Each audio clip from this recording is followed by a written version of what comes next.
The unfortunate souls of Blue Planet. Welcome to the post-apocalyptic world of radiation. Upon the boundless expanse of a verdant ocean, a series of piercing auditory prompts resonated deeply within the mind, awakening survivors from their wooden rafts scattered across the waters. How could the pressure to reach land be this immense? Just the other day, I was musing on the topic, how to perceive the reckless discharge of nuclear waste by Zaya Bega in the context of a shared human destiny. Am I dreaming?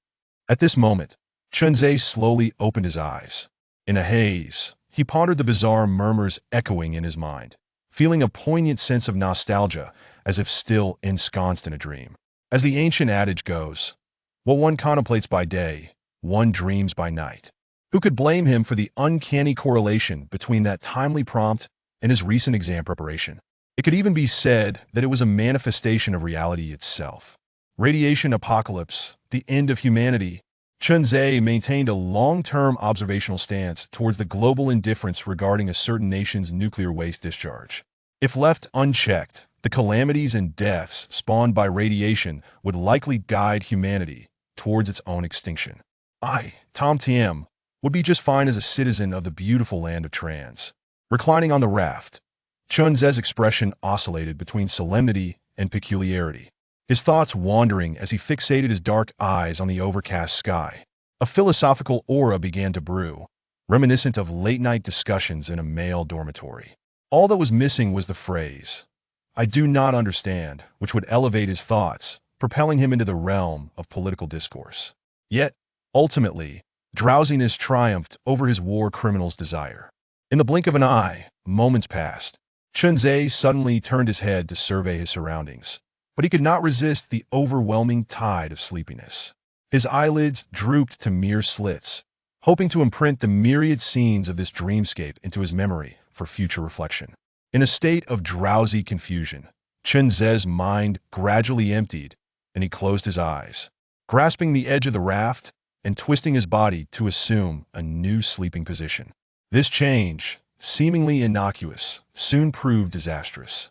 Not only did the familiar silky sensation of resting against plush fabric elude him, but even the substantial weight of a pillow was nowhere to be found. In plain terms, he was clutching at air as if it were a blanket, enveloped in solitude.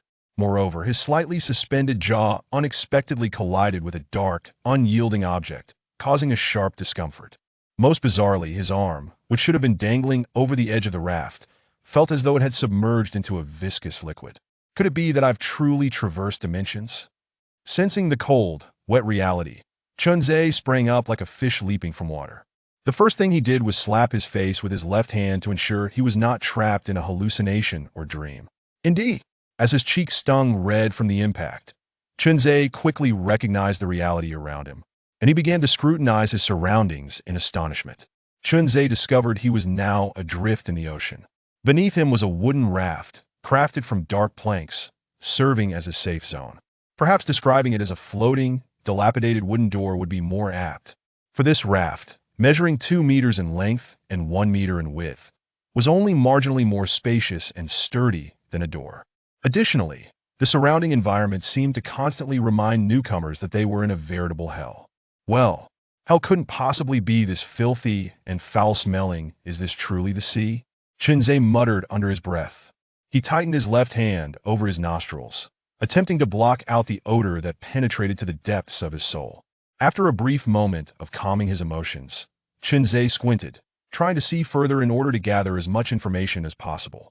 However, no matter how he shifted his gaze, he was met with the sight of polluted, murky waters, mingled with debris of various shapes and colors, forming a post-apocalyptic landscape. Sigh, this isn't right. Where's my starter pack? It shouldn't be like this when crossing over. The blind man discerned a flaw. Frustrated, Chunzhe began to meticulously search his limited territory on the raft. After a thorough inspection, his gaze fell upon a wristband on his left wrist that he had previously overlooked. The design of the wristband bore a striking resemblance to the popular Rice wristbands from his past life, with a narrow liquid crystal display encased in a grassy green exterior. Due to its snug fit, it created an impression that it naturally belonged on his wrist, which is why he had failed to notice its peculiarity earlier. Click! Chunzhe pressed the activation button on the right side.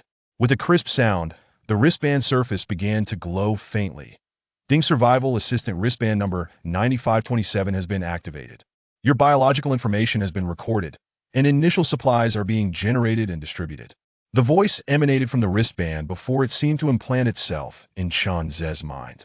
As the cold, mechanical voice concluded, the raft underwent a magical transformation, revealing several items in its center: a wooden paddle, a hydroponic potted plant, a square box, and a backpack. The raft's transformation also included the addition of a cylindrical structure resembling a trash bin, along with a small platform at the raft's rear, secured with a rope. Ding, the mechanical voice continued to announce, "Welcome to this radiation-filled post-apocalyptic world. Here, there are no laws or moral constraints. Survivors must contemplate how to endure in this world and take action accordingly. Here are the survival rules of the radiation world, which will aid you in your forthcoming survival. First, the wristband has numerous functions to assist survival. Please explore them on your own. Second, when the global radiation level reaches its maximum, disasters will ensue. Exceeding personal radiation levels will result in death and transformation into a mutated being. Third, water hyacinth vines can purify the air within the vicinity of the raft and create a vapor shield to curb the survivor's radiation level from rising. If you notice the protective layer disappearing, it is likely due to a lack of water. Fourth, to obtain normal survival supplies, please use the harpoon at the back of the raft to collect contaminated materials and deposit them into the purification bin. Item classifications: contaminated XX, wood, stones, plastic. Basic materials have no grade. Grade materials: common, fine, perfect, rare, epic, legendary, mythic. Fifth, the storage box cannot store contaminated items, and the storage backpack has limited slots. Arrange your storage space wisely and avoid placing contaminated items on the raft, as this will accelerate the depletion of the purification water source.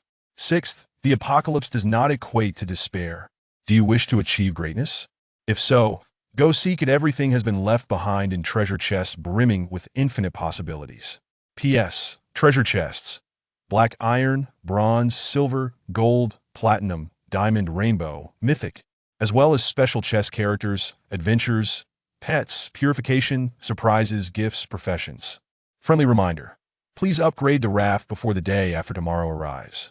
Or prepare to curl up under the acidic radiation rain and watch your body gradually transform into a monster. Ha. Ha ha. Chunzhe stood on the raft, his mind a whirlwind of questions. Although the environment suggested he should have been mentally prepared, hearing the survival rules sent chills down his spine. First, let's see what functions the wristband offers. Chunzhe took a moment to gather his thoughts and focused his attention on the survival wristband. The screen lit up. A familiar information panel, common in online games and novels, emerged. Time: 6:06. Temperature: 18. Name: Chunzhe. Personal ID: 9527. Zone: 66. Health points: 76. P.S. Attributes like strength, speed, vitality, health, hunger, and thirst are not detailed. The save word count, they will all be denoted as health points from now on. Any significant decrease will be noted separately. Radiation level: 1100. Current world radiation level: 80,100. Continuing to swipe the liquid crystal screen, the interface switched to the raft's information. Level 1 raft durability: 100,100. Raft specifications: 2M1M materials required for raft upgrade. Wood 30, plastic 20, rags 10. Next level: awning boat. To upgrade to the next level, a total of 60 material units were required. Without any actual operation to gather supplies, Chunzhe could not assess whether this quantity was substantial or not. However, he believed that as long as he made an effort, he would find a way. As long as he could complete the raft upgrade before nightfall and survive the acidic rain, he would consider it a success. With that thought, Chunzhe began to delve deeper into the functions of the wristband. From initial to final, the functions included personal information, raft information, trading center, chat, channel, friends, private chat, item scanning. Each function had further subdivisions, such as the trading channel's auction, directed trading, and so forth. These were matters for another time. As the current trading channel had no items listed, it was utterly empty. As for the chat function, the world channel was not yet open, and the regional channel was filled with pleas for help, sob stories, and attempts to swindle free resources. Having read countless novels, Chunzhe knew that the current chat room would undoubtedly be filled with talented individuals. So he chose not to pay much attention to the content. With merely a cursory glance, he closed the chat box in the bottom right corner, which read 999810000. The foremost priority is still to hasten the gathering of resources, Chunzhe stated, inhaling deeply a few more times, his gaze softening and solidifying as it fell upon the potted plant. There was no other reason under the miraculous influence of the water hyacinth vines. The air within the confines of the raft had finally become breathable. Chunzhe slung the storage backpack over his shoulders. The prompt had previously indicated that refuse could not be directly stored in the storage box or forcefully shoved onto the raft.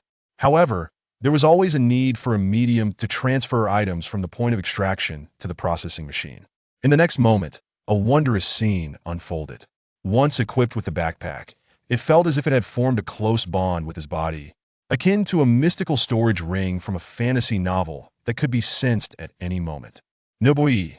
A high-pitched exclamation, Chunzhe felt a surge of excitement.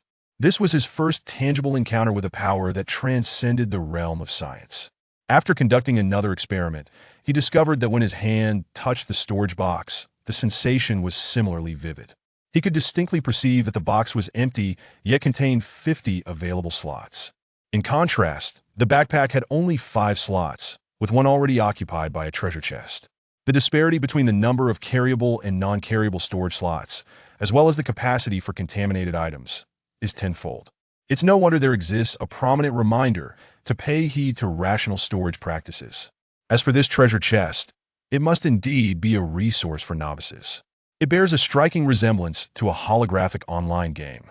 With a mere thought, a delicately crafted treasure chest, resembling a shoebox, materialized atop the raft.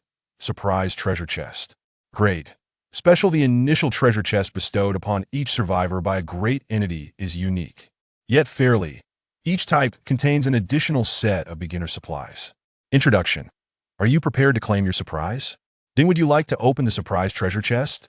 As his hand made contact with the chest, a mechanical electronic voice triggered at the opportune moment. Open the surprise treasure chest. Chunzhe did not hesitate. Take a gamble, a bicycle turns into a motorcycle. Roll the dice, a Yachty transforms into a Land Rover. As he watched the chest dissolve into a wisp of illusion with a crack, his heart raced to his throat. Ding obtained black bread, 2 500G. Ding obtained mineral water, 3 500G. Ding surprise has been generated. Surprise event. The companionship of life is the most heartwarming. The target of bonds has been confirmed, awaiting biological target response. Ding target response complete. Blue Star Carnivore Felidae Felis. Ragdoll. Your pet fat tiger has been successfully deployed, receiving surprise item universal pet food 1 kilogram, mineral water 4. After the sound of electricity faded, Chunzhe was astonished to find that the cat he had shared life with for 2.5 years had indeed been teleported onto the raft. As if struck by a thought, he unceremoniously flipped it over and placed it in the center of the raft for a closer inspection. From its facial features to its back patterns, Chunzhe confirmed whether the cat was genuinely good Big Sun and not a counterfeit produced by this world. Perhaps his overly excited movements startled the plump feline, causing it to nearly puff up in alarm. Only after confirming the distinctive white stripe near its right ear did he finally exhale, murmuring, "Wow! Ha! Zenznaya." Chunzhe vowed that this was the pinnacle of good spirits since his awakening. In a foreign world, having a pet to accompany him day and night was a stroke of luck that could only be truly appreciated at this moment. They may not hold great value, and some might even consider them a burden, but who could fathom the worth of companionship in this world? The 3 essentials for survival are nothing more than food, water, shelter. Yet, there exists one more crucial aspect that surpasses these 3. The yearning and anticipation for life. How many survival masters, who lacked for nothing in reality shows, ultimately succumbed to the weight of solitude? In this boundless sea of radiation, what other crises lay in wait for Chunzhe? He had yet to ascertain. But upon meeting the disdainful gaze of Fat Tiger, he understood that from this moment forth, he was no longer alone on the path of survival. Chapter 2. Extracting Resources and the Energy Threshold of the Purification Barrel. On the raft, a figure sneezed heavily. TSK. Still sulking? Huh? It seems your mind is consumed with grudges and begging. Chunzhe muttered. casting a sidelong glance at the plump cat, Fat Tiger, who was occupying a potted plant and glaring disdainfully at him. The feline was evidently still brooding over the previous instance of rough enforcement, inspection. Unfortunately, there were no cat lovers around to champion the cause of the cats, so all that remained was to sulk. Changzhe's tone was one of disdain, yet there was no hint of impatience. Rather, a certain self-satisfaction lingered. Bickering might well be a manifestation of happiness. Moreover, for Changzhe, an orphan since childhood, this cat held a familial significance. Thus, although he verbally expressed disdain, he nonetheless dutifully stowed away the shabby wood he had painstakingly retrieved using his 2.5-minute casting technique into his backpack. In an effort to minimize direct contact, he also conducted some simple experiments with the collection restrictions. To his delight, he discovered that resources could be retrieved from approximately 10 centimeters away. Though a minor detail, it was of great importance. The faint outline of the protective layer of the water hyacinth vine could now be discerned with the naked eye, a result of the time spent practicing casting. This led to a noticeable improvement in the air quality within the surrounding space. Building upon this foundation, if he could significantly reduce the frequency of contact with the foul seawater, it would be a considerable boon not just for himself, but for all survivors. Ding! Obtained contaminated wood 1. The raft was small. Upon hearing the mechanical voice of the wristband echo in his mind, Changzhe stepped to the rear of the raft and placed his hand above the garbage barrel. Instantly, the wood in his backpack seemed to receive a command, merging with the purification barrel to complete the connection. Boom, boom. Purification of contamination yielded environmental points 1. After 3 breaths, a peculiar projection button marked with a green check appeared above the purification barrel. Labeled, click to extract. How advanced? How efficient? And what is this environmental point? It should prove useful in the future. Changzhe inwardly clicked his tongue. As it was his first experiment with garbage purification, he didn't dwell too much on the sudden appearance of the purification value. Instead, he was astounded by the mysterious working principle of the purification barrel. The cycle of collecting garbage, purifying resources, and planning resources was the survival model he had come to accept based on the information he had. The purification barrel, as the core structure of this model, would naturally bring him joy with its heightened efficiency. If it could purify a unit of resources in just 10 seconds, it meant that as long as his casting speed kept pace, completing the raft upgrade might not be as daunting as he had feared. Keep it up, keep it up. Gazing at the countless pieces of trash floating on the sea, Changzhe felt as though the upgrade was beckoning to him, and he confidently rallied himself. After clicking to extract the wood into the storage box, he quickly resumed his garbage collection. Ding! Obtained contaminated plastic 5. Ding! Obtained contaminated wood 18. Ding! Obtained contaminated fabric scraps 10. As his casting technique became more adept, Changzhe's speed in retrieving garbage noticeably increased. 1 noteworthy point was that the debris on the sea could only be retrieved with a hook. Otherwise, even if it were right by the raft, it could not be stowed in his backpack. This overturned Changzhe's initial idea of simply rowing the raft while collecting trash. After all, rowing required stamina, just as casting did. From the data, Changzhe could roughly analyze the rate of health consumption for both rowing and casting. Starting from 6 in the morning until almost noon, the number of contaminated materials in Changzhe's backpack had reached 33 units. Adding the 1 unit of purified wood and the 3 units of contaminated fish he had inadvertently hooked, his morning haul totaled an impressive 37 units. If all went well, he would have enough materials by the afternoon. Changzhe lay on the raft, closing his eyes in contemplation, feeling that life was no longer shrouded in confusion and that hope had emerged. The thought of soon upgrading the raft ignited a fierce drive within him. He was eager to begin salvaging without pause. However, before that, he decided to have lunch. Meow, as if sensing Changzhe's emotions, the portly 4-legged creature that had been lounging on his belly slowly rose. After a morning of rest, Fat Tiger seemed to have reverted to its pre-transmigration state, a lazy creature solely interested in eating, drinking, and sleeping. After a graceful stretch, Fat Tiger began to knead Changzhe's stomach in a cat-like massage, creating an exceptionally heartwarming scene. Changzhe was well aware that the feline had chosen to rest on him due to the limited space left on the raft after he lay flat. Not wanting to approach the foul-smelling seawater, he needed to expedite the raft's upgrade. It was still quite cramped for just one person. Changzhe gently lifted Fat Tiger and rose, opening the storage box. He found, in addition to the wood, The initial supplies from the treasure chest: 2 loaves of black bread, 7 bottles of mineral water, and a 1-kilogram bag of universal cat food. Having these relatively decent supplies was largely thanks to Fat Tiger, as 4 of the bottles of water and the cat food were bonus items due to its arrival. After wolfing down a chunk of bread and finishing a bottle of mineral water, Chunzhe took a handful of cat food in his palm. Observing Fat Tiger's eager expression, he was reminded of the moment he had first brought it home, when it had been no bigger than the palm of his hand. After providing it with 3 caps of water, Chunzhe concluded their lunch together. He opened the wristband panel. Time: 12:24. Temperature: 28. Name: Chunzhe. Personal ID: 9527. Health value: 38. Weak. Body functions reduced by 50. Radiation value: 0-100. Note: staying away from pollution allows radiation value to decrease slowly. Exceeding 50 requires items for natural decrease. World radiation value: 85-100. Do beasts need rest? The answer is no. However, due to the panel, the survivors' physical conditions had been quantified, and a low health value would directly affect their real-time status. Otherwise, Chunzhe understood that some would ignore food and drink to keep grinding, unafraid of muscle damage, and would continue to gather resources even while unwell. At some point, resting for better work had gradually become transparent and even scorned in this era centered on relentless effort. Fortunately here, all beings were equal. Health value was the measure of whether one could work normally.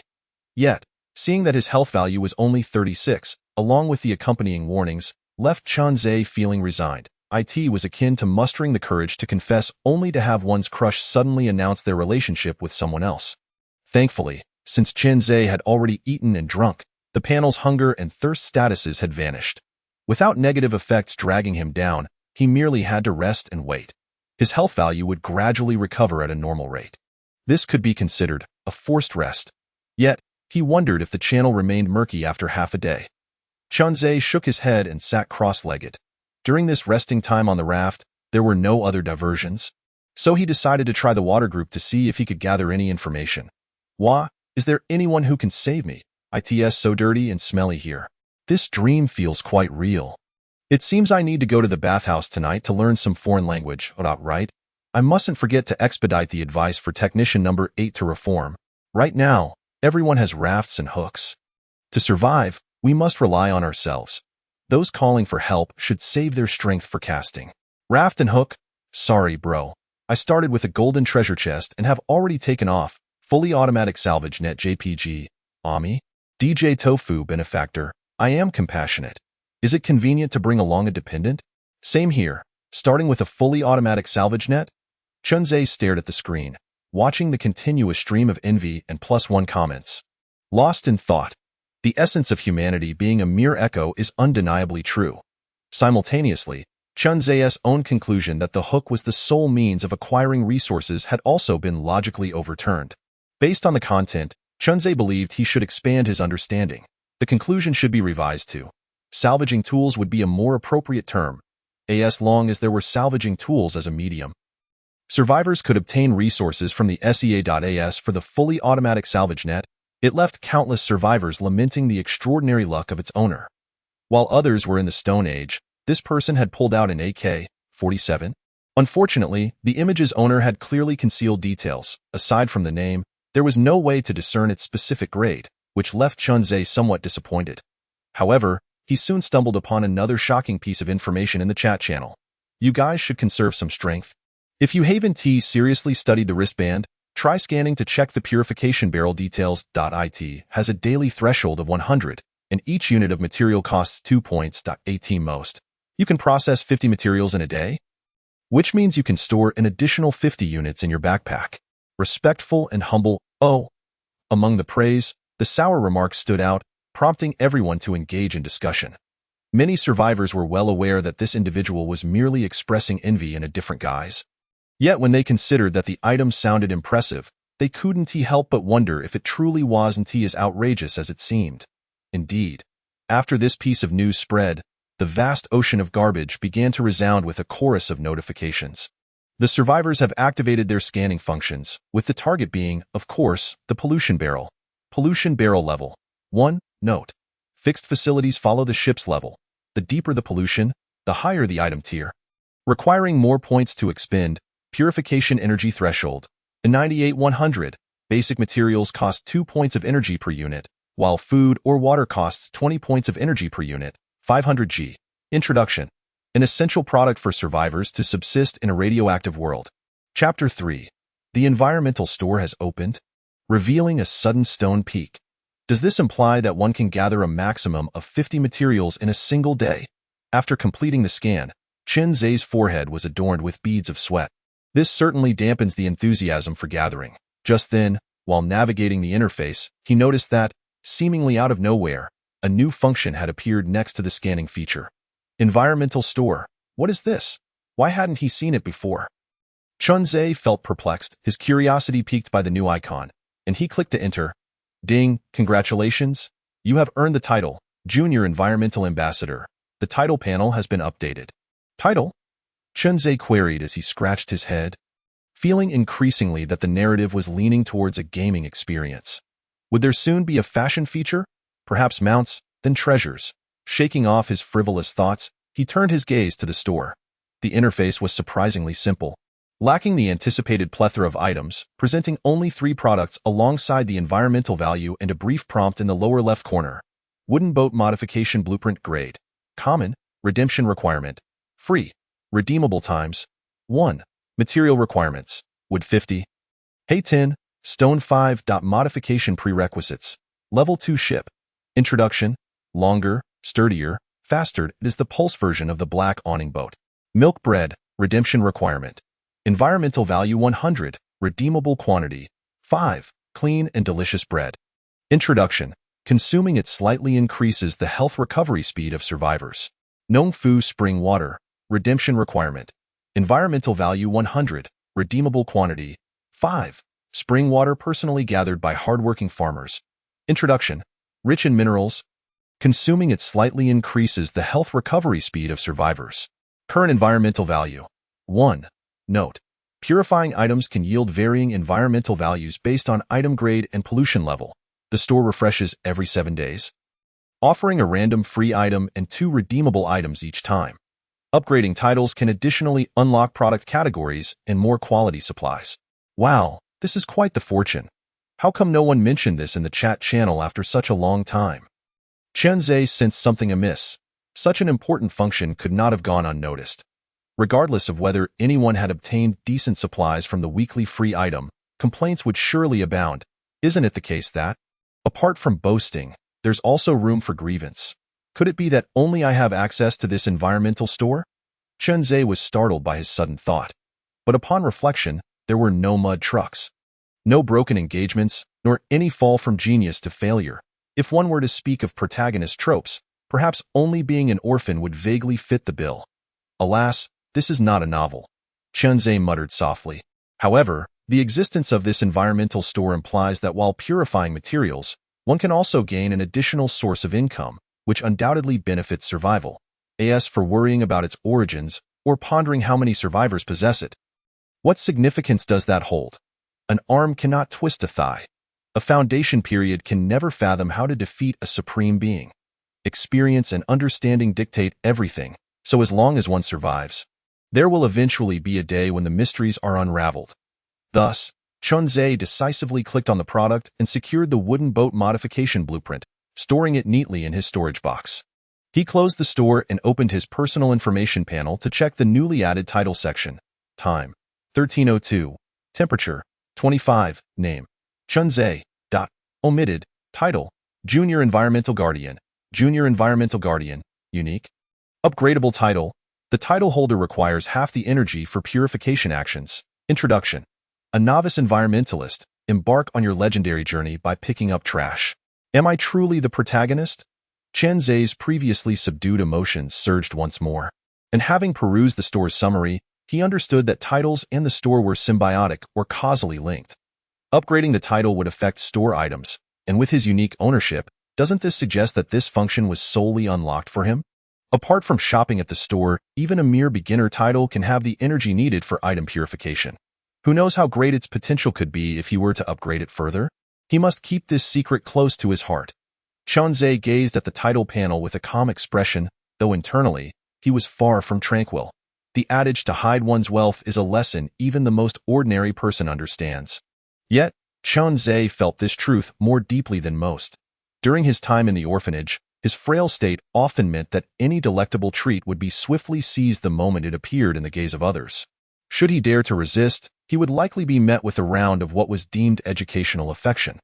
Such occurrences were frequent throughout his life, and there were many moments when he was also the protagonist. Thus, it became clear that when one is not strong enough, it is essential to think deeply, dare to dream. It is best to envision the worst possible outcome.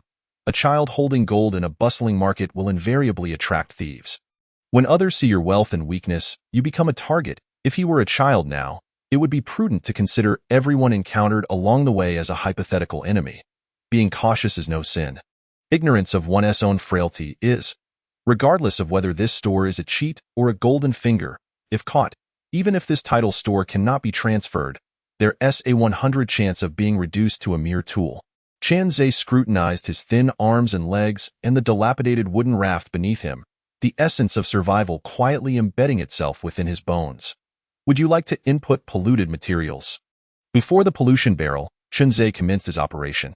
His health value had only recovered to 48 points, so he intended to purify all contaminated items before taking a nap. Clicking to input. With a rumble, all the materials in his backpack were deposited into the barrel. Gained wood 18, gained plastic 5, gained fabric 10, environmental value from purification gained 33. After nearly 6 minutes, all materials were purified and extracted into the storage box. Considering that purifying food costs excessive energy, directly 10 times that of materials, the contaminated fish remained in his backpack. Following this, Chen Zhe cradled Fat Tiger, placing him on his belly before lying back on the wooden raft. Gradually, he closed his eyes and drifted off to sleep. Until he was awakened by the gentle kneading of paws, he discovered it was now 3:16 p.m. and his health value had risen to 64 points. Overslept and without an alarm clock. Chen Zhe stretched languidly, feeling a tinge of resentment. Then he noticed Fat Tiger suddenly raising his front paw to deliver 2 playful jabs to his calf. Are you hungry for oil cakes? Banter was undoubtedly a common joy in a cat-owning household, and after having been playfully struck, Chen Zhe began to tease. Meow. Fat Tiger's gaze was fixed to the west, though his voice did not match the playful exchange. Chen Zhe noted this peculiarity. It appeared that Fat Tiger had no intention of trading barbs. His tone was somewhat anxious, yet not pleading for food or water. Feeling curious, Chen Zhe followed Fat Tiger's gaze to the west to see if he had spotted something unusual. The ocean remained an endless expanse of filth and odor. However, notably, a stone peak protruded prominently 100 meters to the west. At its apex, something seemed to be placed, though it was too distant to discern clearly. Yet the surrounding azure was particularly striking against the murky green-black sea. Too far away. Chen Zhe observed the stone column, mentally estimating the distance and deliberating whether to approach. From his estimation, a margin of approximately 200 meters should be accurate, but recklessly rowing a boat over could potentially jeopardize his recently restored health, possibly plunging him back into a weakened state. Some might think rowing a boat is simple, yet they have never experienced the sport. Not to mention, a wooden raft is not the same as a canoe. The thick, sticky, polluted seawater adds considerable resistance, making navigation a nightmare. Chen Zhe had carefully observed that since his arrival in this world, the distance traveled by the wooden raft was hardly worth mentioning. Chapter 4. Spa Benefits, joyfully acquiring a black iron treasure chest. Meow. Just as Chen Zhe wavered in his decision, Fat Tiger, who had been fixated on the stone peak, suddenly returned to him, affectionately rubbing his head against Chen Zhe's thigh. Can you be certain that there is something valuable there? Chen Zhe turned to inquire. Fat Tiger's behavior led him to suspect that perhaps animal instincts were signaling something extraordinary in that direction. Choosing to row closer to the anomaly or continuing to safely collect materials was undoubtedly a dilemma. Health was limited. Approaching might waste energy with little return, but continuing to scavenge for trash could certainly upgrade the raft before nightfall and yield a surplus of materials. To gamble or to play it safe? Chen Zhe found himself in a quandary.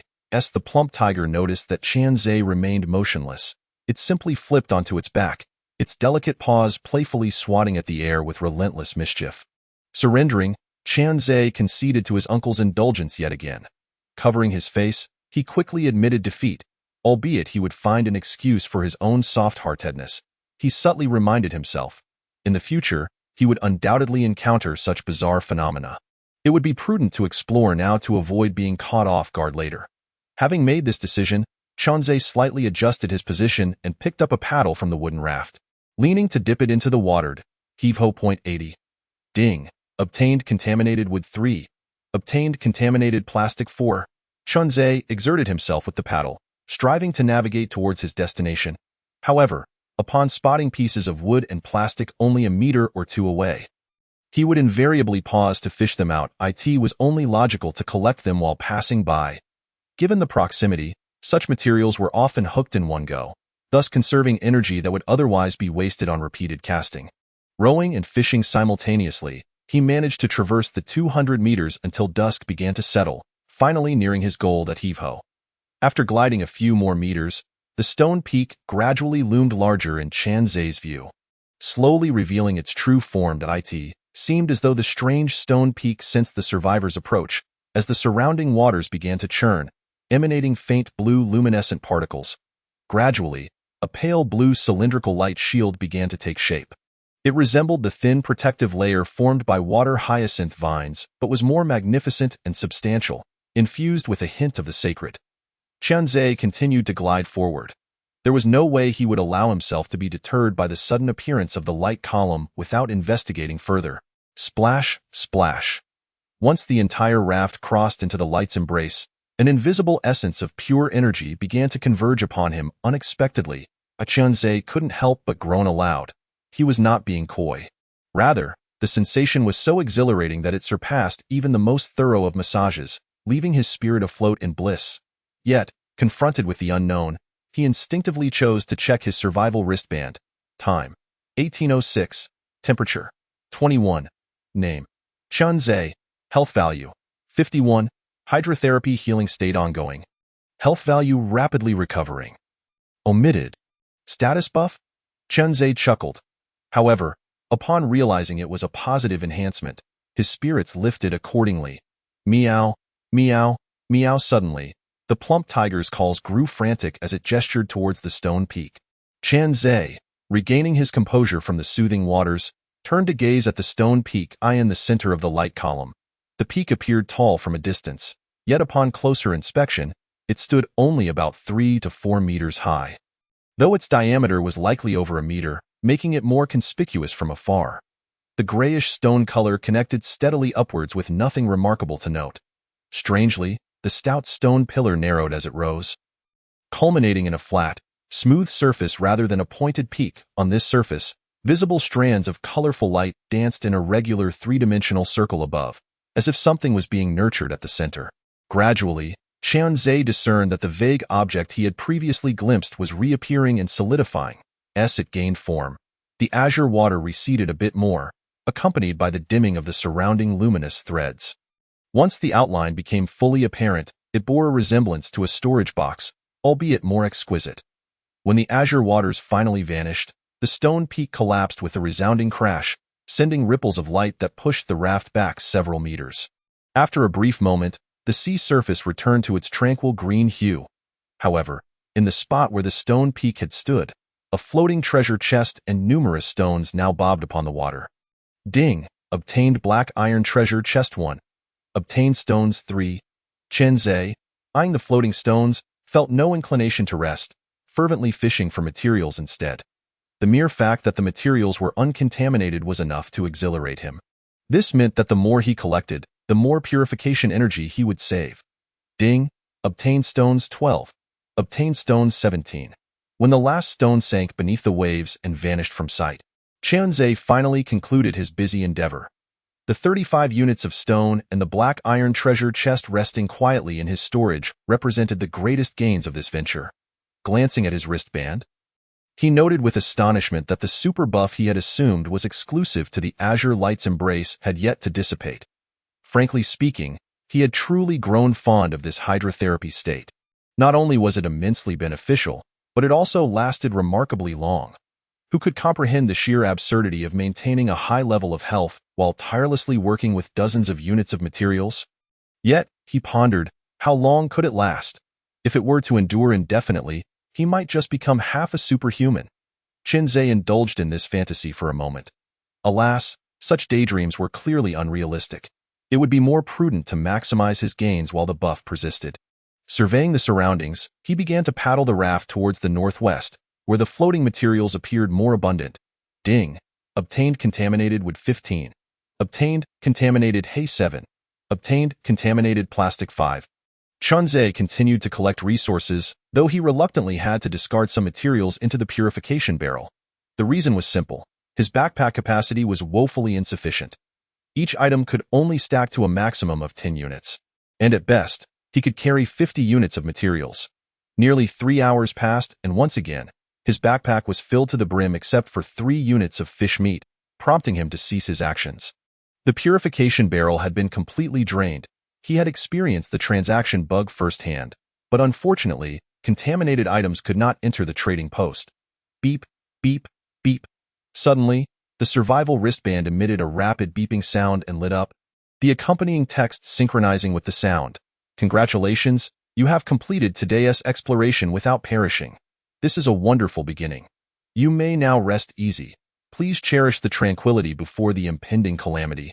Once the mechanical voice concluded, the materials that had been floating on the sea began to sink beneath the waves, from near to far. Every survivor quickly realized that the materials in their line of sight were vanishing at an alarming rate until only the green waves rippled at the surface remained. Crap.Wait, is this designed to prevent addiction? Woe is me, just hooked a glowing black chest, and now it suddenly disappears after that announcement. At least the purification barrel's energy has refreshed. I can hardly sleep with excitement thinking about soon upgrading to a level 2 ship. Haven't you all ever done reading comprehension? This basically translates to just a 2-day novice period. Outside the chat channel, Qinzhe found himself largely indifferent to the majority of the conversation. Yet he resonated somewhat with the sentiments expressed. Just like them, he too was too excited to sleep, for the countdown to his ship's upgrade had begun. Ordinary survivors could purify a maximum of 50 units of materials in a single day. But upgrading a ship required 60 units, a limitation that posed no challenge for Qinzhe. Around 10 p.m. the previous night, he had already begun the upgrade process with the materials he had collected. Unlike the magic of online games, this process required a full 2.5 hours. The announcement that would air precisely at midnight indicated that in just half an hour, he would finally witness the upgraded form of his vessel. Chapter 5. Plump Tiger, you truly are a lucky charm. Might as well open the treasure chest first? With some time to spare, Qinzhe retrieved the black iron treasure chest from his storage. Black iron treasure chest, grade, common. A chest imbued with faint extraordinary properties. It can randomly yield 1 to 3 items. Description. Today is yet another day filled with hope. Clink. Just as Qinzhe clasped his hands in prayer, preparing for an air of ritual, a chubby, pinkish-white paw unexpectedly landed directly upon the treasure chest. Meow. Qinzhe opened his eyes and was met with this sight, puzzled as he asked, "Do you wish to open this treasure chest?" Meow meow. The plump tiger nodded its head. Qinzhe, unsure if it was a quirk of this world, noted that the tiger had become remarkably perceptive. It could understand simple commands at home, but certainly not with this level of intelligence. Very well, then, Qinzhe thought it only fitting to grant the request. He did not dwell on it further. After all, given the bizarre nature of his circumstances, it was no surprise that his pet had become more intelligent. Furthermore, had it not been for the tiger's keen observation and unwavering attitude, he might have struggled to obtain this treasure chest. Qinzhe naturally connected this occurrence to the widely held belief that cats bring fortune. Would you like to open the black iron treasure chest? The mechanical voice had already provided a prompt as the cat's paw made contact with the chest, but it still required the survivor's confirmation. Confirm opening. Qinzhe silently affirmed. The exquisite chest soon dissipated like a mirage beneath the pink paw, leaving only the persistent electronic sound resonating in his mind. Ding. Obtained nature's soft mattress 1. Ding. Obtained adrenaline hydrotherapy injector 1. Ding. Obtained bottled water 3. Holy smokes. The description stated that it could yield 1 to 3 items. Who would have thought, plump tiger, that you truly are a lucky charm?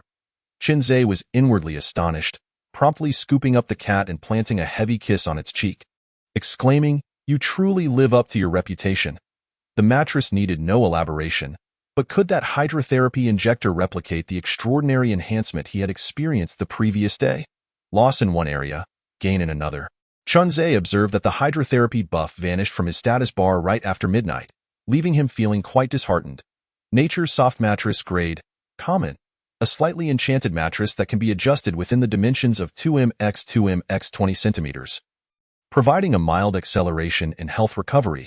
Introduction: climb into bed, and it will ensure you wake up naturally. Adrenaline spa injector grade, common, daily use. 1 500 milliliters of clean water can be distilled into spa essence. Injecting it into the renal area with a vessel grants you a half-hour spa benefit, rapid health recovery, increased movement efficiency. Introduction: do you think you can kill me? A single bottle of water for merely half an hour of superhuman time? Chunzhe felt a tinge of disappointment upon reflection.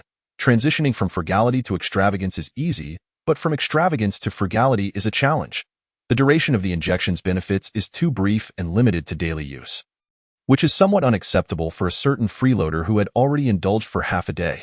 However, when considering multiple dimensions, it can serve as a life-saving potion or a quick recovery aid when there is an ample supply of water, which is not without merit.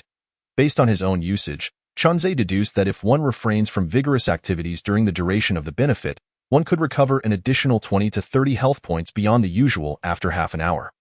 Yet, to be honest, exchanging a bottle of water for health points does seem somewhat extravagant, at least for Chunzhe, who currently relies on luck for water sources with no fixed acquisition method. It does not seem very worthwhile.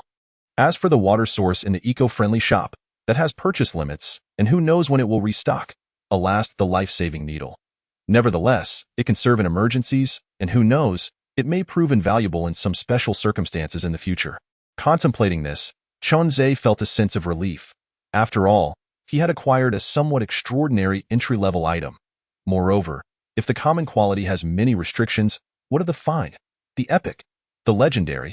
As the old adage goes, practice makes perfect.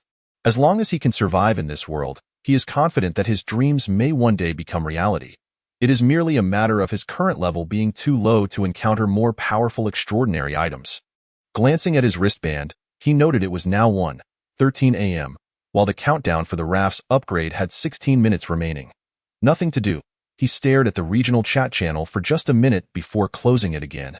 There were no supplies left to scavenge, and the survivors, busy with their daily toil, seemed like disgruntled wives seeking places to pour out their woes. The only noteworthy detail was a slight change in the number at the bottom right. 9,894 10,000 deaths. 106. This was only the first day, and it seemed there had been no real danger throughout the day. Chunzhe furrowed his brow, reflecting on the various experiences of the day. Yet, no matter how he analyzed it, he could not ascertain the reasons for the deaths that occurred today. He had never noticed anyone mentioning ambushes or monsters in the public chat. Just moments ago, someone had analyzed that these 2 days were merely the novice period.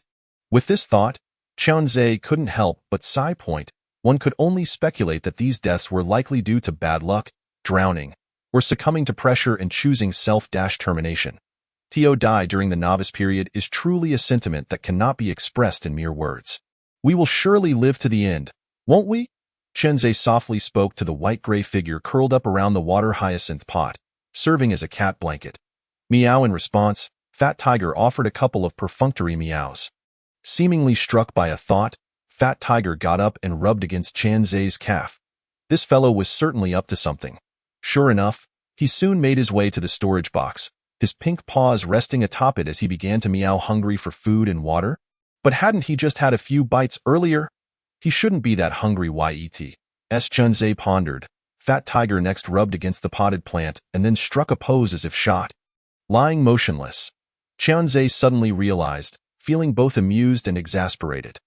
This fellow spent all day lounging around the water hyacinth, drawn by its comfortable aura.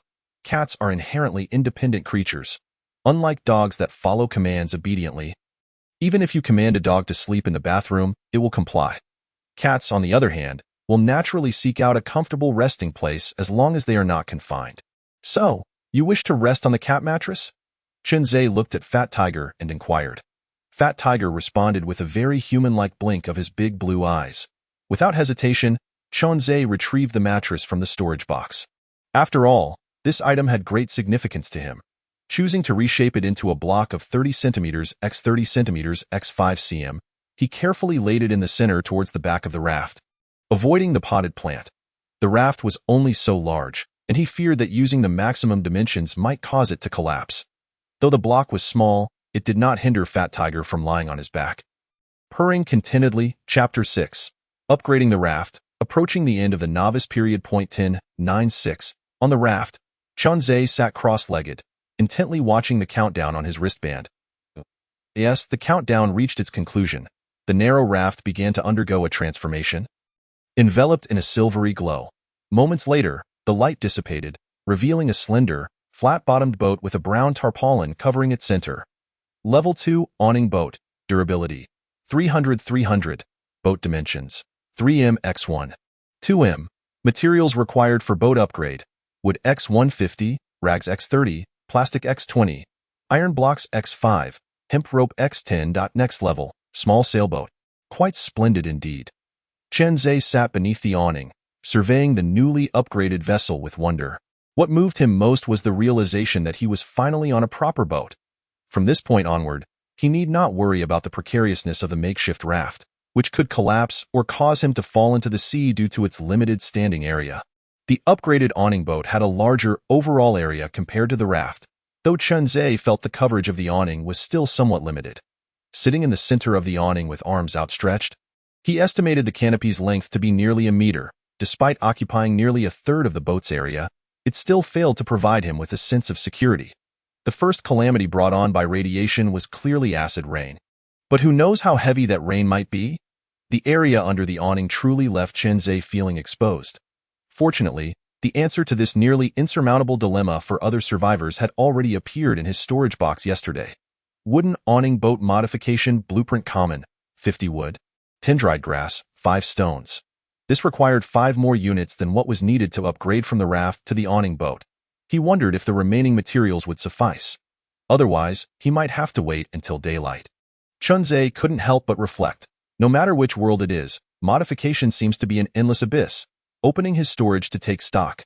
Wood x 23, plastic x 5, rags x 4, dried grass x 7, stones x 35, mineral water x 7, water bottles x 3, universal pet food x 960g, adrenaline spa injector common. This was all that remained in his storage after upgrading to the awning boat. In his backpack, he still had 20 units of contaminated wood, 10 units of contaminated plastic, 10 units of contaminated rags, and 3 units of contaminated fish meat. 2023-43, and he still needed 3 more dried grass. Chunzhe murmured without pause, casually tossing the contaminated materials from his backpack into the purification barrel before opening the trading post. Beautiful original black silk trading wood x 20. Note. Purchase adds you as a friend. Private chat includes a fruit photo. Wood x 5 trading for plastic x 5. Note. Fair trade with no deceit. Wooden barrel blueprint 2-3. Trading for any basic materials x 40. Note. Can be privately messaged. 20 units of materials in exchange for 1 wooden barrel. Limited quantity available on a first-come, first-served basis. Radiation mask common trading for any fishing rod x 1. Note. Does anyone have a fishing rod? I'm itching to cast a few lines. Chunzhe continued to browse the trading post. After a day's exploration, the survivors had garnered a remarkably diverse array of items. Aside from the usual basic materials, there were even some higher-tier items up for consignment. Chunzhe's eyes glimmered with desire, yet he could not afford any.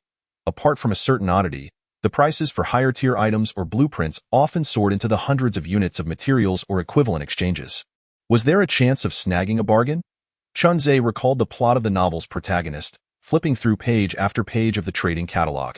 However, given the clarity of the item descriptions and their designated effects, the likelihood of encountering the protagonist's serendipitous finds at rock-bottom prices was virtually zero. Not long after, Chunzhe resigned himself to reality. Under the pressure of his circumstances, he relinquished his fantasies and typed wood into the trading search bar. Today marked the second day of survival, and the trading exchange rates for basic materials remained relatively stable.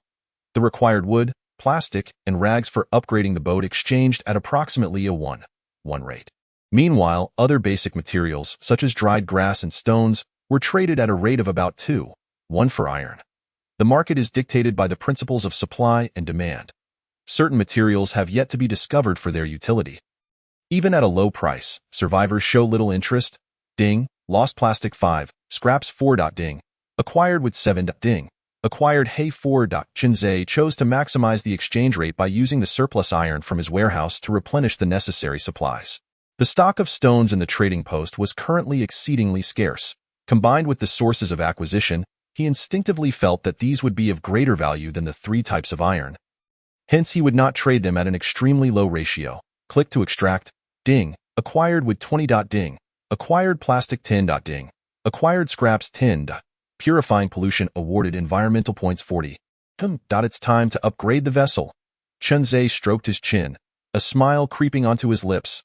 The significant enhancement of purification energy brought by the environmental title was remarkably practical, and it was undeniable how advantageous it was.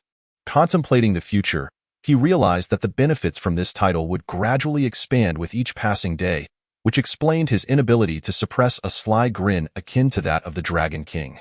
Ding, do you wish to use the wooden boat modification blueprint? Estimated time consumption, 3 hours. Confirmed to use.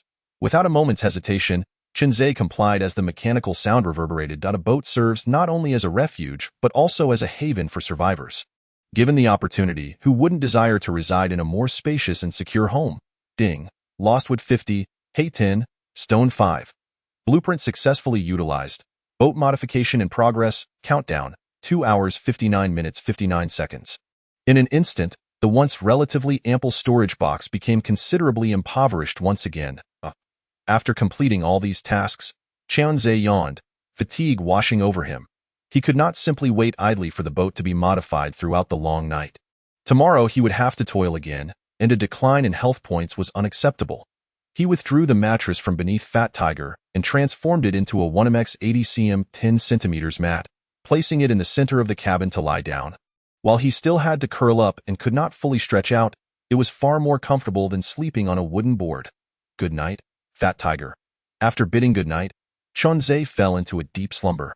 The night breeze howled, carrying with it an unpleasant stench from the sea, devoid of any aesthetic appeal. Under the dim moonlight, the temperature of the sea gradually dipped, ushering in a chill around 3 in the morning. Chinzei snored, unconsciously wrapping himself tighter in a non-existent blanket. After a moment of fumbling, he instinctively pulled the bewildered Fat Tiger into his embrace, feeling a considerable rise in warmth against his chest. Ding! The mechanical voice that awakened Chinzei and billions of other survivors was as inexplicable as ever.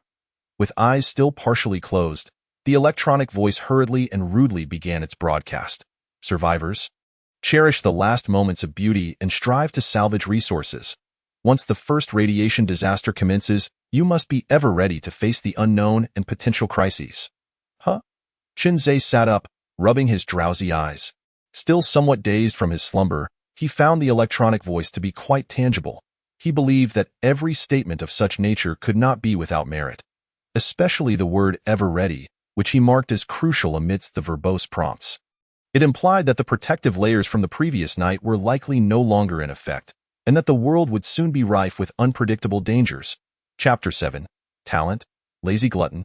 Just one night of sleep after the previous day's food crisis. Strongly protesting that this place does not adhere to the international online gaming conventions. The novice period should last at least 7 days. Right? Goodness gracious, it's only the 2nd day, and already I'm reminded that the novice period is about to end. What an unfortunate omen. I woke up at 8. Simultaneously, the various grievances and programming rants from the survivors echoed throughout the world upon hearing the notification sound. As for Chinzei, he had already concluded his analysis of the notification sound and was now surveying the newly modified small boat. The boat's length had increased significantly, now measuring approximately 4 meters. Its bow and stern remained flat as before, yet due to the overall increase in length, width, and height, it appeared more harmonious and streamlined. The original half-arched canopy had vanished, replaced by a square cabin covering nearly 4 square meters. It featured 2 tightly connected wooden windows on each side, along with sliding wooden doors at both the front and back. Notably, aside from the wooden surfaces at the ends, the base was entirely stone-finished. The internal space was ample and unobstructed. On the left, there was a suspended resting board. To the right, neatly arranged were storage boxes, water hyacinth planters, and a slightly altered pollution treatment barrel. The stern area was covered by a higher roof, with a small platform for tying hooks and transformed paddles situated there. Compared to the previous canopy boat, this wooden canopy boat was immensely superior, in terms of space, comfort, and functionality. The wooden canopy boat was unquestionably a dominant presence. The stone base further allowed Qianzhe to kindle small fires on board without the fear of burning through the planks, maximizing practicality. However, what delighted Qianzhe the most was the higher flat canopy shielding the stern area, implying that as long as there was no torrential rain, it would not interfere with fishing activities. Level 2 wooden canopy boat, durability, 500/500, boat dimensions, 4m 1.5m, upgrade material requirements, wood 200, scraps 50, plastic 30, iron blocks 10, hemp rope 15, stones 10. Next level, sailboat. Unexpectedly, even the material requirements for the next level had changed, indicating that the boat modification blueprint was indeed permanent. Gazing at the boat's information on his wristband, Qianzhe's mind began to flourish with ideas. He increasingly felt that this place resembled a game, yet it was not a game. Every decision made by survivors could introduce variables for future survival. The difference was that in a game, one could respawn upon death, whereas here, death was final. For instance, utilizing this modification scroll meant that subsequent upgrades would necessitate significantly more materials than usual at times. A mere surplus of materials could allow a survivor to upgrade to the next level of boat, thus evading impending crises. The balance of pros and cons lay in the choices made. However, for Qianzhe, this was undoubtedly good news. He was pleasantly surprised to discover that the pollution treatment barrel had also upgraded along with the boat. Pollution treatment barrel, level 2, purification energy threshold, 4200, maximum purification quality, ordinary. Next, Qianzhe, who originally intended to use scan to check if the now smaller garbage bin had undergone any changes, felt as if he had stumbled upon a new world. Water hyacinth vine purification plant, level 2. Current water storage capacity, sustainable protection time remaining, 41 hours 48 minutes 47 seconds. Can resist purification radiation, mild radiation, ability, breath. Enhances air purification speed within the protected area. P.S. All purification plants can resist purification radiation, though their capabilities vary by species. Pet cat, fat tiger, health points, 25, slight hunger, thirst, talent, sensitive smell. It can vaguely discern various scents within hundreds of meters. Lazy glutton. It dislikes working, preferring to eat and sleep. Health recovery speed increases after meals and during sleep. Radiation value, 0-100, hook platform, level 2. Maximum throwing distance, 20 meters. Storage box, level 2. Maximum storage slots, 100. Marvelous. Qianzhe smiled knowingly. This morning had brought him even greater joy than the completion of the boat modification. The pollution treatment barrel was a crucial asset, while other survivors could only double their output upon upgrading. His was quadrupled. Furthermore, the storage box's capacity had also doubled, now allowing for a maximum storage of 1,000 units of resources. Achieving a daily purification of 200 units of basic materials was genuinely an unending task. This undoubtedly qualified as a happy dilemma. If the environmental points could also be exchanged more frequently in the shop, it would be sheer bliss. The only downside was the lazy glutton currently sprawled out and snoring. Lazy glutton? Chuckling, Qianzhe retrieved cat food from the storage box and crinkled the packaging to make a noise. The slumbering figure, seemingly sensing the summons of its ancestors, jolted awake with wide eyes. Meow, meow, meow. Qianzhe was taken aback, reflecting. This scanning truly does not miss.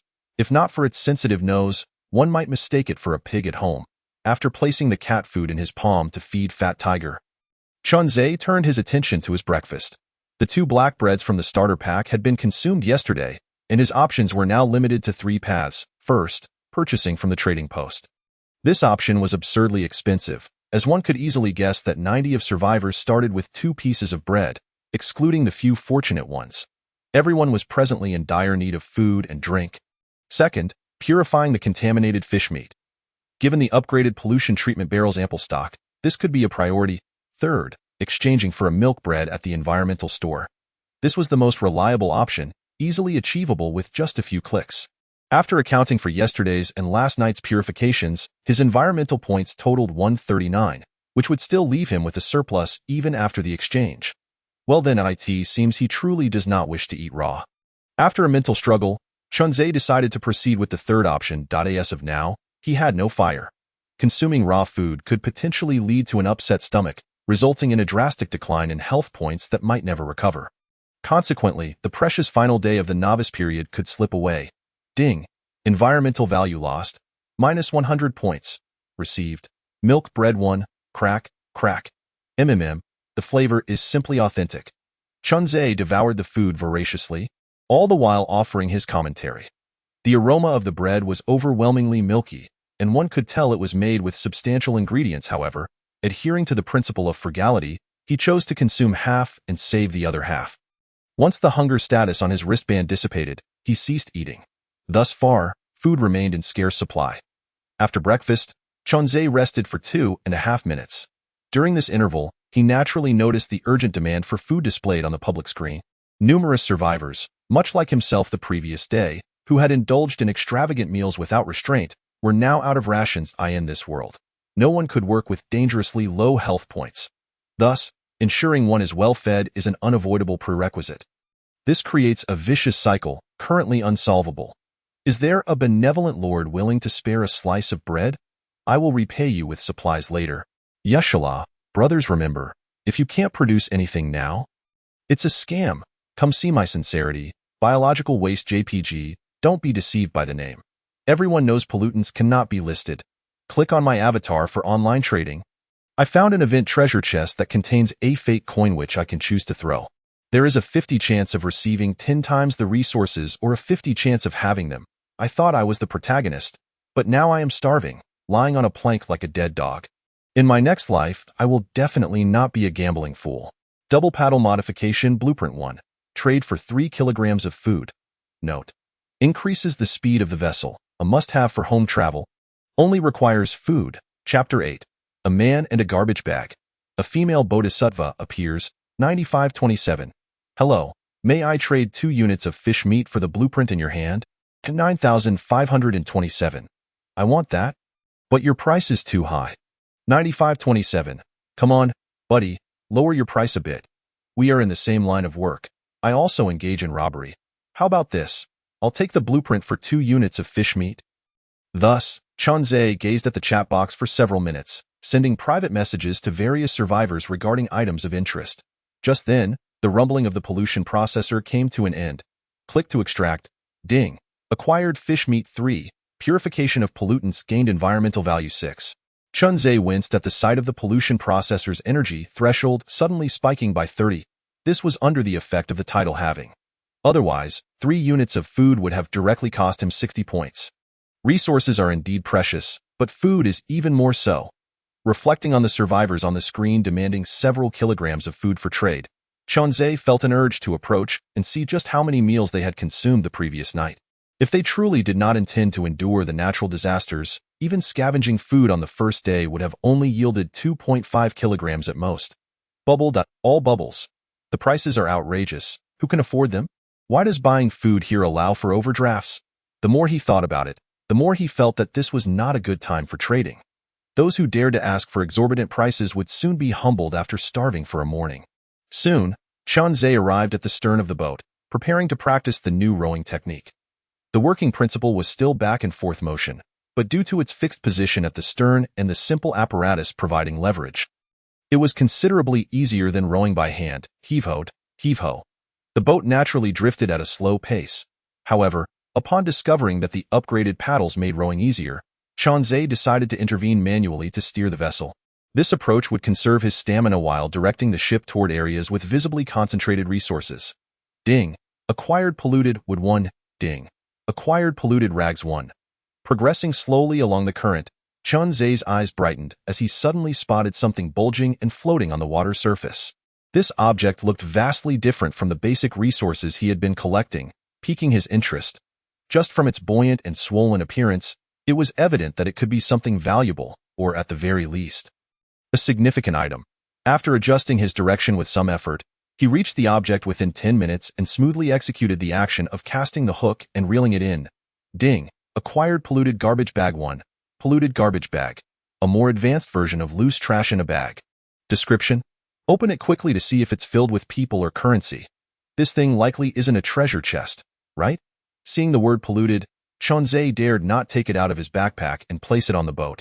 He could only analyze it based on the description. Open. He had hooked it. Wouldn't it be a waste of sentiment not to open it? Ding. Insufficient backpack space. Please organize your storage first. Seriously? Just as I closed my eyes, you hit me with this? However, Chunzé grinned as a thought crossed his mind. The prompt indicated that there must be more than one item inside the bag, which was quite promising.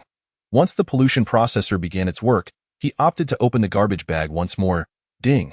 Acquired polluted sanitary napkin 1. Ding. Acquired polluted lighter 1. Ding. Acquired polluted cigarettes 1. Ding. Acquired polluted brown sugar 1. Goodness gracious. Where did I find this mail shopping bag? At first, Chunzé was not surprised. Rather, he was intrigued by the origins of these items.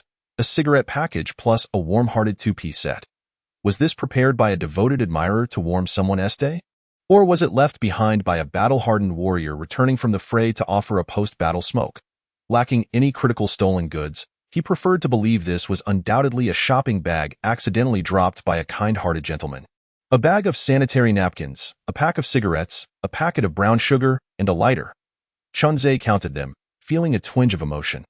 Although the bag did not yield anything substantial as its exterior suggested, it was not less than what he received at the start. Subsequently, to clear his backpack for further operations, he reluctantly had to deal with the pollution. Acquired Su-Fei sanitary napkin 1. Acquired Ebao Road cigarettes 1. Acquired Zip lighter 1. Acquired Jinjiji brown sugar 1. Purification of pollutants gained environmental value 6. After purification, the items began to acquire names, though regrettably, they had not yet entered the ranks of quality. The sanitary napkin and lighter required only a slight expenditure. What left Chunzé speechless was that the cigarettes, like the brown sugar, also consumed 10 points of threshold. Smoking goes into the lungs and out the mouth, as expected. Chunzé consoled himself for a while. Had he known in advance, he would have eliminated 4 empty slots or over 20 points of threshold. He certainly would not have opened it so carelessly. Thankfully, the pollution processor's energy threshold was ample, allowing him to live without meticulously counting every resource. This also served as a reminder for Chunzé. With limited backpack space, he needed to plan wisely. In the future, when encountering such polluted packages, he should aim to open them when the pollution processor's energy is plentiful. Otherwise, he would find himself in the awkward situation of a full backpack with items he couldn't bear to discard. Ding ding. At that moment, the wristband suddenly vibrated. Chunzé turned to see a response from the survivor with whom he had negotiated earlier that morning. Since it was a mutual communication, either the recipient's number or name would inevitably appear at the forefront of the other's chat content. Avoiding anonymous exchanges, if it were a one-sided message, he might only see his own messages while the other remained anonymous. This constituted a commendable privacy protection system, which Chunzé believed was advanced even in the electronic messaging age. As for whether to disclose a number or a name, survivors could manipulate their chat settings. Alternatively, they could be bolder and, like some survivors, display their profile pictures as well. Lu Yinyan. I'm offering the blueprint in exchange for 3 units of fish meat. If that works for you, let's proceed with the trade. After several exchanges, this is the greatest concession I can offer. Lowering the demand to 3 units. Staring at the wristband message, Chunzé could still see the long string of messages from the other party. This was a complete account of how their initial offer of 3 kilograms of food had been negotiated down to 3 units. To be honest, 3 units of fish meat was no longer within Chunzé's expectations. Having an extra paddle wouldn't significantly increase his speed. The more pressing concern was that the next level was a sailboat. While pondering during his morning fishing, he had concluded that manual labor might face elimination, and the risks of purchasing were quite high. Yet, he could not resist the temptation to see if modifying the paddle would increase the upgrade materials, making the subsequent boat even more refined. The successful modification of the wooden boat and its implications for future upgrades was indeed enticing. More material consumption meant greater capacity, higher durability, and faster speeds. The difference between a standard, upgraded sailboat and one that had been modified post-upgrade could be monumental. Chunzé understood that they were not even comparable on the same tier. To gamble or not to gamble, that was another matter. Nevertheless, Chunzé felt it was appropriate to reply to the message.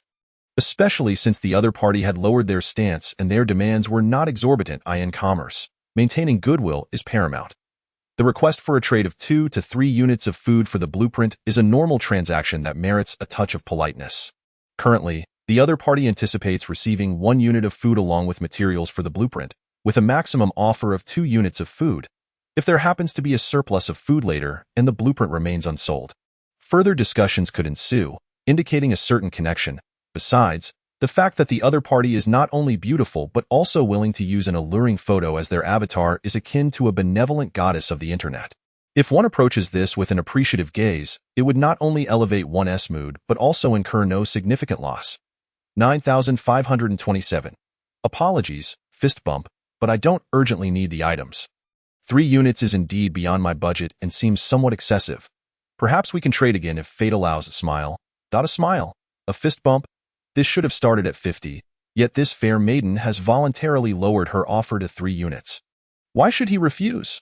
Unexpected developments unfolded for Chen Zhe. On the other end of the transaction, the self-proclaimed goddess was now staring at the rejection message with a countenance akin to a dramatic face change in Peking opera. Chapter 9.0 Yuo. An opportunity to engage in the clandestine in a certain sea area. A striking woman clad in a cosplay of Raiden Shogun was grinning at her screen, ultimately stomping her foot inside a small boat. She was Lu Yinyan. Before her traversal, she had been participating in an event known as the Passionate Night Comic Convention, where she was also one of the main characters in this fervent narrative. In terms of beauty, she certainly held her own. She could easily be ranked among the campus beauties of second-tier universities, not inferior to the fantasy of a 36D supermodel, ID 9527, male, starting offer of 50, cultured with considerable wealth. For a seasoned sea king who could maintain his position while fishing, crafting a rudimentary character sketch based on chat content and style was merely a fundamental skill. With this thought, Lu Yinyan couldn't help but smile. She was confident she could manage any man. She understood that men only behave themselves when they were genuinely on the wall. No, perhaps one should also worry about the risk of their portrait swaying. Tap, tap, tap. She began typing a message, launching an ethical appeal, expressing understanding before presenting her request, gradually elevating his image to a virtuous stature, concluding with a touch of pathos. Lu Yinyan. I understand that your resources are limited. But this blueprint is my final hope. I know you might think it isn't worth 3 units of food right now, but once I secure resources today, I will certainly repay you. If we are fortunate enough to meet again on the vast ocean, I will personally thank you for your generosity today. Moreover, I can tell from our chat that you have a warm heart. After reading through it carefully, Lu Yinyan felt immensely satisfied and promptly clicked send. With such finesse, was it not a matter of holding the upper hand? 1 minute passed. 10 minutes passed. Half an hour passed. As Lu Yinyan awaited a response that never came, her impatience began to rise. Had she misjudged the character assessment? For a fleeting moment, she fell into self-doubt. Then, she decided to alter her strategy and be more direct. Attempting to entice him with a seductive half-body photo followed by a voice message. Lu Yinyan, just exchange 3 units of food for me. You're so capable. Surely you can quickly acquire more food. After confirming the send, ding. The reply came almost immediately, within a minute of sending. Lu Yinyan's eyes sparkled with delight, thinking, indeed, these men are easily swayed by such tactics, my irresistible charm. Confident that she had regained the initiative in their communication, Lu Yinyan opened the reply. 9527. Oh, smile. The atmosphere froze momentarily, followed by an eruption of expletives from Lu Yinyan. I wrote a heartfelt message, flaunted my allure, and you respond with just, oh? You dog. You. Isn't this single-word response supposed to be firmly under the control of the little fairy? This fellow had turned the tables completely. Lu Yinyan felt her defenses had crumbled, clutching her device. She deleted and retyped, yet found herself at a loss for words. Chen Zhe, evidently oblivious to the profound impact of that simple O on someone accustomed to charming and demanding compliance, assumed the other party was still grappling with the reality of their situation. When moral persuasion failed, did she think to resort to seduction? Chen Zhe deemed that approach untenable. While he appreciated the benevolence of the other party, he would not be compelled to part with tangible benefits as an entry fee. In this apocalyptic backdrop, amidst life and death, food scarcity, and resource scarcity, Even the most reckless would not wish for you to lose your wits at such a critical moment. Ding ding, not long after.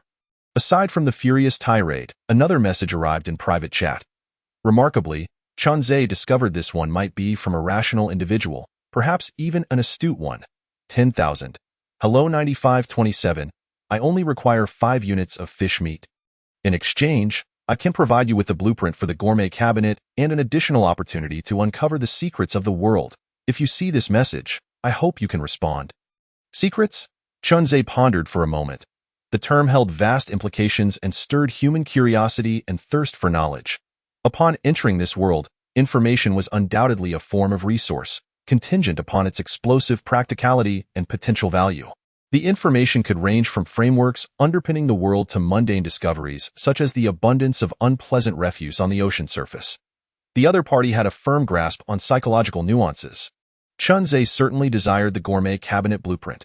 However, if he merely saw a request for 5 units of food, he would likely have ignored it, similar to how he treated Lu Yinyan, waiting for the other party to self-negotiate the price down to save himself from unnecessary dialogue.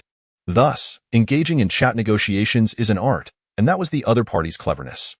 The value of information is indeed valuable. Coupled with the other party's sincere tone, even the most aloof of individuals might feel compelled to respond. 9,527. 5 units? Shouldn't you elaborate on what you're offering? Even if you truly have 5 units of fish meat, who would be foolish enough to discard them into a waste bin? Moreover, you mentioned secrets.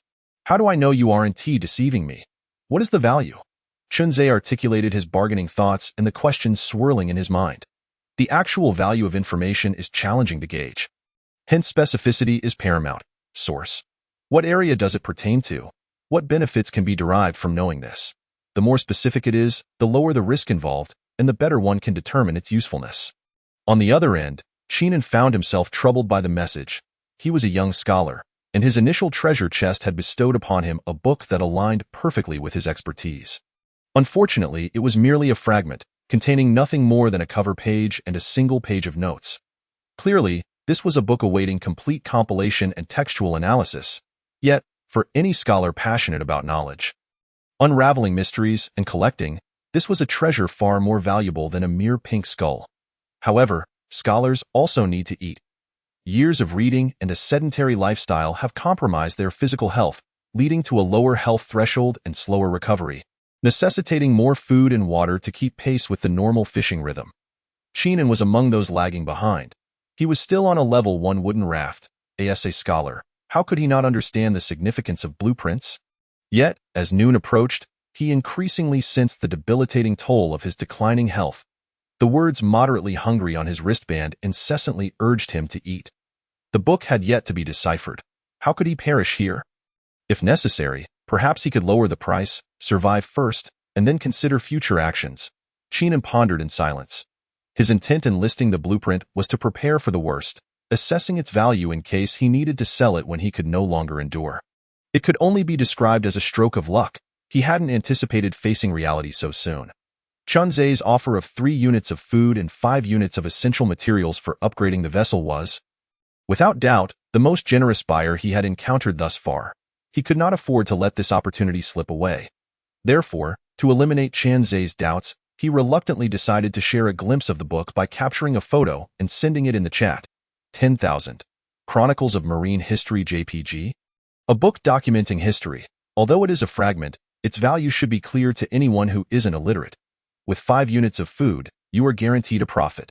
Faced with the other party's reasonable yet firm price negotiation, Qian's inner resolve wavered, but he ultimately refrained from revealing too much, even attempting to amplify the perceived value of the information to maximize his benefits. Chronicles of Marine History. Marine History. Meanwhile, Chunzhe found himself repeatedly muttering the title of the cover like a parrot. Perhaps due to the profound impression left by Comprehensive Mirror for Aid in Government during his school days, he became convinced that the book in the other party's possession must be extraordinary. 9527. I am confident that no one in this market would be willing to pay 5 units of food. 3 units is the maximum I can offer at present. I can additionally include some materials. And if you agree to sell the book to me directly, I could also offer a bottle of water, considering it is merely a fragment. Chunzhe typed and sent his message. This book seemed exceptional. and he wished to acquire it if given the chance. However, it was unfortunate that its owner was not inclined to part with it.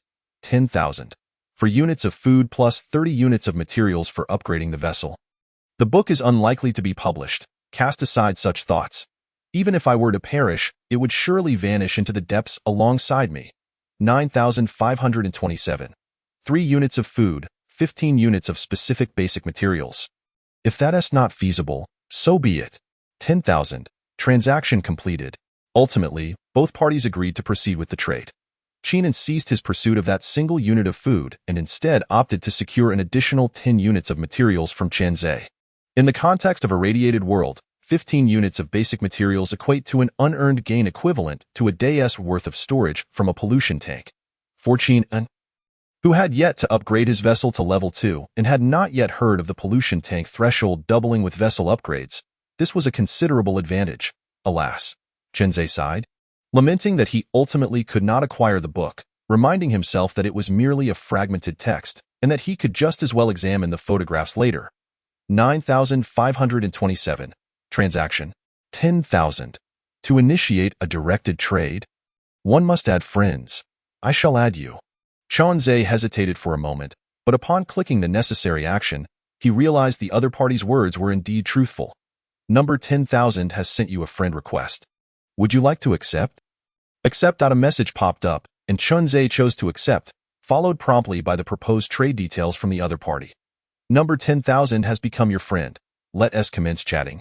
Number 10,000 has initiated a directed trade. Trade details. Food cabinet blueprint common 1, any food 3, specific materials 15. Would you like to proceed with the trade? Confirm trade. Ding. Lost fish 3. Lost wood 8.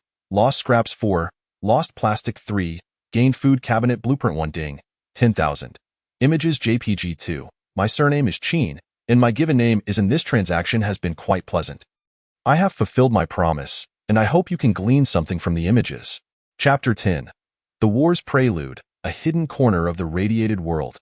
The world's secrets, who would have thought I would access them so swiftly? Qianzai muttered. During history class, he could hardly be bothered to open the textbook, yet now he brimmed with anticipation.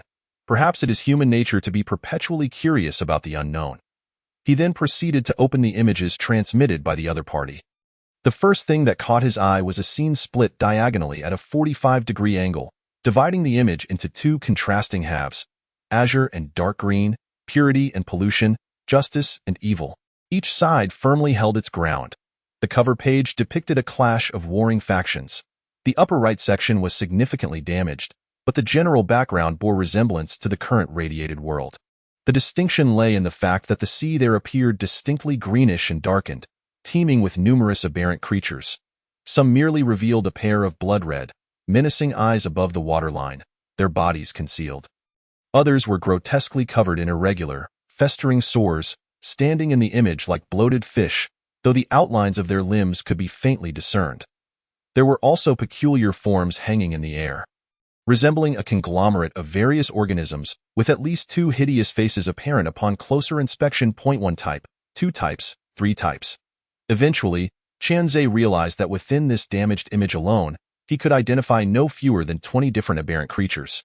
Among these monstrosities, some could still be traced back to their original forms as fish, whales, or sharks. Even those resembling terrestrial tigers, leopards, or wolves were reluctantly acknowledged. After all, there were no stipulations stating that only marine life could partake in this grotesque evolution. However, the majority of the creatures depicted were so distorted that one could hardly recognize their nature, resembling chimeras or mythical beings. Qianzai confidently asserted that with a bit of effort flipping through the Shanhai Jing, one could certainly find descriptions of monsters bearing similar or closely related features. Yet, apart from his musings, Qianzai also gained insights. His keen observation revealed that regardless of their final forms, all these aberrant beings exhibited a common trait. Upon their distorted bodies sprouted numerous long and short red tendrils, akin to a swarm of red worms infesting a polluted gutter. Such a sight would surely send any survivor afflicted with trypophobia into a faint. Continuing his gaze downward, the patterns in this area remained relatively intact. With a refreshing sky blue color palette, centered in the image stood a bare-chested merman king, his muscular physique exuding a sense of power and majesty. Adorned with a splendid crown, he held a trident aloft in his right hand. Sharp and unmatched, symbolizing his dominion over the oceanic tribes. Behind him stood warriors from various marine races: fishmen, whalemen, sealmen, seahorsemen. Each marine creature was vividly portrayed, brandishing weapons in readiness. It was unclear what extraordinary abilities the artist possessed. But even an image transcribed from a book could evoke a palpable sense of the fierce confrontation between the two sides. Regrettably, the central area where the trident intersected with the upper section was missing. According to compositional principles, this golden point should have provided the strongest visual impact. It was a curious coincidence that this particular area was the only one lacking, leaving much to the imagination and evoking a sense of wistfulness. Nevertheless, even in the absence of the image, Qianzhe could still engage in imaginative reconstruction. The cultural richness of Blue Star was vast, and he had certainly encountered similar structural diagrams before. Through his mental synthesis, he concluded that the highlighted focus of this image was likely the direct confrontation between kings. To face the Merman King, the legendary ruler of the ocean, the aberrant faction's boss was evidently no ordinary foe. A tribal war? A war of forms? An invasion by an external civilization? Qianzhe pondered numerous possibilities. However, with scant information, he could hardly form a coherent logical framework. After examining this image, the only certainty he gleaned was that his current environment was perilous. The Azure Ocean and marine tribes remained unknown, yet those grotesque, repulsive aberrant creatures truly inhabited the polluted waters beneath his wooden vessel. Moreover, they might soon become antagonistic NPCs in his survival endeavors. Qianzhe could already envision the arduous days ahead, where not only would he toil to collect refuse, but he would also need to remain vigilant against monsters. Alas, he hoped the forthcoming information would prove more practical. The corners of Zhang Zhe's mouth twisted. Qinan had not deceived him. The images concealed numerous secrets, yet the information remained too abstract. Generally, information based on a grand backdrop rarely offered immediate benefits for survival. For example, the enmity between radiated and marine creatures, the existence of their respective leaders, and the external descriptions of aberrant beings and ocean warriors. All such details, while secretive, primarily enhanced one's overall understanding of the environmental context rather than revealing miraculous encounters. Events or treasure chests that could yield tangible rewards. After reining in his emotions, Qianzhe nervously opened the second image. There is something noteworthy. With just a glance at the scroll, Qianzhe's pupils contracted, suddenly alight with realization. Although the content of this image was scant, the abundant, convoluted script, reminiscent of an old physician's prescription, was more than enough. What it conveyed was, in Qianzhe's view, akin to notes. The text was indecipherable, yet its quantity was undeniable. The few island sketches in the corner likely accounted for less than 1/5 of the entire image. However, who could comprehend this obscure script? Qianzhe found himself engulfed in confusion. It was only natural. Had Qinan been able to decipher its meaning, he likely would not have half given it to Qianzhe. Yet soon, a flash of inspiration struck Qianzhe, as if he had found a solution. Compared to scholars who relished delving into knowledge and overcoming challenges, they had nearly suffered a defeat in intellect, but from another perspective, their greatest joy lay in being mindless laborers. Knowledge may not reside within their minds, but it could certainly be uncovered within an app if one were to ask who could serve as a search engine in this alternate world. Assisting with homework or solving queries, IT was undoubtedly the survival assistant ring. Qianzhe, bold and enterprising, began his attempts.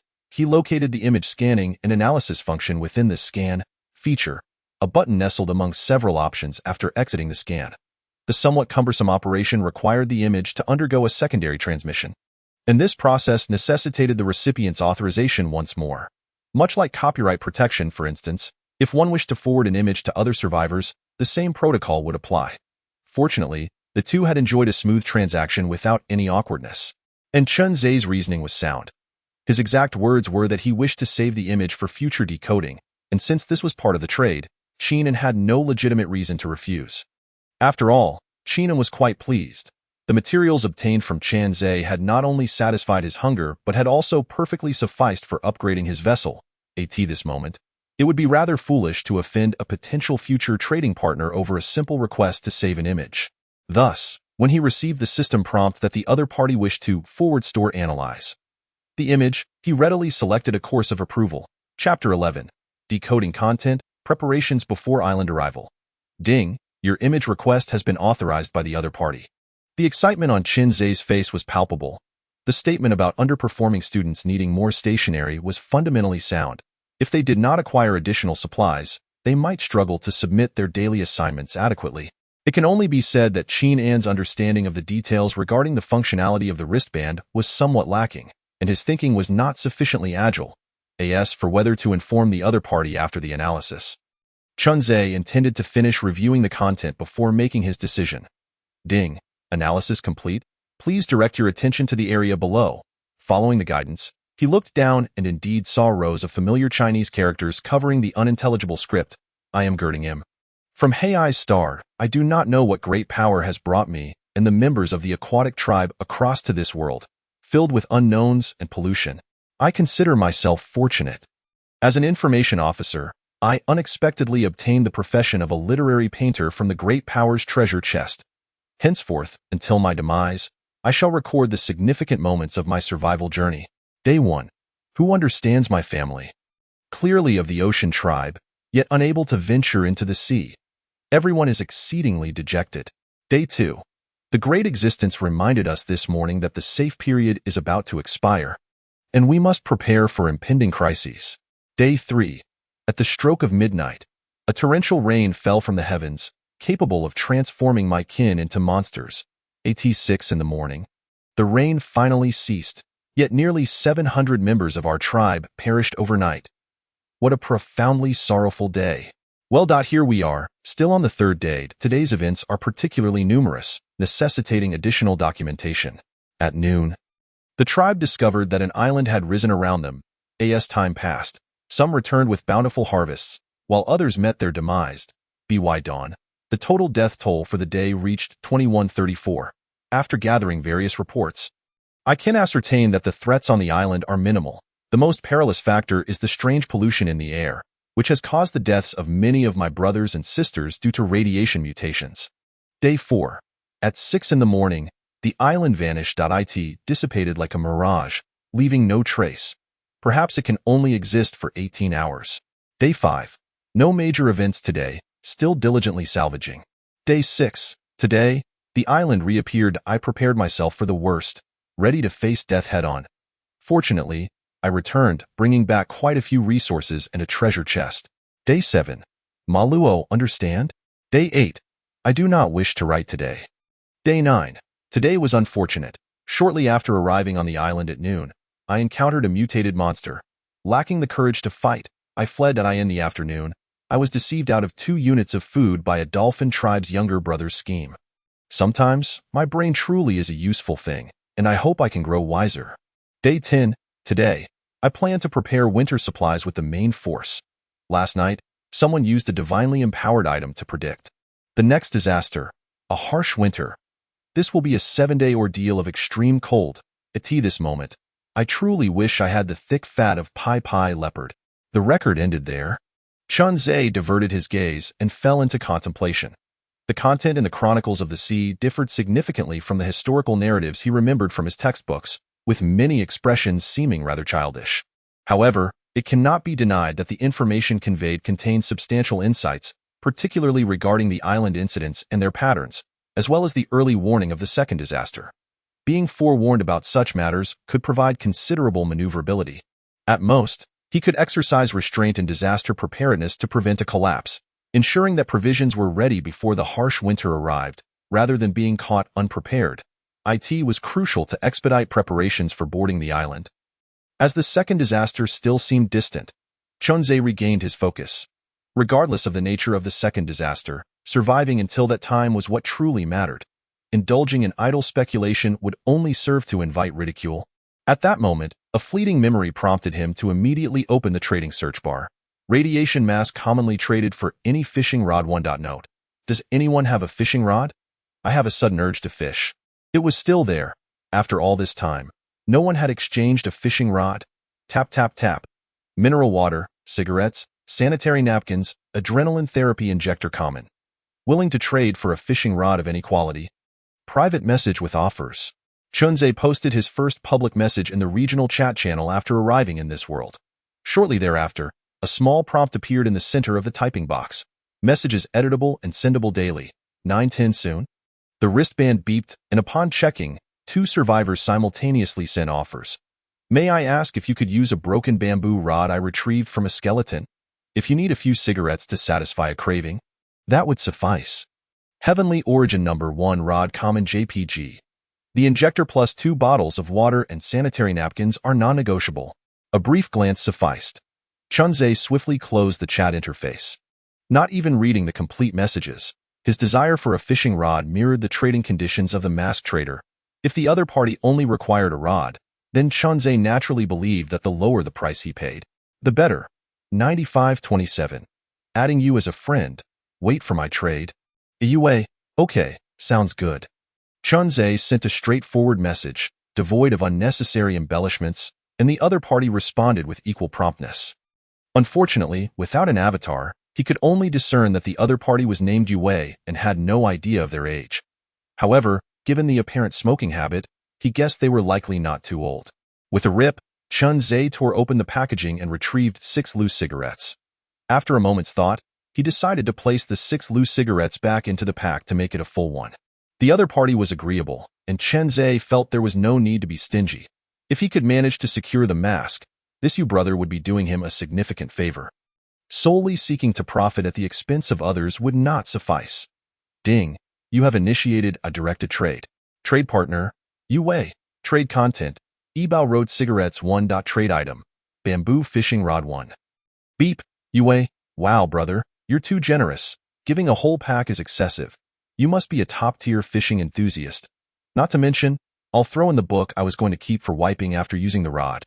Half a minute passed. Chunze did not receive confirmation of the trade from the other party, but instead received a brand new directed trade request. Yue has initiated a directed trade with you. Trade details, Bamboo Fishing Rod 1, Count to 3 Fishing Method 1. C pair 200 G1 in exchange for 1 cigarette. Do you accept the trade? Quite the deal.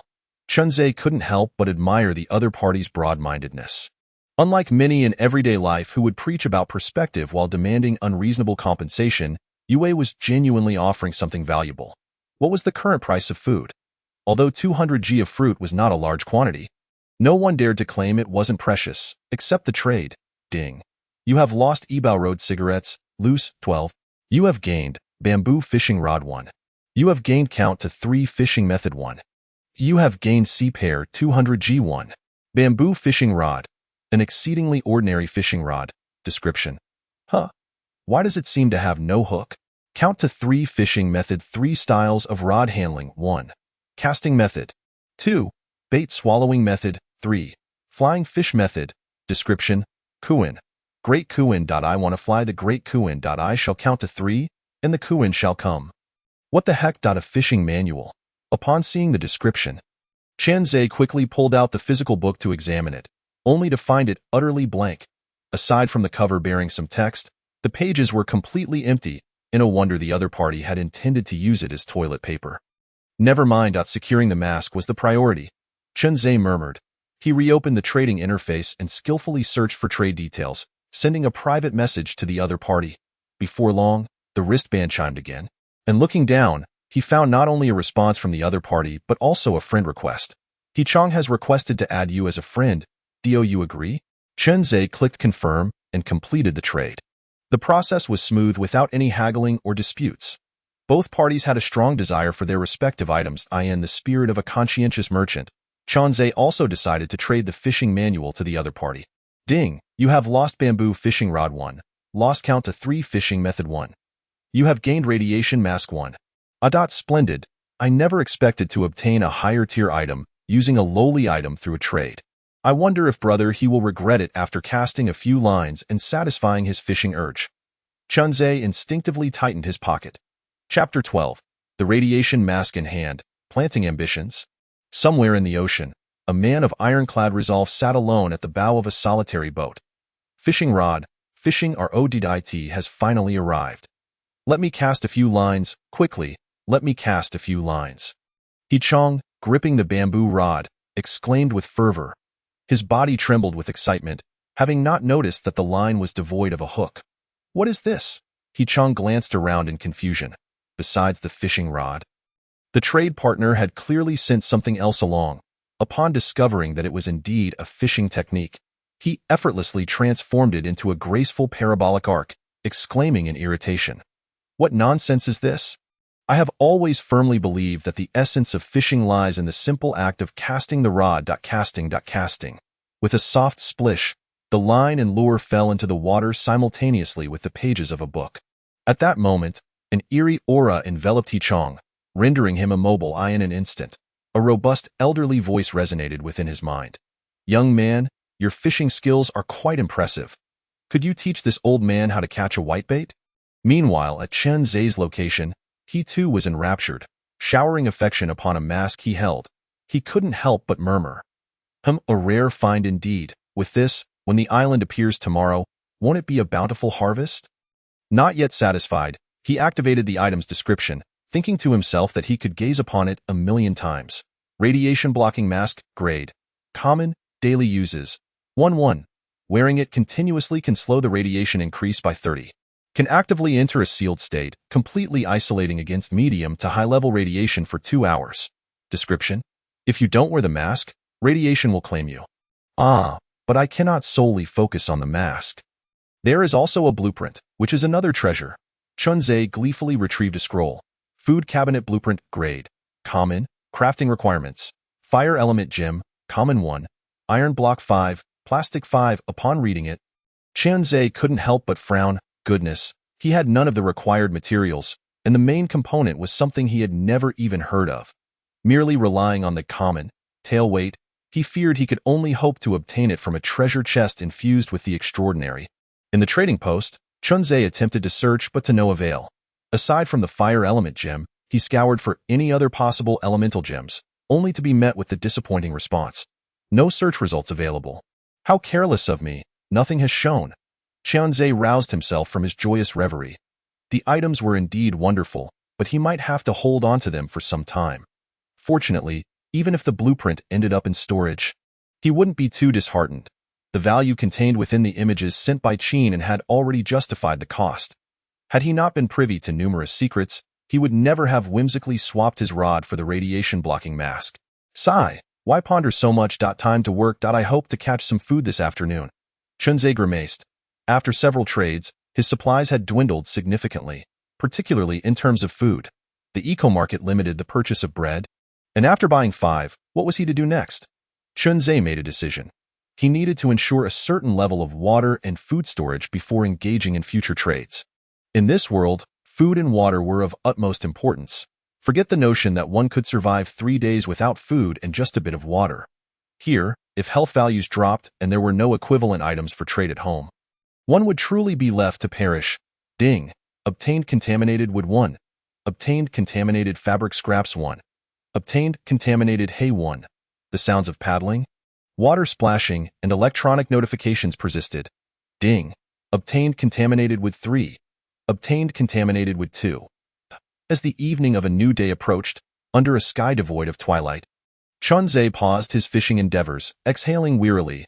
Time for a break. Regrettably, I have not accounted for a single unit of food today. Time, 1816. Temperature, 23°C. Name, Chen Zhe. Personal ID, 9527. Health value, 48. Mild hunger. Mild muscle strain. Status slowly recovering. Radiation value, 0-100. Current world radiation value, 95-100. Title, Junior Environmental Guardian. Chen Zhe glanced at his survival wristband, then retrieved a sea pear roughly the size of 2 fists from his storage box. The absence of food did not negate the necessity to replenish his health. Crisp. With one bite, the refreshing sweetness of the pear instantly danced upon his taste buds. He wondered where this delightful treat had come from. Its flavor could easily surpass 99 of fruits from Blue Star. Sitting at the bow of the boat, Chen Zhe contemplated its origins. According to current information, absent any fortuitous encounters, the only plausible source for such a rarity would be a treasure chest. Regardless of its provenance, the generous individual who shared this bounty in times of scarcity deserved acknowledgement.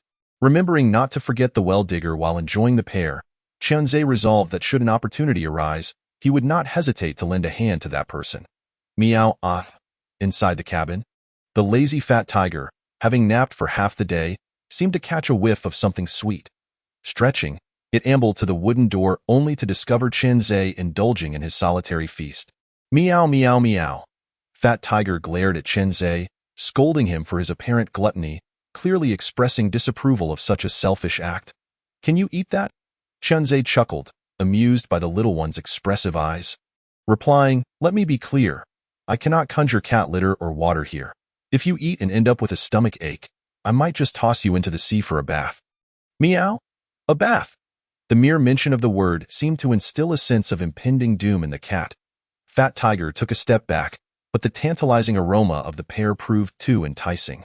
Perhaps a result of its innate laziness, it quickly trotted a couple of steps forward, plopping down in front of Qianzhe, defiantly raising its head.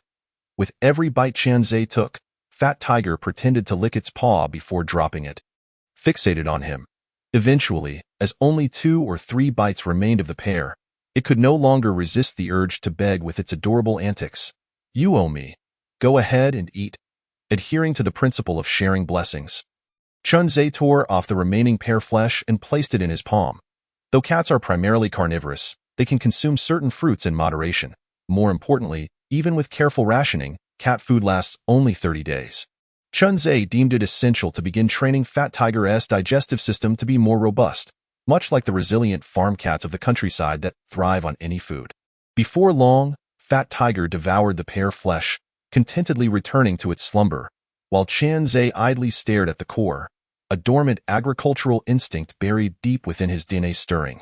How delightful it would be to cultivate such sweet, juicy sea pears. Once his ship was sufficiently large, establishing a cultivation area would only be a matter of time. Having caught no food throughout the day served as a constant reminder for Qianzhe that his development goals must lean towards self-sufficiency. He could not rely solely on the whims of nature for sustenance. While his health value gradually restored, he decided to commence the separation of the pear seeds. After completely dismantling the core, he found a total of 4 seeds. Observing their appearance, each seemed plump, at least larger than pear seeds from blue starred. To ascertain whether they could be planted, Qianzhe activated the survival world's versatile function, scan, see pear tree seeds, current stage, germination period. Soak in clean water for 1 day, then air dry for another day to increase the chances of entering the sprouting phase. Description: please complete germination and transplant within 7 days. The shorter the time, the higher the survival rate of the plant. Chapter 13. The fish meat of the tailhook. The calamity of acid rain approaches. To his surprise, they could indeed be planted, but he wondered if he could obtain soil from the island tomorrow. With a soft slap, Qianzhe chided himself. Even if the island he logged into lacked soil, it was improbable that a region frequented by thousands of players would be barren. That probability was too low. So low that even Qianzhe himself found it hard to believe such misfortune could exist. He took out a bottle of mineral water, of which he had consumed more than half during the day, and submerged the 4 seeds in the cap.as. For how many would germinate, that was a matter of luck. The description stated that the quicker they sprouted within the 7 days, the higher their survival rate. And Qianzhe mused that he had not wasted much time. Perhaps all would sprout. After completing these tasks, he lay on his resting mat for nearly an hour before resuming his fishing activities. Ding. Obtained contaminated hay 1. Ding. Obtained contaminated plastic 2. Ding. Obtained contaminated wood 6. Once his health value peaked, his efficiency noticeably improved.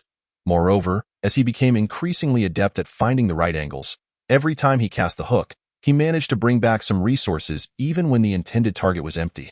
He cherished this final burst of time. It wouldn't be long before the impending acid rain would make leisurely fishing like this a distant memory. Boom. Half an hour later, accompanied by a deep rumbling thunder, the already tranquil, gray-toned environment darkened further. Was the anticipated acid rain finally upon them?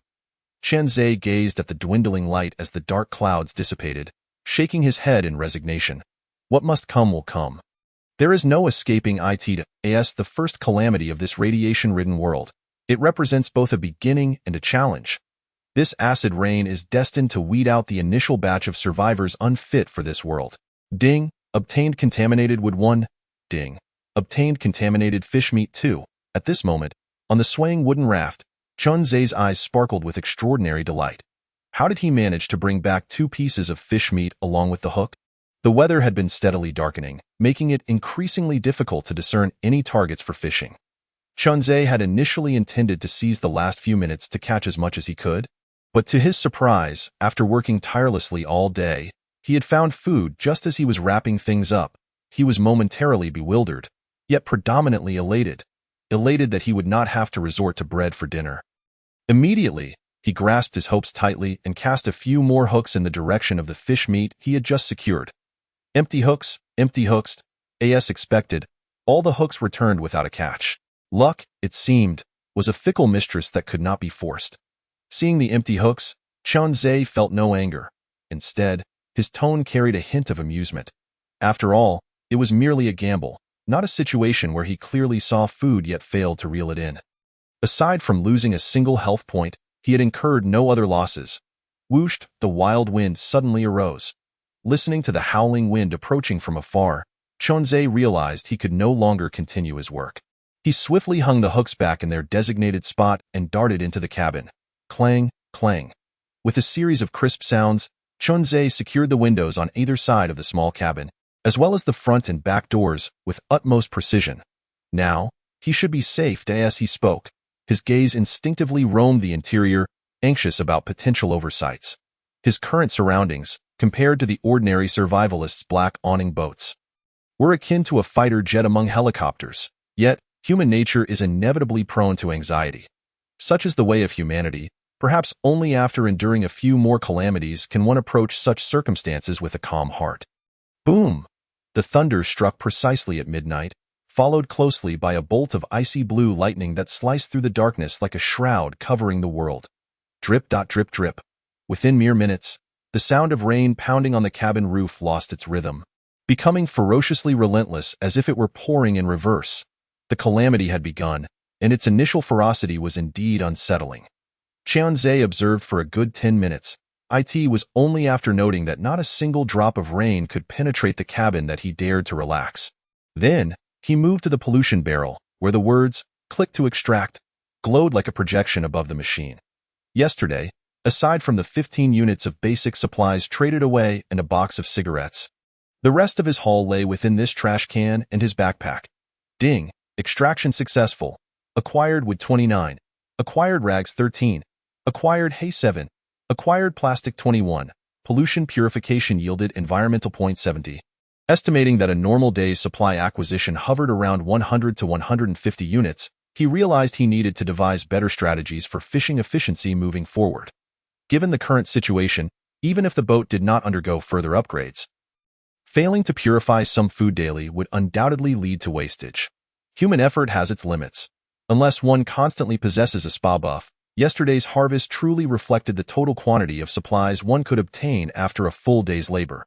Just as he was about to clear out all the supplies from his backpack into the pollution barrel, a rather impractical fantasy suddenly sprouted in Chun Zhe's mind.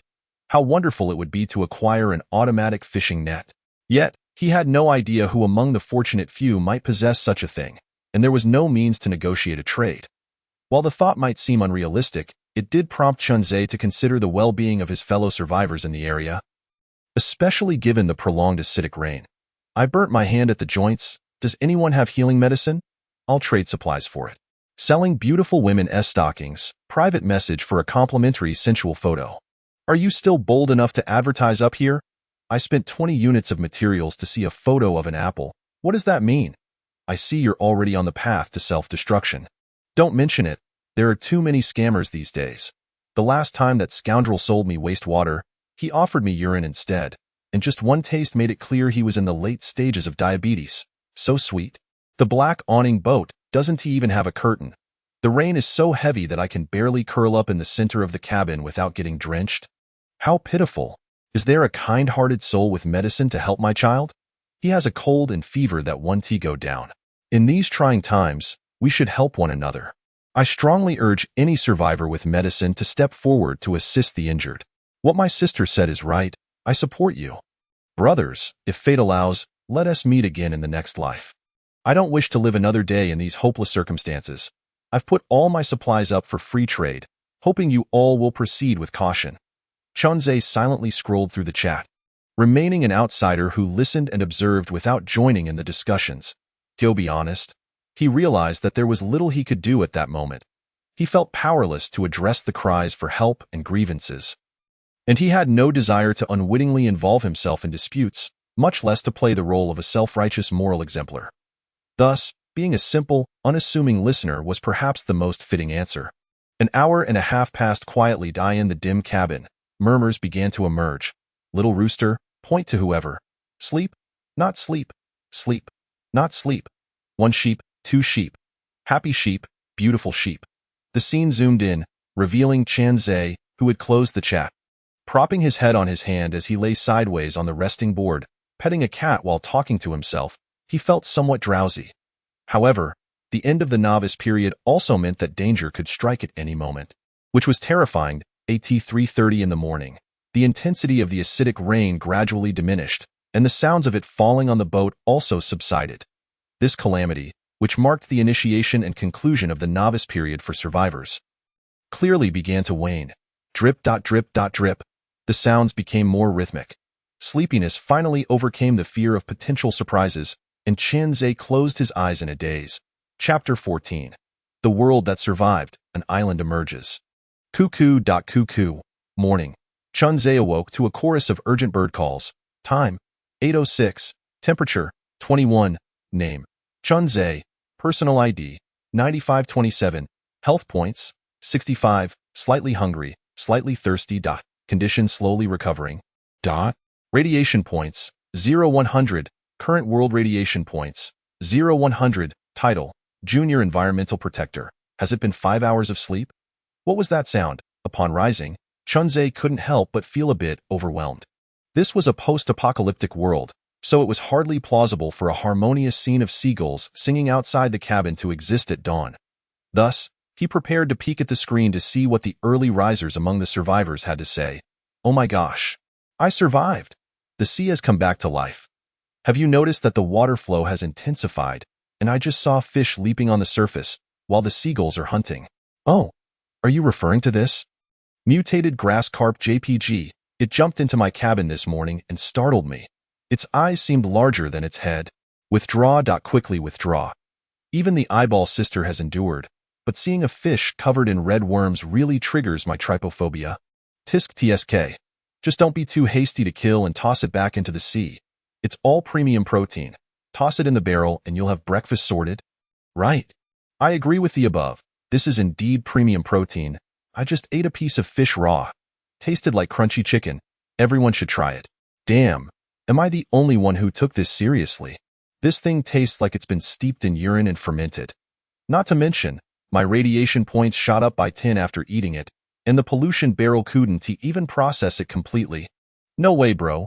You really believed it? Haha. This is a fish mutated in radioactive wastewater. It's a miracle if it tastes good. As for those radiation points, just endure it.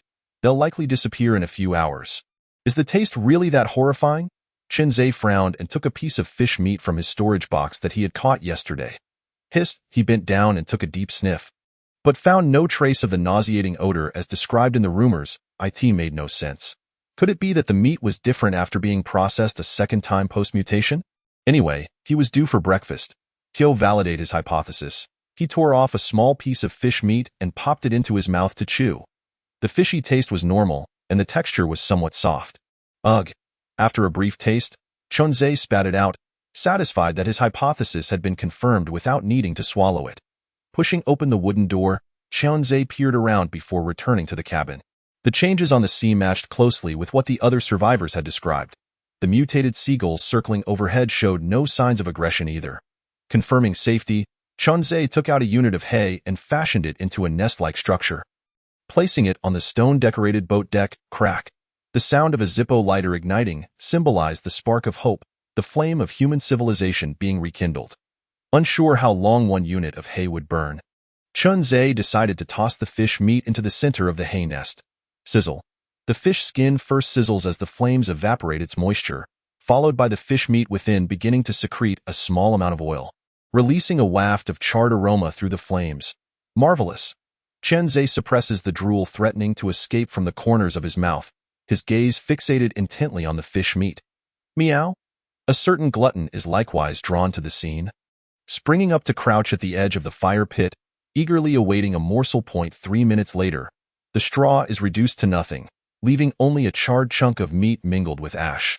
Chen Zhe, undeterred, picks it up and gives it a light pat before stuffing it into his mouth. In this world, having something to eat is already a blessing, and being able to enjoy cooked food would undoubtedly surpass 9/10 of survivalists. He tears the hefty fish, weighing about a pound, into 2 halves, one for his breakfast and the other saved for lunch, as for the sustenance of Fat Tiger. Chen Zhe tears off approximately 20 grams of roasted fish and takes a small handful of cat food. Man and cat soon find themselves sated. Chen Zhe maintains the same habit as in the previous days, waiting for his health value to recover to 70 before resuming work. Although he calls it rest, it is more like sitting at the bow of the boat, observing the world around him. The sea's current intensifies, distorted fish thrash about while seagulls hunt. These phenomena, as described by others in the public screen, are all things he has witnessed. One survivalist on the public screen describes it aptly, having utilized a vivid metaphor. Though the moving creatures are grotesque aberrations, they are far more vibrant compared to the previous desolate world filled only with refuse and murky water. Yet, something feels amiss. Why does it seem that there is less garbage? Chen Zhe's pupils suddenly constrict. Where is my trash? Where has all my abundant and dense refuse gone? The more he observes, the more he realizes that the debris floating on the surface of the sea is markedly reduced compared to the past 2 days. To be precise, the density is not as concentrated.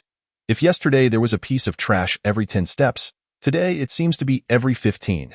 Chen Zhe wonders if this is due to the end of the novice period or some other reason. But he suspects that the efficiency of future scavenging will likely decline.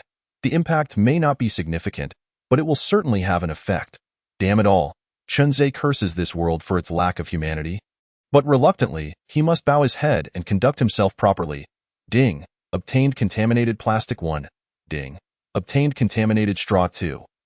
As the morning draws to a close, Chen Zhe has only managed to gather a mere 23 units of resources. It is not that he is slacking, rather, he has been deliberately managing his health value in preparation for the island expedition. At precisely noon, as many survivalists are preparing to take a lunch break, islands of various sizes and unknown dangers emerge from the depths of the sea, appearing in the sight of the survivalists. While others express confusion, disgust, and bewilderment, Chen Zhe has already turned the bow of his boat, charging directly toward the island, in stark contrast to his cautious demeanor in the morning. He certainly does not possess 2 faces. He merely needs to gather information to better navigate the unforeseen changes in the morning. The emergence of the island, however, is different. Chen Zhe anticipated it and has made ample preparations.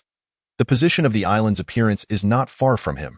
It is not particularly large, lacking the overwhelming sensation of an unseen coastline.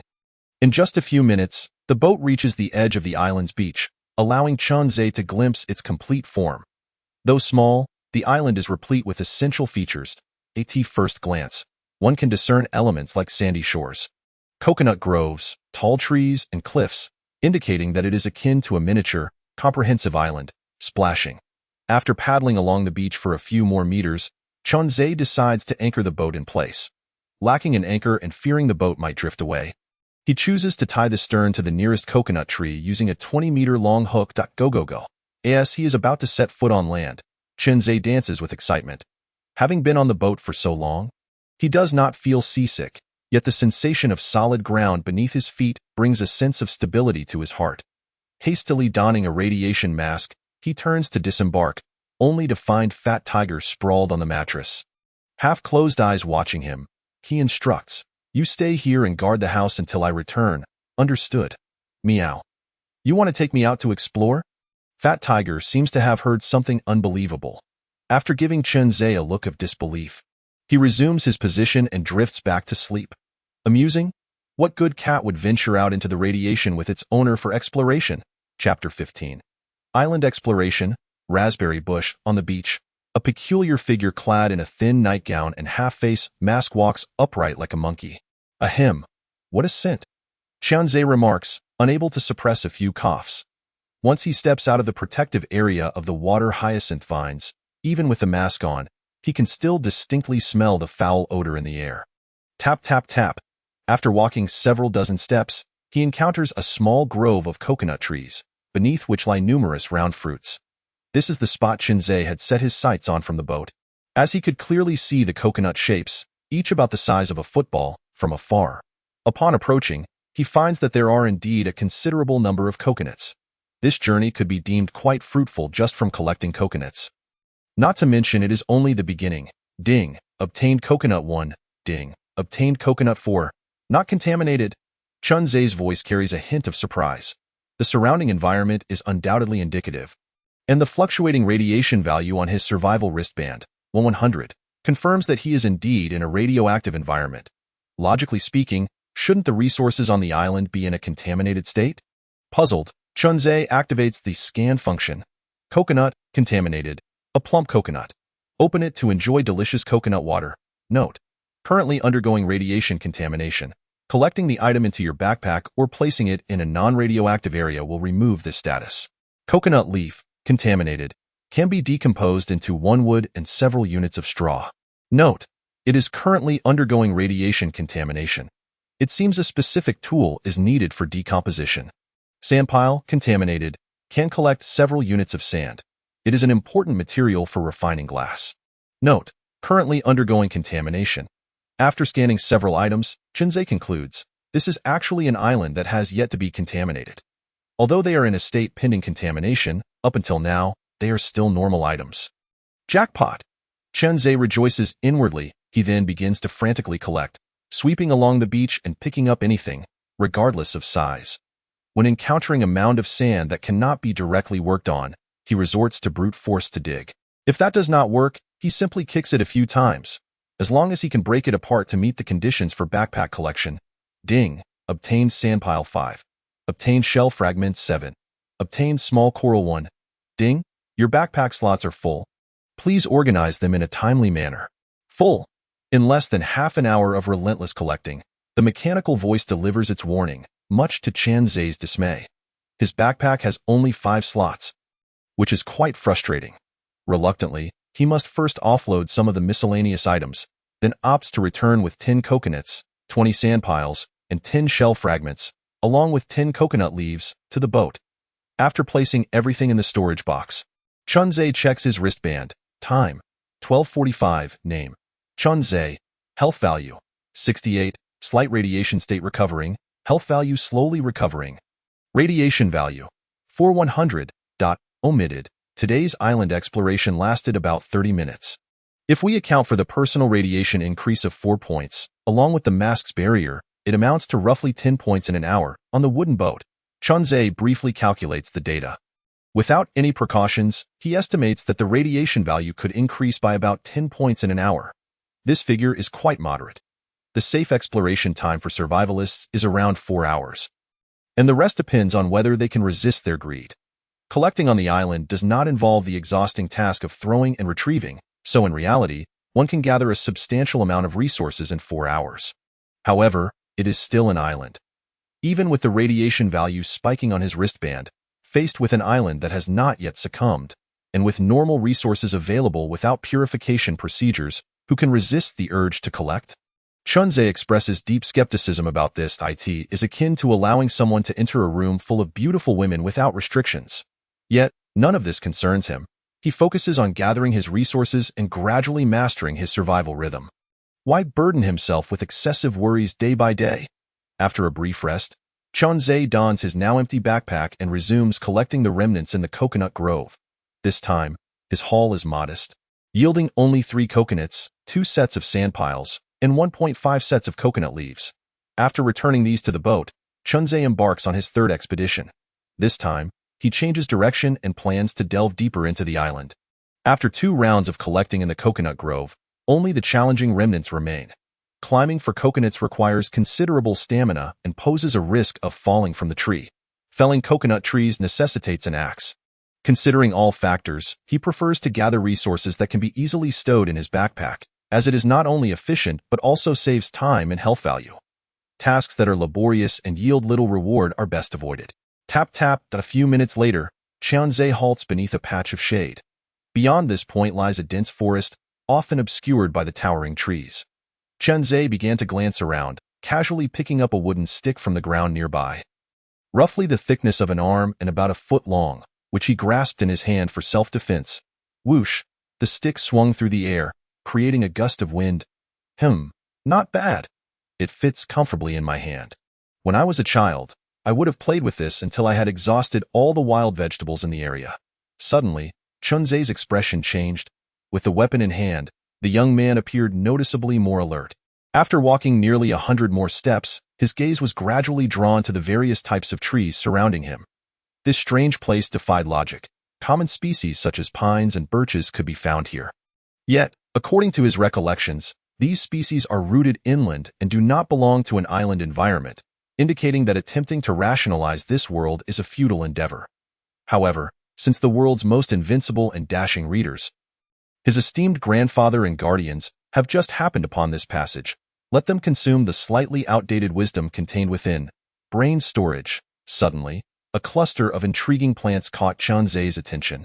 After exploring the island for so long, he had finally discovered fruits worthy of being called food. Chunzé hurried over to examine them closely. That moment, 6 plump, red fruits hung robustly from the vine. The fruits resembled lychees the size of apples, with slightly raised spots on their surface, reminiscent of the raspberries he used to gather during his childhood outings in the mountains. Red berry plant, contaminated, rarity, ordinary, a rare, high-quality fruiting plant. The flesh is full and juicy, with a short fruiting cycle and easy to cultivate. Description: this plant originates from another world, not a native fruit. If conditions allow for its transplantation, you will understand what economic crops truly are. Wow! Upon realizing he had stumbled upon a plant of some rarity, Chunzé couldn't help but exclaim a curse, quickly gathering the fruits one by one into his pouch. Ding! Obtained red berry fruit ordinary 6. Goodness, if I suddenly receive a notification about some contaminated item, I might just burst into tears. Chunzé chuckled to himself and continued to explore the surroundings. Unfortunately, aside from this red berry plant, he found no other discoveries. He needed to transplant it quickly. Standing before the plant, Chunzé felt a sense of urgency. He feared that if he delayed, the plant would become contaminated and unsuitable for transplantation, turning such a precious find into mere fodder, a thought that filled him with regret. Chunzé then considered the purification barrel, but to date, there had been no examples of living things being purified. If he did not take prompt and proper measures to secure the red berry plant now, he felt he would regret it, perhaps even waking in the middle of the night to slap himself and mutter, "What the hell was I thinking? Why didn't I just grow a couple more legs and join the aberration?" Chapter 16. The price of stone sores, tools acquired. Wooden barrel 1 basic trading material 10 note. Half the profit from the blueprint is reasonable. Wooden barrel blueprint 2-3. 1 trade any water source 1. Note. Water or food will suffice for private chat. Chunzé opened the trading center to search for wooden barrels. This was the most economical and practical artificial planting solution he could think of. He had also looked into extraordinary items related to planting, such as planting beds and nutrient pots, but their prices were so exorbitant that he could not bear to purchase them. 9527. I have coconuts. Would you be willing to trade for the wooden barrel blueprint? After sending the private message, Chunzé quickly noted the location of the red berry plant and retraced his steps. Now, with his pockets empty, even if someone agreed to the trade, he had nothing to offer. Ding ding. 0048. 4 coconuts. 9527. 2 coconuts. Don't be greedy. Wooden barrels aren't that rare. I just don't want to waste basic materials. 0048. 3 coconuts, or there's nothing to discuss. On the thatched boat, Chunzé stared at the chat in disbelief, muttering, seriously, do they think I'm a fool? I'm genuinely trying to conserve materials to upgrade the ship quickly. Do they intend to slaughter me? With that, he abruptly closed the chat and purchased 2 wooden barrels. Ding. Lost wood 15. Lost fabric scraps 15. Ding. Obtained wooden barrel 2. Transaction successful. Chunzé took one out to inspect. It was the same size as the plastic barrels commonly used at home, but due to its wooden nature, it exuded an air of antiquity. With the barrels prepared, Chunzé was about to head out to transplant them when his wristband beeped again. Yue, bro? I have tool blueprints. Do you have any stones? Want to team up and strike it rich? Upon seeing the message, Chunzé was taken aback. What is this? Why trade materials when I can just buy them from the trading hall? He opened the trading hall to search, only to discover that the price of stones had skyrocketed. After glancing at the chat channel a few times, he began to understand what had transpired. It turned out that with the emergence of the island, many survivors were gearing up for exploration. Soon, the first batch of scouts reported back, indicating that while the island was indeed rich in resources, many required specific tools to collect: axes for chopping trees, picks for mining, and shovels for excavation and transplantation. The discussions were varied, but the gist was that tools were essential, aside from items that could be picked up off the ground or small objects that could be gathered. Most resources required tools. Without tools, venturing onto the island would likely yield only a few basic materials, relying purely on luck for any substantial gains. Chunzhe had not realized this because he had been meticulously managing his health points, limiting his actions to merely kicking at sand piles and avoiding any strenuous tasks. Thus, when the news spread, the prices of various tools and blueprints necessary for exploring and gathering island resources began to soar. The most critical reason for the nonsensical rise in stone prices was that the majority of tool blueprints required stones as their foundational material, e.g. wooden barrels, bowls, and other household items were not considered gathering tools. So they could be made from any material: stone axes, stone picks, stone shovels, stone spears. There were no wooden axes or wooden picks as one might find in novels. Frankly speaking, what could something made from mere wood accomplish in terms of felling trees or striking rocks? Which came first, the chicken or the egg? It was an amusing reflection, tinged with a hint of philosophical pondering. No, Chunzhe thought. That analogy was inappropriate. To be precise, both the chicken, the tool, and the egg, the stone, existed in this world. It should be framed as a cyclical problem. A chicken lays an egg, which hatches into a chicken, and so on. Stones require picks for collection, while picks require stones for their creation. But with the meager amount of stones available in the trading hall, one could easily guess that they would not suffice for the vast majority of survivors. The path ahead was always fraught with challenges. After this exploration of the island, more stones would surely surface, and thus the cycle would continue. As long as one was willing to wait, stones would eventually become as affordable as wood. Yet, who could bear to rely solely on luck to scavenge a few scattered materials when faced with the island's abundant resources? No one wished to feel inferior in an exploration that concerned their survival. Perhaps if the initial explorers were inefficient, subsequent landings on the island would still leave them empty-handed. A slow start could lead to a sluggish pace overall, easily resulting in scenarios like: do not underestimate the impoverished youth, do not underestimate the impoverished middle-aged, do not underestimate the impoverished elderly, Tears of the Tomb Raider, and so on. Many survivors found themselves in such situations, and Yue was no exception. His foresight was sharp. Upon discovering the island, he had promptly emptied his warehouse and made a substantial investment in tool blueprints. Unfortunately, despite his meticulous calculations, he never anticipated that the prices of the required materials would soar to astronomical heights, making blueprints easy to obtain while stones became a rare commodity. While blueprints could still be purchased, albeit at a higher price, stones would disappear the moment they appeared, often followed by a flurry of private messages. On a certain thatched boat, Yue was anxiously puffing on a cigarette, eagerly awaiting a response to his private message. Ding ding, his wristband vibrated. Was number 2000 preparing to sell? Or was Kaikuin ready to make a move? He feared he might have to sell at a loss. Yue exhaled a heavy cloud of smoke and opened the wristband, only to find that he had received a reply to the message he had hastily sent to 9527. 9527. I have plenty of stones. What tool blueprints do you have? Damn, you really do have them. Yue was so excited he felt like crying. He quickly typed out a response. Yue, stone tool blueprint, 33. I can make all gathering tools. It takes 5 units of stone and 3 units of wood to create one tool. If you're interested, we can each make a pickaxe and become miners, gathering resources all day long. Yue, do you have enough? If you're short, I can send you the blueprint first so you can make the pickaxe, then give it to me once it's done. Yue knew the current price of stones all too well, so even though he heard the other party claim to have plenty, he couldn't help but think in terms of dozens of units. Meanwhile, Chunzhe paused upon seeing the message. He hadn't even spoken yet, and the other party was already willing to send him the blueprint? Wait a minute, isn't that a bit too trusting? The other party shouldn't be certain he had any stones, right? Chunzhe rubbed his nose and deleted the message he had prepared. Today, He wanted to see if the other party was genuinely sincere or merely blowing smoke. After all, anyone could make grand promises without any cost. No one would take issue with such empty words. 9527.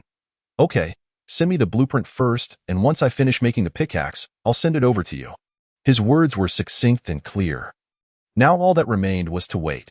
Due to the matter of gifting pairs, Yue holds a favorable impression of Chen Zhe. His intention was to lend a helping hand.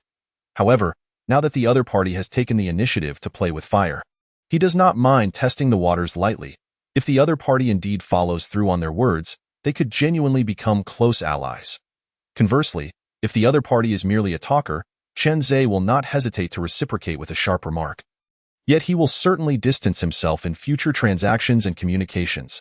It is not that Chen Zhe is overly sensitive. Rather, it is a helplessness born from existing in this predatory post-apocalyptic world. He could directly offer some stones to settle the debt of gratitude for the pairs, but as long as people are involved, communication and social interaction are inevitable. Since this cannot be avoided, it is prudent to seize the opportunity to filter for the most reliable survivors. Ding. Yue has initiated a directed trade with you. Trade details: Stone Tool Blueprint 3-3, 1 for 1 stone. Excellent. Chen Zhe exclaimed in admiration as he gazed at the trade request details sent by the other party. The initiative to trade blueprints signifies trust, while the price of 1 stone serves as a form of insurance for himself. This action not only proves the sincerity of the other party through action, but also cleverly demonstrates that he is not a naive fool who simply gives without thought. Ding. Trade completed. A mechanical voice sounded as Chen Zhe acquired the blueprint. While he received the blueprint and satisfactory answers, Yue had also gained peace of mind, marking a win-win situation. Chapter 17. Transplanting Surprises. Discovering water sources. You have initiated a directed trade. Trading partner. Yue, trade content, stone pickaxe 1. Trading item, wood 1. Ding. Trade completed. Ding. Lost stone pickaxe 1. Gained wood 1. 5 minutes after purchasing the blueprint, Chen Zhe successfully completed the trade. The remaining 2 crafting opportunities for the blueprint, owing to their amicable communication, now belong to Chen Zhe. Yue, thank you, big brother, salute. 9527. Please don't call me big brother. I feel unworthy. Just call me Chen Laodi from now on. Yue, alright. I'm already over 30 this year, so I'll take the liberty to call you brother. If I hadn't just heavily invested in the blueprint, I would have sent you a few sea pears. I don't know if you've tasted them, but the flavor. The two conversed casually.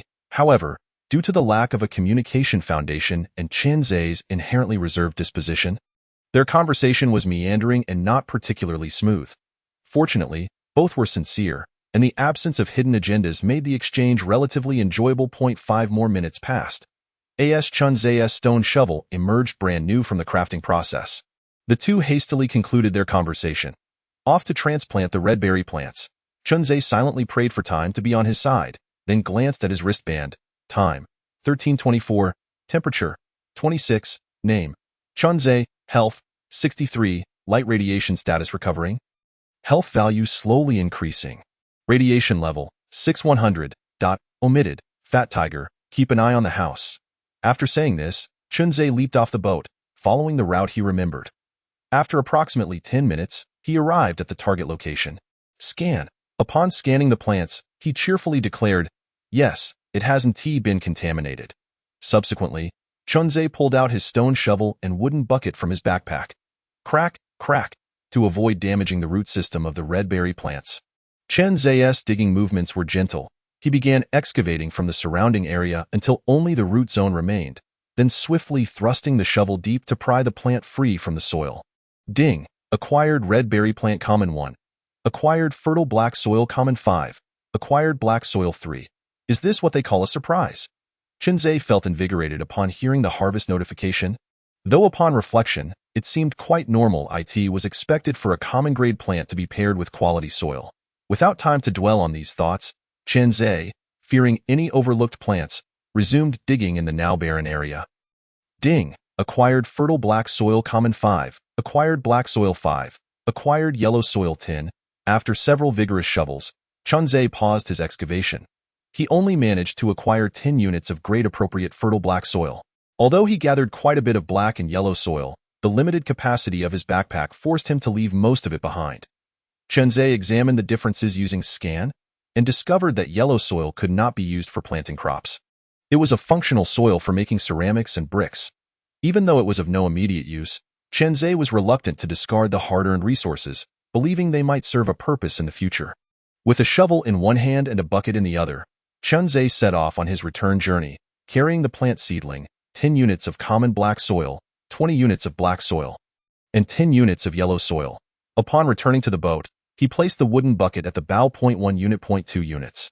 Chenzhe carefully transferred the soil from his backpack into the bucket until he had added 5 units of fertile black soil, which then settled in the center of the container.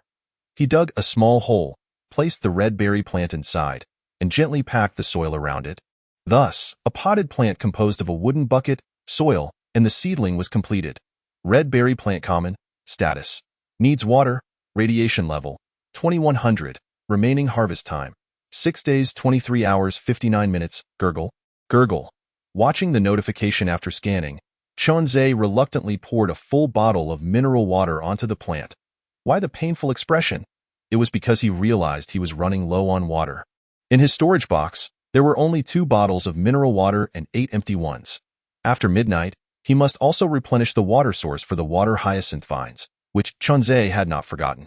Water was needed everywhere, and high consumption coupled with low output was a dire situation, especially for such essential survival resources. While there were plenty of coconuts, they could not serve as water substitutes. And since the net plants also required water, Chenzhe deemed it imperative to prioritize finding a water source as his most urgent survival task. Finding a treasure chest with 10 bottles of water would be challenging, but locating water to fill the empty bottles seemed comparatively easier. With that thought, Chenzhe set off again, this time armed solely with a shovel. Tap, tap, tap. He first returned to the wooded area he had excavated earlier, using it as a reference point to explore forward to the right. The reason for this choice was that the trees in that direction appeared to have sturdier trunks and denser foliage. Swish, swished as Chenzhe progressed, the path grew narrower, and he encountered some hanging vines and low shrubs obstructing his way, prompting him to clear them with a shovel. Though it was somewhat wasteful of energy, it was a necessary action. Otherwise, he risked injury from any lurking snakes or rodents hidden within. Thus, Chenzhe continued eastward for another 10 minutes. While he didn't find anything noteworthy, he did collect some wild vines. Was this path truly a dead end? Staring at the bright light not far ahead, Chenzhe felt a wave of disappointment wash over him. The appearance of this beam of light likely indicated that he had reached the edge of this forest, and beyond it lay either a beach or the cliff he had seen from afar while on the boat. However, since he was already here, Chenzhe decided to check out the cliff. Although it was apparent that there would be no water there, his curiosity compelled him to seek new experiences. After entering school, most of his spare time had been consumed by part-time jobs. As he needed to cover both tuition and living expenses, he yearned endlessly to appreciate the landscapes of mountains, lakes, and even the desolate stony deserts. Unfortunately, the reality was that he could only secretly admire his classmates' social media posts during holidays. Feeling envy like a rat scurrying in the darkness of a sewer. Alas, the labor on Blue Star seemed never-ending, and just when he was finally on the verge of a stable government job, he was thrust into this world to scavenge for garbage. Chenzhe couldn't help but murmur to himself. Though he expressed some grievances, it was the truth. All those years of hard work in pursuit of a few coins? The allure of a stable salary that could sustain a life of subsistence was irresistible to an orphan. Yet, it was too late to voice any regrets. Accepting the current situation, he understood that survival was paramount. Nevertheless, if he could witness sights he had never experienced in his previous life during this survival journey, it would indeed be a splendid outcome. Chenzhe began to walk towards the source of the bright light.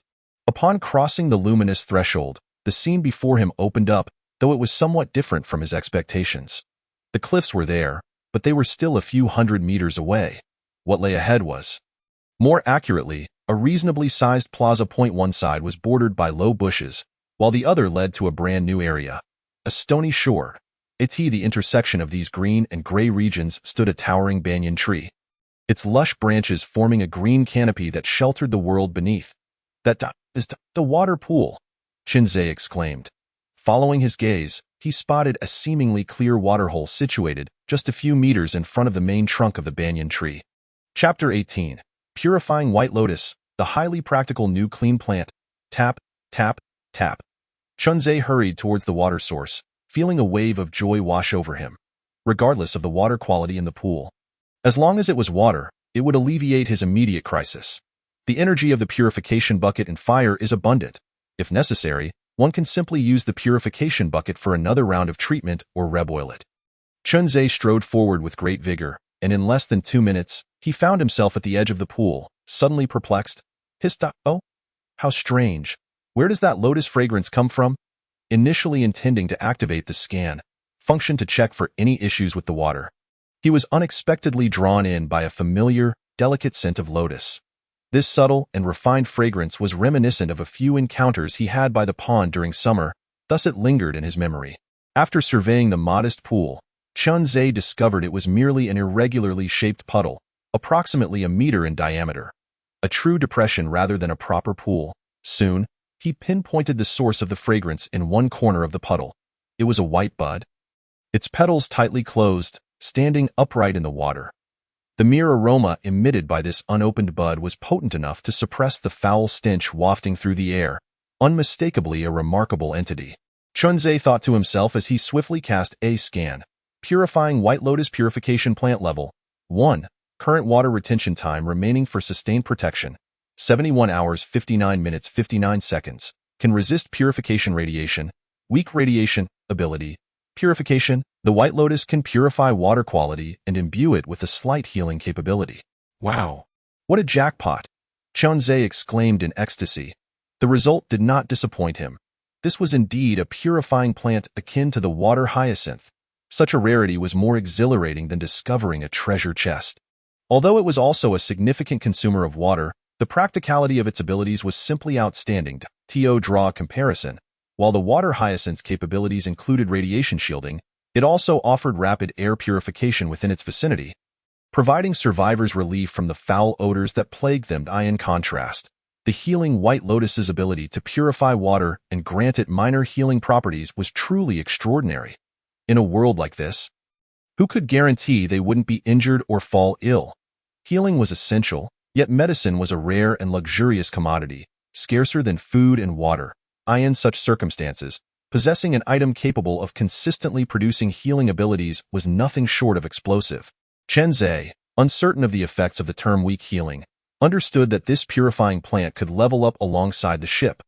Currently, it possessed only a weak ability, but who could say it wouldn't evolve into a low, medium, or even high-level healing capability in the future?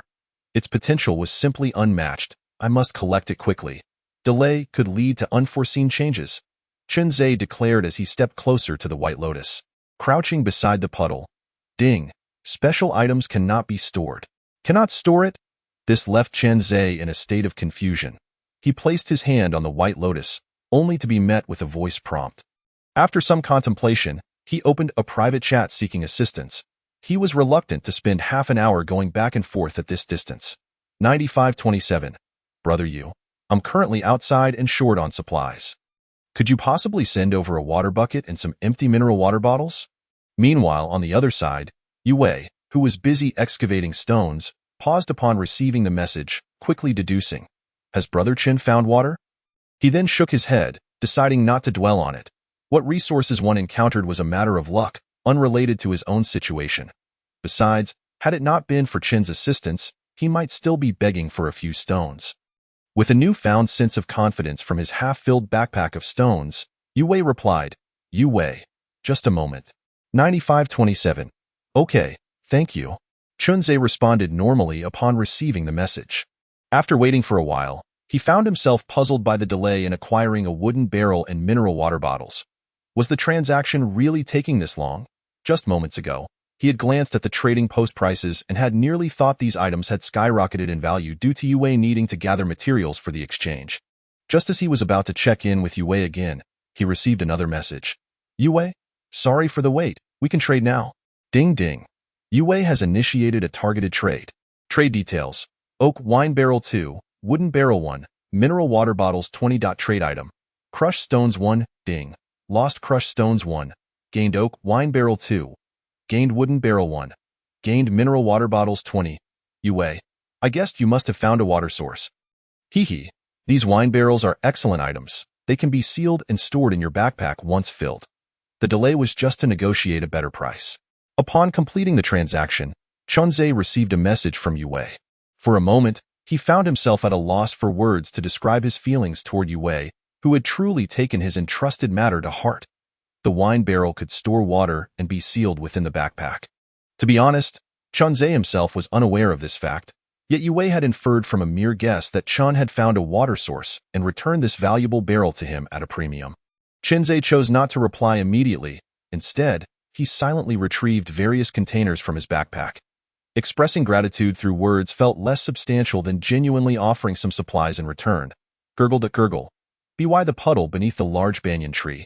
A figure repeatedly engaged in the act of filling the wooden barrel with water before transferring it to the wine barrel. The wine barrel, with a diameter of 40 centimeters and a height of 55 centimeters, was a standard 50-liter cylindrical barrel. After filling one, Chunzhe sealed it and took out another barrel. Once both barrels were filled and stored in his backpack, he observed that the water level in the puddle had visibly receded. By rough estimation, the total volume of water in this puddle was likely no more than 200 liters at best. Following this, Chunzhe began filling the mineral water bottles. Once everything was completed, he opened a trade to send 5 bottles to Yue. Ding. You have initiated a targeted trade. Trade partner, Yue. Trade content, healing spring water, 500G, 5. Trade item, crushed stones 1. Trade note, please accept this. Thank you for the oak barrels. They have truly been a tremendous help. On a certain island, having returned to the mining area, Yue discovered a trade request. Looking down, he was taken aback. Healing spring water, water with weak healing properties. Long-term consumption can enhance physical health. Description, a source of life with weak healing capabilities. Such a fine item. And the other party was willing to share it with him. Yue was momentarily speechless, then he pondered the trade note, suspecting it might be a hint directed at him. Given the description, it was evident how precious this water was. One could easily deduce that its production was likely scarce. How could it possibly fill 2 large barrels? He concluded that this impulsive act, while well-intentioned, might have been somewhat excessive. Those 2 large containers might not be of immediate use to Chun, yet due to their inherent value, Yue felt it inappropriate to accept them without any reciprocation. Chapter 19.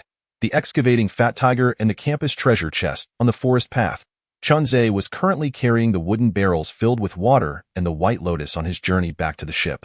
Although his haul had been substantial, a look of melancholy crossed his face. Alas, he was uncertain whether he had acted correctly. Chunzhe felt somewhat guilty, unaware that Yue had already made his own assumptions. Upon discovering that the bottled spring water was healing spring water, he initially intended to generously offer 20 bottles but ultimately settled on 5, thereby amplifying the perceived rarity of the water in Yue's mind. While their friendship was currently amicable, gifting 20 bottles of healing spring water could easily lead Yue to speculate about its actual production rate. The adage wealth should not be flaunted and quietly accumulating riches came to mind. However, it was unrealistic to expect someone to refrain from seeking profit altogether, as the instinct to boast is a common human trait. Therefore, a more pragmatic approach would be to let others know of your modest gains while ensuring they remain oblivious to the vast fortune you possess. The same applied to the spring water. If one learned that you had 8 or 10 bottles, they would likely congratulate and envy you. Should you be willing to share, they would probably regard you as a good person. However, if they discovered that such a valuable item was measured in hundreds of liters, and that you had acquired a treasure capable of consistently producing this resource, it could potentially incite jealousy and ill intentions. Even the closest of relationships could fray over treasures, with kin turning against one another for riches. Thus, it was prudent to adopt a strategy of first the petty, then the noble. As long as Yue remained unaware of Chunzhe's significant fortune, there was no need to gamble with the integrity of their friendship in the face of immense profit. Having clarified these thoughts, Chunzhe's tense expression gradually softened. It was not that he was stingy. Rather, this approach benefited both parties. After all, allowing hundreds of liters of spring water to go to waste in the puddle would be a shame, and filling a few more bottles for Yue would merely be a convenient task.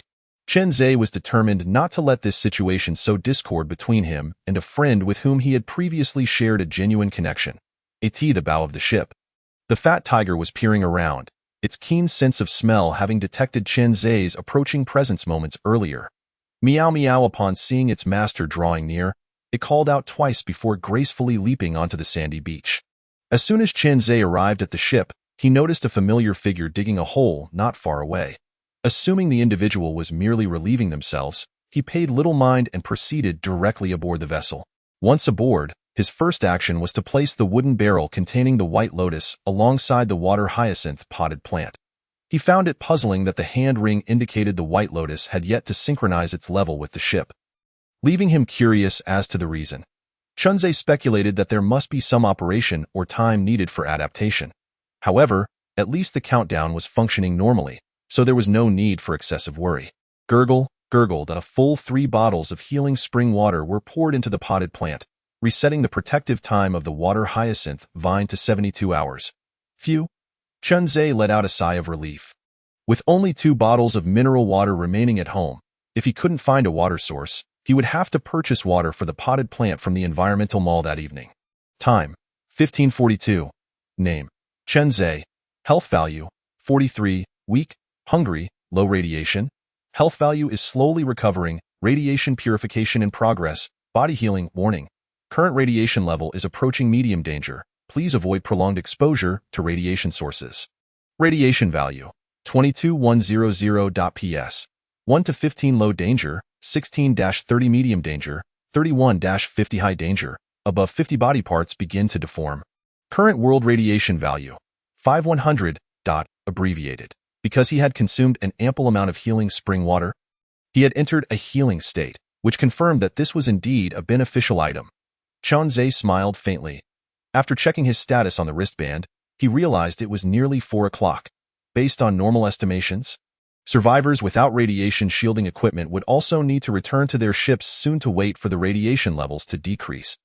He emptied his backpack of supplies one by one and opened the environmental value mall. Ding! Lost environmental value 100, gained milk bread 1.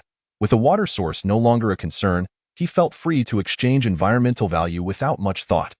Currently, the only food in his backpack consisted of coconuts, ordinary red berries, and fish meat. Among them, fish meat was the only option that could truly satiate his hunger. However, it was troublesome as he needed to cook it. After working for several hours, Chen Zai thought he should at least indulge a little. He opted to exchange for bread and began to munch on it. Crunch, crunch, crunched. As Chen Zai ate the bread, he suddenly sensed something was amiss. There usually was a glutton lurking nearby whenever he ate.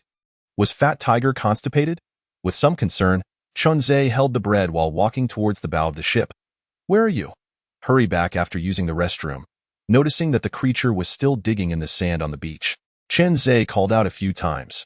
While the radiation outside wasn't enough to cause mutations from a mere trip to the toilet, it was hardly an ideal environment. Meow. Fat Tiger ignored him and continued digging fervently. 5 minutes later, Chen Zai finished his bread but saw no signs of Fat Tiger stopping. He decided to jump off the ship with a shovel in hand. What on earth is so captivating? Chen Zai inquired, having picked up Fat Tiger by the scruff of its neck. Meow. After wriggling a few times and finding no way to escape, Fat Tiger fixated intently on the sand pit. Its paws were dirty. Better stand aside while I see what treasures lie beneath. Saying this, Chen Zai directed the shovel straight down into the small pit that had been dug. A peculiar sound erupted, reminiscent of stones colliding with iron. Could it be? Without hesitation, Chen Zai quickly scooped away the sand, and soon the object beneath revealed itself. Ding! Acquired Camp's Treasure Chest 1. Camp's Treasure Chest, Grade, Special, can randomly yield 2 items from the loot of the thief camp. Introduction. Those who walk by the river often get their shoes wet. Who would have thought even a thief could face a day of loss? Shall I open it? Chen Zai asked Fat Tiger, holding the chest. Meow. To his surprise, Fat Tiger seemed to lose interest in the chest after it was unearthed. With a meow, it leaped onto the ship. Fine, I will open it myself. The introduction clearly stated there would only be 2 items. And since there was enough space in his backpack, Chen Zai decided to open it regardless. Ding! Do you wish to open the camp's treasure chest? Confirm to open. Ding! Gain Thief's Backpack 1. Gain Thief's Speedy Shoes 1. Thief's Backpack, Grade, Superior. Wearing it grants an additional 5 slots of storage space and 1 slot capable of holding a living creature. Introduction. A true thief never steals only inanimate objects. Thief Speedy Shoes Grade Superior. Enhances the wearer's running speed and reduces stamina consumption while moving, additionally muffling footfalls when approaching marked areas. Introduction. Light as a swallow, swift as the wind. Once again, I've stumbled upon a treasure estate. Chapter 20. Thief's Two-Piece Set. Injection of Adrenaline Hydrotherapy. Fundamentals: Ordinary, Superior, Perfect. Who would have thought? Not only did he acquire superior equipment, but he obtained two pieces at once. A smile spread across Chen Zai's face as he believed he must have been favored by fortune today. He promptly took out his backpack and donned the new items. The process was straightforward, merely an expansion of his existing backpack. Notably, the additional slot provided an expanded space, akin to an unfolding area. While not vast, approximately 1 cubic meter, it was significant as it could accommodate living beings. This implied that, under certain circumstances, he could bring Fat Tiger along, though he lamented not knowing whether the space could shield against radiation. Chen Zai suspected it probably couldn't. Radiation, one of the despairing elements of this apocalyptic world, was unlikely to be easily managed by an item of mere superior grade. If the backpack were a special item like the cleansing plant, there might be hope. Nevertheless, this was merely a minor flaw. The primary advantage of the backpack was its increased capacity, allowing for longer explorations without the need to frequently return to the ship to unload supplies. This represented significant progress, ultimately saving valuable time during exploration. Next, Chen Zai tried on the Thief's Speedy Shoes, standing on the sand to test his footwork with twists, side kicks, and high knees. The shoes felt like a perfect fit. This was the wondrous aspect of this world. Any item imbued with extraordinary qualities would never feel mismatched once donned. Wearing these shoes felt as if his feet were greased, allowing him to walk with a swift, light gait as if treading on clouds. Clang! Chen Zai suddenly leaped high onto the bow of the ship, causing it to sway. Fat Tiger, who had just lain down on the mat to sleep, opened its eyes and shot him a disdainful glance. As if to say, "Fool, don't you know you're just showing off?" Heh. Chen Zai wasn't he offended. He chuckled to himself. With such a two-piece set acquired, exploration would indeed feel like a significant upgrade. A cause for genuine celebration. Ding. Lost plastic 3. Ding. Gained wooden bowl 1. Chen Zai found a bowl from the trading post. With sufficient water sources, he no longer needed to scoop water by hand every day to feed Fat Tiger. In recent days, he himself hadn't had enough to drink, let alone for the cat, which could only lick a few bottle caps daily. Gurgle, gurgle. After filling the bowl with water, Chen Zai watched as Fat Tiger leapt off the bed and began to drink from the bowl, seemingly trying to make up for the recent lack of water. Slow down. There's no one competing with you. There's plenty of this. Before long, after finishing half the bowl of water, Fat Tiger returned to the mat, looking dazed as it began to groom its fur with its tongue. Chen Zai tidied up a bit and decided it was time to rest. At that moment, he suddenly had a thought and hurried to the storage box. The poor rely on mutation, while the rich rely on technology. Now that water was no longer an issue, it was time to get serious. Indeed, Chen Zai recalled the adrenaline hydrotherapy injector, Ordinary, that had been gathering dust in the warehouse. Exchanging 500 milliliters of water for a half hour of powerful enhancement was undoubtedly a loss in the past. However, now that he had plenty of water, using it was no longer burdensome. With a half hour of powerful enhancement, coupled with the healing state and having already consumed the bread, he felt confident that a single injection would allow him to recover a substantial amount of health points and continue his endeavors. In the next moment, he retrieved the item. It was a square-shaped device, seemingly comprised of two distinct components, one for compressing the water source and the other a syringe set for injection. After pouring a bottle of healing spring water into the container, the bubbling sound of boiling water soon ensued, and then 5 milliliters of concentrated liquid slowly flowed into the syringe. Chen Zai picked up the syringe, lifted his sleepwear, and bit down on one side of the garment, closing his eyes as he plunged the needle in. As the syringe entered his skin, the anticipated pain was non-existent. Instead, he felt the liquid coursing through his body near the kidney area, gently surging. Yes, this was the sensation. In mere moments, the invigorating feeling akin to cells soaking in a hot spring washed over him, prompting an involuntary moan from Chen Zai. Glancing at his wristband, he saw multiple positive status enhancements displaying sequentially in his health value data, finally allowing him to relax and lie back on the mattress. Aside from the status boosts, he didn't neglect the external item enhancements either. This mattress was also excellent for increasing health recovery speed. Lazy cat, you've had enough sleep. Now it's my turn. Chunzhe unceremoniously lifted Fat Tiger from the mattress, set it aside, and adjusted the mattress specifications before lying down. Half an hour later, Chunzhe opened his eyes, and the time had already reached 4:22 p.m. His health value had recovered to 71 points, and his radiation level had also decreased to 16 points. Setting off. Heading straight for the great banyan tree, Chunzhe declared with enthusiasm. Just before going to bed, he pondered briefly. At this moment, the areas available for exploration on the island were limited, so it was imperative to maximize his haul while he could. After all, who could predict when all the items on the island might succumb to contamination? That banyan tree, with its sheer size and towering height, was undoubtedly far sturdier than the other trees. In the past, such a specimen would have certainly been designated for protection. Yet, the more extraordinary something appeared, the more exceptional it truly was. Thus, Chunzhe opted to utilize the last opportunity of his stone tool scroll to forge a stone axe. Before setting off, he meticulously checked his backpack. With the additional compartments now available, he could carry a more comprehensive supply of resources. This time, he had packed the stone axe, a stone shovel, and 30 empty water bottles. To prevent the banyan tree from looking grand yet being of poor quality, he brought along the freshly acquired mineral water bottles, for one must never return empty-handed. One may speculate but should never gamble recklessly. Having left behind Fat Tiger, he only needed to be called should any treasures be found, for seeing those claws digging in the earth would surely tug at his heartstrings. Meow. A brief exchange occurred between the man and the cat. After meowing, Fat Tiger reclaimed its spot on the mattress, while Chunzhe disembarked with the banyan tree as his destination. Tap, tap, tap. Although he was walking, his figure seemed to glide as if propelled by an unseen force. Hastening his steps, what should have taken approximately 16.7 minutes, Chunzhe accomplished in a mere 12, feeling neither fatigued nor breathless. This compelled him to commend his agile feet, which felt as though they were flying. Beep beep, the wristband scanning, activated. As expected, the great banyan tree was indeed a treasure. Ancient leaf banyan tree grade, common, a rare species that has grown for over 2,000 years. Felling it yields a substantial amount of top-grade lumber, and the tender leaves can be used for tea description. The significance of life lies not in its duration, but in its birth. Do not blame me. Even if I refrain from cutting it down today, you cannot escape the fate of pollution. Showing respect for this life that had endured for thousands of years, Chunzhe bowed slightly.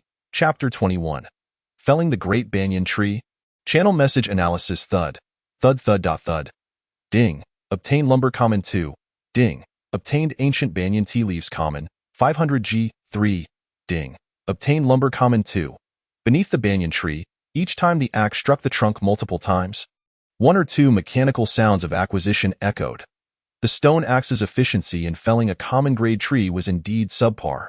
It felt more like a tug-of-war, a contest between health points and time. To prevent his radiation level from exceeding safe limits over time, Chunzhe decisively pressed the airtight button on his radiation mask. After all, this function would need to be activated sooner or later. There was no need to wait until the radiation levels became critical. Not knowing how long he would be engaged with the banyan tree, it was a prudent moment to activate it. Beep, function activated. The mask began to operate, instantly purging the air within, and the acrid scent dissipated without a trace.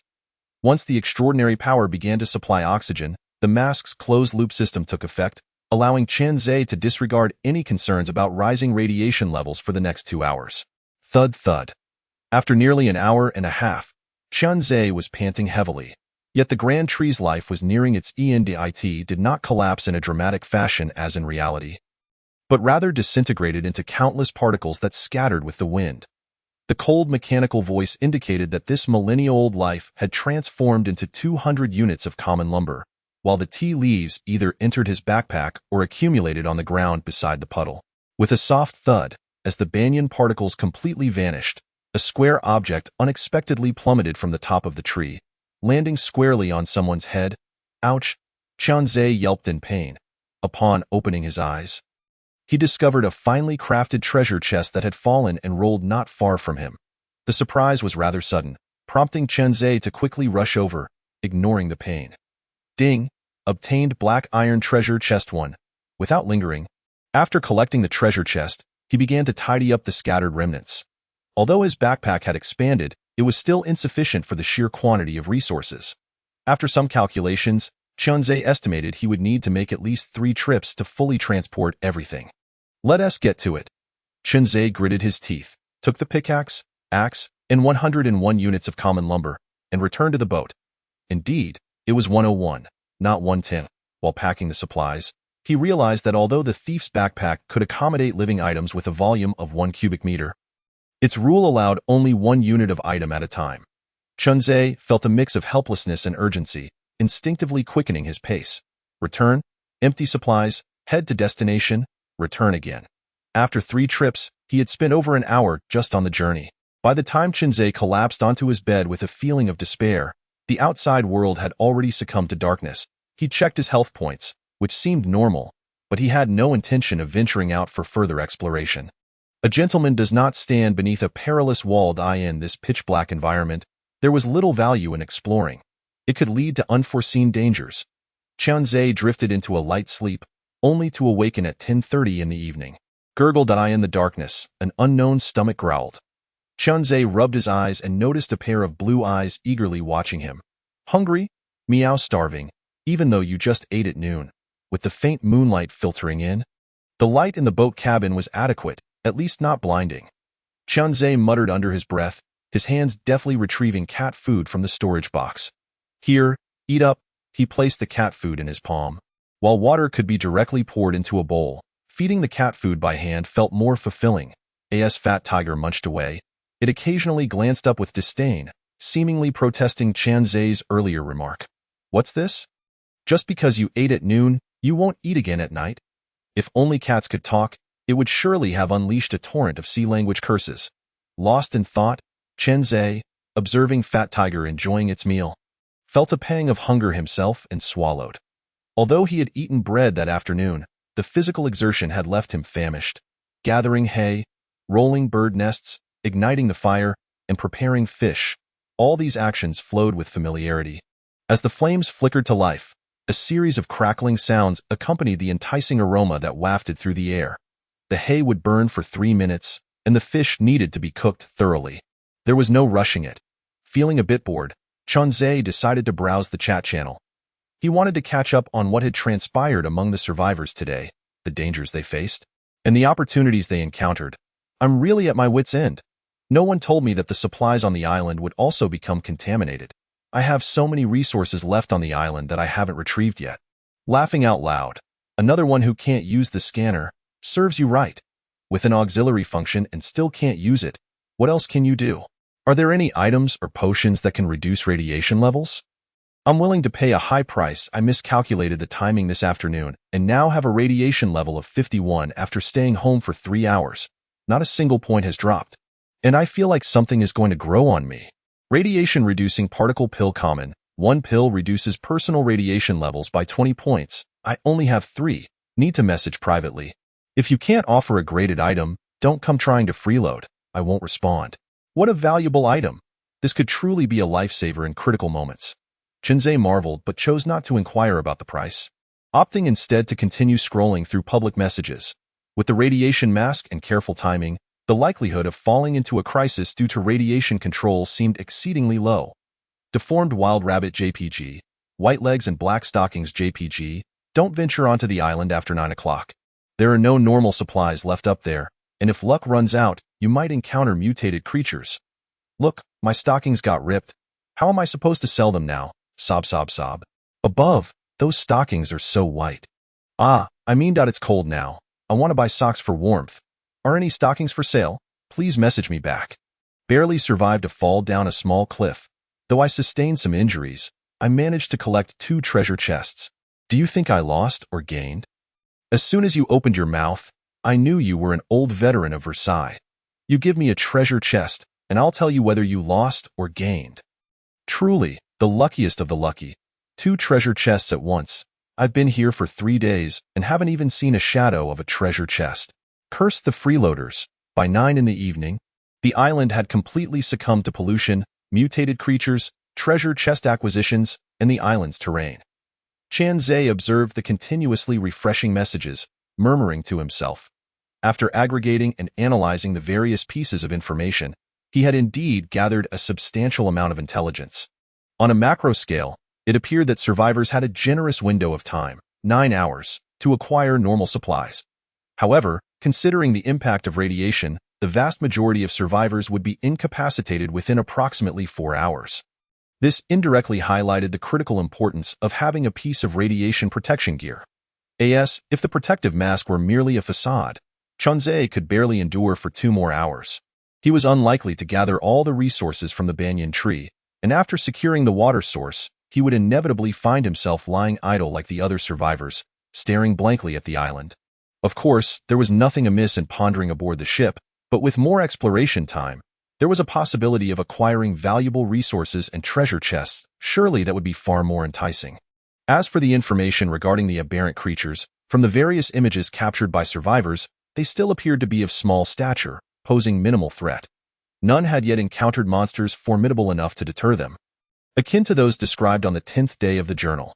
Lastly, it seemed that each survivor had landed on a distinct island, varying in size and resource types, and no one had ever witnessed 2 small islands together, indicating that at least for now, all survivors were still quite distant from one another. Chapter 22.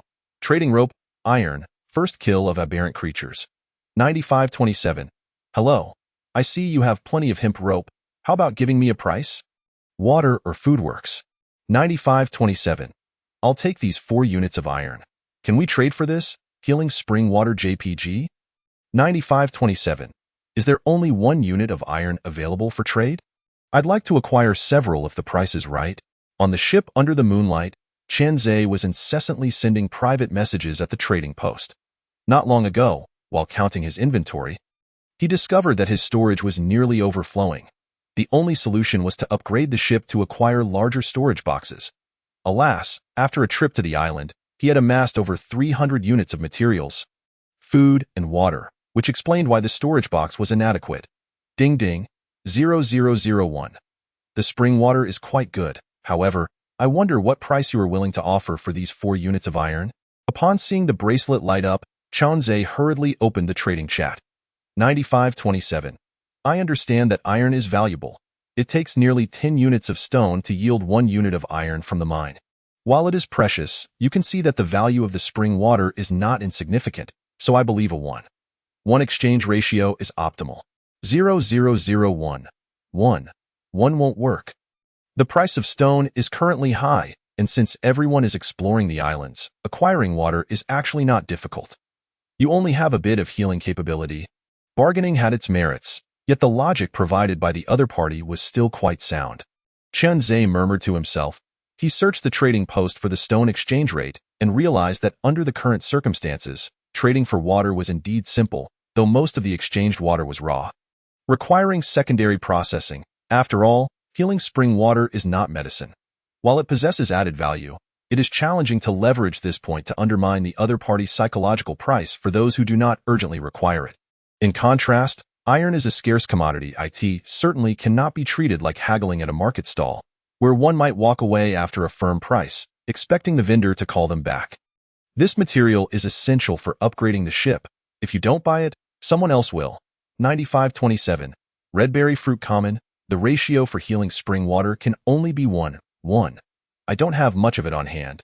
If you trade all 4 iron blocks to me, I can offer you a redberry fruit plus 3 coconuts. 0001. The price of tiered fruit is currently high. If this is the proposed trade, I have no objections. Ding. Lost redberry fruit common 1, healing spring water 4, coconuts 3. Gained iron block 4. It was painful, as if every exchange like this would deplete their resources, but it was certain that the materials for upgrading would suffice, albeit at a cost. Ding. Number 0001 requests to add you as a friend. Do you accept? As he mumbled to himself, Chunzé noticed that the person he had just traded with had sent him a friend request. Since this was not a directed trade but rather a request made on the trading post, there was no prior need to add each other as friends. After some contemplation, Chunzé chose to accept. Ding ding. 0001. I remember you mentioned having sanitary napkins when you purchased the fishing rod yesterday. Have you sold them? If you still have them, please let me know the price at this moment. Chunzé was utterly perplexed, thinking that perhaps a privacy breach had occurred. Upon opening the complete chat interface for number 0001, he realized that the two had previously exchanged messages. The timing aligned with when Chen Zhe had posted his inquiry about purchasing a fishing rod. But due to price disagreements, the conversation had not progressed. A second encounter must be fate. Chen Zhe opened his storage box and indeed found a pack of sanitary napkins remaining. 9527. Still have them. I didn't expect your memory to be so sharp. I would have forgotten if you hadn't brought it up. 0001. Not at all. I just happened to remember because a relative is coming soon, and they have been quite interested in such items. I asked, there anything else you are particularly in need of besides iron? What was he particularly in need of? Chen Zhe pondered for a moment, but genuinely could not think of anything urgently required. He had sufficient water and food, and exchanging a pack of sanitary napkins for higher-tier resources seemed unrealistic. 9527. I need materials to upgrade the ship. Besides iron and wood, do you have anything else you could spare? 0001. I certainly cannot trade a pack of sanitary napkins for iron. However, if you wait a moment, I could source a few lengths of hemp rope from familiar survivors. 9527. All right. See how many lengths of hemp rope you can exchange. If the price is suitable, we can trade. After their communication concluded, a few minutes later, the other party provided the price for hemp rope, stating that one pack could be exchanged for 3 lengths. Chen Zhe deemed this price reasonable. Hemp rope could be directly gathered in the forest using a stone knife, making it less valuable than iron blocks. 0001 has initiated a directed trade. Trade details. Hemp rope 3, trade. Sanitary napkin 1, trade successful. Ding. Lost Sufei sanitary napkin 1 pack. Gained hemp rope 3. After completing the transaction, Chen Zhe continued to gather resources. Finally, before midnight struck, he had procured enough iron and rope from the other survivors, totaling Healing Spring Water 18 bottles, Coconuts 5, Red Berry Fruit 2, Sanitary Napkin 1, Stone 2. The majority of these resources had been used to purchase iron blocks, with some survivors daring to demand exorbitant prices for their meager single units of iron. Yet, what could be done? This was indeed a scarce commodity, with a low yield and essential for upgrading. Sighing, Chen Zhe exhaled a breath of frustration. Trading felt akin to negotiating contracts, where one must often swallow their pride. The conversations could be exhausting. Fortunately, the outcome was favorable, as the button for upgrading the ship on his bracelet had illuminated. A ding, materials sufficient. Would you like to upgrade the ship? Confirm upgrade. Ding, insufficient basic wood units. May ordinary wood units be used as a substitute? Do you accept? He accepted, and he intended to replace all necessary wood with tiered wood. Chen Zhe silently resolved, as he had never planned to honestly acquire basic wood. The fallen timber from that large banyan tree was just enough for upgrading the ship. It was an obsessive-compulsive spring, where any mixed wood would be considered contamination. Ding. Lost wood ordinary 200, rags 50, plastic 30, iron block 10, hemp rope 15, stone 10. Ship upgrading in progress, countdown, 7:59, 58. The upgrade process had indeed extended considerably. Chen Zhe focused on the countdown on his bracelet, his face betraying an unmistakable anticipation. Good night, Fat Tiger. With a heart full of excitement, he bid Fat Tiger good night and closed the wooden doors, sinking into a deep slumber. Coo, coo. The morning call that roused Chen Zhe from his sleep was once again the aberrant seagull hunting at dawn. As he gradually rose and opened his bracelet, the time read 6:42 a.m. A life of toil. Sigh. Chen Zhe sighed deeply, deciding not to return to sleep. The island had yielded a bountiful harvest, yet the noble endeavor of salvaging tainted resources could not be halted. To upgrade his title and refresh the environmental shop for even more impressive items required relentless effort. Clang! The wooden door creaked open. A glance revealed that yesterday's island had vanished without a trace. The sea was now merely a canvas of green water and floating debris, occasionally disturbed by aberrant creatures soaring through the sky and diving into the ocean.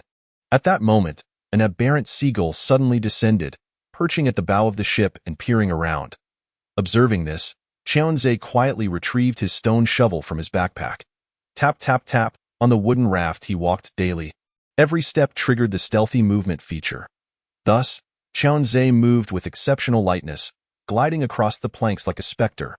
Upon reaching the bow, he noticed that the aberrant seagull was still pecking at its body, oblivious to the imminent danger. Typically, They relied on their keen sense of smell and occasionally reliable hearing to locate their prey. This was a conclusion drawn from discussions among survivors regarding aberrant creatures. Applicable to all currently known aberrant beings, the notion of hunting through smell and sound may sound daunting. However, thanks to the purifying properties of water hyacinth, one need not be overly cautious.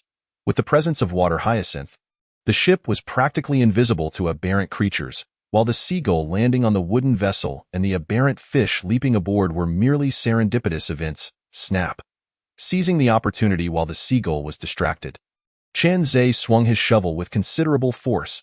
In an instant, dark green blood sprayed everywhere. The aberrant seagull hadn't even had time to let out a shriek before it was reduced to a mere bird pancake. Marking the completion of his first kill of an aberrant creature in this world. Ding. Acquired contaminated mutated bird meat 2. Chapter 23. The Hardwood Sailboat, Dramatic Changes in Onboard Facilities. Extraction Successful. Acquired mutated bird meat 2. Purification of contamination grants environmental points 8. What's going on? I distinctly remember that purifying contaminated fish meat yields only 2 environmental points per unit. Could it be that the mutated entries provide some additional bonuses? Chen Zhe pondered. Nevertheless, there was no need for further inquiry. He could draw a conclusion upon the next opportunity to test it. Hiss, he opened his backpack and retrieved the bird meat, bringing it to his nose for a sniff. As expected, the odor reminiscent of meat soaked in old urine overwhelmed him, causing him to gag early in the morning. Is there truly someone who can consume this? It must be more difficult to swallow than excrement. Chen Zhe lamented, promptly placing the mutated bird meat onto the trading post. Although it could only be exchanged for a few units of materials, even the smallest ant is still meat, of course. It's not that normal food has lost its value, but rather that only conventional food can command a price. Mutated creature meat is akin to having double-layered bugs. It's both contaminated and mutated. Remove the contamination, and it could be edible, but the taste must be bearable. Chen Zhe firmly asserted that he would rather leap off the ship than consume this abomination. He then took out a red berry from his storage box. Despite its size being merely that of a fist, it weighed a solid pound, with succulent flesh.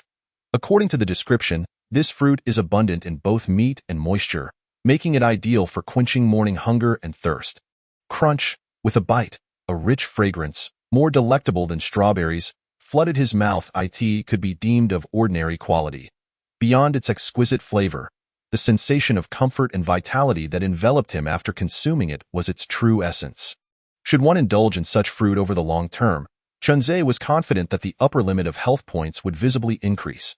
Fat Tiger, rise and dine, Chen Zhe called, opting not to indulge in solitary feasting. He took a bite and sat down on the ship's mat to share breakfast with his feline companion. Meow. Fat Tiger stretched lazily after finishing, its call affirming Chen Zhe's generosity in sharing delectable food. After breakfast, Chen Zhe glanced at his wristband. There were 46 minutes remaining until the ship upgrade. Thus, he took a few steps to the stern and retrieved the hook. Ding. Acquired contaminated rags 1. Ding. Acquired contaminated wood 2. Ding. Acquired contaminated plastic 1. After working for half an hour, the materials on the sea were the same old 4. Lacking novelty, it was evident that he had not fished much the previous day, and his catching skills had dulled. Gurgle gurgle. Chen Zhe finished half a bottle of water, feeling an indescribable satisfaction. He drank proactively, without waiting for the wristband to prompt him, something he would not have dared to consider 2 days prior. Ding. Acquired contaminated wood 2. After a few minutes, upon noticing that there was just over a minute left on the countdown, Chen Zhe returned to the cabin. Ding. Ship upgrading. The electronic voice echoed, and Chen Zhe opened his eyes wide. Not daring to blink. It was daytime now, and visibility was significantly better compared to the upgrade at midnight. Before him, the wooden ship began to shimmer, akin to countless particles cascading from a fallen banyan tree. The difference was that while the banyan tree's particles scattered and vanished, the ship's upgrade involved countless particles converging to expand and merge. The wooden cabin first vanished, transforming into an open space. Then the ship's body grew taller, longer, and wider, until the bottom of the ship fully solidified. The items on the deck gradually became more abundant. A 1.5-meter tall mast rose, followed by ropes, sails, a rudder, and a descending ladder. Subsequently, the previously disappeared wooden cabin reformed in the stern area of the ship, continuing to stack higher until a second-floor loft emerged. Ultimately, as the particles were about to converge entirely, the wooden railings, two-sided wooden stairs, anchors, and other items around the ship were added one by one. Hardwood sailboat level 3, durability 2000. Ship specifications 8M 2.6M. Upgrade material requirements: wood 600, rags 100, plastic 50, iron blocks 50, hemp rope 30, stones 30, glass 30. Ship S-Keel 1. Next level, mass sailboat. Description: a sturdy sailboat crafted entirely from quality wood. Its durability is double that of a normal sailboat, and its sailing speed is slightly increased, while its thermal insulation is moderately enhanced. Incredible! Chen Zhe stood on the brand-new deck, admiring it for a long time before finally uttering these two words in praise. A level 3 ship, 8 meters in length, and the formation of a proper cabin all signify that this vessel has truly become a sanctuary capable of meeting the needs of living. Chen Zhe began to inspect, with the curious cat following closely behind him. Wait, where is my home? This was the inner reflection of Fat Tiger. The transformation of the ship was so drastic that it felt as though a rented room had suddenly transformed into a spacious flat. Who could recognize it? Chen Zhe explored from bow to stern, then from the cabin to the lower deck, thoroughly investigating inside and out. Aside from the increased area and expanded deck space, and the addition of a rudder for navigation, what delighted Chen Zhe the most was that the essence of the wooden cabin's modification was retained even after the sailboat upgrade. That is, the cabin must be spacious on an 8-meter-long ship. Excluding the sail and central deck area, the wooden cabin nearly started from the center, leaving little room aside from the stairs, maximizing the volume. The cabin door opened.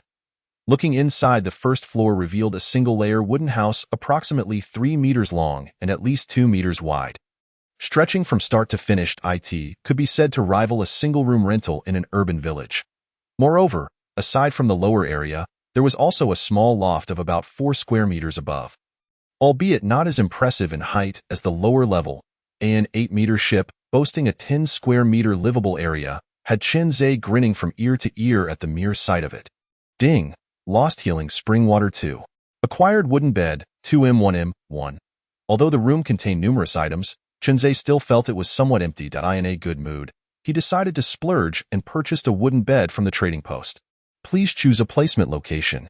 The prompt sounded, and a translucent projection appeared, mirroring the bed. Chen Zhe manipulated it with a flick of his finger, placing it in the innermost left position of the room. Then adjusted the bed frame to fit perfectly. After completing this maneuver, the room finally boasted a proper resting bed instead of mere wooden boards and pads. Having done all this, Chen Zhe realized there was one crucial step remaining after the ship's upgrade.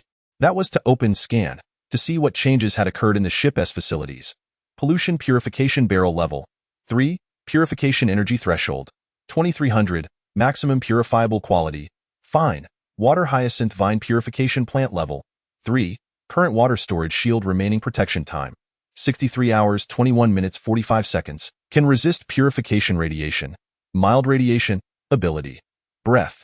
Enhances air purification speed within the protective range. Healing White Lotus Purification Plant Level 3. Current water storage remaining protection time 71 hours 58 minutes 40 seconds. Can resist purification radiation. Mild radiation. Ability. Heal. The White Lotus can purify water quality and impart minor healing capabilities.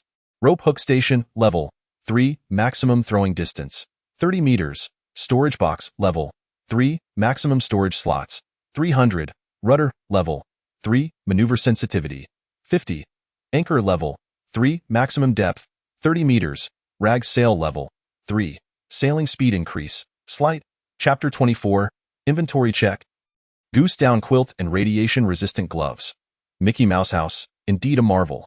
Chen Zhe activated the scanning function on the ship's facilities, his mouth never ceasing to chatter. It can be said that this upgrade to a level 3 ship brought about immense changes to its facilities. Firstly, 3 functional items were newly added: the rudder, the sail, and the anchor, each of which had been digitized. Furthermore, the energy threshold of the pollution purification barrel was raised to 300, and the capacity of the storage box tripled, now boasting 300 slots, truly befitting the ship's increased size. Next, 2 new purification plants emerged. The water hyacinth vine remained unchanged from its level 2 introduction, but the healing White Lotus advanced to level 3 during the ship upgrade process, enhancing its mild healing ability to a low level, a significant improvement. Following this, Chunzhe made slight adjustments to the items. He positioned the transplanted red berry plants and a wooden bucket filled with soil, reserved for planting pear saplings later, near the door. Click to extract. After some operations, he processed all the rubbish he had caught that morning. Ding. Acquired wood 6. Acquired plastic 4. Acquired rags 8. Acquired hay 6. Purifying contaminants granted environmental points 24. Then, he retrieved coconut leaves from the box. Through the chat screen, Chunzhe learned how to decompose them. Using the hook as a tool. Ding. Lost coconut leaves 20. Gained wood 20. Gained hay 48. Alright.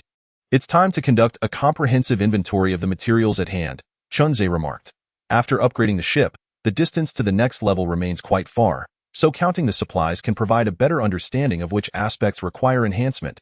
Basic materials: wood 54, plastic 21, scraps of cloth 16, hay 132, stones 4, shell pieces 10, empty mineral water bottles 9, sand piles 20, yellow earth 20, ordinary fertile black soil 5, black soil 10 tools, stone axe 1, stone shovel 1, items. Ordinary adrenaline therapy injector, ordinary natural soft mattress, ordinary radiation mask, superior thief's backpack, superior thief's shoes, zip lighter, wooden bucket 1, wooden bowl 1, wooden cup 1 food, healing spring water 50L2, healing spring water 500G 16, ordinary ancient banyan tea leaves 500G 20, ordinary red berries 3, mineral water 500G 2, coconuts 500G 8, universal pet food 865G 1, Gene G brown sugar 500G 1, plant species, ordinary red plum fruit plant, sea pear tree, awaiting planting, currently sprouting, treasure chest blueprints, black iron treasure chest 1, gourmet cabinet crafting blueprint, environmental value 76. Above is the total sum of all items excluding ship components and net plants. After a cursory glance, Chunzhe realized that his reserves were relatively adequate, with even the planting enterprise gradually taking shape. However, it was unfortunate that the genuine food supply was rather scant, consisting mostly of drinks or fruits. Nevertheless, as long as one is bold enough to consume the purified mutated meat, it shouldn't pose a significant problem. The radiation levels are a minor concern. They can be purified in no time. The main issue lies with the taste. Tsk. Chunzhe thought it prudent to continue searching for normal food. In a blink, he retrieved the treasure chest. Upon seeing it, a pang of pain shot through his head, clearly a reminder of yesterday's misfortune. Don't let me down. Chunzhe placed his hopes on the second black iron treasure chest he encountered in this world. Suddenly, he recalled something. Last time, Fat Tiger had given him a grand surprise. There was no reason he couldn't strike luck again this time. Fat Tiger, come here. Come here. With a playful demeanor, he approached the bedside with the treasure chest, where the plump cat lay sprawled. Meow. Upon seeing the chest suddenly appear before him, even Fat Tiger hesitated for a moment, but quickly placed his rosy paw atop the chest. Would you like to open the black iron treasure chest? Hearing the prompt, Chunzhe consented to open it. Ding. Gained ordinary goose down quilt 1. Gained ordinary radiation gloves 1. Gained invigorating bread 3. Goose down quilt, quality, ordinary, slightly tainted by extraordinary properties, its insulation ability is exceptional. When one is nestled within, it slightly accelerates health recovery. Description: silky and warm, it is the perfect choice for winter. Radiation gloves, quality, ordinary, worn regularly, they can slow the increase of radiation levels by 10 and slightly enhance hand strength. Note: did you think I could only shield against radiation? Then let me show you what a fist the size of a sandbag feels like. Invigorating bread. A bread of mediocre taste. Yet it can slightly uplift one's spirits upon consumption. Description: who? Which scoundrel swapped yeast powder for stimulants? Fat Tiger. Chunzhe paused, excitedly exclaiming, You are my savior.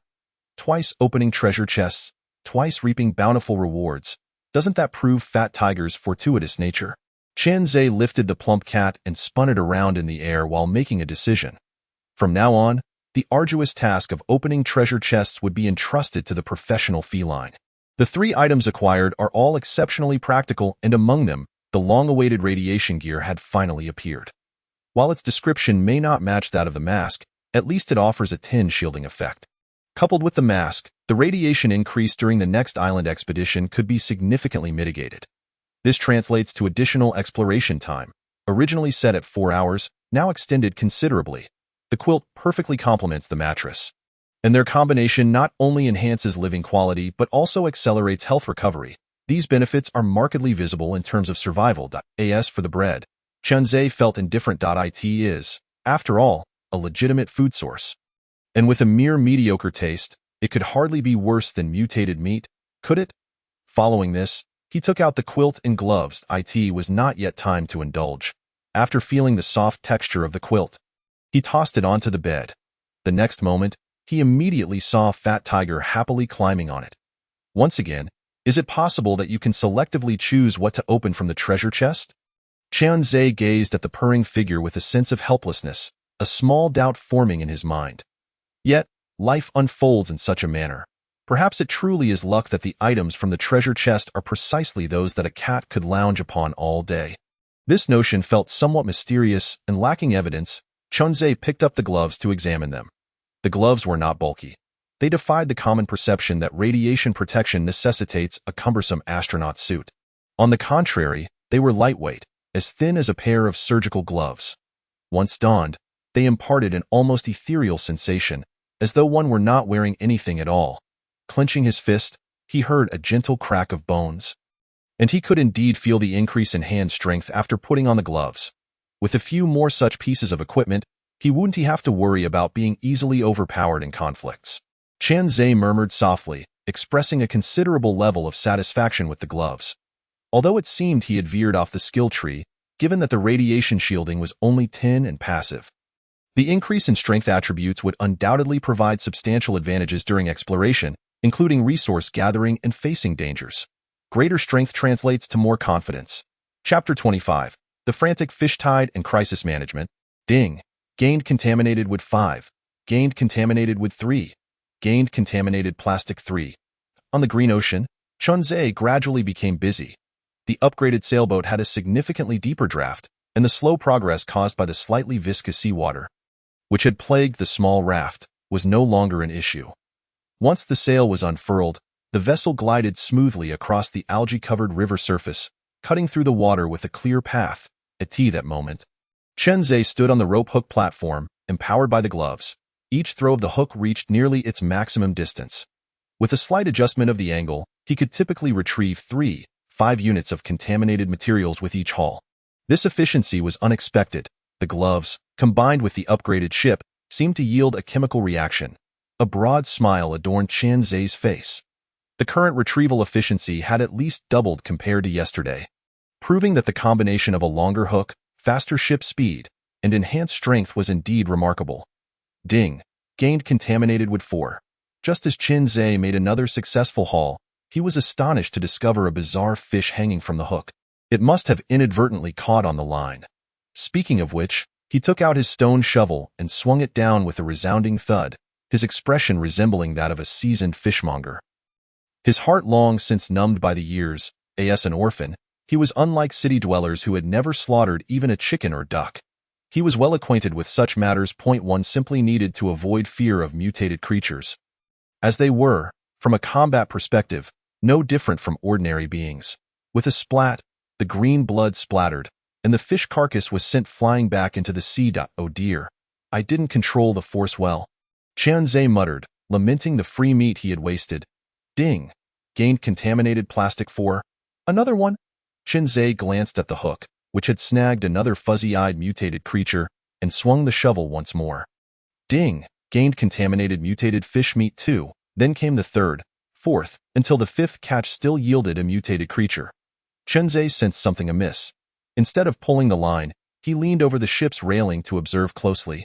This glance was astonishing. Countless bizarre fish were trailing behind the vessel, continually gathering beneath it, akin to fish in a feeding pond, crowded and eagerly awaiting their meal. What on earth is happening? Chunzhe was bewildered. He opened the chat channel to seek information but found no one discussing the current situation. Survivors were primarily sharing trade information, lamenting the disappearance of islands, or posting requests for help. Mutated Fish Tide JPG, brothers. Has anyone encountered this situation? Changze silently sent the message to the chat channel.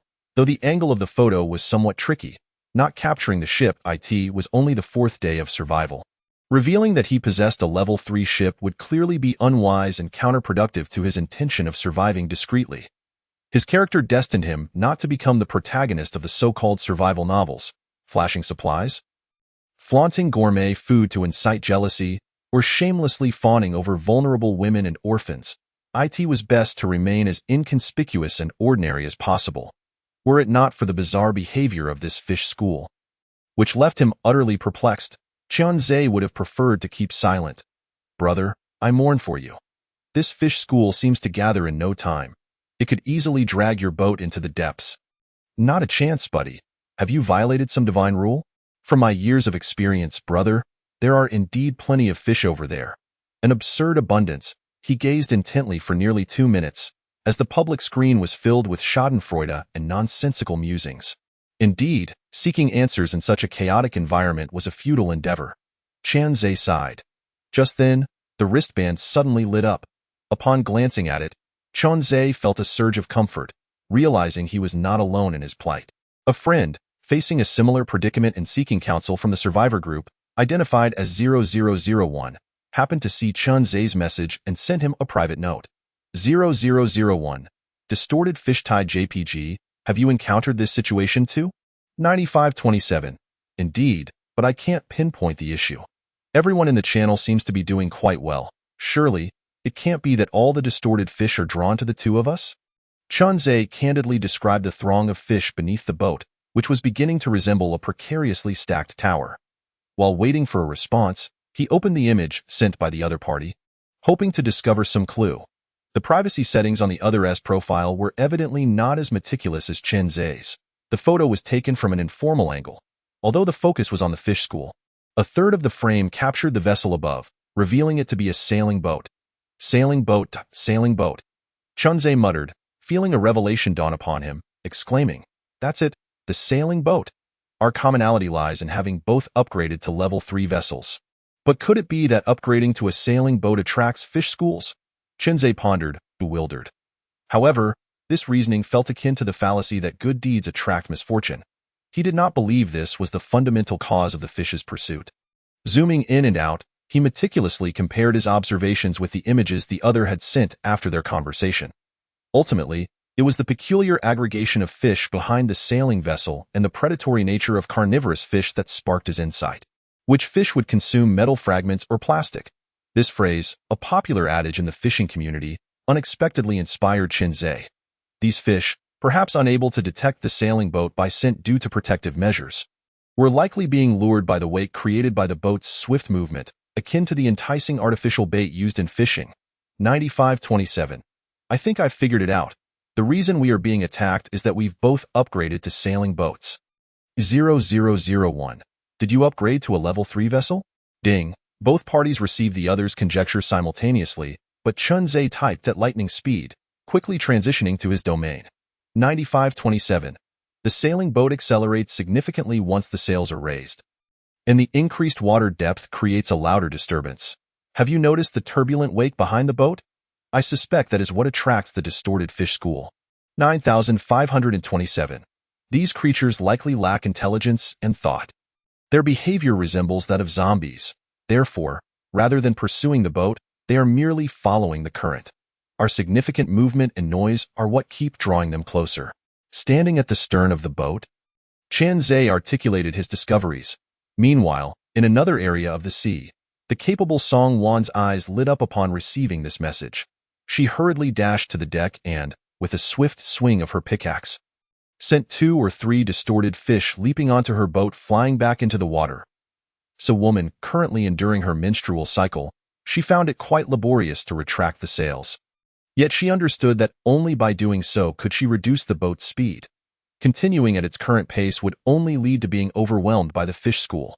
Thus, even with her hands turning red from exertion, Song Wan persisted in gradually binding the sails ropes. She had upgraded her vessel several hours before Changze and had set sail immediately thereafter. The number of fish congregating beneath her boat was far more terrifying than those beneath Changze's. In fact, even the durability of her boat was beginning to decrease at an alarming rate. Hopefully, this method proposed by the other would prove effective. Otherwise, she would end up as fish food.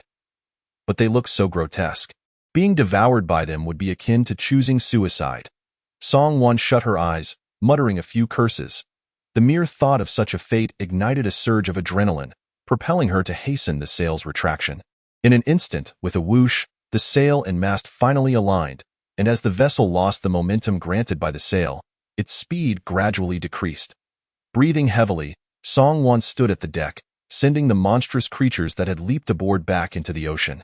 Soon after, as the sounds of collisions from the boat's underside began to quiet, the overcrowded distorted fish school spread out, and the remaining fish found it increasingly difficult to leap aboard. Time passed. Why didn't I think of this reason? Next time I encounter danger, I must remain calm and collected. At this moment, Song-won felt a lingering fear, reflecting on her shortcomings throughout the ordeal, and expressed her gratitude to 9527 for his remote guidance. Once she steadied her nerves, she opened her friend's interface. 0001. The method is effective. Chapter 26. An unexpected gratitude, treasure scroll effective. Chun-Tse furrowed his brow, feeling a sense of relief upon seeing the message.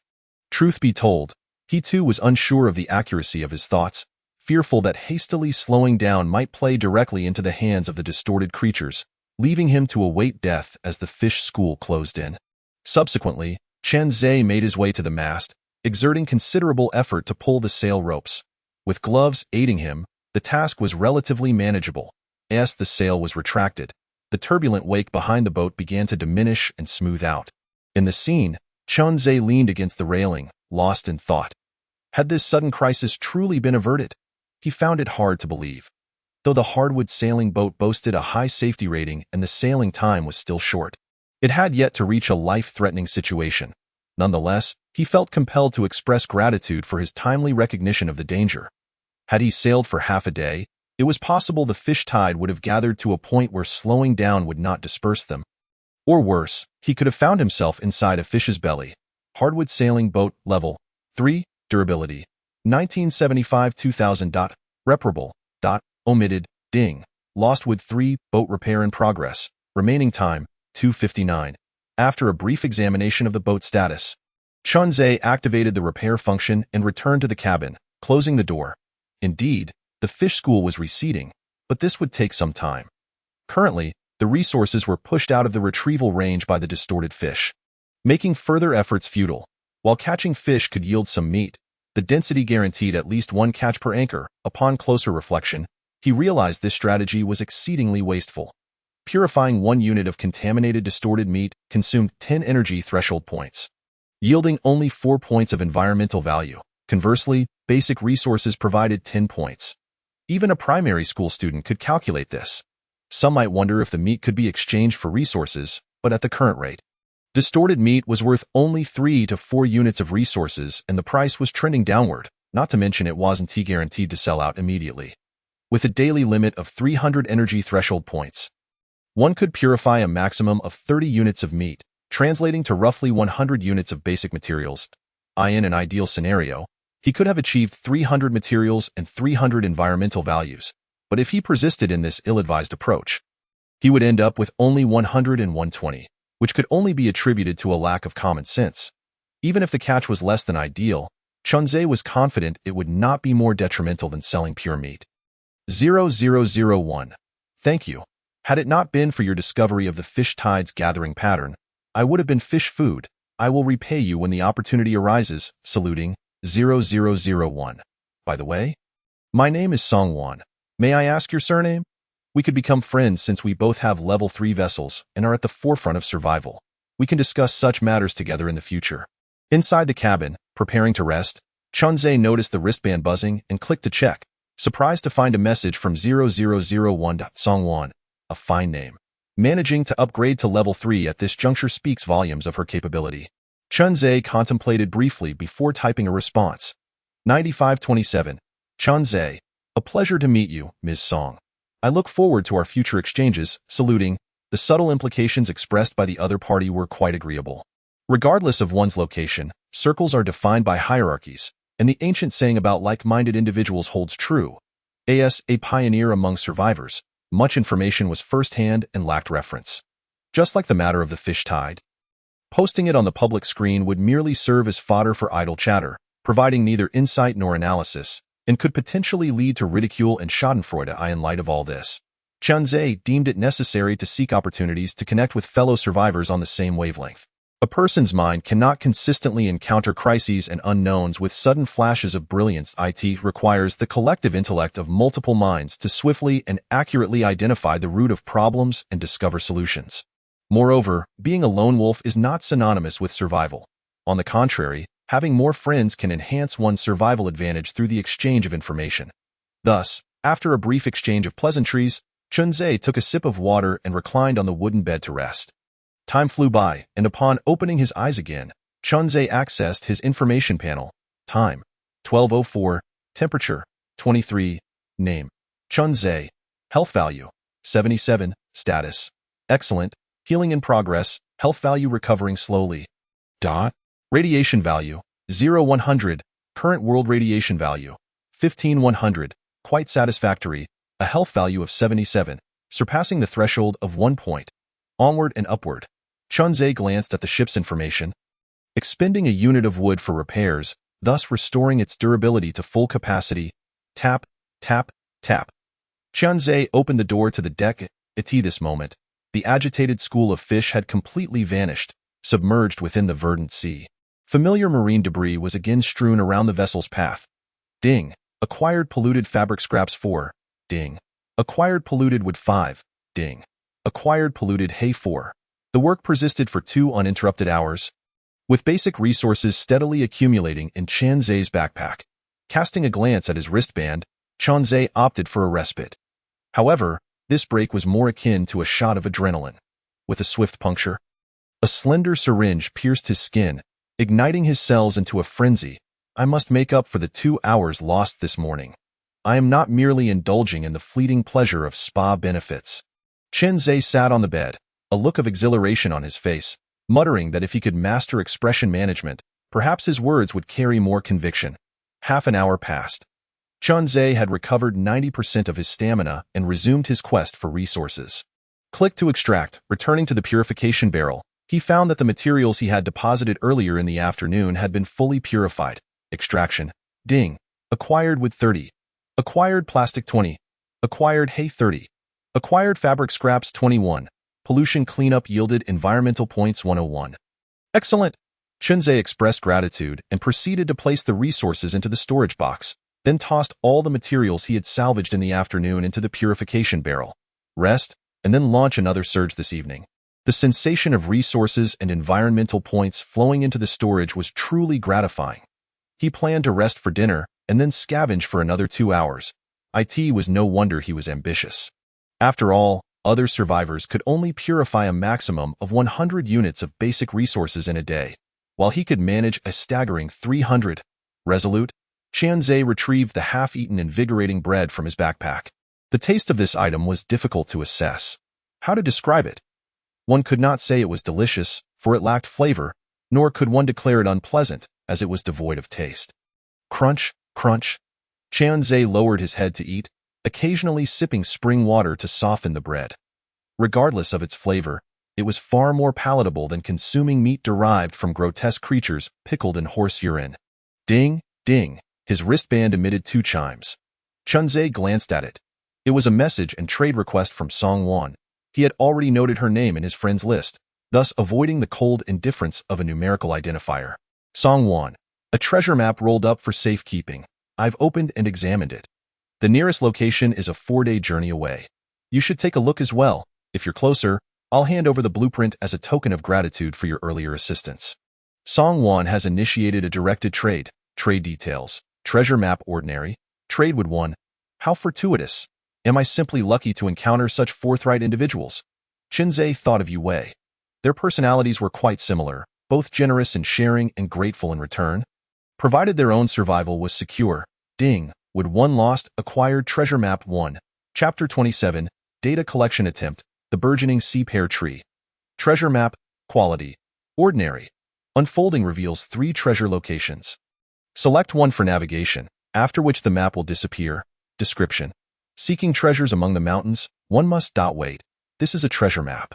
Intriguing. Qianzhe murmured to himself as he contemplated the description. He did not hastily refuse the token of gratitude.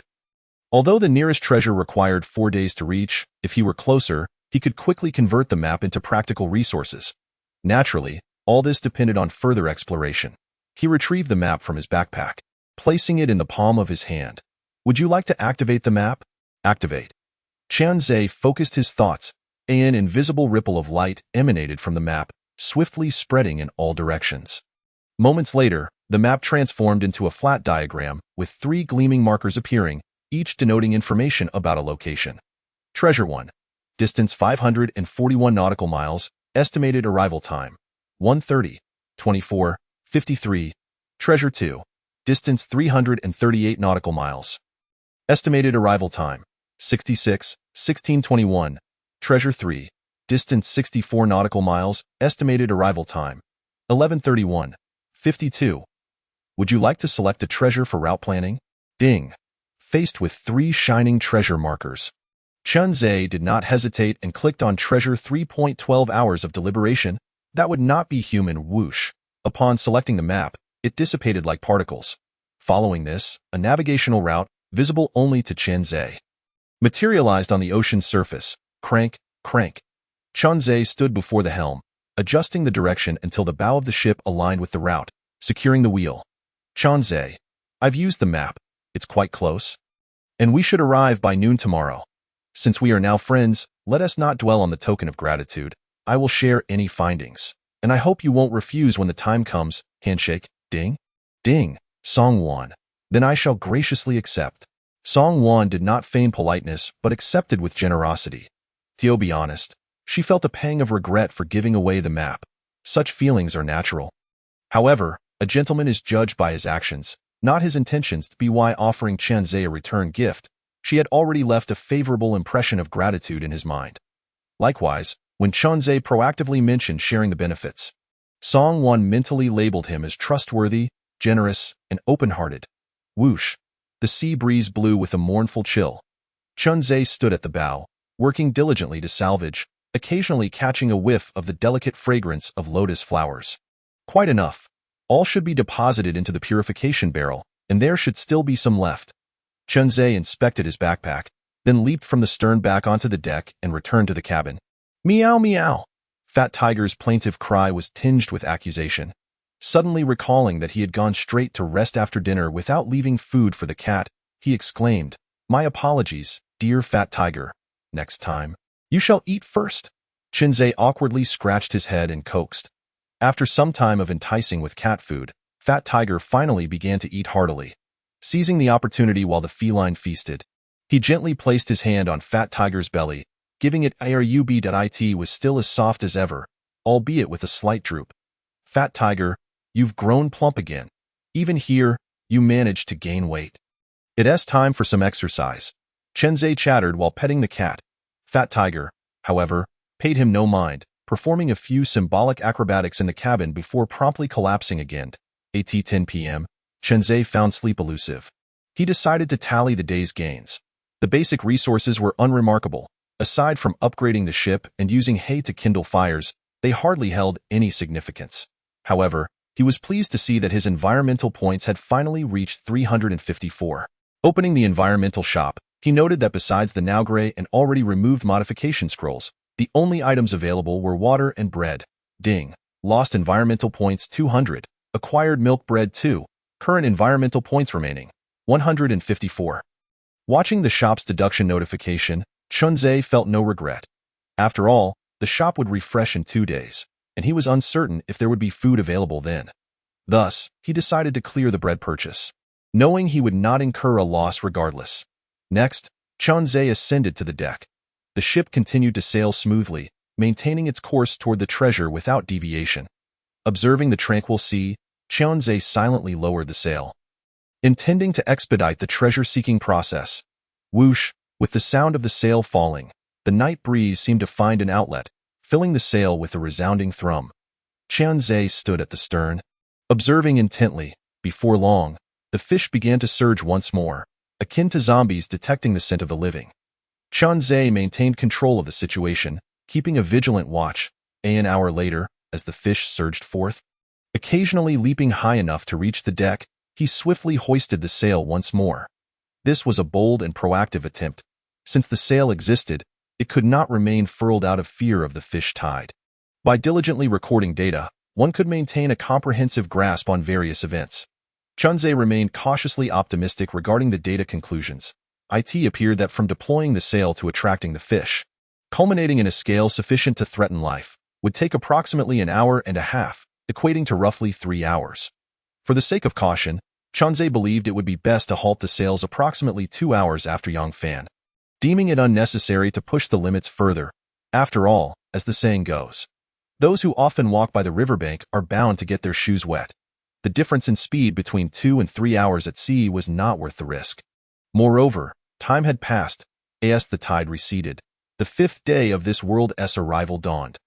After confirming there was no immediate threat, Chunzhe returned to his quarters, took a sip of water, then closed the door and nestled into his warm bed.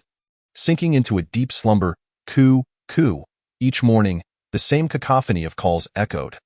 These deformed seabirds, akin to NPCs in a video game, arrived tardily yet inevitably. Chunzhe glanced at his wristband and noted it was 7:10 a.m. Fortunately, they hadn't roused him at 6 a.m. today. Rising and stretching lazily on the gangway, he suddenly turned back in a corner.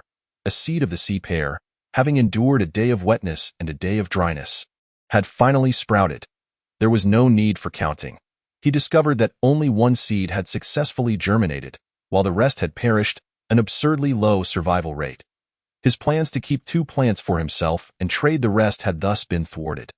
Alas, just 1 plant, barely enough for personal cultivation. Chunzhe then purchased a wooden barrel from the trading post and retrieved 5 units of black soil from his warehouse. In a moment, the seedlings of the sea pear tree and the red berry plants were arranged together, creating a picturesque scene aboard the vessel.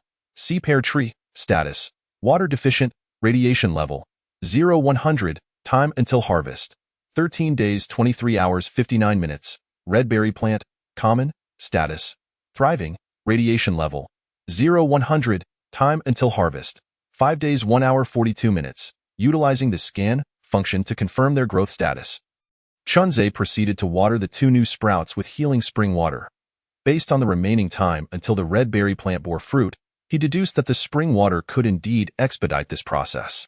However, to his dismay, the growth cycle of the sea pear tree stretched an astonishing 14 days. Chapter 28. The Treacherous Sea, the First Treasure Hunt. Creak, creak. The room was filled with the aroma of fruit as a man and a cat enjoyed their breakfast. Chunzhe's morning meal consisted of juicy red berries, both satisfying hunger and quenching thirst, a truly economical fruit. Yet, to his dismay, only one remained in his warehouse, and any further harvest would not be possible for at least 4 days. After breakfast, Chunzhe first inspected the ship's railing for any hidden dangers or threats that might have crept in. Finding everything normal, he proceeded to his usual spot, the rope hook platform. Having accelerated the previous night, he now found himself less than 2 hours away from the treasure destination. To avoid any unforeseen circumstances, he opted not to continue speeding under sail but instead engaged in his scavenging endeavors. Ding! Acquired contaminated wood 4. Acquired contaminated hay 3. Today promised to be filled with hope once more. With each cast of his line, Chunzhe recited the famous sayings of NPCs from a certain online game. Alas, despite his efforts, he continued to catch only the same old items, along with the occasional deformed sea fish. Why couldn't he discover a treasure chest, or at least a bag of garbage? Chunzhe lamented. Unbeknownst to him, the ship gradually approached the vicinity of the treasure. Similar to his first encounter with the stone peak, the sea began to exhibit peculiar changes, as if sensing the presence of a survivor. The most palpable sensation was the sudden rise in temperature surrounding him. What was happening? Chunzhe surveyed his surroundings, bewildered, as the air heated up and white smoke began to waft over the green surface of the sea. As he ventured further, he gradually found himself drenched in sweat. Time: 9:48. Temperature: 38°C. Name: Chunzhe. Health: 69. Mild dehydration. High temperature negative status. Health value decreasing rapidly. Gulp. After reviewing his status, Chunze promptly downed a bottle of healing spring water. Once the dehydration status was lifted and the healing status activated, his health value stabilized, halting its decline. From now on, his health would decrease gradually, and without venturing into this cursed place, he could not replenish it through rest. This was truly a predicament. He still had healing spring water to rely on, but what of other survivors lacking such resources? They would surely perish, yet, glancing at the route, he noted that the treasure lay less than 2 nautical miles ahead, so he pressed on, unwilling to turn back. Splash. The ship continued forward. Minutes later, a vast expanse of azure water, steaming as if it were boiling, suddenly appeared before Chunze. He recognized this scene. It was reminiscent of his encounter with the stone peak. However, this area was undeniably more magnificent than the first. Ding! The treasure site is 300 meters ahead. This treasure hunt will soon conclude. The cursor will dissipate in 2 hours. Please retrieve the treasure promptly. The electronic voice suddenly rang out. Chunze was momentarily stunned before hastily maneuvering the ship's anchor.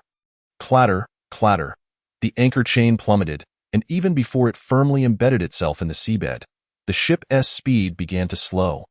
Minutes passed, and the vessel gradually glided into the cobalt waters, abruptly halting with a resounding thud of the anchor hitting the seabed.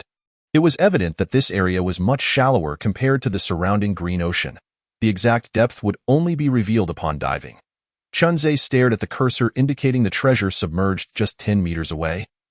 Momentarily dazed, there was no avoiding the dive.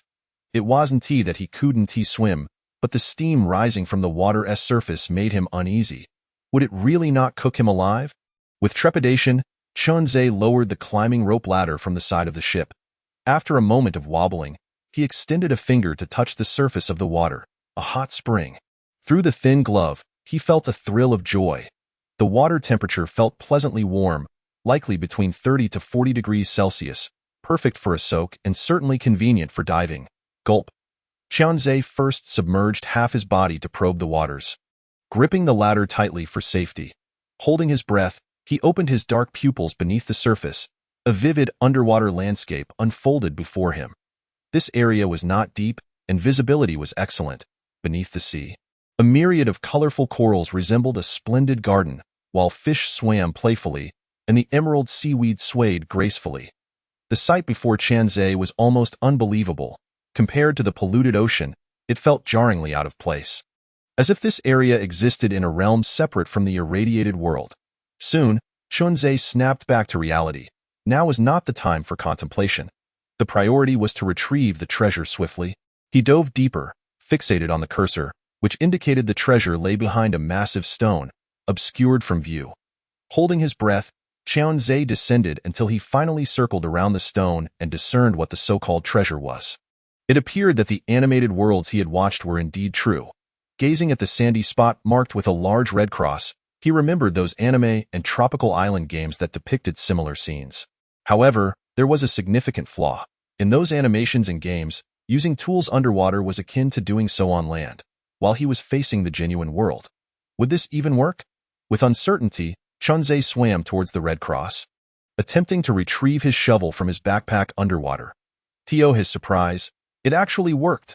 Standing on the sandy seabed with the shovel in hand, he found he encountered no resistance from the water, allowing him to work just as he would on land, albeit with a significantly accelerated health value depletion rate.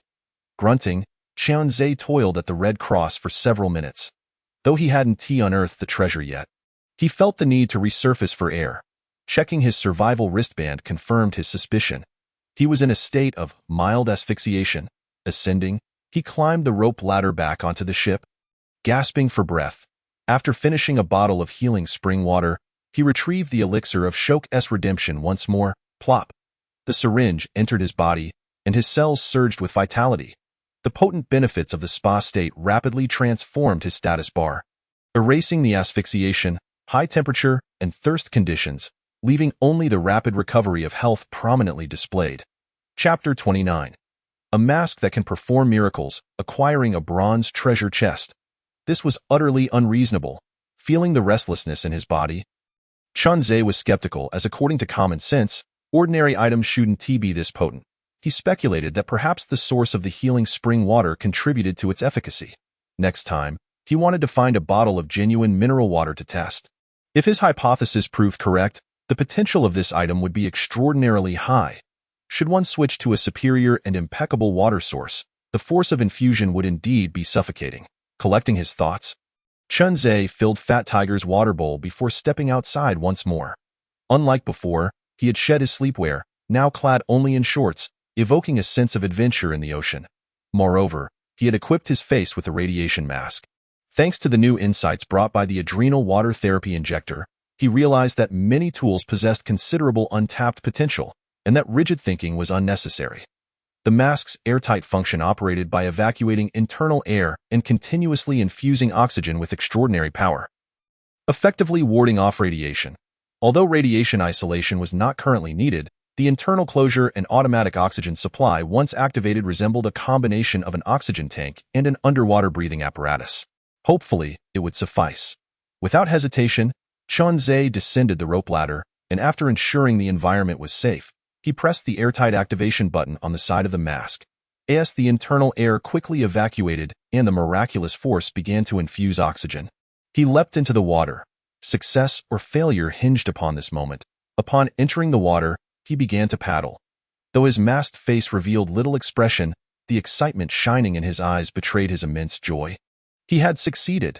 Chunzhe's heart swelled with delight. He hadn't anticipated the mask would yield such remarkable results. He then directed his course towards the Red Cross. A few minutes passed, and gradually, a treasure began to reveal itself.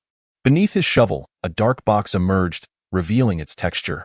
Had he unearthed a treasure chest? Filled with anticipation, Chunzhe's motivation surged, and in no time, the chest was secured in his backpack. Ding! Acquired black iron chest wand. However, the surprises did not end there. As Chunzhe collected the treasure, the original location of the chest now revealed a small pit beneath it. At the edge of this pit, another dark, shoebox-shaped chest came into view. A buy one, get one free deal? Without hesitation, Chunzhe dug a few more times. Ding! Acquired black iron chest wand. Having tasted success, he began to search around the Red Cross to ensure no treasure was overlooked. Suddenly, while inserting his shovel into the nearby sand, an unforeseen event unfolded. A stream of vivid red, akin to seaweed swaying in the current, slowly floated to the surface from the depths. Chunzhe focused intently, and in an instant, a sand-brown fish weighing around 50 pounds lunged out, charging straight at him. The creature moved with astonishing speed, catching Chunzhe completely off guard, and it collided forcefully against his abdomen. Gritting his teeth against the pain, Chunzhe drifted backward a few steps in the water. He then seized his shovel and swung it at the bizarre figure not far away, striking while injured. The attacker failed to evade and was met with a powerful blow, in Chunzhe's eyes. The strike landed perfectly, and the fish, now bleeding, was sent crashing back to the seabed, stirring up a cloud of sand. Quick to act, Chunzhe swiftly swam to the area where it had fallen. Seizing the opportunity, he believed in his principle of never letting such an aggressive creature escape. Thus, before the dazed fish could recover, it was struck several more times, turning belly up. Ding! Chunzhe activated his wristband to scan the creature. He wanted to ascertain what had attacked him. Was it edible? Did it possess toxins? It was prudent to be cautious with the unknown. Sandstone grouper, a predatory, extremely rare fish species that thrives in the warm waters of underwater volcanoes. They lie in wait beneath the sand, attacking smaller passing creatures for sustenance. Description: they are bullies to the weak but fearsome to the strong. Their flesh is delicious and suitable for raw consumption. A bully to the weak, and yet it dared to strike me. That name is hardly flattering. Sandstone grouper. Am I a fool? Indeed. I must be foolish to have delivered myself to such a fate. Chunzhe cursed internally, feeling a mix of anger and realization. It seemed he had inadvertently provoked the creature when he struck the sand, forcing it to retaliate. Yet, such considerations were trivial now. As long as he confirmed it was edible, nothing else mattered. The notion of rarity was easily dismissed. If ancient trees thousands of years old could be felled, what did it matter to him if this fish was also deemed rare? As a certain teacher named Zhang wisely remarked, in dire circumstances, even national treasures could be consumed. In this apocalyptic world, hunting a rare fish was entirely reasonable. Ding! Acquired sandstone grouper meat 5.5 pieces. Chunzhe listened to the notification. his expression shifting to one of disbelief as he watched the fish meat disappear. This was utterly outrageous. A fish that weighed several dozen pounds yielded only 1/10 of its weight in meat? Who was profiting from such discrepancies? Speechless, Qian Zhe resumed his exploration. However, the desire to find treasure had dissipated. If such treasures were indeed so easily found, they would hardly be valuable. It was far more practical to gather supplies. Ding. Acquired sea sand 40. Acquired seaweed 5. Acquired volcanic rock chunk 20. As he continued to search, Qian Zhe, with a hint of obsessive compulsiveness, only moved on after collecting certain quantities of materials. For many basic resources, scanning and gathering felt like a waste of time and energy. Yet, the sea sand excited him. Sea sand. Unlike ordinary sand, it is finer and produces glass with greater transparency and hardness. Description. Rare but not precious. Upon reading the description, Qian Zhe pondered its meaning. After some thought, he realized the significance. Here in this ocean, such sand was abundant, yet outside this area, opportunities to dive for materials were scarce. Thus, the conclusion was clear. Everything in this sea bore a label of rarity. The previously hunted grouper was merely slightly less rare in comparison. Why, then, did Qian Zhe particularly favor collecting sand? It was not merely for its glass-making potential, but for its fineness. If he could gather enough sea sand, he could provide Fat Tiger with a suitable litter box. Chapter 30. The Erupting Volcano, Ocean Spirits Like Fry. With a splash, Qian Zhe emerged from the water, depositing his finds into the storage box. This marked his second venture. The mask's airtight function was nearing its end. Life seemed precarious, he mused, glancing at his status bar and the time. Despite having only 10 minutes left, he resolved to make one final dive to gather more materials. With a splash, he submerged once more. Ding. Acquired sea sand 10. Acquired coral reef, small, 5. Acquired empty seashell 4. Boom. Before Qian Zhe could revel in his haul, a terrifying tremor sent the seabed sands swirling. An earthquake? Watching the tumultuous sand, Qian Zhe abandoned all else and swiftly swam back towards the ship. Upon reaching the deck, he exhaled in relief and peered into the distance. He noticed the green waters were gradually encroaching upon the azure sea. While in the center of that area, clouds of volcanic ash erupted from the depths. I remember this sign before the Stone Peak Blue Sea area vanished. Qian Zhe thought, feeling a surge of anticipation that perhaps he might still retrieve a treasure. Time passed, and he sat on the ship, waiting patiently for over 10 minutes. At last, as the green waters completely engulfed the azure expanse, the underwater volcano erupted. Boom. The volcanic mouth, filled with immense energy, erupted in a frenzy. The violent waves churned the water, and the unseen roar caused the ship to sway violently. Thick smoke and magma rolled forth, and massive, hot rocks splashed onto the surface, generating towering clouds of steam. The once green waters were being eroded by blood-red waves, as if the ocean were staging a final rebellion against pollution. Astonished, Qian Zhe clung to the ship's railing, rendered speechless by the spectacle. After a long moment, he uttered in awe, "The fury of nature, how magnificent it is!" Coughing from the smoke, Qian Zhe decided to retreat to the cabin, sealing the door behind him. Even though he was now aware that treasures lay at the center, he doubted the wisdom of venturing forth in such chaos. The distant smoke and boiling waters suggested that approaching would come at a dire cost, perhaps even his life. Thus, Qian Zhe remained vigilant, monitoring the situation. Every 10 minutes, he would cover his mouth and peer outside. If the conditions seemed unfavorable, he would promptly shut the door. On his fourth check, satisfaction spread across his face as he moved to the back of the ship to raise the anchor. With a swift motion, Qian Zhe cleared his throat and donned the mask. Although the thick smoke above had dissipated, plenty of ash lingered in the air. Making slight adjustments to his course, he cautiously approached.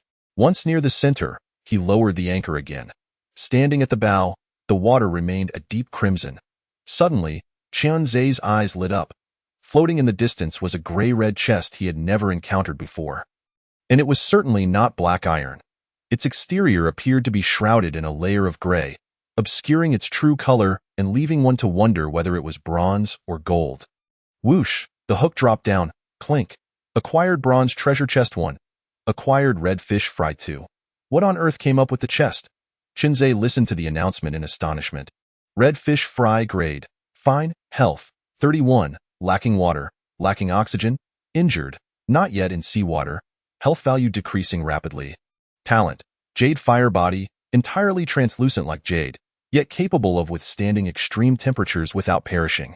Stomach furnace, the digestive system maintains a constant temperature year-round, and after consuming meat, it will expel organic fertilizer through high-temperature fermentation. Radiation value, 23-100, a rare fish species that roams around volcanic craters. Description, a sprite fish from the underwater volcanic region, where seagrass can grow thicker than trees. Unbelievable, this is truly a biological fertilizer manufacturing machine, and it's a fine fish species. Chen-Zhe marveled for a moment before his concern for the creature's condition took over. He used the scan feature to take a look at the crimson seawater beneath the ship and immediately decided to open the trading interface. Clink, Lost Milk Bread 2, Healing Spring Water 2, Acquired Oak Wine Barrel Blueprint 331. Time was of the essence. And Chen-Zhe had no time to haggle. He feared that if he hesitated, the seawater would swiftly revert to a polluted state, leaving him utterly desolate. Without this opportunity, he had no idea how to keep the two nearly dying fish alive. Clink, Lostwood 30, Acquired Oak Wine Barrel 3. The production of wine barrels was swift, taking only 3 minutes each. With each barrel produced, Chen-Zhe could fill it with seawater to the brim for his backpack. The ocean was sufficiently deep. He merely needed to submerge the barrel into the sea, allowing him to fill and seal it far more quickly than fetching water with a small water bottle. 10 minutes passed. Chen-Zhe had successfully stored 3 barrels containing a total of 150 liters of murky seawater in his backpack. As long as the prefix wasn't pollution, the murkiness could be dealt with in various ways, such as letting it settle naturally or attempting to use the White Lotus to purify the water, both of which were excellent ideas. After completing these tasks, Chen-Zhe filled another barrel with seawater. He placed the 2 fish fry, approximately 3 fingers wide and palm-length long, along with the White Lotus into 1 barrel. After checking the status, he noted that the protective time for the White Lotus was set to 23:59:50. The countdown continued, indicating that while the White Lotus could still survive and exert its effects in the seawater, it ultimately could not endure prolonged immersion. It was akin to a car requiring 98-octane gasoline. One cannot simply substitute it with diesel or even urine to see if the car would still or it might function temporarily, but using incompatible elements for an extended period would inevitably lead to trouble. That said, this attempt sparked a notion in Chen-Zhe's mind regarding a potential bug. Could the polluted seawater be placed into a purification barrel, even if it wasn't compatible? It could serve as an emergency measure in a crisis. At that moment, the seawater beneath the ship had once again turned green, and a simple experiment would yield the answer. After wasting another wooden barrel and an empty water bottle, Chen-Zhe discovered that the answer was negative. The purification barrel could do nothing with the green seawater, and pouring the contaminated water into a mineral water bottle elicited no reaction whatsoever. After all, marine pollution is one of the sources of mutation, and it was rather unrealistic to expect a low-grade purification barrel to cleanse such a detrimental source of biological distortion. Plop. Hearing the noise, Chen-Zhe returned from his experiment, speculating that these little fellows were likely unharmed. Being creatures that naturally inhabit the vicinity of underwater volcanoes, they were certainly no strangers to murky waters. After ensuring everything was settled inside the cabin, Chen-Zhe returned to the hook platform, scanning the surroundings. To his disappointment, the only items floating on the sea surface were some fragments of lava stones. Alas, even the legs of ants are meat. Adhering to the principle of collecting any scrap, he cast his hook once more. Clink. Acquired lava stone 3. Acquired lava stone 2. Acquired fire element gem 2. Acquired lava stone 1. Incredible, a lucrative haul. Chen-Zhe's eyes sparkled with excitement. He hadn't anticipated such an unexpected bounty. At that moment, he realized that the fire element gems required for the gourmet cabinet came from here. Analyzing this logic, the production of other attribute gems should also originate from similarly extraordinary locations. Half an hour later, Chen-Zhe hoisted the anchor and set sail, with only the lingering warmth in the air as proof of the ocean that had once existed. The brief hours of treasure hunting had truly lived up to the meaning of the treasure map. Now, Chen-Zhe was counting all the spoils of this journey. Bronze treasure chest 1, black iron treasure chest 2, sandstone base meat 5, red fish, fine 2, kelp 500 g 8, seabed sand 80, Volcanic Rock 24, Coral Reef, Small, 5, Empty Conch Shell 4, Lava Stone 16, Fire Element Gem, Common, 2. Chapter 31. Continuous opening of treasure chests. Endless surprises Clink. You have initiated a directed trade. Trading partner, Song Won. Trade content, Black Iron Treasure Chest 1, Kelp, 500G, 4, Sandstone Base Meat 2, Jinjiji Brown Sugar, Loose, 250G. Trade item, Wood 1. In a certain sea area, Song Won was currently fishing for floating debris on the water's surface. Perched on her shoulder was a monk parakeet, bizarrely uttering human speech. Shabi is calling. Shabi is calling. How many times must I teach you? There are no phones here, and refrain from using foul language. Allowing you to stay at the pet shop for 2 weeks was a significant misjudgment on my part. UVE even taken to learning, Song Won sighed in exasperation. This monk parakeet had originally been a communal pet in the girls' dormitory, but after graduation, everyone went their separate ways, and no one was willing to take it in. So Song Won brought it home. It was August then, transitioning into autumn. Thus, the name Choba was born. She believed it sounded far nicer than names like Chu, Tuanzi, or Pinyin, yet it wasn't overly common. Someone has messaged. You stay by the mast, and if you find something good, call me. Song Won stroked the tuft of green feathers atop the parakeet's head. Shabi, Shabi. Choba squawked indignantly as it flew up to the mast. Meanwhile, Song Won lowered her head to examine the trading request sent by her partner. 1 treasure chest, 2.5 kg of food, and brown sugar beneficial for her menstrual cycle. This bounty made her feel a bit embarrassed. Although she was unaware of how much her partner had collected during this treasure hunt, the return offered was already exceedingly generous. Clink, Lostwood 1, Acquired Black Iron Treasure Chest 1, Kelp 4, Sandstone Base Meat 1, Jinjiji Brown Sugar, Loose, 1. The trade was successfully completed, and Song Won marveled at her partner's generosity. Given that the return far exceeded her expectations and was quite thoughtful, she typed a message to express her gratitude. Song Won, thank you. If there is another opportunity to acquire such items next time, I will definitely seek your collaboration again. On the other end, after the trade was completed, Chunze smiled at the message from his partner.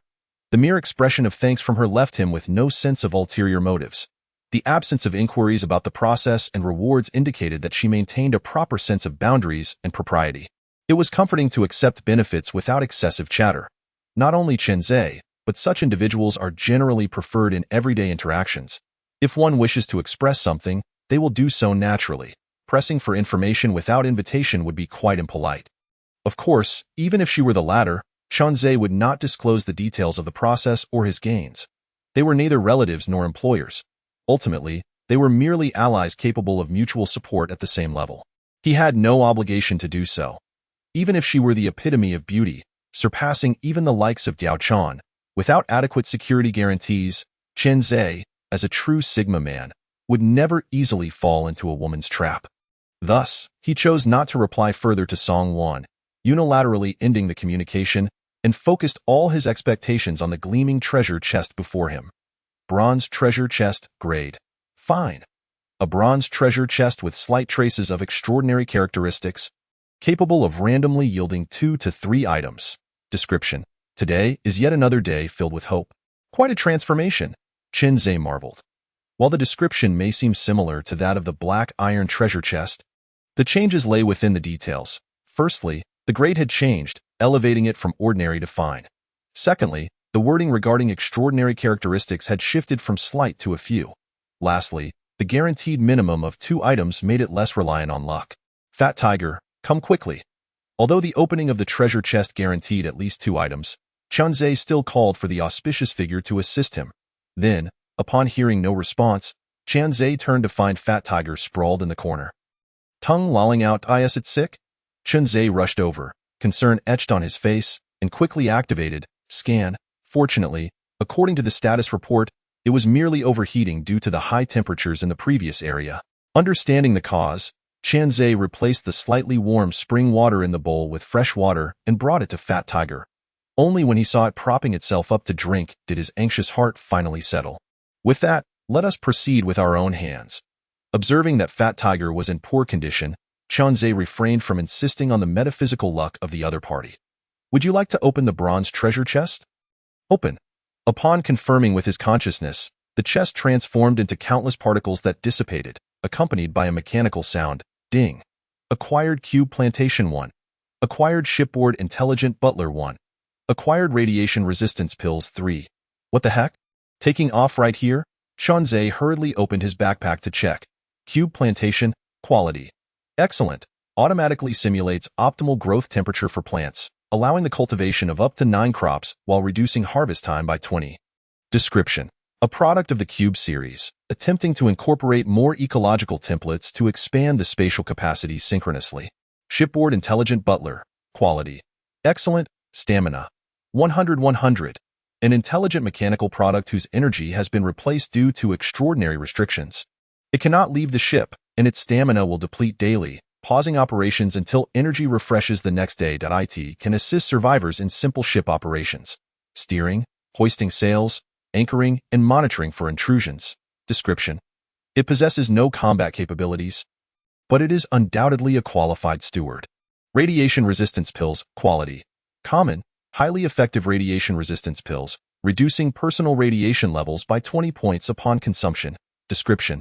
A life-saving pill, a boon for those exposed to high radiation. Wow. It really took off. After reviewing each item, Chunzhe felt a surge of fortune. This series of items was a first for him, and the prospect of combining them was even more astonishing. Of course, the plantation itself was immensely powerful. Even without collecting other items from the same series, it was still remarkably impressive. With its built-in temperature simulation and intuitive harvest time reduction, this meant that as long as he remembered to water them, the plants would face almost no health issues. Although there were only 9 plots, Chunzhe believed that once they were all cultivated, even if he stayed indoors, it would be nearly impossible to starve. Onward, onward. The emergence of the Cube Plantation greatly boosted Chunzhe's confidence, prompting him to continue his treasure hunting endeavors. The black iron chest was retrieved from the storage box and placed on the board. Chunzhe rubbed his hands together, feeling a bit of warmth and a slight sweat as he sensed a rush of excitement before decisively choosing to open it. Ding. Acquired Shell Plate Modification Blueprint 1. Shell Armor Plate Modification Blueprint, quality. Common, modification material requirements. Shell Fragments 200. Yellow Earth Slime 20. Prerequisite. Level 2 ship. Description. Ingeniously utilizes hard, sharp shell fragments to provide protection for the ship, significantly reducing durability loss while also inflicting some damage to attacking sea creatures. Chunzhe was astounded by his luck today. Although the yield from this black iron chest was singular, it was nonetheless a modification blueprint, which was his favorite. Modifications were essential. This blueprint not only slowed the durability loss of the ship, but also granted it offensive capabilities. Once truly modified, it could enhance the already sturdy wooden sailing vessel immensely. Chapter 32 Cube Plantation, Butler. Donding. Please select an installation area for the Cube Plantation. After the joy of opening the chest subsided, Chunzhe began organizing and placing his harvest. A series of prompt sounds rang out as items were extracted from his backpack, transforming into a 3D model with green and red outlines before his eyes. This bore resemblance to building placements in tower defense games, where a green outline indicated a valid placement and a red outline indicated otherwise. It was noteworthy that once these building items were materialized, they could not be returned to the backpack. Adjustments could only be made during future ship upgrades. With dimensions of 1.5 meters by 1.5 meters, it was not insignificant. Observing the silhouette of the plantation, Chunzhe estimated its placement with his hands. After some contemplation, he exited the ship's cabin and ascended the side ladder to the loft. Though the space was not vast, it was quite open. As he had yet to clutter it with items, he was quite pleased with this loft and decided to designate it specifically for planting, as having a dozen or so planting barrels or plots cluttered in the room would not only look cramped, but also be rather unsightly and impractical. The second floor was just perfect. Confirming the placement, Chunzhe pressed the installation button, and the 9 neatly cut plots of the plantation materialized before him. The layout resembled a childhood game of QQ Farm, with a delicately carved white wooden fence surrounding it, and a slightly elevated wooden plaque at the front inscribed with the words, Cube Farm, in 4 bold characters. Strangely enough, as this thought manifested, Chunzhe noticed an operational projection above the 9 plots, intensifying the sense of DJVU. Would you like to upgrade the land? Chunzhe was taken aback by this operation. Relieved that there were no Nanshan Pizza Huts in this world, confirming the upgrade, He casually clicked the button above the central plot and immediately received a mechanical sound. Ding. Lost fertile black soil common 5 ding. Upgrade successful. Current land. Fertile black soil common. As he observed the upgraded plot's soil visibly darkening and gleaming, Qianzhe's mood soared. Subsequently, he dashed up and down the ladder twice to relocate the young sea pear and red berry plants to the second-floor loft. Since the soil in the red berry plant's pot was already fertile black soil, he gently dug it up and transplanted it to the central planting position of the cube. Next, after recovering the wooden barrel containing the fertile black soil, Qianzhe upgraded another plot with the materials. Once both sea pear trees were successfully transplanted, he proceeded to water them. As the countdown for the harvest of the 2 plants resumed, it signified the success of the transplant. Tap, tap, tap. Qianzhe returned to the ship's cabin, eager to examine the final item obtained from this treasure-hunting journey.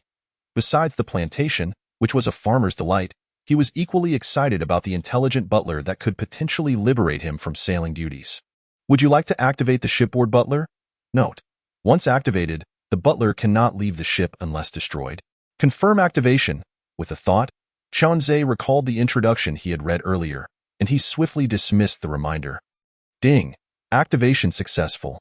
Qianzhe's heart raced with excitement as he saw a figure resembling Iron Man, clad in silver metallic armor, bow slightly in greeting.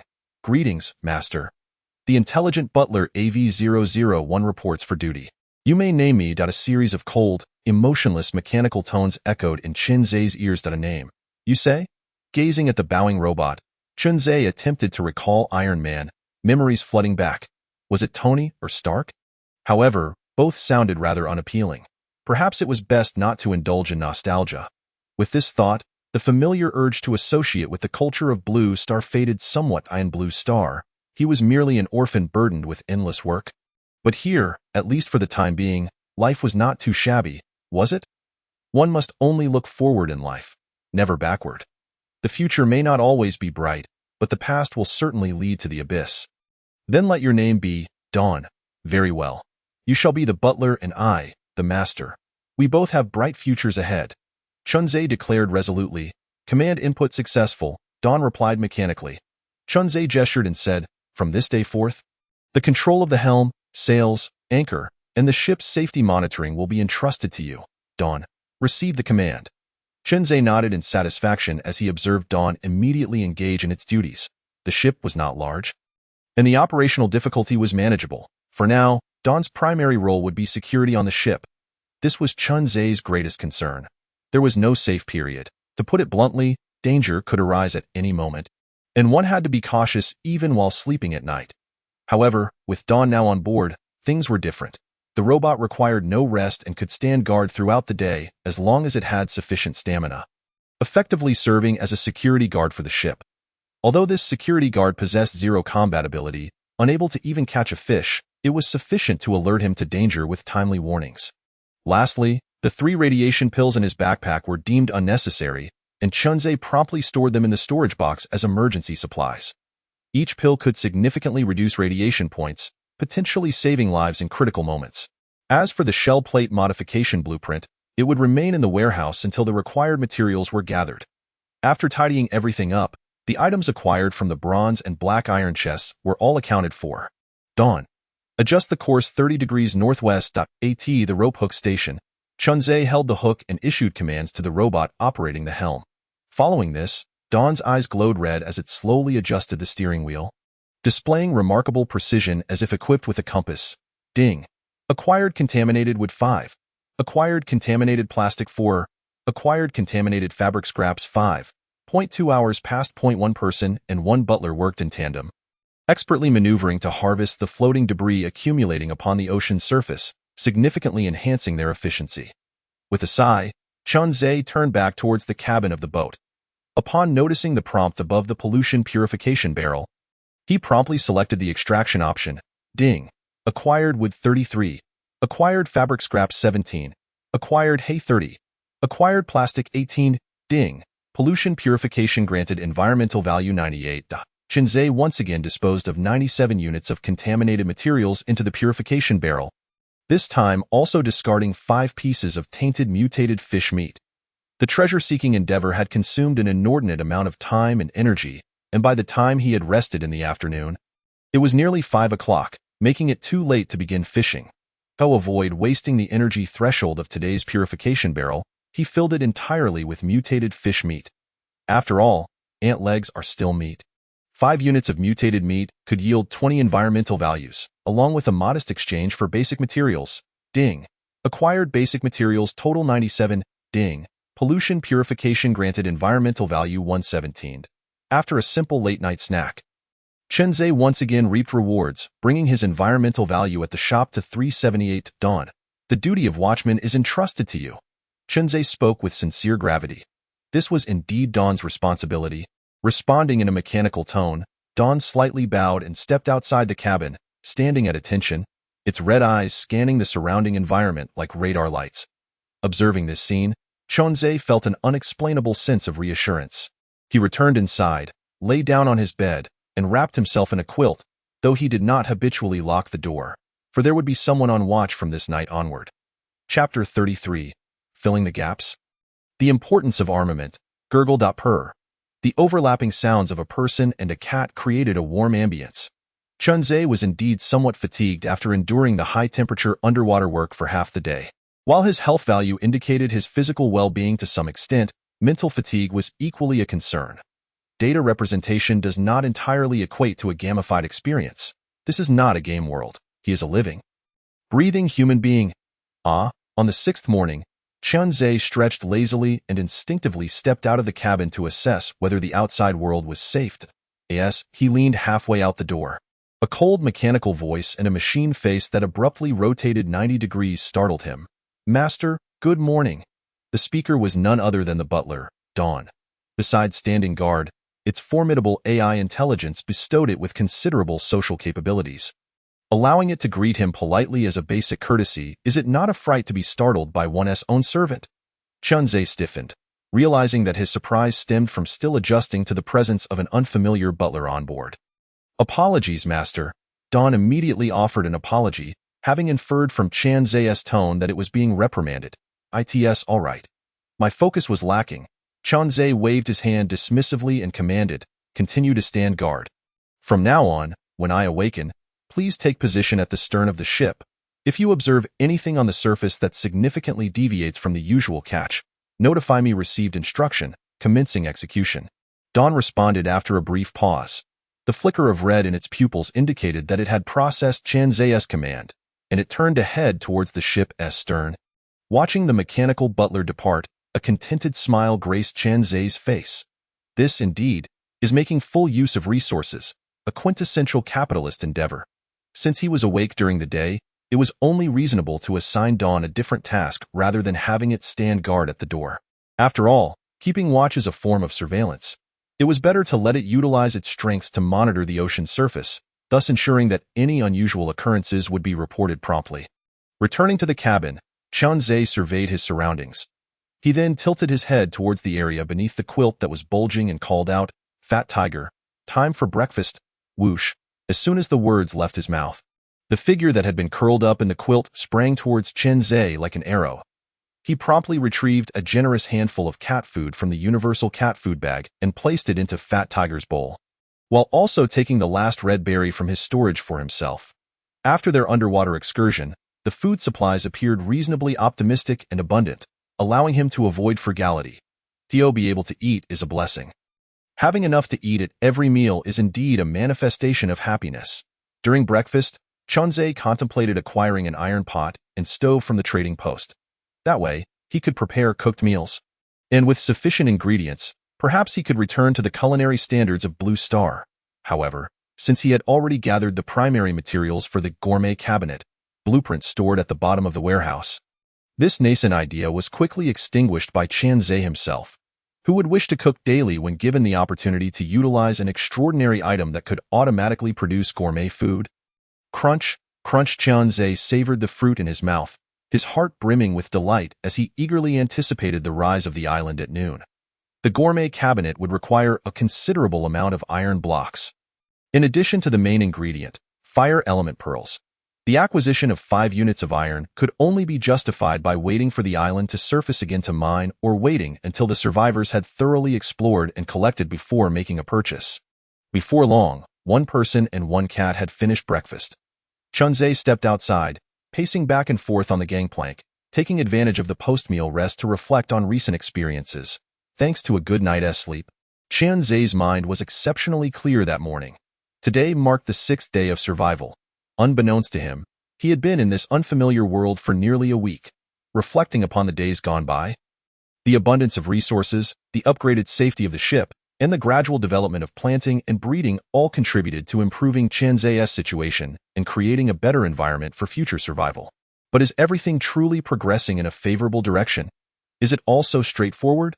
Chunzhe's tone remained calm, yet he felt a sense of vigilance arise within him. Blind arrogance could lead to one's demise. The more comfortable one becomes, the more cautious one must be. A lack of foresight invites imminent peril. Only through contemplation and review can one maintain a steady advantage. Indeed, through a few moments of reflection, Chunzhe unearthed a potentially dire oversight. He realized that despite having a relatively abundant supply of resources, the only items on board that could barely be classified as weapons were a shovel and a stone axe.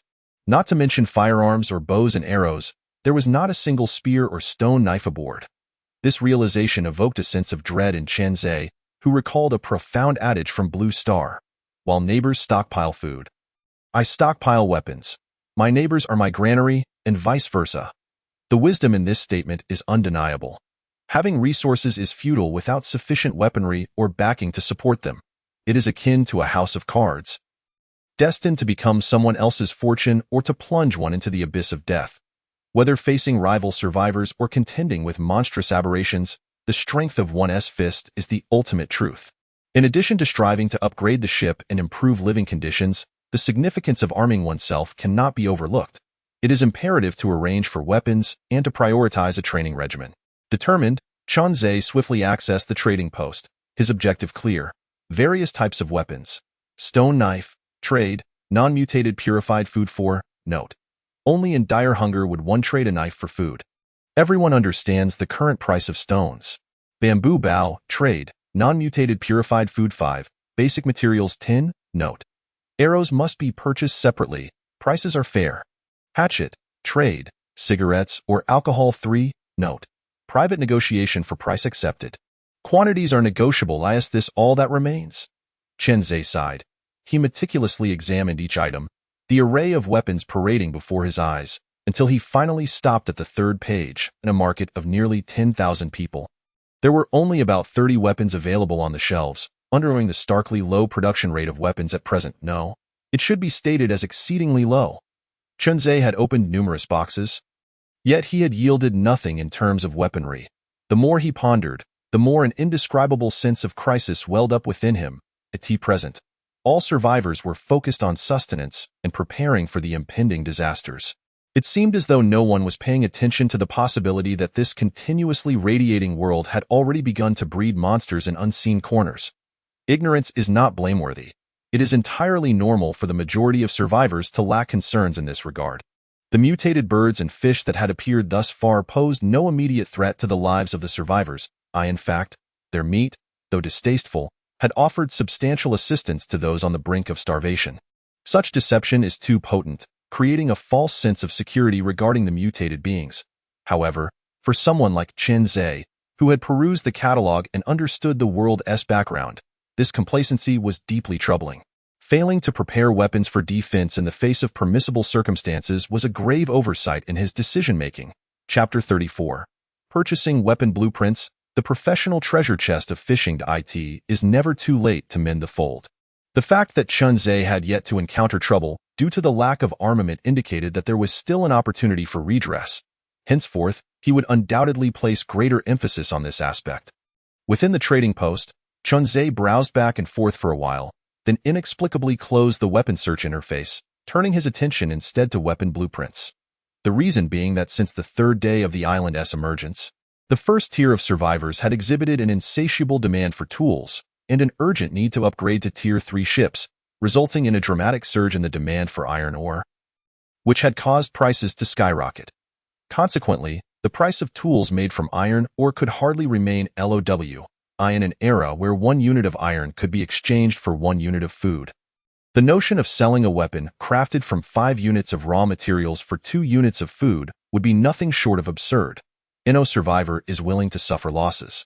Even if one were, they would not stray far from the equilibrium line. The price floor is already established. Reducing 5 units to 4 holds little significance. Even in private discussions, there is scant room for further decline. Rendering the exchange of words a waste, it is far more advantageous to seize opportunities with blueprints. Chen Zhe, with a nimble mind, plans to explore alternative avenues, armed with the endorsement from the diary's contents. He knows that at noon, the island will reappear, and when that happens, the price of ironstone will inevitably drop due to increased output. Ice Bamboo Bao Blueprint Common, Trade, Non-Deformed Purified Food 2. Plastic 15, Rags Tin. Woodcutting Machete Blueprint, Trade, Non-Deformed Purified Food 1, Mineral Water 1, Wood Tin. Note: a small advertisement. I am currently acquiring tiered soil. Feel free to contact me privately if you have any. Chen Zhe meticulously clicks through the details of each blueprint. After several minutes, 3 blueprints are successfully procured. Ding, lost. Coconut 3, Revitalizing Bread 2, Plastic 15. Ding, acquired. Blazing Crossbow Common Crafting Blueprint 1, ding, lost. Kelp 1. Mineral Water 1, Wood Tin. Ding, acquired. Woodcutting Machete Blueprint 1, ding, lost.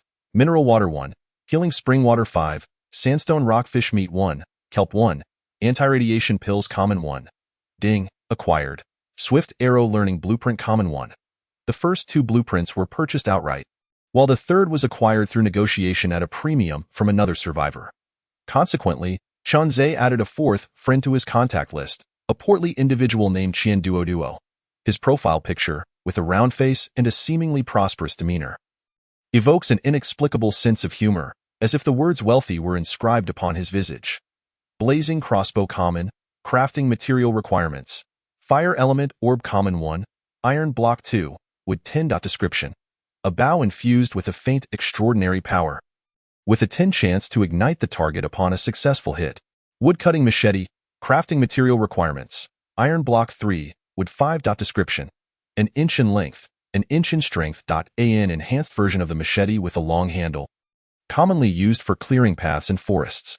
Swift Arrow Common, Crafting Material Requirements. 2 units of wood and 10 units of feathers can be crafted into 10 arrows.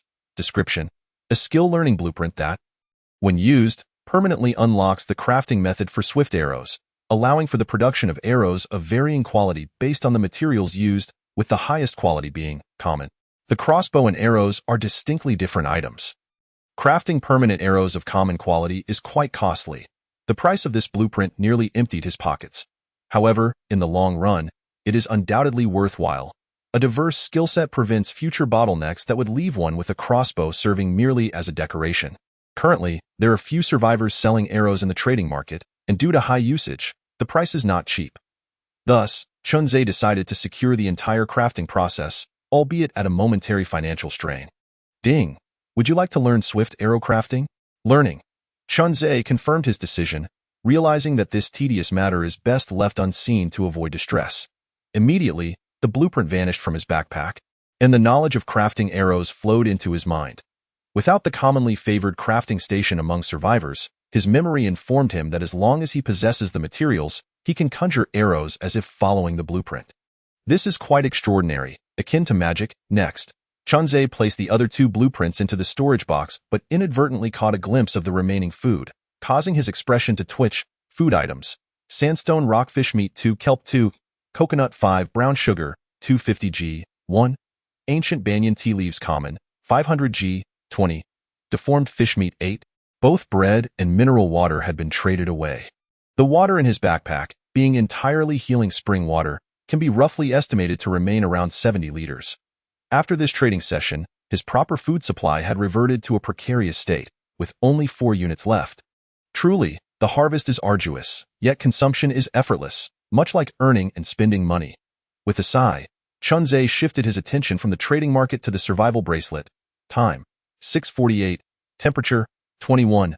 Name: Chen Zhe. Personal ID: 9527. Health value: 82. Healing status: health value is full, cannot recover further. Radiation value: 0-100. Current world radiation value: 35-100. Title: Junior Environmental Guardian. With a cursory glance, Chunzhe understood that after breakfast and rest, his health value had reached its peak. Compared to the previous days, perhaps due to a decent diet, his maximum health had increased to a notable 82 points. Suddenly, a sound emanated from the open doorway, and Dawn stood quietly outside. Following the morning's frightful events, its behavior had evidently become more intelligent and considerate. Master, a black box has been spotted on the sea. Dawn met Chunzhe's gaze and reported.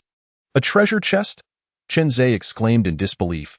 Rushing out of the cabin, it had been days since he encountered such fortune as retrieving a treasure chest from the garbage-laden sea. Standing at the stern, Chunzhe gazed out, while Dawn extended its mechanical arm to indicate the direction. Following its gaze, he indeed spotted an object resembling a chest floating several dozen meters away on the water's surface.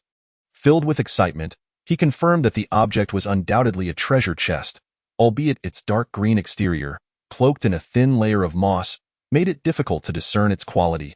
Dawn, adjust the helm to 30 northwest, and proceed slowly towards it. After calculating the distance, Chunzhe promptly issued his command. Dawn swiftly set the course, maintaining perfect accuracy. Whoosh, the sound of the rope hook slicing through the air echoed. The hook flew from Chunzhe's hand, landing precisely 2 meters in front of the treasure chest. Seizing the opportunity, Chunzhe quickly reeled in the line. The hook successfully latched onto the chest and continued to draw it in. Ding! Acquired. Polluted treasure chest 1. Polluted treasure chest. Quality. Question mark. A polluted treasure chest, its quality can only be determined by the survivor after purification. Description. Currently at a low pollution level. Purification requires 50 points of pollution threshold. Boom, boom. Purifying pollution grants environmental value 10. Extraction successful. Acquired. Profession treasure chest 1. Chapter 35 Profession. Beekeeper, the friend of bees. Profession treasure chest. Quality. Special. A treasure chest containing various professions, including extraordinary ones. Description. A treasure chest that is rare and unpredictable. Extraordinary profession? Could it mean I could directly become a mage, unleashing devastating spells? Chunzhe stared at the intricately patterned treasure chest on the deck, his mind racing with possibilities, fearing he might have already resolved to forego beef altogether. Dawn, you have truly accomplished something great today, Chunzhe exclaimed with uncontainable joy, lavishly praising his aid before returning to the cabin with the chest. Oh heavens, your moment to shine has arrived again. Remember to maximize your luck. Chunzhe chattered as he placed the treasure chest on the bed, playfully poking Fat Tiger. Reluctantly, Fat Tiger emerged from its cozy nest, clearly displeased with the interruption to its feline dreams. Meow, the unwillingly roused Fat Tiger, seemed far from enthusiastic, yet despite its meager protest, its paws were firmly planted on the treasure chest. Ding! Would you like to open the profession treasure chest? Upon hearing the prompt, Chunzhe chose to confirm. Ding! Acquired. Basic Profession Certificate. Beekeeper. Basic Profession Certificate. Beekeeper. Using this certificate unlocks the profession section on the panel, granting the basic profession of beekeeper along with its unique traits and experience infusion. Description. Bear Big. We will have an endless supply of honey from now on. P.S. Extraordinary professions possess unique learning restrictions. However, aside from one extraordinary profession, an individual may simultaneously pursue additional roles such as gardener, miner, swimming expert, etc. No. Chunzhe's voice reached a fever pitch. The extraordinary dream was tantalizingly close, yet slipped away like the wind, leaving him with an unshakable sense of lost. Oh brother. Chunzhe thought for a moment before shifting his focus. You still aren't that fortunate with that. He lifted his gaze, only to find Fat Tiger had already retreated to its warm bedding. Fat Tiger, I can't carry this burden at all. Sigh, at least it was a legitimate profession. He hoped it wouldn't turn out to be something like a dung collector. Adjusting his mindset, Chunzhe retrieved the certificate from his backpack. What was referred to as a job transfer certificate was, in fact, a thick book titled Beekeeping Manual. Using the profession certificate, ding. Personal status profession unlocked, ding. You have acquired the profession trait. Friend of bees, friend of bees. Regardless of the bee species, they will naturally be fond of you and will never attack you unless provoked. P.S. Provoking an attack will still result in a beating, and stealing honey does not count. You can understand the language of bees and engage in simple communication with them. Ding. You have unlocked the learning and crafting of profession-related items.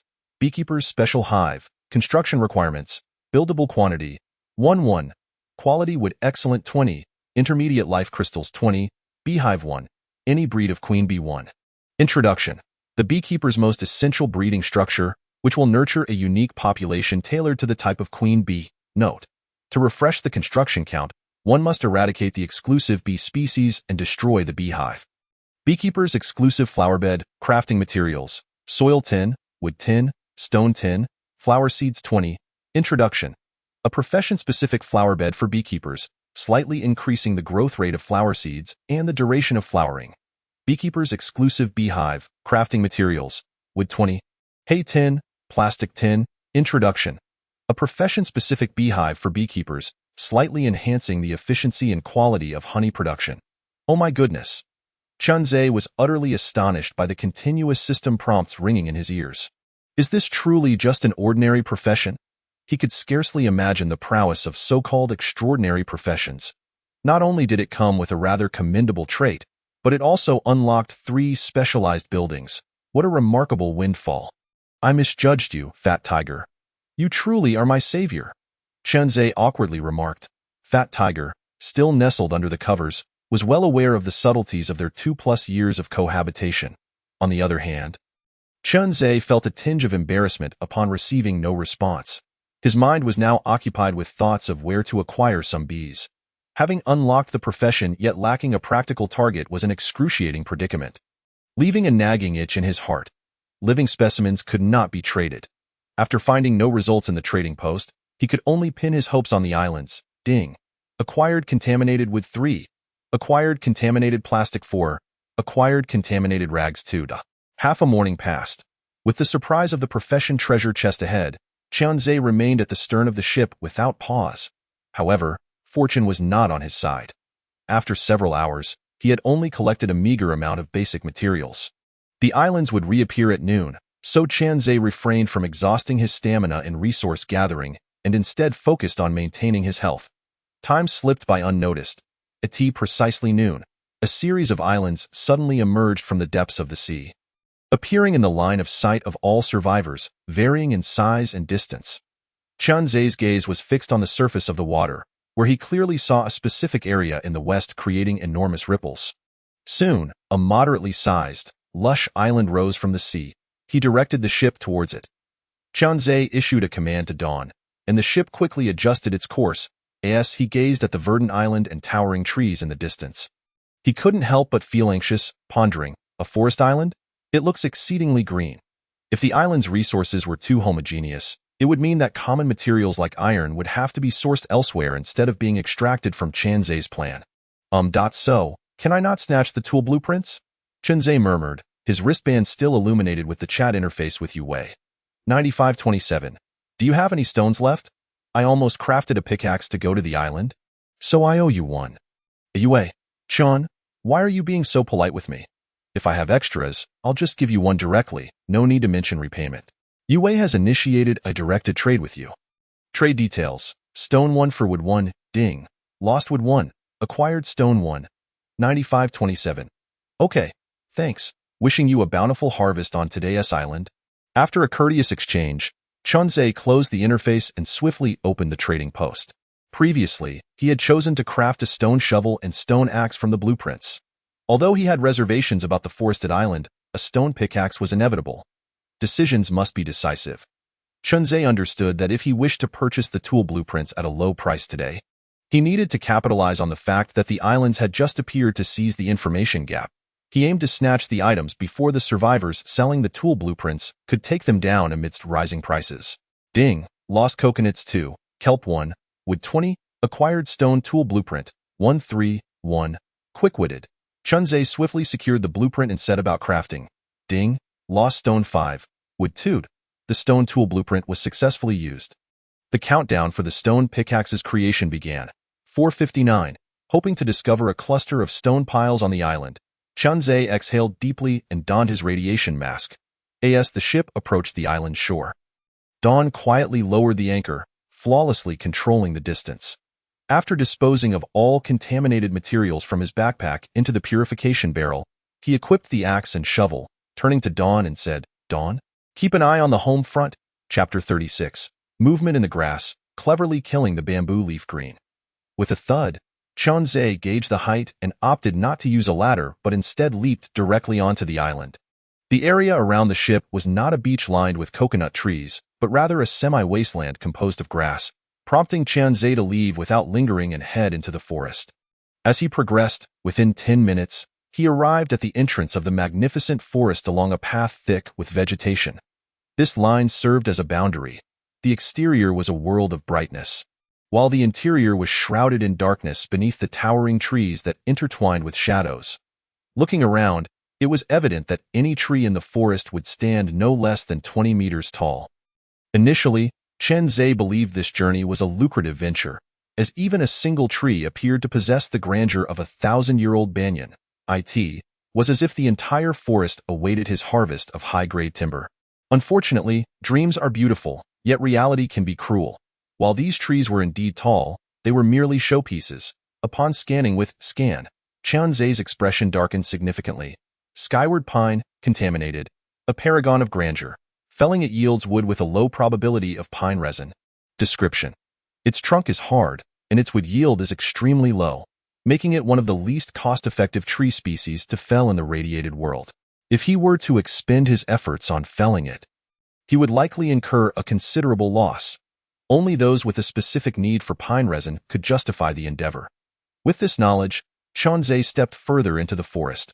Upon entering, he felt as if he had entered a primeval forest. The light gradually dimmed, and the ambient sounds faded away. As he delved deeper, the only sound remaining was the soft crunch of his footsteps. With exploration as his primary task, collecting resources was secondary on his first excursion to the island.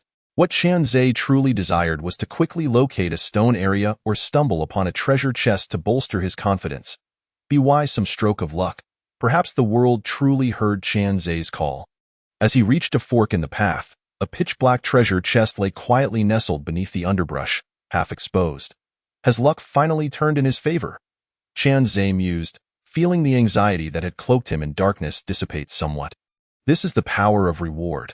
It can effectively dispel the gloom in one's heart. If only he could find 10 treasure chests upon entering.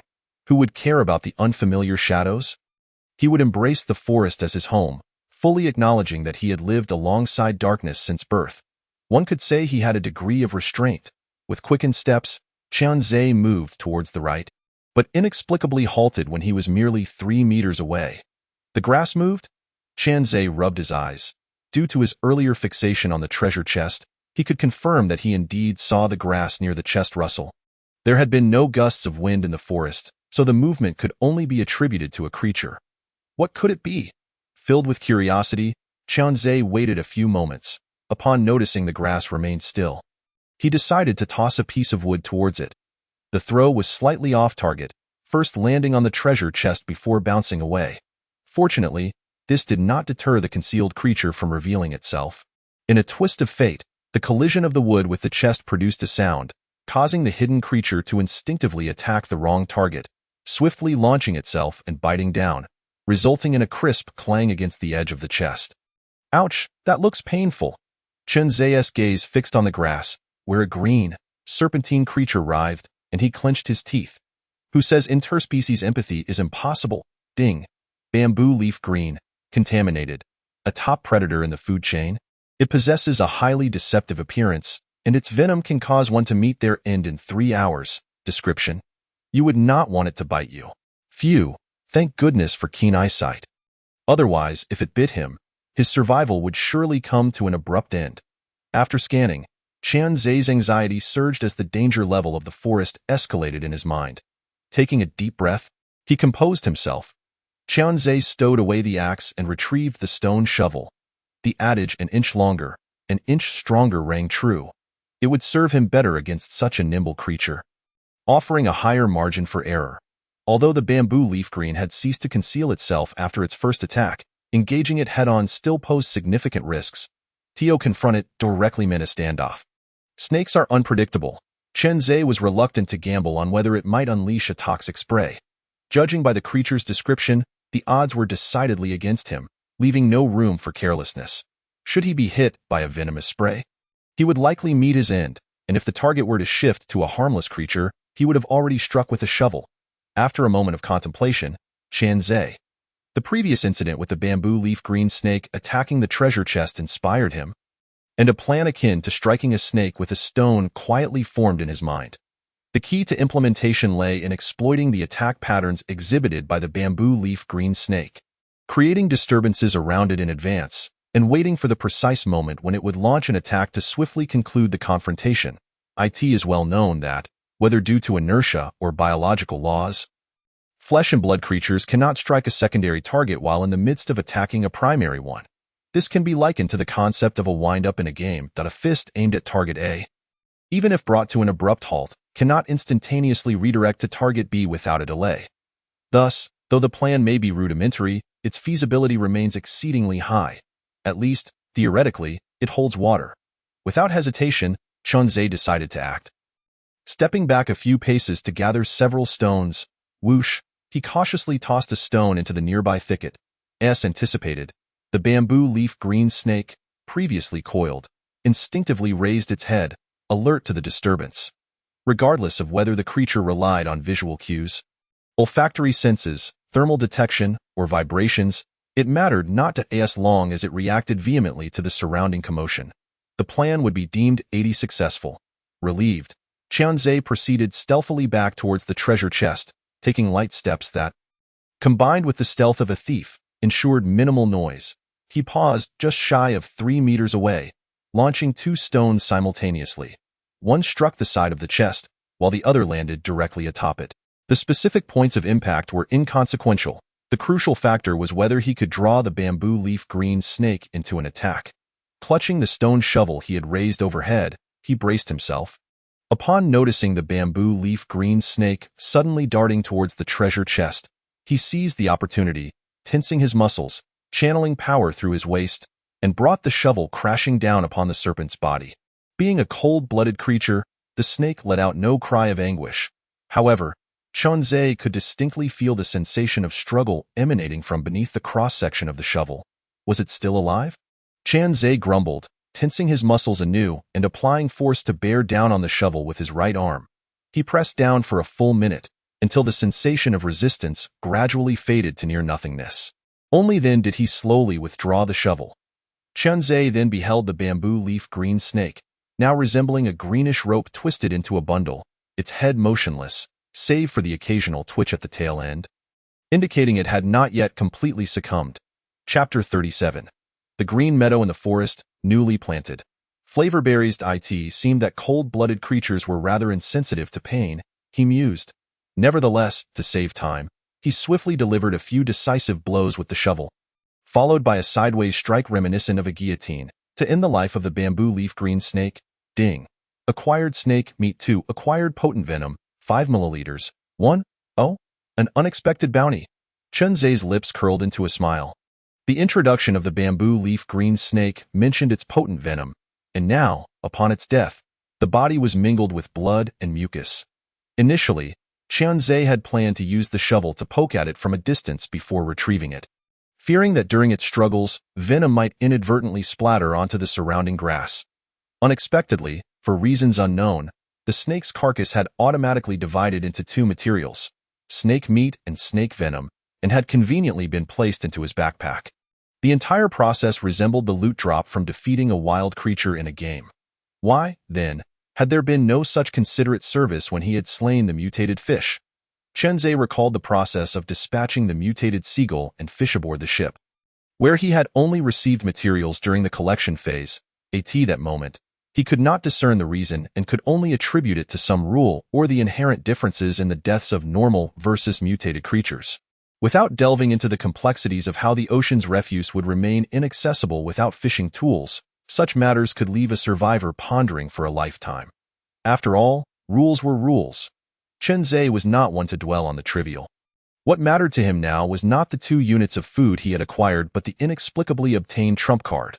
Potent venom, 5 milliliters, a biological enzymatic toxin that, upon contact with blood, will instantaneously volatilize and diffuse, inflicting fatal damage on flesh and blood creatures. Description: As long as it can breach defenses, even an elephant can be poisoned. The damage inflicted on mutated creatures is exceedingly minimal.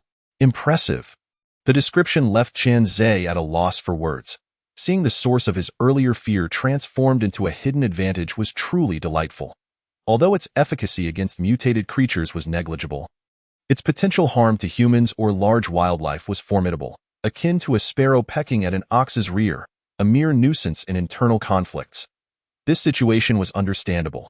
After all, mutated creatures were lifeless, and introducing toxins into their bodies was akin to diluting water in the sea or mixing sand with ash. Ding. Acquired black iron treasure chest 1. Heh, it's mine. Qian Zhe chuckled, his spirits lifted. The very first treasure chest he encountered upon landing on the island had been successfully claimed, marking a fruitful exploration. Standing at the crossroads, he rubbed his hands together, contemplating whether to open it immediately. However, after a mental tug-of-war, he quelled the urge to do so. Given that Fat Tiger had once again unearthed the beekeeper's professional credentials that very morning, he had grown increasingly superstitious about the luck of the treasure chests. Then, another dilemma arose. Should he proceed left or right? Qian Zhe pondered, his gaze flitting between the two paths.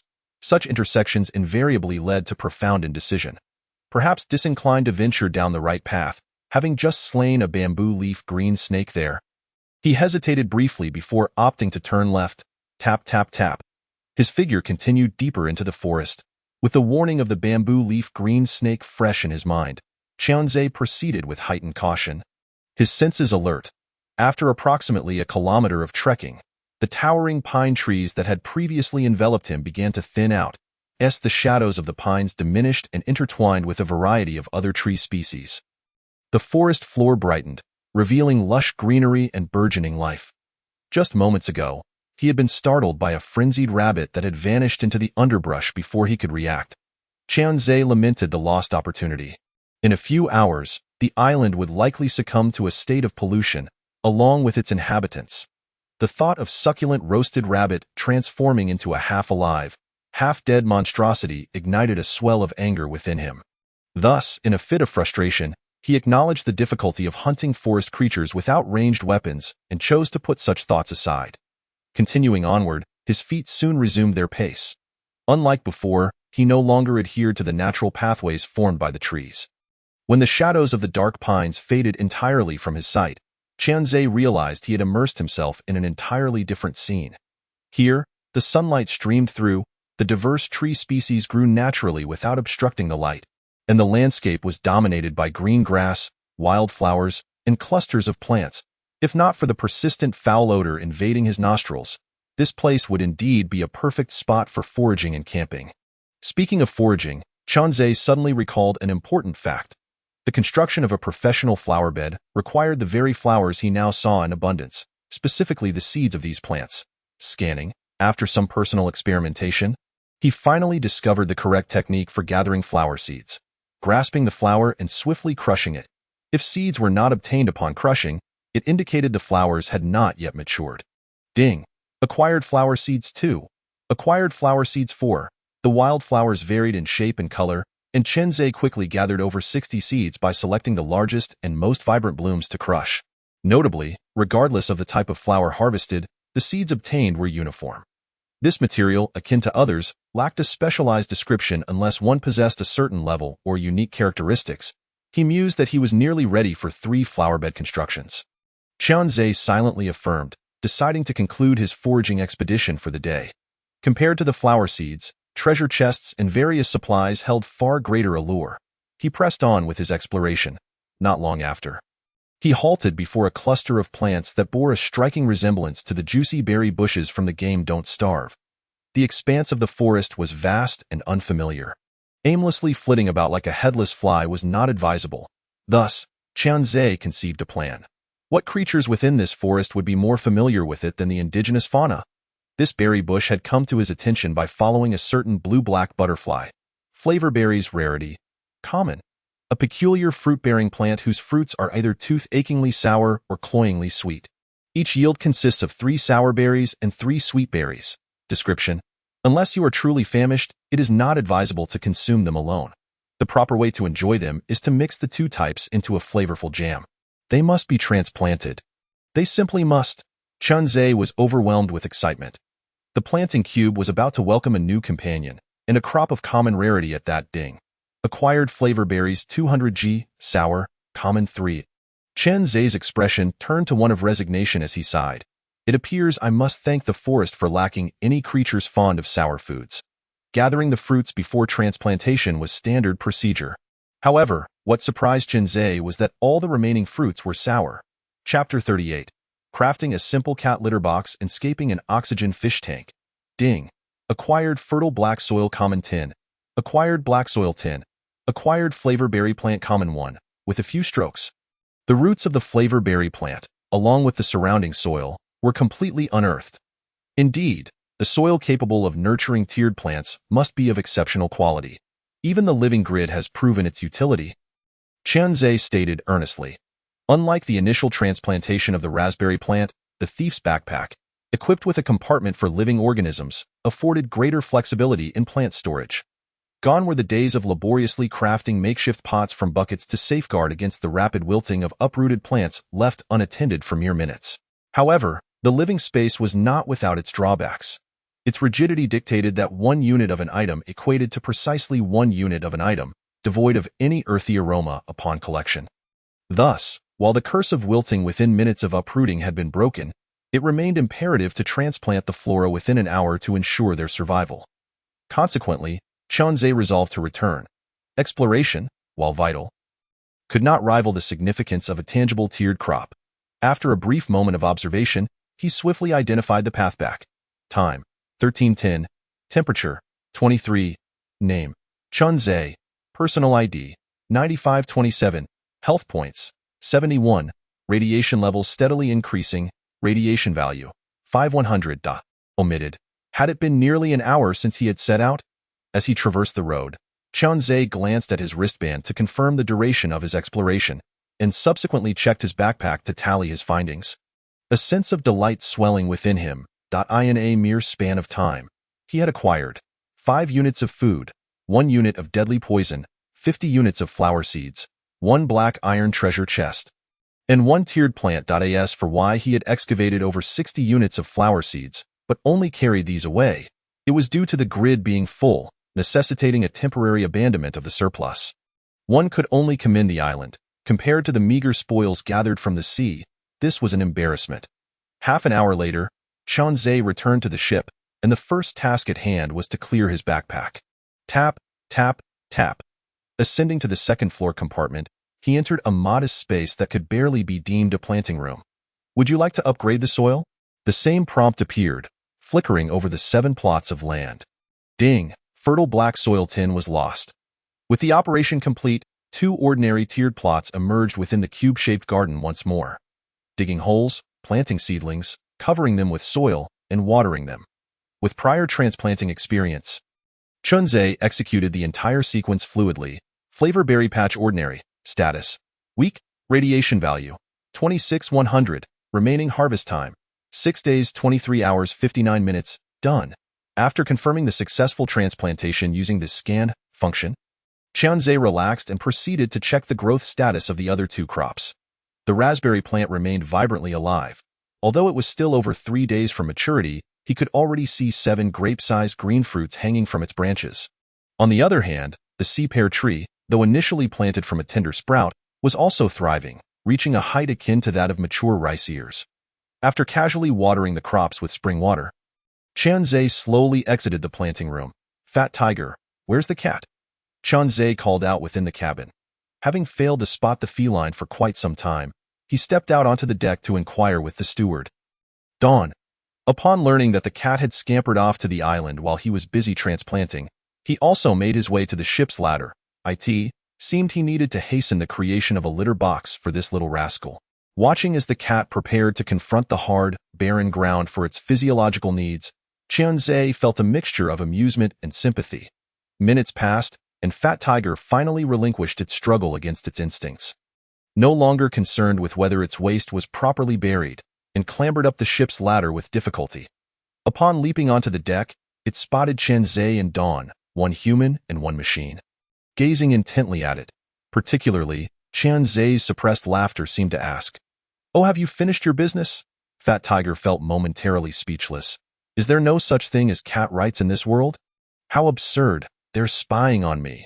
The thought of its earlier, futile attempts to dig a hole being broadcast live made it feel socially mortified. While you open the treasure chest, I've just emerged without having seen anything. Qian Zhe stifled his laughter and added, I'll find a way to make you a litter box. The sea sand in the warehouse was meant for you, but I forgot all about it. Fat Tiger hesitated for a moment, gazing skeptically at Qian Zhe, yet expressed high approval for the latter's words. After all, no cat could refuse a comfortable litter box. Meow. Fat Tiger licked its paw and placed it atop the black iron treasure chest. Ding! Acquired Super Oxygen Fish Tank Ordinary 1. Acquired Iron Blocks 3, 6. Another haul, Qian Zhe exclaimed excitedly, checking his backpack. Super Oxygen Fish Tank, Tier, Ordinary. A fish tank measuring 80 centimeters, 80 centimeters, 80 centimeters. Infused with extraordinary power, it can continuously oxygenate the water within. Description. Aquaculture, I am professional, Tiger. You'll just have to endure a bit longer, Qian Zhe said earnestly. With both the fish tank and fish fry now at hand, the next step was to create an aquascape. The various seashells and coral fragments obtained during the underwater excursion would finally find their purpose. Meow? Fat Tiger, perplexed by Qian Zhe's seemingly nonsensical words, suspiciously licked its POW. It wasn't until it leapt into the tank, layered with beach sand, intending to test the sensation of its paws, that it realized the meaning behind endure a bit longer. As it was abruptly seized by fate by the scruff of its neck. Meow, meow. Knock you out? Had it known this, it believed it should have pushed the treasure chest into the sea. Inside the cabin, Qian Zhe placed the fish tank in the corner to the right of the entrance. Was 40 units of sea sand sufficient for this? Observing the thin layer of sand, only 3 centimeters deep, he pondered as he lifted Fat Tiger out of his hands. Sigh. Just teasing you. But from now on, you'll have to rely on the common beach sand for your litter. This stuff simply doesn't last. Qian Zhe turned, unable to resist Fat Tiger's persistent clawing at him. To appease the feline's mood, he begrudgingly spent 2 bottles of healing spring water plus 1 berry to exchange for a baby basin measuring 80-40-30. This item wasn't even a tiered product, and the price was exorbitant. However, Qian Zhe felt no significant regret.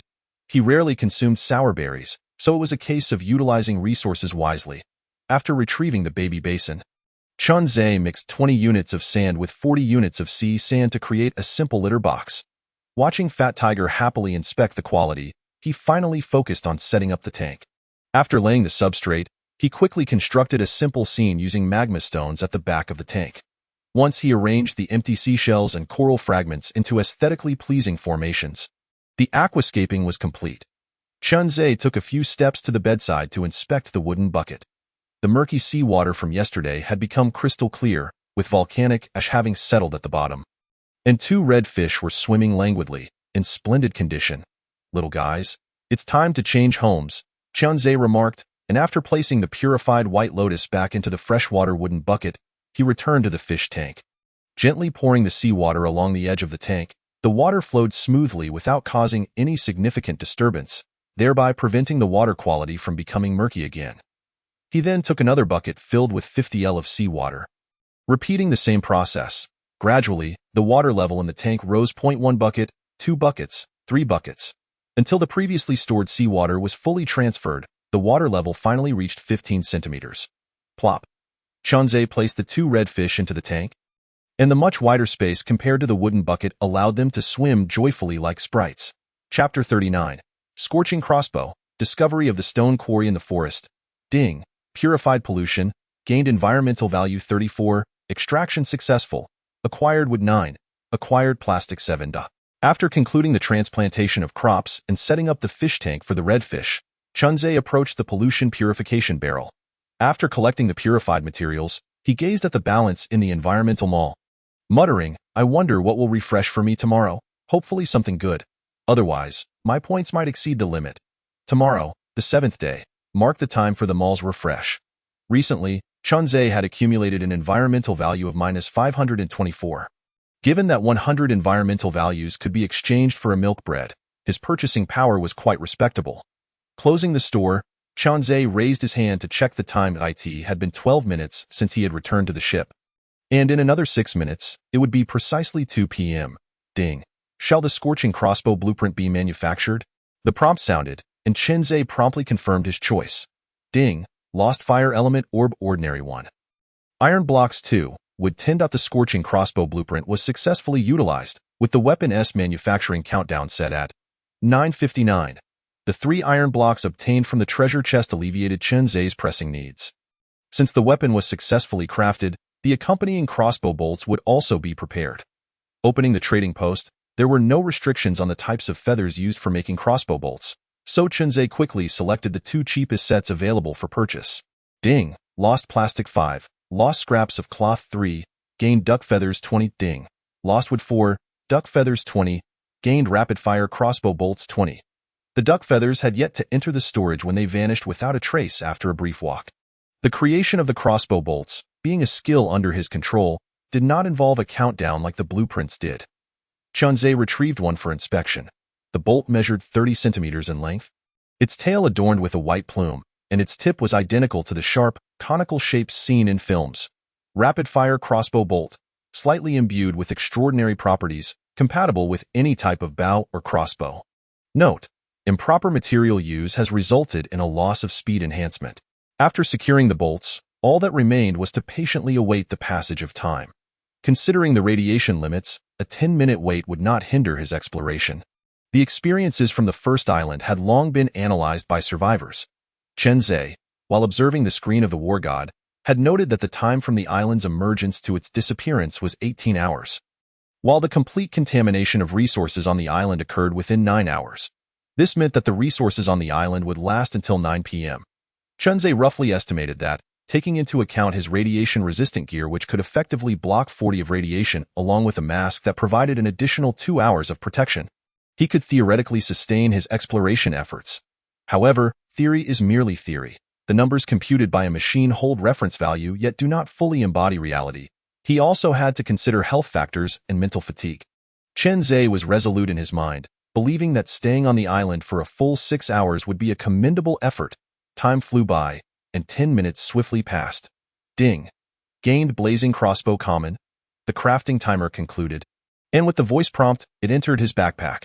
Blazing crossbow grade, common, bolt magazine, 0-10, imbued with extraordinary bolts. Can fire up to 2 bolts per second, has a 10 chance to ignite the target upon hit. Note: whoosh whoosh. Secure. Changzhe looked at the weapon in his hand, reminiscent of the Zhuge crossbow from the illustrations, and felt a surge of joy. He quickly loaded it with bolts.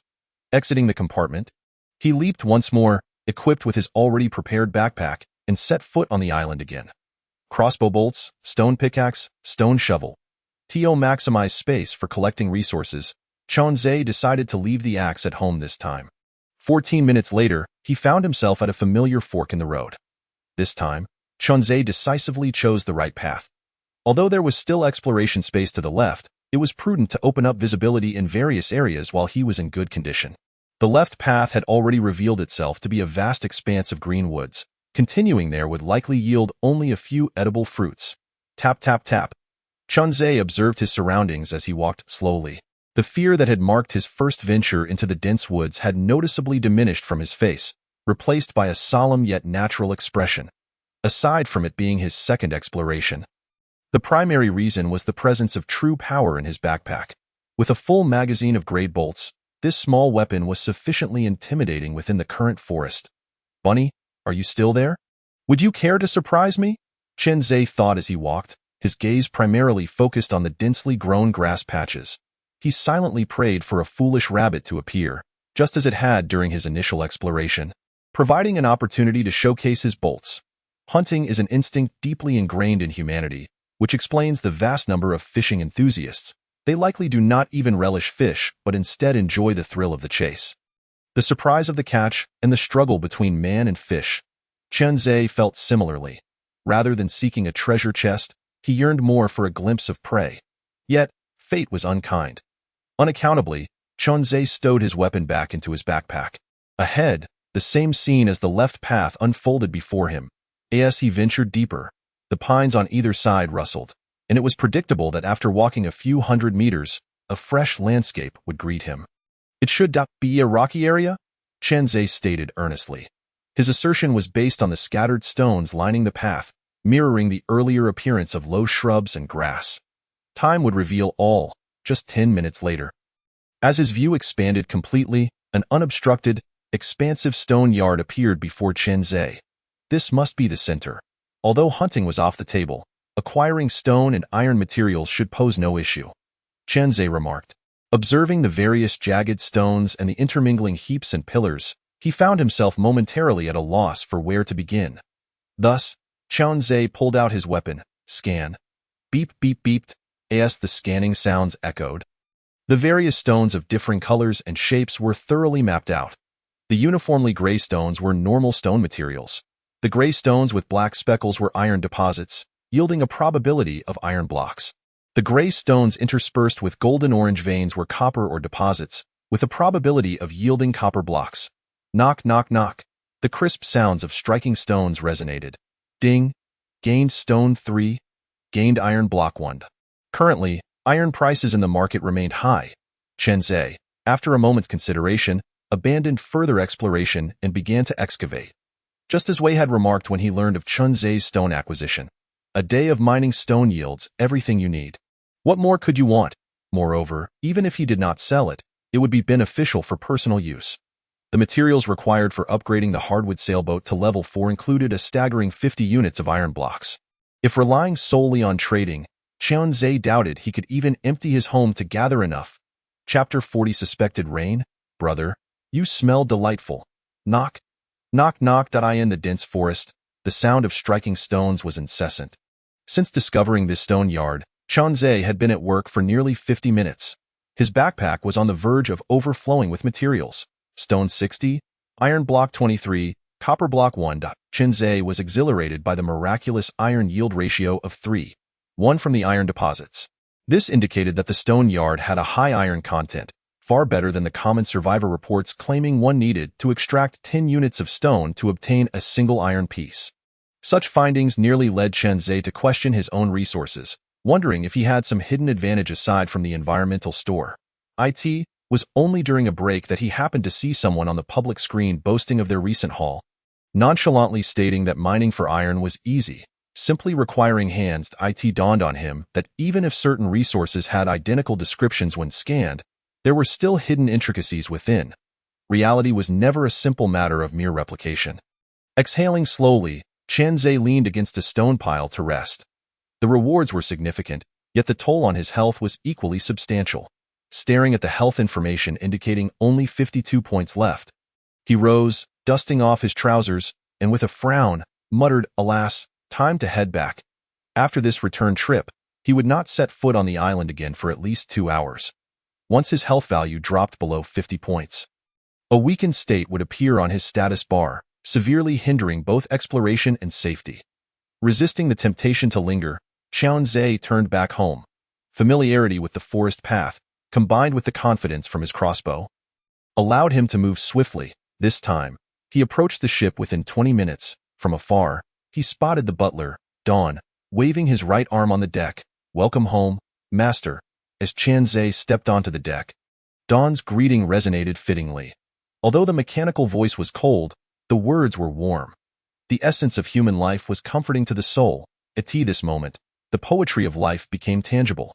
Chen Zhe nodded slightly, clearly in good spirits, and thought to himself, indeed, whether it be a stout tiger or a robot, having something interactive aboard the ship is most agreeable. Tap, tap, tap. He returned to the cabin. After organizing his backpack, drinking water, and savoring a delicious piece of soft, textured rockfish, he completed his usual routine. Chen Zhe then retrieved the adrenaline spa injector from the storage box. Filling it with water, he listened as the spring bubbled and churned, eventually coalescing into a potion that flowed into the syringe. He rolled up the left sleeve, biting down on it, and then injected the syringe into his renal area. What a delight! Chen Zhe exclaimed, and no matter how many times he injected this substance, the sensation of every cell soaking in a hot spring was always intoxicating. "Dawn, I wish to rest for a while." "Wake me in 2 hours," Chen Zhe instructed loudly. Dawn promptly moved towards the cabin door with mechanical steps, his eyes flashing red, and replied, Understood, Master. Qianzhe offered no further response, simply lying down and covering himself with the blanket. Soon, the rumbling snores echoed through the cabin, disturbing the stout tiger who had been coiled up, prompting it to venture out of the cabin. Master, it is time to rise. I in the midst of a dream. Qianzhe felt something prodding his face with icy fingers. Slowly opening his eyes, he found it was dawn, his human alarm clock, perfectly on time. Has 2 hours passed so quickly? I could have sworn I only dozed for 2 minutes. Qianzhe chuckled in jest. Time, 1720. Temperature, 21. Name, Qianzhe. Personal ID, 9527. Health value, 81. Radiation value, 17100. Truncated. Is my health fully restored? It seems I have underestimated the benefits of spa therapy. A brief rest of an hour and a half following the next injection should suffice. Qianzhe pondered before stepping out of the chamber. The time was nearing evening, yet the sky did not resemble the vibrant hues of the setting sun on Blue Star, but instead appeared dim and murky. He had long since grown accustomed to the perpetual gloom of the radiation world. However, today's weather felt distinct, particularly with the particularly dark clouds gathering ominously at the horizon. Was rain imminent? Qian's thoughts swirled, discontent brewing at the prospect of impending rain, which would complicate resource gathering. Ding. Lost flavor syrup 250g, sour. 1, wood 5, fragments of cloth 1, obtained hay cloak 1. Regardless of whether the rain eventually fell, preparing in advance for an apparent change in weather was a mark of survival wisdom. Time was of the essence. If rain was indeed on the way, it would be prudent to expend all his energy at the stone quarry. Qianzhe declared with solemnity, having devised a plan for his island endeavor. Stepping outside once more, he left his shovel behind, opting only for his crossbow, stone pickaxe, and cloak. Before long, he arrived at the stone quarry again. Thud, thud, thud, thud, ding. Obtained stone 10. Obtained iron block 3. Qian immersed himself fully in the task at hand. The incessant sound of system notifications was anything but ordinary. If the backpack's capacity limit could be transformed into a progress bar patch, he was confident it would be immensely popular among the survivalist community. After all, a progress bar equates to motivation. The visibility of such a bar could continuously awaken human potential, a sentiment not without merit.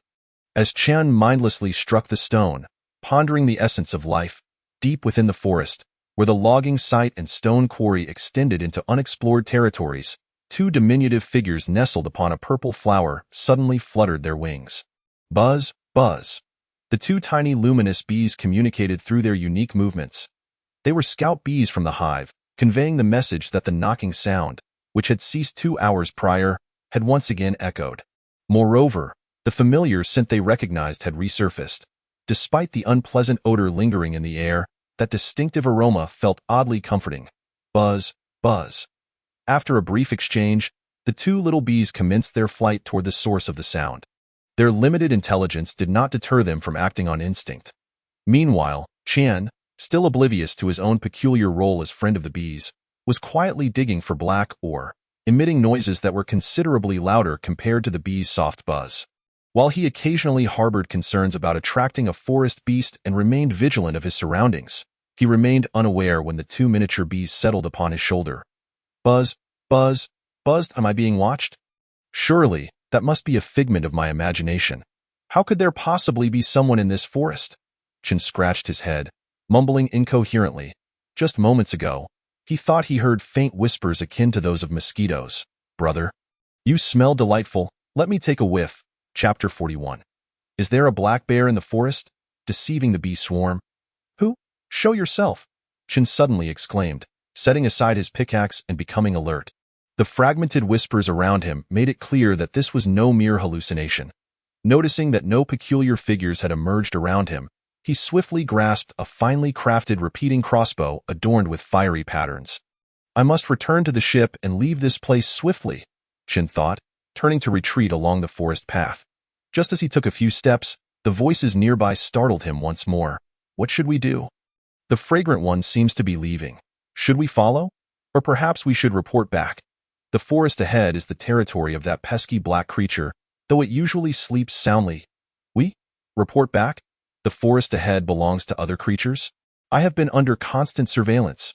What nonsense is this? Qian halted in his tracks, his mind racing with thoughts of having stumbled into a den of ghosts. Buzz, buzz. After concluding their conversation, the two little bees lifted off from his shoulder, evidently choosing not to depart together. With the air now still, Chun caught the sound again. He turned to see the tiny specks, their familiar buzzing causing him to feel a flicker of delight. Aha! Those are bees. Although they were no larger than a fingernail, undoubtedly, they were indeed a species of bee. Seeing them about to fly away, Chin hastily called out, "Come back, come back. The fragrant one isn't leaving." Thanks to his beekeeping profession, his words flowed like a built-in translation software, ensuring no communication barrier. Can the bees understand what we are saying? The buzzing ceased, the two little ones hovering midair. Don't go. Return to me. I heard someone speaking just now, and you frightened me by hiding. Chin explained, extending his arm with his palm wide open. Buzz, buzz. The two little ones responded. Their limited intelligence was evident, since he had made it clear he wasn't going anywhere. Further explanations were unnecessary. Buzz, hello. The two little ones alighted on Chin's fingertips, politely greeting him. At that moment, Chun seized the opportunity to scan them. Luminous bee, radiation value, 36-100, a rare, harmless species known for its miniature size and the production of exquisite honey. Description: one of the most industrious honey-gathering bee species. This is a treasure, Chun marveled internally. Encounters with suitable bee species on this island were rare, and he resolved to seize the opportunity to capture them all, deceive them. A beekeeping profession without bees is hardly viable. Missing this chance would surely lead to regret. Buzz, buzz, buzz. After a lengthy exchange between one human and two bees, Chun successfully gleaned information about the current state of the hive. The concerning news had indeed reached him. Their nest had been raided by a honey-stealing bear, leaving the bees to take refuge in a makeshift nest among the leaves, though thankfully, the queen bee remained unharmed. Indeed, there are bears in this forest, however. According to the two little bees' descriptions, this black bear typically slept soundly except when foraging. Lead me to your temporary hive. I wish to communicate with your queen and ensure your safe passage aboard my ship. Chun instructed, his mind already mapping out the next steps of his journey. The primary objective was to seize treasure from the treasure chest, followed by coaxing the bee swarm to migrate, and finally, to find an opportunity to deal with the bear. With bees as informants, exploration would progress rapidly. Chun briefly described the treasure chest's appearance, and as the scouting bees were tasked with exploration, they quickly provided him with its location. Buzz, buzz, tap, tap, tap. In the shadows of the forest, an unusual scene unfolded. Two bees took on the role of guides, leading a human figure behind them. Ding. Obtained black iron treasure chest 1. The first chest was easily retrieved. Cleverly concealed, half buried in the soil and half hidden among the grass, leaving no hope for even seasoned seekers. Continuing his exploration, Chun found himself beside a crescent-shaped lake, following the two little guides along the riverbank for several hundred meters. Another treasure chest appeared on the riverbank. Ding. Obtained black iron treasure chest 1. Buzz, buzz, buzz. We're almost home, just around the bend by those few large trees. The two little ones exclaimed excitedly, their wings flapping with joy. Chun trailed behind them. After 100 meters, he spotted their fellow bees, a vigilant squadron of over 10 bees. The queen had escaped the clutches of the bear, thanks to the early warning from this guard team. Buzz. The process unfolded without any dramatic twists. After a brief exchange, the two little bees were permitted through.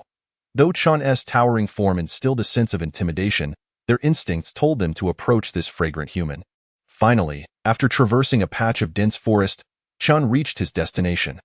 The hive was situated within a withered thicket, having been stripped of its honey. At this moment, a considerable number of luminous bees crawled upon the dry branches and fallen leaves. Upon spotting their visitor, the hive erupted into a flurry of activity. Chun felt overwhelmed as a cacophony of voices flooded his mind. The predominant question echoed, "Who is this? So fragrant. A giant. Enough. This is pointless." Chun sighed, feeling a sense of existential despair as he experienced communication anxiety for the first time. Sometimes, understanding the language of certain creatures is not advantageous, especially when their numbers reach into the hundreds or thousands. Just as this thought crossed his mind, the surrounding whispers faded into mere buzzing sounds. Can you truly exert control? Chin-Zhe marveled, as his thoughts stirred once more, translating the persistent buzzing sound anew. One must admit, the adaptability inherent in this profession is quite remarkable. I need to communicate with the queen bee. Please make the necessary arrangements. Given the pressing time left for exploration and the absence of barriers in our communication, Qian Zhe spoke directly yet politely. Shortly thereafter, several queens, noticeably larger than the usual shimmering bees, emerged gracefully from beneath the foliage. Following them was a queen bee, her abdomen swollen, making her flight appear somewhat labored. Observing this, Qian Zhe crouched down, allowing both the queens and the queen bee to settle securely in his palms. Perhaps due to their numbers, he felt a tingling sensation in his hands. You are the queen of your colony? Are you not? I have inquired with your worker bees about their excursions, yet they possessed no knowledge of radiation. As the leader of your colony, I wonder if you can sense that your very existence is now tainted by pollution? Qian Zhe, suppressing the itch in his palms, spoke earnestly. Beyond merely persuading the bees to board the vessel, he sought to understand if the native creatures of the island were aware of their deteriorating condition. If they remained oblivious to their impending doom, it would be utterly terrifying. Survivors appear on the island every few days, and with each visit, the island becomes increasingly contaminated, distorting its flora and fauna. If one were to calculate based on the survivor population, it would mean that countless beings could be extinguished in mere days. Buzzing that I have not heard the term radiation pollution as you describe.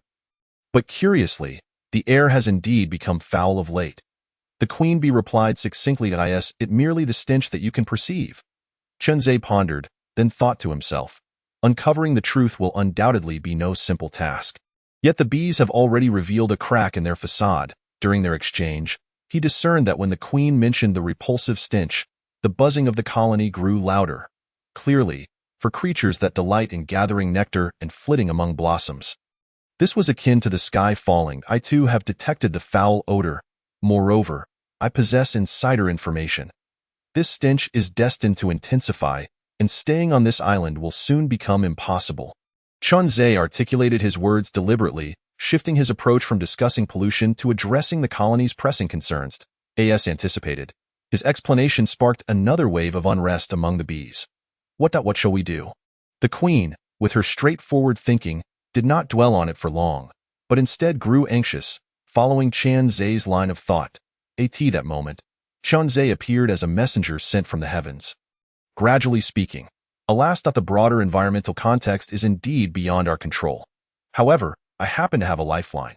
Although it may be small at present, the air there is undoubtedly fresh. If you are willing to lead your colony to migrate, I can certainly arrange for the construction of gardens and beehives for you all. Qian Zhe spoke at length, articulating a myriad of beautiful aspirations for life aboard the ship.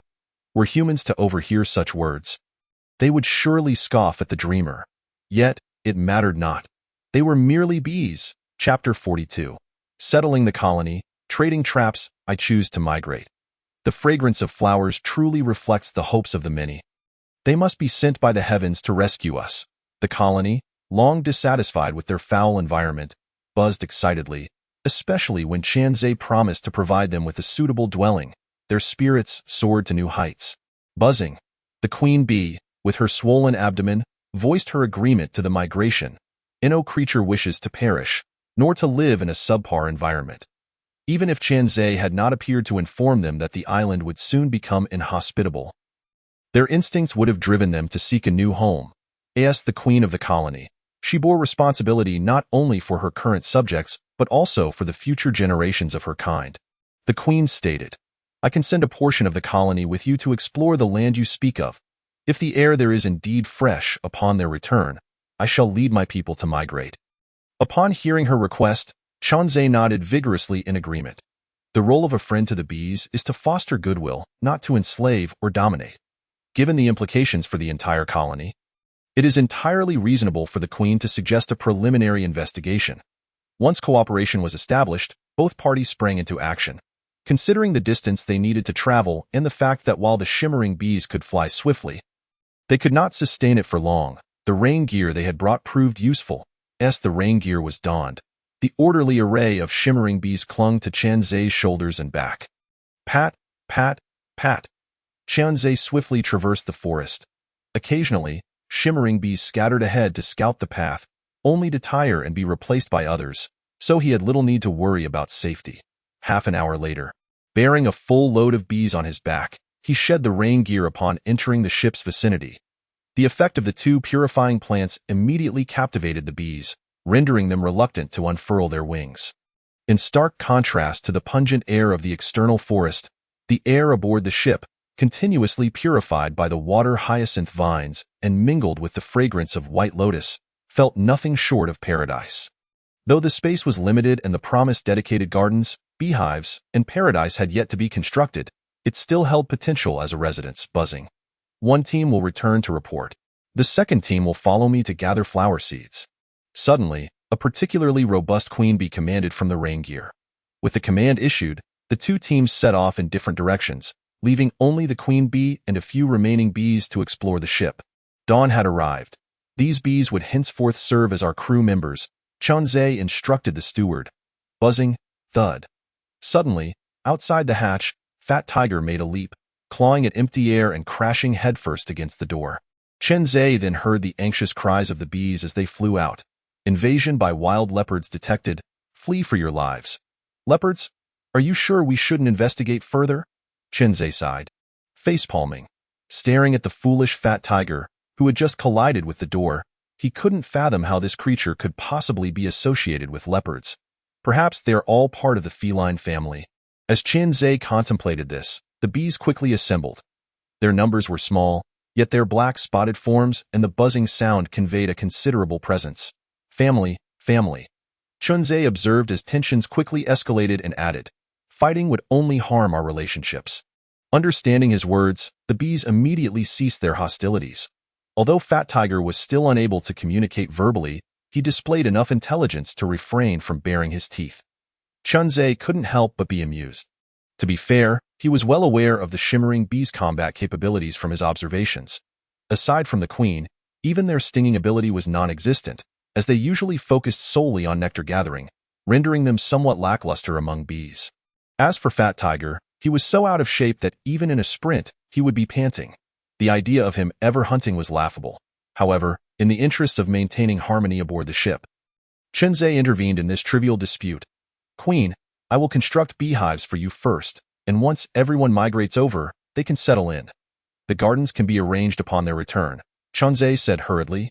Following Fat Tiger back inside and opening the storage box, ding, lost materials, wood 20, hay 10, plastic 10.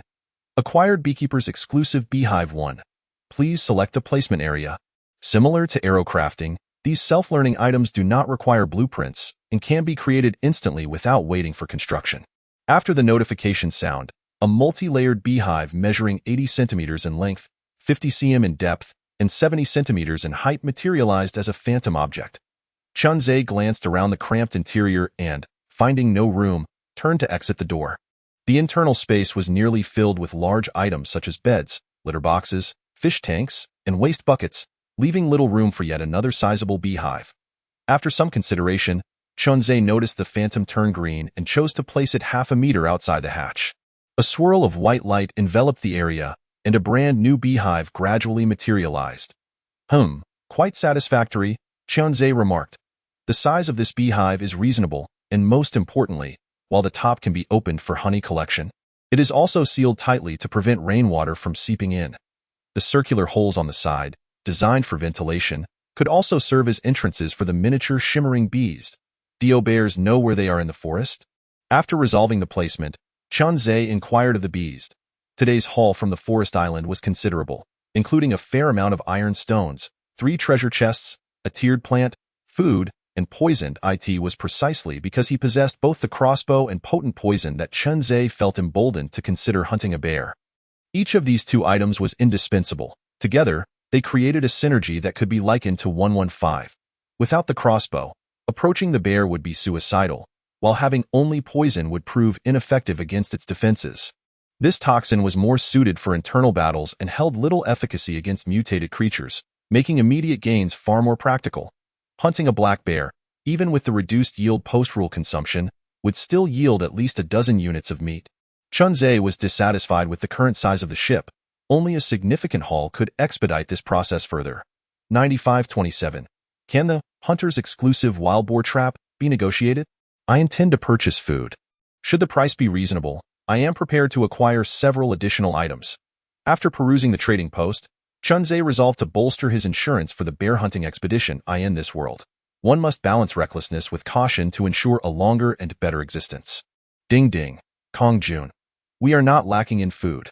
The trade only accepts blueprints, seasonings, quality food, and anti-radiation pills. If you possess them, please send me a screenshot for valuation. If not, I regret to inform you that I cannot assist. On the other side of the ocean, a man of modest stature yet exuding an air of ferocity, after replying to the message, picked up an elegant fruit knife and began to peel a fruit.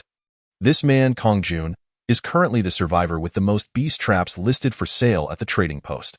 Within his boathouse, several rabbit skins, fox pelts, and even a complete deer hide hang from the walls. Indeed, allowing one to assert that he is not in need of food.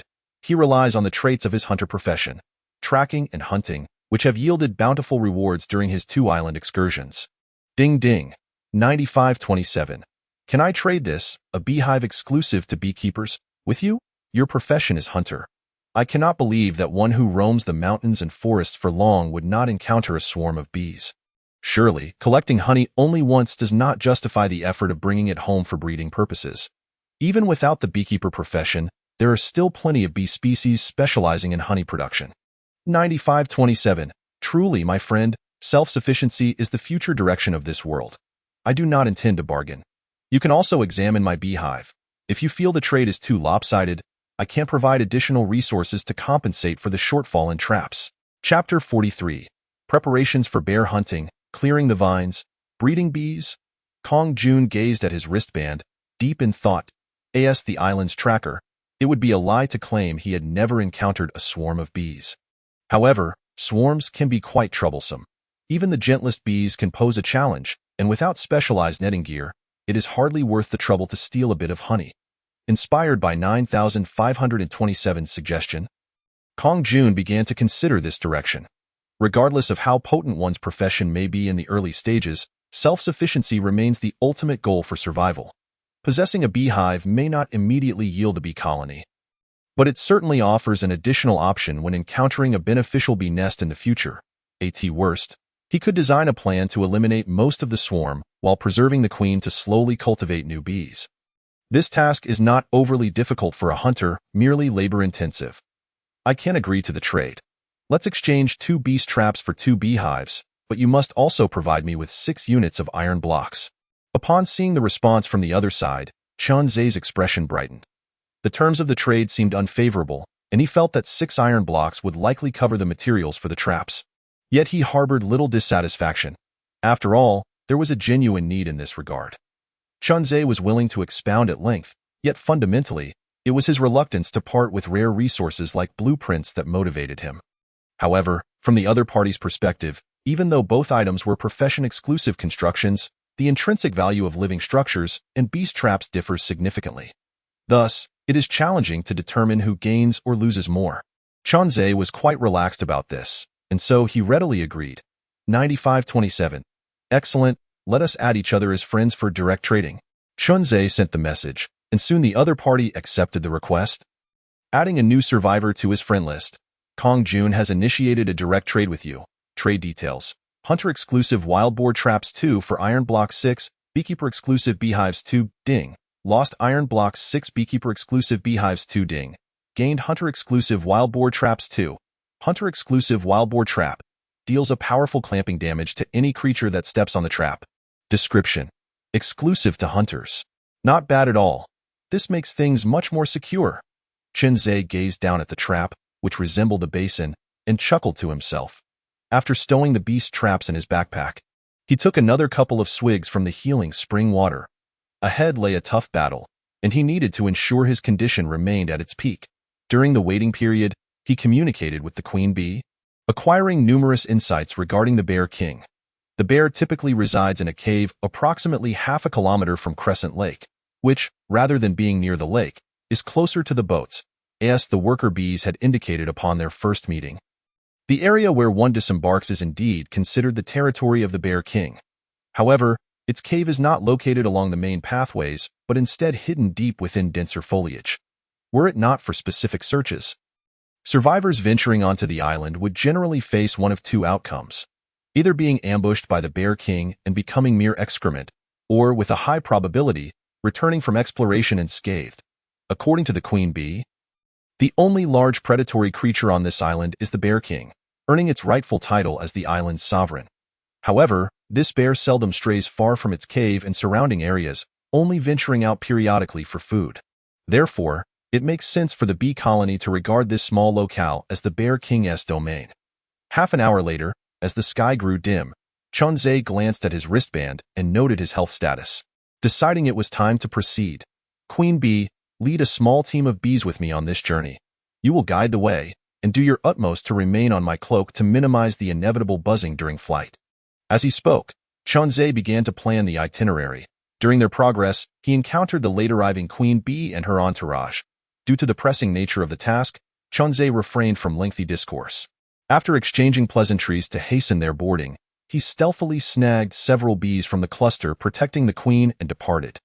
Tap, tap, tap. One man and nearly 100 bees continued their march.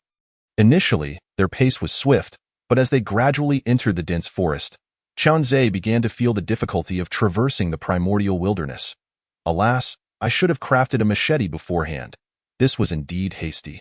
Observing the various wild grasses and the intricate vines intertwining between the trunks, Chunzhe sighed inwardly, lamenting the absence of a cutting tool, if he were to return now to craft one. Both the journey and the creation would consume considerable time. After inquiring with the Queen Bee and learning that they were not far from the bear's cave, Chunzhe steeled himself. With a sudden tug, he grasped a vine and yanked it forcefully, causing several smaller vines to shift aside and create a small passage for movement. This process was nearly repeated throughout the entire stretch. The combination of pulling and diligent clearing gradually formed a path, aided significantly by the enhanced strength provided by his radiation gloves. Otherwise, the endeavor would have been even more arduous. At this moment, some wise souls might wonder why he did not simply follow the bear's path. Why expend effort forging a route of his own? Chunzhe preferred a more cautious approach, not wishing to encounter unforeseen circumstances. The instincts of creatures are challenging to alter, particularly for a bear with strong territorial awareness. Its hunting trails are usually predictable in ordinary circumstances. Even the humblest of creatures, like a mouse, would not easily deviate from its habits. This is one of the primary reasons why seasoned hunters can discern animal behaviors through various signs, allowing them to design and set traps for hunting. In other words, if creatures like mice were to roam aimlessly without any discernible patterns, even the mightiest of beings would struggle to ensnare them with a trap the size of a fist. It would all be a matter of luck. Chunzhe's approach was precisely to avoid tracing the bear's foraging path, as a sudden encounter would likely lead to his demise. Even with the Queen Bee continuously whispering that the Bear King had recently fed and emphasizing that the swarm and the Bear King were natural adversaries who had observed each other's behaviors, Chunzhe still opted for caution. Who could predict if the Bear King would exhibit abnormal behavior upon the island's emergence? Life is singular. He dared not gamble. Slowly, after another 10 minutes, Chunzhe finally emerged from the vine-laden area that obscured much of his view. Although the path ahead remained overgrown with weeds, he no longer needed to exert effort clearing the way. We are not far from the bear's cave. Perhaps the swarm should scout ahead to assess the situation. At this moment, a buzzing sound filled Chunzhe's ears. It was the Queen Bee inquiring. Along the way, she had noticed that her companion, the boat owner, was quite risk-averse. Oh no, it should be termed prudent. Thus, as a queen bee about to board a pirate ship, she deemed it imperative to boldly offer her counsel, providing wise advice. What a sensible captain! How could he refuse the idea of having a pathfinder to eliminate potential hazards? Brilliant! Chunzhe felt a surge of joy upon hearing this. How could I have not thought of this? You are so small. Even if the Bear King awakens, could it possibly take any significant action against a mere fly? At most, it would find it bothersome, and so, a small scout team of worker bees set forth without hesitation. Chunzhe remained in place, awaiting news. While it was unlikely that the Bear King would react upon seeing the bees, a larger number could potentially incite misunderstanding. Should the bear misinterpret the swarm's presence as a vendetta, it could lead to unfortunate consequences. From the very beginning, Chunzhe's plan for hunting the bear had only one principle. The young must not adhere to martial virtues. Buzz buzz. Not long after the team set off, The tranquil environment was filled with the sound of buzzing. The noise grew louder and clearer as it approached, until it finally settled upon Qian Zhe's shoulder. Chapter 44. Signs of Radiation Mutation, the Bear King performing a rap in the cave. What? You say the bear not only awakened but is now wildly thrashing about, using its arms to rhythmically pound against the cave walls while adopting comical poses? Qian Zhe was taken aback by the news. He did not anticipate that the bear hunting plan would lead to such dire circumstances merely by scouting the area. A colossal bear, awakened and displaying an anger so fierce it resembled a volcanic eruption, was a sight to behold. At that moment, the prospect of hunting it, whether it would yield substantial rewards or merely deliver him into peril, left Qian Zhe at a loss. Was he to abandon this endeavor? He thought to himself, turning back to gaze at the arduous path they had carved, which resembled a dog's den. A wave of unwillingness surged within him. He resolved to seek out an opportunity, even if it meant merely observing the elusive black bear from a distance, something only possible in a zoo. It would be worthwhile. Silently, Qian Zhe advanced, his stealthy shoes rendering his movements almost soundless. Thud, thud. From nearly 200 meters away, he stood not only able to see the bear's den but also to hear the sounds emanating from that direction. Hey, quite rhythmic, he mused, listening to the familiar cadence. Coupling it with the description of the bee's behavior against the wall, for some inexplicable reason, the image of an old acquaintance in suspenders materialized in his mind. Could it be that Gidge was inside the den? At this thought, an involuntary smile crept across Qian Zhe's lips, leaving the queen bee on his shoulder momentarily stunned and confused. What was he thinking? Hadn't he been grim-faced due to the Bear King's frenzied awakening? Unfortunately, before it could voice its inquiry, the bees that had gone to scout the den returned to report. They mentioned that something seemed to have grown on its shoulder, constantly rubbing against the wall to eliminate the anomaly. And it had even drawn blood from its shoulder. Upon hearing the report, Qian Zhe murmured to himself, piecing together the events surrounding the Bear King's awakening and subsequent madness. The cause, he concluded, was radiation. He speculated that the Bear King's body had been affected by radiation, much like the survivors on the public screen who sought to reduce radiation levels, showing signs of mutation. The signs of deformity had already appeared. Thus, if they merely waited, once the radiation levels peaked, the Bear King would die in its frenzy only to rise again as a bizarre radioactive creature. But wait, if it died, wouldn't the bear meat be rendered utterly worthless? Qian Zhe felt a surge of urgency at this thought. This operation was intended to procure a significant amount of food. If the Bear King completely mutated, its flesh would undoubtedly turn into foul, sour meat, unpalatable and of little market value. Compared to the risks of hunting the bear, it would be far more beneficial to catch a few mutated fish instead, a process much safer and devoid of peril. Moreover, the effects of toxins on radioactive creatures would be minimal. Time was of the essence. It would be better to strike decisively. Qian Zhe swiftly retrieved the toxin from his backpack. Carefully, he coated the arrowheads with the poison, loading 5 dark green-tipped arrows into his crossbow, with 5 milliliters of toxin now gone. Taking a deep breath to calm his nerves, Qian Zhe's gaze hardened as he gripped his fiery crossbow. Stealthily inching toward the cave entrance, thud, thud. The sounds grew louder, and as he approached, Qian Zhe finally beheld the Bear King. Its back, covered in a glossy black hide, confirmed that it had been well fed. Moreover, its stature was imposing. Standing at least 3 meters tall, like a small mountain, radiating strength, as he drew nearer, he could see the dust and gravel falling from the cave's outer rock face with each collision. Unfortunately, due to the bear's constant battering against the wall, Qian Zhe could only see its back and not its fearsome visage.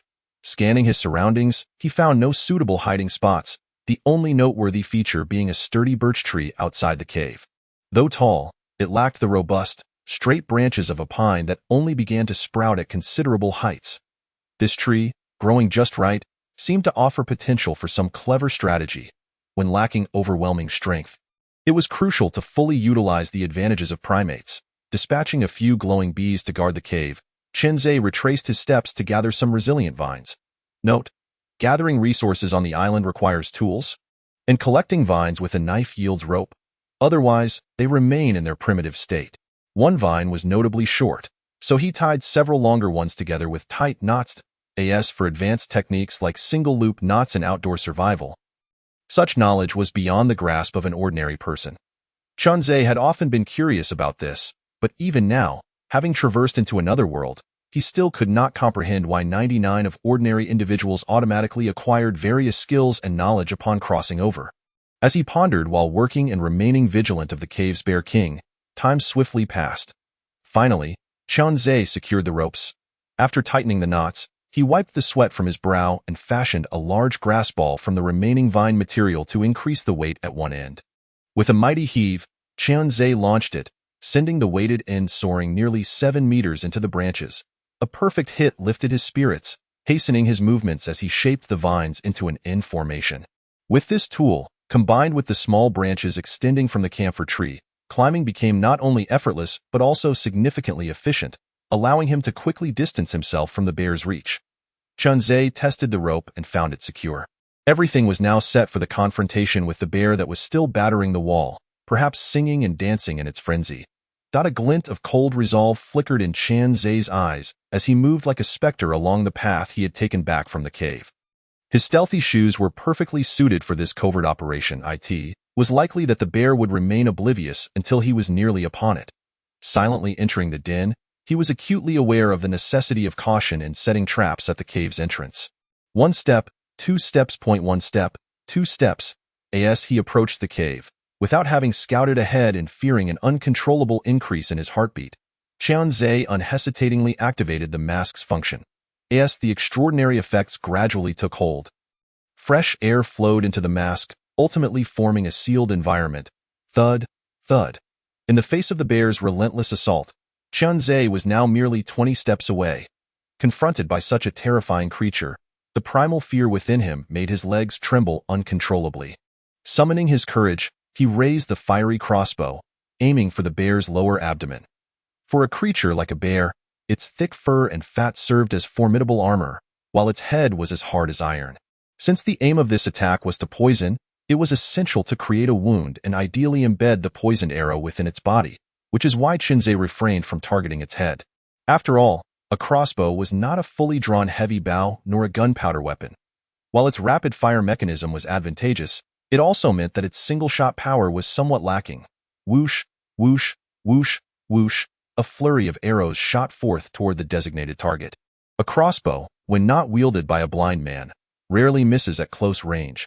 With a piercing sound, the first arrow accurately struck the side of the bear, embedding itself several centimeters deep into its flesh. The Bear King, lost in its frenzy, turned for the first time, a fierce visage, marked by 4 deep scars across its right eye, snapped back to face Chunzé, resembling a demon poised to devour him. Chapter 45. A Bountiful Harvest, once again awarded a bronze treasure chest. Holy cow, dude. Are you not the red-haired brother of the black-haired one? At the moment the black bear glanced back, the 4 deep scars over its right eye made Chunzé shiver involuntarily. Yet he understood that this was not the time for frivolity. He fired off several more arrows in quick succession. As a rapid-firing crossbow, the black bear barely grasped the situation before the fiery crossbow's magazine was emptied.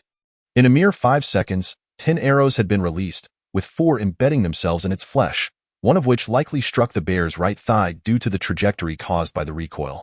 Roar! The black bear bellowed in pain. Chunzé instantly unleashed his latent potential, sprinting backward, and upon successfully leaping over the animal trap, he increased his speed further. The frenzied bear, even with its delayed reflexes, soon realized it was under attack. A creature resembling a monkey dared to challenge the king of the forest. This was a blatant affront to nature. Roar! The Bear King let out another furious roar, its powerful body quaking as it swung its right arm, snapping the arrow lodged in its flesh. Such minor wounds inflicted by primitive weapons could hardly deter it, seeing the figure that was about to escape the cave. It lunged forward with both paws, charging like a comet. Its speed was astonishing. Bears are among the fastest creatures in the wild, rivaling even the fastest among larger animals, with few competitors. Just as the Bear King was about to burst forth from the cave, a sharp sound echoed. The trap was triggered. The open jaws of the trap snapped shut like a hidden giant mouth waiting for its prey. The iron teeth clamped down viciously on the bear's left leg. Due to its momentum, the bear was propelled out of the cave, skidding to a halt several meters away. Meanwhile, Chunzé had reached the tree and began his emergency evasive maneuvers. He had no time to assess the trap's condition. Once atop the branches, an overwhelming sense of safety enveloped him. Looking down, he saw the black bear, dragging a trail of blood, had already arrived beneath the tree. The mighty black bear, upon spotting the despicable stench of the monkey perched atop the tree, was filled with uncontainable fury. It circled the trunk once before delivering a tremendous blow, causing a resonant thud to echo through the air. The bear sought to force the monkey to descend for a duel or, alternatively, to topple the tree and eliminate the frustrating inability to attack the target. Chunzé, clinging to the tree trunk, dared not move. Any misstep would certainly lead to his demise. Fortunately, the trunk was sufficiently robust, and despite several collisions, it showed no signs of toppling. The bear's furious roar, though still intimidating, lacked its previous thunderous resonance, a clear indication of its waning strength. The effects of the snake venom were beginning to take hold, as the wound on its abdomen started to darken. This biological toxin not only inflicted severe harm but also corroded the proteins, akin to the stinging sensation of high-proof alcohol being poured directly onto a raw wound. Unfortunately, it did not possess any antiseptic properties. Meanwhile, a distant swarm of bees arrived late to the scene, and upon noticing the bear's obstinate stance beneath the tree, commenced their harassment. The bear, already in a foul mood, typically would have ignored such pesky intrusions but now yearned to swat them into oblivion. It swiped its massive paw, the sound of rushing air reverberating ominously. Alas, the bees were far too diminutive. The bear's attacks resembled a cannon firing at mosquitoes, proving largely ineffective. After several attempts, only a couple of bees were caught in the gusts created by its swipes, meeting their untimely end upon the ground. Minutes passed, and the bear's movements gradually ceased, the relentless exertion hastening the dissipation of the toxins within its body. Observing the bear's sudden stillness, Chunzé seized the opportunity to hastily load his weapon. With a rapid succession of arrows released, they flew toward the bear's neck and chest. Once his equipment was secured, Chunzé once more clung to the trunk. Nearly a minute elapsed, and to his astonishment, the anticipated death throes of the bear did not materialize. Was this not how such tales were recounted? After confirming that the bear remained motionless, he boldly dispatched a brave bee to dance upon its eyelids. 1 minute turned into 3, then 10, yet the bear remained unresponsive, as if it had truly perished. Given the automatic disintegration mechanism observed during his hunting of the green snake, Chunzé began to suspect that this black bear was feigning death. Thus, both parties entered a tense standoff. Half an hour passed, and Chunzé's patience began to wane. Simultaneously, the bear, presumed dead, strained to keep its eyelids partially open, its bloodshot eyes reflecting both rage and a fierce unwillingness to succumb.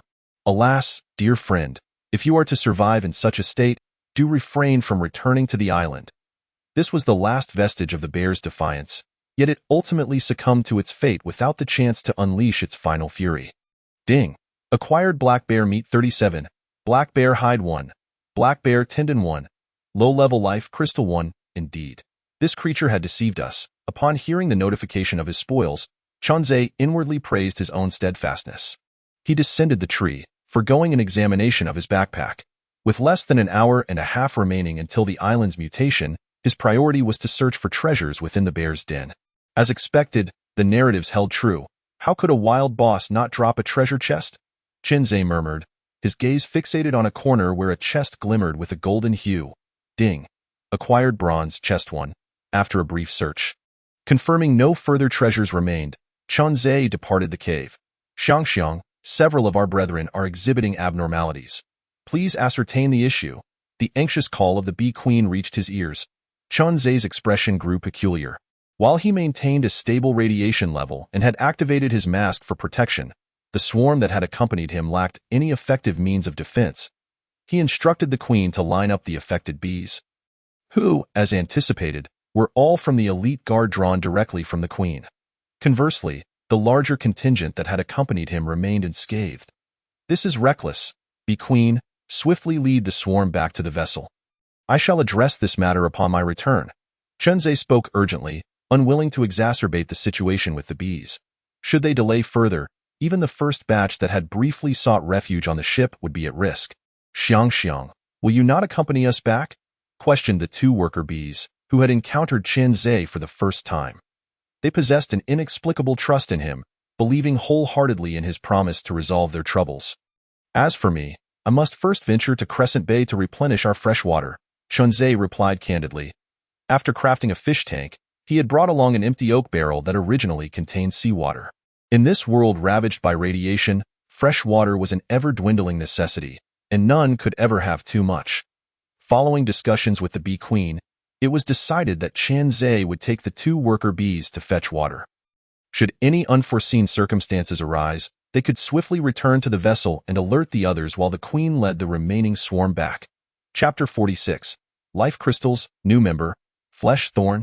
Now, let us return, Chen Zhe declared as he finished clearing out the remnants of seawater and filled two large barrels with fresh water. Finally, we can return. I feel an itch all over my body. The two worker bees, having taken to the air, conversed as they fluttered, eventually alighting upon Chen Zhe's shoulders. He retraced his steps without issue, signifying the successful conclusion of his exploration for the day. The storage compartments of the vessel were now substantially filled. Noticing the bees exhibiting unusual behaviors, he called them to assemble. He still held a wooden barrel in hand. Securing supplies in the storage would ensure they were not lost. Addressing the current abnormalities among the bees was paramount. To effectively resolve this crisis, the life crystal obtained from the bear would serve as a crucial item. Low-level life crystal slightly enhances the consumer's resistance to radiation and marginally increases the health limit. Description: join the glorious evolution. Originally, Chen Zhe had intended to utilize the radiation capsules stored in the warehouse, but upon organizing his items, he discovered this gem, if memory served. The profession-specific beehive required a material that was a life crystal, albeit of a higher tier. Enhancing resistance and elevating health limits would undoubtedly prove advantageous in this world.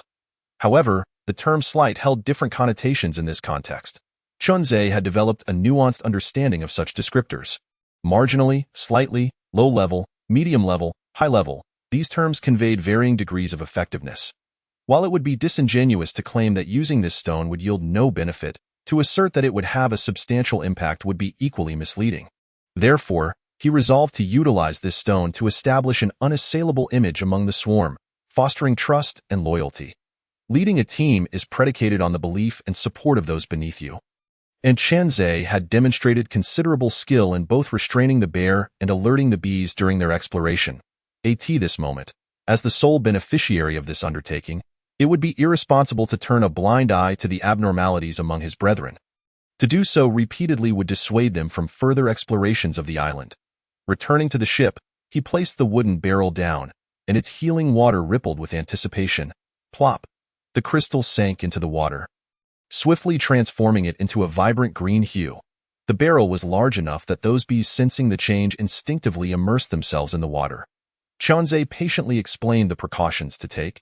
Although bees typically feared water, they found Chen Zhe to be exceedingly trustworthy, and recalling their discomfort, the first group of bees plunged headlong into the revitalizing liquid. Contrary to what one might expect, mass drownings did not occur. Instead, each bee was enveloped in a surge of pure energy. Green pupae emerged one after another, representing the energy each bee could assimilate during this process. Observing this, Chen Zhe began to retrieve the pupae. Noting that ample energy remained, he then called upon the queen, the bee queen, and another batch of bees to partake in the infusion. These were life energies, and there was no harm, only benefit, to be gained from the experience. Ultimately, after around 300 bees transformed into green pupae, the water source was entirely depleted, leaving approximately 200 bees without the opportunity to partake. Next time, there will be another chance for you to indulge. Chen Zhe reassured the remaining bees. Though these life forms were no larger than a fingernail, Chen Zhe held great respect for them. This was not mere flattery. The bees would undoubtedly assist in future explorations of the island, and he had no intention of forsaking such invaluable allies. Crack! Minutes later, the first green pupae hatched. A newly emerged bee, free of any moisture, fluttered its wings and ascended into the air. Following suit were the second, third, and so forth, until all had emerged, their buzzing conversations gradually filling the air. Xiang, you truly did not deceive us. I feel absolutely invigorated. I hereby declare that from this day forth, Xiangxiang is the foremost warrior of our swarm. For he has saved our clan. Despite the myriad praises, Qianzhe could only choose to remain silent in the face of their overwhelming enthusiasm. Returning to the cabin, he found Fat Tiger sprawled out in a deep slumber, blissfully oblivious to the buzzing outside, having adapted quickly to the cacophony. Qianzhe could only shake his head in bemusement at the creature's remarkable adaptability. After contemplating the exploration materials that had yet to be fully digested, he joyfully exclaimed, "Hey, get up and help me open a few treasure chests before dinner." Indeed, Qianzhe was preparing for yet another grand opening of chests. Aside from the initial treasure chest obtained from Qing Shi that had already been opened, Qianzhe still had 2 black iron chests and a bronze chest acquired from Xiong Wang in his warehouse, led by his industrious brother, the worker bee. I'll leave it to you. Let's start with the black iron chests as a warm-up, and then move on to the bronze. Qianzhe placed the treasure chests on the bedding and gave his instructions. Fat Tiger rose and gracefully performed a series of stretches, casting a glance at his companion. Black is black. What use is there in a warm-up? With a paw resting on the treasure chest, a series of 5 notification sounds erupted in succession. Ding. Gained sandwich 2. Gained mineral water 1. Gained radiation resistance capsule common 3. Gained flesh thorn seed fine 1. Gained fertile soil fine 15. Ah. What's this? Fat Tiger, are you pulling my leg? Qianzhe remarked. Logically, a black iron chest should yield 1 to 3 notifications, and a bronze chest 2-3. 5 notifications indicated that the bronze chest had not yielded anything substantial, and the 2 black iron chests had only produced 3 items, including the surplus capsules. He hoped the fine items would not disappoint him. After all, the seeds and soil were both accounted for. Qianzhe mused as he opened his backpack to review the description of the flesh thorn seed. Grade: fine. A variant of plant with territorial awareness and strong radiation resistance, possessing aggressive characteristics. It can only grow by consuming flesh and blood, and once it germinates, it can recognize its master by blood, making it an unparalleled guardian for vessels. Description: the fighter among plants. A plant that actively protects vessels? Qianzhe gazed at the item description and couldn't help but sigh. With the addition of the ship steward, Dawn, it seemed the crew's configuration was becoming increasingly robust. It's a pity, though. This creature sounded like a voracious carnivore, seemingly having discarded the standard photosynthesis process inherent to plants, truly pure in its requirements. Wait. Qianzhe's mind raced, and his eyes sparkled. With its strong radiation resistance clearly stated, who said that consuming flesh had to be of the highest quality? Was purified mutated meat not meat? With this thought, Qianzhe took immediate action, first spending some basic materials at the trading post to purchase several units of mutated fish meat, then carrying the soil seed up to the 2nd floor planting room. If the flesh thorn could thrive on consuming mutated meat without reservations, then the red fish in the aquarium could likely be revitalized as well. Although the red fish description lacked a radiation resistance attribute, as long as he controlled their intake, it should pose no problem. He couldn't just wait until the ship was fully stocked with meat before allowing them to feast and produce fertilizer. By that time, the ship would probably not be lacking in the fertilizer needed for plant growth. Qianzhe only wished to express, "No idle fish on board." Chapter 47. The flesh thorn recognizes its master. Named Dawn Ding. Would you like to upgrade the soil? In the planting room, Qianzhe was completing the first step of planting the flesh thorn. Replacing the soil. Fine-grade plants, when planted in ordinary or even ungraded soil, would easily wither, cease growth, or even die.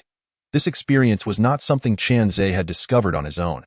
He did not consider himself a plant expert. He merely had a knack for summarizing and learning from others' lessons. Having been a spectator for so long, among such a vast number of individuals, who else but the cleverest could conceive the idea of self-sufficiency through planting? Especially for the citizens of the great dragon nation. Planting was ingrained in their very bones. The operation of land cultivators had long been observed. For instance, just a few days prior, there was a commotion in the public screen regarding several survivors who partnered to start a business. Some managed the soil, others the seeds, and still others the water supply. They supported one another, ultimately placing all planting tasks on one member's vessel. It was said that this survivor possessed an item that could significantly enhance plant growth, and the increase was quite considerable. However, the subsequent outcome seemed rather unfortunate. Qianzhe had not followed this matter obsessively like a gossip, Thus his understanding of the events was rather incomplete. He merely gleaned some details from snippets of conversation among survivors on the public screen. According to their shared experiences, using non-specialized planting vessels resulted in a survival rate so low it was appalling. The crops that initially thrived would gradually wither 2 days after transplantation, completely devoid of reason. The individual in charge made it clear that it was not his fault. It was not that his ripening item was ineffective, but rather that no matter how much one reduced the variables, it was impossible to yield results in such a short span. However, one must consider, which recognized planting vessels in this world did not come at a hefty price. Chunzhe felt a surge of relief. He was grateful to have acquired the cube planting garden early on, a coveted tool for cultivators. Otherwise, if he had continued using simple buckets of dirt for transplantation, there likely would not be a single plant left on board now. Confirming upgrade, before long, Chunzhe pulled his thoughts back to the planting garden. Ding. Lost fertile soil find 3.as. The notification concluded. 3 patches of soil in the original 9-grid layout gradually changed color. They transformed from a slightly yellowish hue to a glossy, fertile black, ultimately shifting to a deep red. The upgrade was complete. Thus, the cube planting garden now contained 4 plots of ordinary grade soil and 3 plots of fine grade soil. Good heavens, yellow soil, black soil, red soil. It seems this absurd world is craving a taste of green corpses, Chunzhe quipped, gazing at the tricolored soil coexisting in the planting garden. He then retrieved a seed. Upon its complete appearance before him, Chunzhe was astonished to find it was the size of an ostrich egg. The oval body was adorned with countless intricate black, green, and red stripes. It resembled a spider's web, evoking an easy sense of dread in the observer. Though not fear in itself, it vividly conveyed the seed's insatiable thirst for flesh. Chunzhe regarded it with a serious expression. Ever since he had taken the seed out, he clearly observed the red lines on the egg-like surface subtly dispersing outward, with at least one thread undoubtedly drifting over him. When that wisp of vapor resurfaced, the lines appeared even more solidified. This indicated it had successfully siphoned some vitality from Chunzhe. It's already so powerful before planting. Chunzhe found it hard to believe. At least the red fish, being of the same fine grade, functioned merely as a fertilizer machine, showing no remarkable traits thus far. If anything was astonishing, it was their ability to survive in extreme temperatures. With a scoff, Chunzhe took out a shovel and began to dig. Due to the seed's considerable size, the previously average-sized hole transformed into one as large as a basin, nearly filling the entire grid. After placing the seed into the hole, Chunzhe carefully backfilled the surrounding soil, followed by a generous watering. Miraculously, the previously buried seed broke through the surface once more, but not in defiance of planting. Instead, it had already established roots underground. The seed's appearance and pattern remained unchanged, though notably, a crescent-shaped arc emerged at its center, resembling the smiley face in an emoticon. Flesh, thorn, fine, growth progress, cultivation period, status, extremely hungry, radiation level, 0-100, cultivation period, The description indicated it needed to reach the germination stage to recognize its master through blood. Chunzhe reflected on the item description, then retrieved the mutated fish meat from his backpack. Although the name still bore the term mutated, it had already passed through the purification process. Aside from its taste and a slight increase in radiation levels post-consumption, it was quite a bargain for a starving survivor. Chunzhe held the meat out before the seed, and in the next moment, the previously closed mouth that had been smiling abruptly opened wide. Swallowing the entire piece of meat in one gulp, crunch, crunch, Chunzhe distinctly heard the sound of chewing. As the swallowing noise subsided, a vine no thicker than a finger emerged from the top of the egg. Revealing itself, Chunzhe joyfully opened the scan function, only to discover that the growth progress of the seed remained in the cultivation period. What did this mean? It indicated that the feeding was still insufficient. However, he soon realized that a piece of mutated fish meat consumed by a survivor would typically yield several points in radiation, yet the flesh thorn only increased by 1 point. Chunzhe went into a frenzy. One piece after another, the flesh thorn was supplied continuously over the next half hour, with the average digestion rate being a piece every 2 minutes. After consuming more than 10 pieces of meat, even if they were all from mutated creatures, it represented a significant resource loss. The equivalent in basic materials would suffice for 100 units. Chunzhe was indeed lavish. Fortunately, diligence bore fruit. Following this feeding frenzy, the tendrils of the thorn had thickened to the size of an arm and stretched nearly 2 meters long, able to extend slightly beyond the planting room. However, it still had quite a journey ahead before it could adequately defend the vessel. Yet, this was not the most significant aspect. What thrilled Qianzhe the most was that it had finally broken through to the germination stage. And no mistake, 2 meters was considered just barely germinated. Without further ado, he borrowed Fat Tiger's claws to cut open his finger, letting the crimson blood drip onto the flesh thorn. Drip, dripped, a mysterious sensation surged in Qianzhe's mind as the vibrant blood fell upon the thorn. He first experienced a sense of joy, followed by an overwhelming craving. This was the nascent consciousness of the thornbush expressing its emotions to him. Shall I give you a name? The remarkable communication of consciousness indicated that it was capable of dialogue. Faced with this new member capable of negotiation, Qianzhe pondered whether it would be prudent to bestow a name. Ultimately, the necessity of a name depended on the entity itself. He was merely inquiring. Is it possible? The fledgling consciousness was still quite weak, responding only with faint and intermittent awareness, of course. Qianzhe asserted firmly. The thornbush paused for a moment, ceasing its responses as it required nurturing for its consciousness to develop. Then, it gently coiled its vines around Qianzhe's waist, slowly ascending until it affectionately pressed against his face, signifying closeness and recognition. What shall I name you? Qianzhe mused with a look of contemplation. Suddenly, an idea struck him, and he earnestly articulated the inspiration that had just surfaced. The ship is merely our greatest reliance for survival in this world. The current role of Dawn is that of a steward, responsible for managing and overseeing the vessel, yet he possesses no combat prowess whatsoever. Your future duty will be to safeguard the ship, to eliminate any beings that may pose a threat to it. You and the steward will be a perfect balance of offense and defense. Henceforth, your name shall be Dawn. Dawn breaks, and at last, light is revealed. Qianzhe exclaimed with enthusiasm. It was evident that conjuring this name had undoubtedly consumed countless brain cells. Chapter 48. Crafting the Culinary Cabinet, Seeking Medicine from Wang Dachui. Such a name is truly elegant, only a leader imbued with immense wisdom could conceive it. Riding the wave of excitement, Qianzhe continued to murmur joyfully. The thought of the current talents, like a dragon and phoenix, poised for advancement filled him with anticipation beyond his imagining. He chuckled, reminding himself to remain low-key. Soon, Qianzhe cheerfully concluded his reverie. After feeding the last 3 pieces of distorted meat from his backpack, he exited the planting room. The future is undeniably bright, but it requires time to flourish. Estimating the needs, he realized that for Dawn to successfully demonstrate combat capabilities, he would likely require hundreds of pieces of meat, a matter that could not be rushed out. On his way back to the cabin, Qianzhe hummed a cheerful tune. He retrieved dried grass and snake meat, and just as he was about to embark on a primitive barbecue, he abruptly halted. He stepped over to the storage box, extracting a blueprint and several materials in succession. Today's harvest was substantial. The long-sought blueprint he had traded from Qin and could finally be crafted.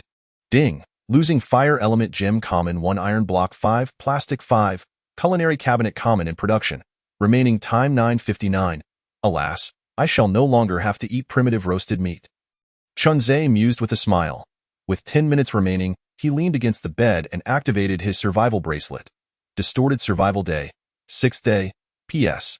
A new patch, as some users have suggested that occasionally displaying this can help everyone better grasp the time progress, making it clearer when islands disappear, when the market refreshes, and when disasters continue. Time, 2023. Temperature, 14. Name, Qianzhe. Personal number, 9527. Health value, 51. Mild mental fatigue. Slight hunger. Health value recovering slowly. Title, Junior Environmental Guardian. Occupation, Beekeeper Basic. Radiation value, 42,100. Current world radiation value, 4,100. Radiation value has soared to 42. Qianzhe pondered thoughtfully. Upon reflection, today's island exploration had indeed stretched time to its limits. Were it not for the efficacy of the anti-radiation items, he would likely be overwhelmed by a swarm of distorted bloodworms by now. However, it also demonstrated that a radiation value of 50 is indeed a threshold. Even with 40, Qianzhe still did not perceive any abnormalities in his body. Alas, it seems that time must be endured slowly. I wonder if my two purified plants yield better efficiency than other survivors. It would be splendid if they could stack, as long as it does not exceed the threshold. Chunzei's remarks remained relatively lighthearted. Although there are still medicines available should he exceed it, the principle remains, be frugal where possible and spend wisely. After reviewing his personal status list, Chunzei casually opened the regional public screen. The conspicuous number in the lower right corner slightly jolted his nerves.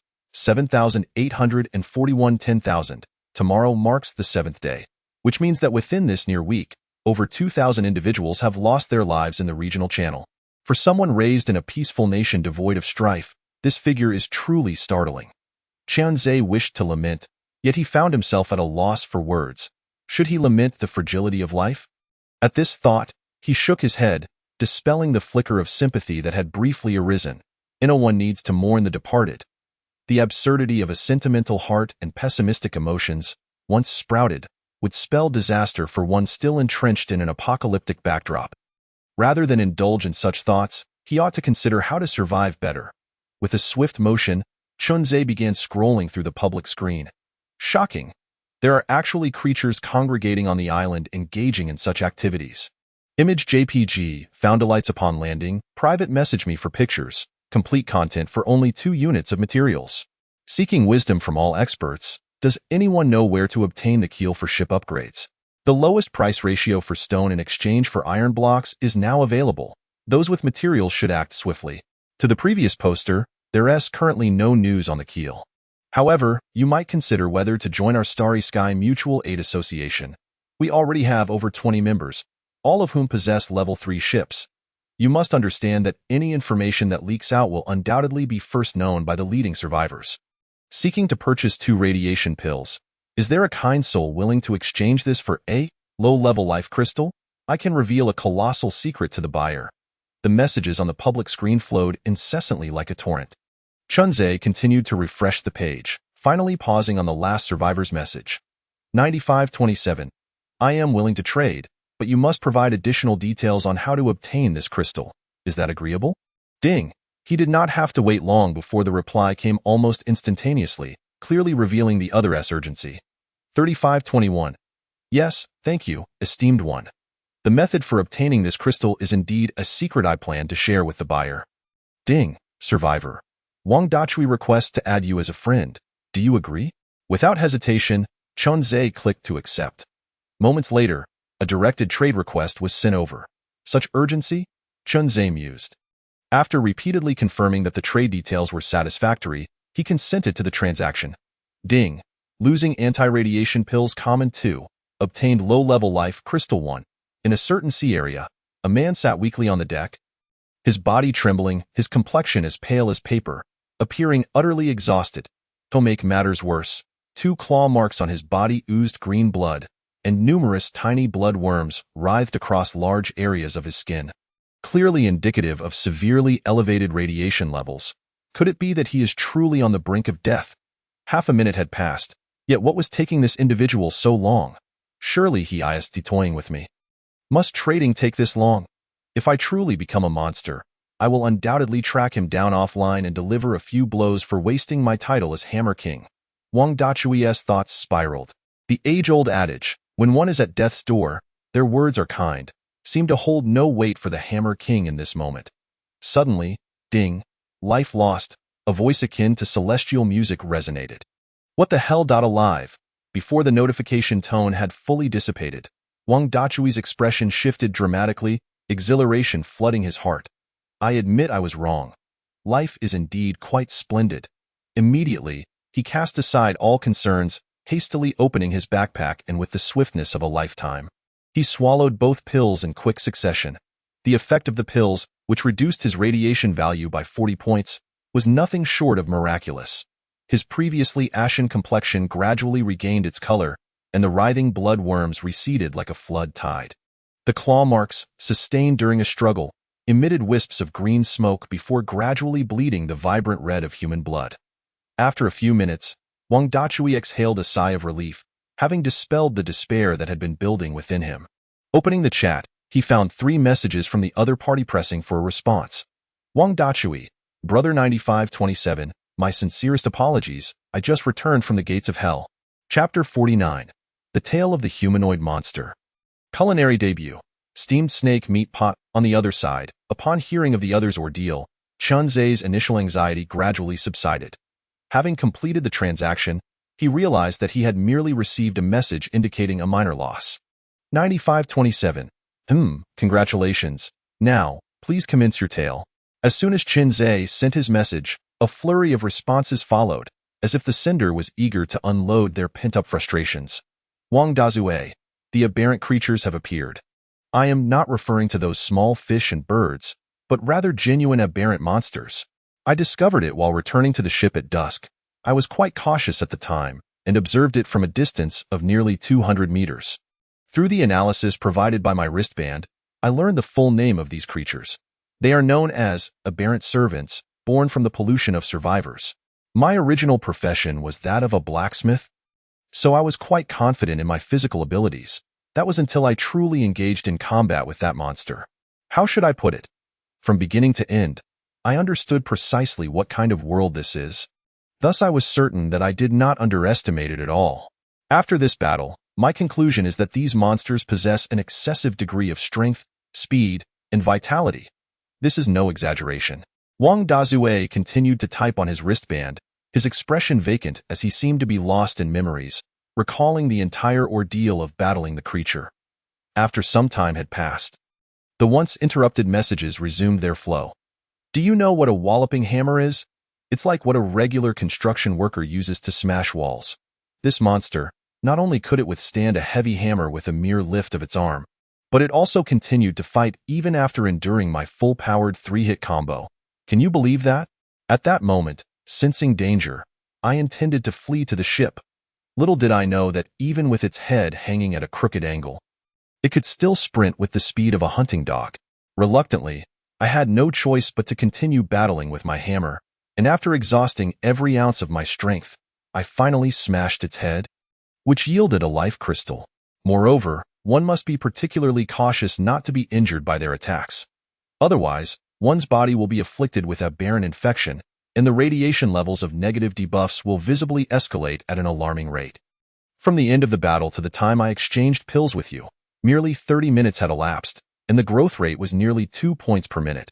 Just a few minutes more, and I felt I might transform into a monster myself. Wang Dazue continued to recount his experiences. On the other end, Chunzhe's expression visibly darkened. Humanoid aberrant monsters. Comprehensive development of strength, speed, and physique. They could withstand heavy strikes without faltering and inflict attacks that could swiftly debilitate survivors with negative infections. Each word, when dissected, was comprehensible to Chunzhe. Yet the combination of these terms was quite overwhelming. Ha! Could it be that this monster resembles a low-budget zombie version of a hulking beast? Chunzhe chuckled in resignation, realizing the gravity of the situation. This was merely the servant class, indicating it was just the lowly scum among aberrant beings. One could foresee that this world might indeed witness a surge of super beasts in the future. If even the introductory monsters are this formidable, how could humanity possibly survive without evolving into the extraordinary? 9527. Thank you for the information, brother. Keep this vial of water. It can accelerate wound healing. Ding! Lost healing spring water 1, gained wood 1. After concluding the communication, Chunzhe proactively traded a vial of healing spring water to forge a good rapport, surviving and even counterattacking such a terrifying creature. He had to admit that this individual possessed genuine strength. If this person were to survive, they would undoubtedly become a significant figure in the future. Closing the chat interface, a persistent thought of being compelled to grow stronger lingered in Chunzhe's mind. Sigh. Having reached this point, perhaps it is best to have a meal first. Chunzhe resolved to stop frightening himself. There will always be a way when the car reaches the mountain. He aimed to refine the details of what he could manage.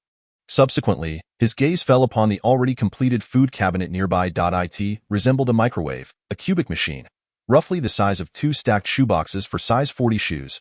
Food cabinet, rank, ordinary, daily activation limit, 3-3. The food cabinet has 6 seasoning compartments. So please ensure to place the seasonings in advance. After placing the ingredients in the food compartment, it will automatically produce a delicious dish in 3 minutes based on the input materials. Description: a blessing for the lazy and food enthusiasts. Seasonings? Chunze was taken aback, not expecting this item to be of ordinary quality with so many restrictions. However, this is also a good thing, indicating that in the future, he could enjoy more delicious meals based on different seasoning combinations. If only the daily activation limit could be lifted, that would be even better. Chunze opened the trading interface, and after a series of transactions, various seasonings were gathered into his possession. Ding. Lost Wasa Stone Grouper Meat 3 Flavor Berries, Sour. Ordinary 2 Snake Meat 1 Black Bear Meat 4 Healing Spring Water 4 Ding. Gained Fine Salt 2 Ding. Gained Barbecue Seasoning 1 Ding. Gained Soy Sauce 1 Ding. Gained Cold Pressed Canola Oil 3. Given that seasonings are currently a more luxurious item than food itself, there was no chance of finding bargains. It was solely reliant on resources. Chunze was not perturbed. After hearing about the earlier events from Wang Dazue, he felt it was reasonable to treat himself a bit better without jeopardizing his survival progress. In life, one fears two things. The first is living without money, and the second is dying with unspent wealth. Having resolved the matter of seasonings, Chunze opened the food cabinet and carefully placed each seasoning in its designated compartment. Then, he added the remaining unit of snake meat, excluding the bear meat, and closed the cabinet door. He had often heard that snake meat was fragrant and delicious, and today he wished to experience whether the rumors held any truth. Buzz. The machine began its operation. 3 minutes later, the food cabinet emitted a uniquely melodious chime. Chunze opened the cabinet door, and a wave of delectable aroma wafted out, lingering in the air. As the steam dissipated, a plate of freshly steamed snake meat casserole, prepared using the most primitive methods and infused with a hint of extraordinary power, was revealed. Slurp. Chunze took his utensils and placed the meat in his mouth. The exquisite flavor, accompanied by a melt-in-your-mouth texture, erupted in his mouth as if a feast of flavors ignited within, leaving him spellbound. Indeed, the rumors of its reputation in the culinary community were not unfounded. Chunze marveled repeatedly. This meal, capable of making one's taste buds dance, was undoubtedly the most delectable he had savored since arriving in this world. At this moment, who had time to chew slowly, he devoured the food with an intensity akin to a whirlwind. Burp. Chunze let out a satisfying belch, his mind dwelling on how he regretted not having constructed the food cabinet sooner. Convenient, intelligent, and delicious. This machine was simply extraordinary. He would unhesitatingly blacklist anyone attempting to barter it for premium items. Chapter 50. Store Refresh, Boat-Mounted Fishing Net and I-Type Muscle Enhancement Agent. After satisfying his hunger, Chunze took a brief tour of the ship, considering it a post-meal stroll. Overall, he felt quite satisfied. The upgraded Tier 3 vessel, with nearly half of its planting slots filled, housed beehives, red fish, and the companionable plump tiger. The positions of caretaker and bodyguard were already secured. Water sources, meat supplies, purified plants, and various items and weapons were all in abundance, each enough to be classified as a small fortune. Yet, he pondered what was going on in this world. Still experiencing material shortages? What exactly was the ship's skeletal framework? Standing beside the helm, Chunze couldn't help but voice his frustration. The current state of the ship felt somewhat cramped, with the cabin cluttered with various objects. And if this continued, there would soon be no space left to stand. Chunze felt disheartened. An excess of resources can be quite vexing if other survivors were to hear this thought. They would undoubtedly scold him for being ungrateful. Sigh. With everyone else in silence, he could only hope that tomorrow's environmental store would offer some useful goods. After continuing to scroll through the public screen for a while, Chunze muttered as he made his way to the stern of the ship. Ding. Gain polluted wood 2 Ding. Gain polluted rags 3 Ding. Gain polluted aberrant fish meat 2. Even ant legs are meat. Chunze thought, feeling restless. Rather than succumb to fatigue, he might as well expend some energy, earning more environmental points to avoid an awkward situation if he couldn't afford tomorrow's item refresh. Time slipped by unnoticed. He stood at the stern, casting his line every few minutes. Today's exploration had consumed quite a bit of health, and now he was relying on a full stomach to gradually recover. Boom, boom. The pollution purification barrel started operating. Ding. Purified pollution. Gained environmental points 68. Click to extract. Ding. Gained wood 16. Gained rags 13. Gained plastic 10. Gained hay 21. Gained aberrant fish meat 2. After a flurry of activity, 68 environmental points were credited. Adding in the previous reserves, The total environmental point count had reached 624, with several minutes still remaining until midnight. Chenzhe pondered for a moment, cleared his backpack, and directly tossed the purified aberrant fish meat into the fish tank. With 2 splashes, the fish meat hit the water. Almost immediately, the fish, originally nestled in corners of the ultra-oxygen tank, swam swiftly to the center, tearing and devouring nearly half a pound of meat. Red fish, family. Who understands? Sometimes I really want to call the police. It's been days since I got on the ship, and I finally get to eat, and if it weren't for my tough physique, I might have flipped over by now. Chenzhe, oblivious to the inner thoughts of the red fish, quietly observed it was only after the second piece of fish meat was consumed that he activated the scan function to take a closer look. Crimson fish fry, rarity. Excellent, condition. Extremely hungry, decreasing, radiation level, 2100, good heavens. A piece of purified fish meat has added 20 points to the radiation level. Your physiques, after scanning? Chenzhe felt a wave of disorientation.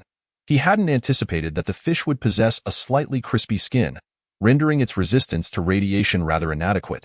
A simple calculation revealed that, disregarding other factors, feeding 4 pieces of mutated fish meat daily would maximize returns. To truly exploit this, one would need to wait for the radiation level to decrease naturally before continuing to feed them. However, this was merely theoretical data. In reality, one must also consider the daily food intake of the crimson fish and its efficiency in producing fertilizer. As it stood, even after Chenzhe had fed them a few minutes ago, there was no sign of organic fertilizer being produced. After all, they were living creatures. Expecting them to exhibit functionality akin to inanimate objects, yielding results immediately upon use, was inherently flawed. Chenzhe decided to disregard it for now. He could collect later, as he had no morbid curiosity. As long as they did not possess the skill of self-sustenance, he would not miss out on any items to be collected later. Spirits of heaven and earth, may useful items manifest. Chenzhe gazed at the survival bracelet, murmuring excitedly as he watched the countdown. Ding! The time struck 12, heralding the arrival of the 7th day of survival. He clicked on the bracelet, navigating to the last feature. Eco-friendly store. The outcome of this draw would determine everything. Chenzhe adjusted his mindset and clicked inside, whereupon 3 brand new items appeared before his eyes.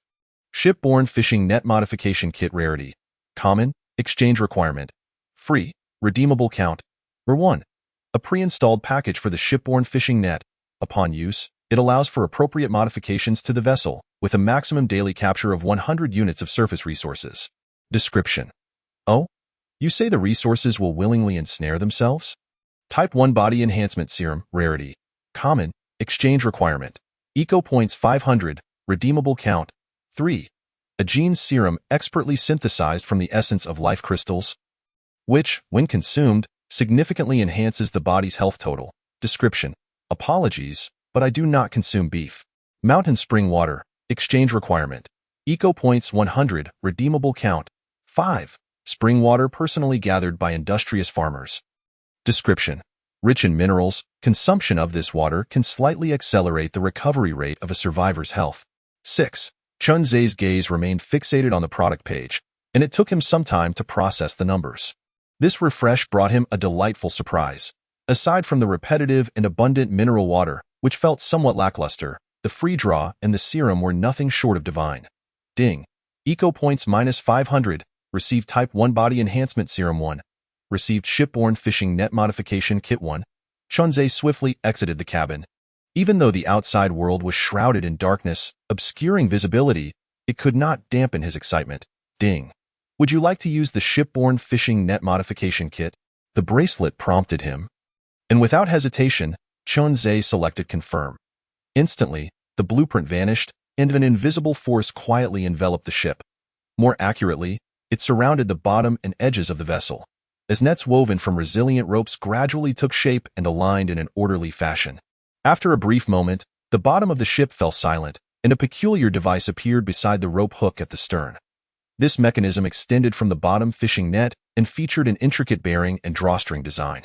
Chenzhe tried tugging on the drawstring, and to his astonishment, the fishing net was drawn up with minimal effort, thanks to the roller's function. When he released the drawstring, the net that had just been brought ashore swiftly returned to its designated place beneath the ship, ready to continue its work.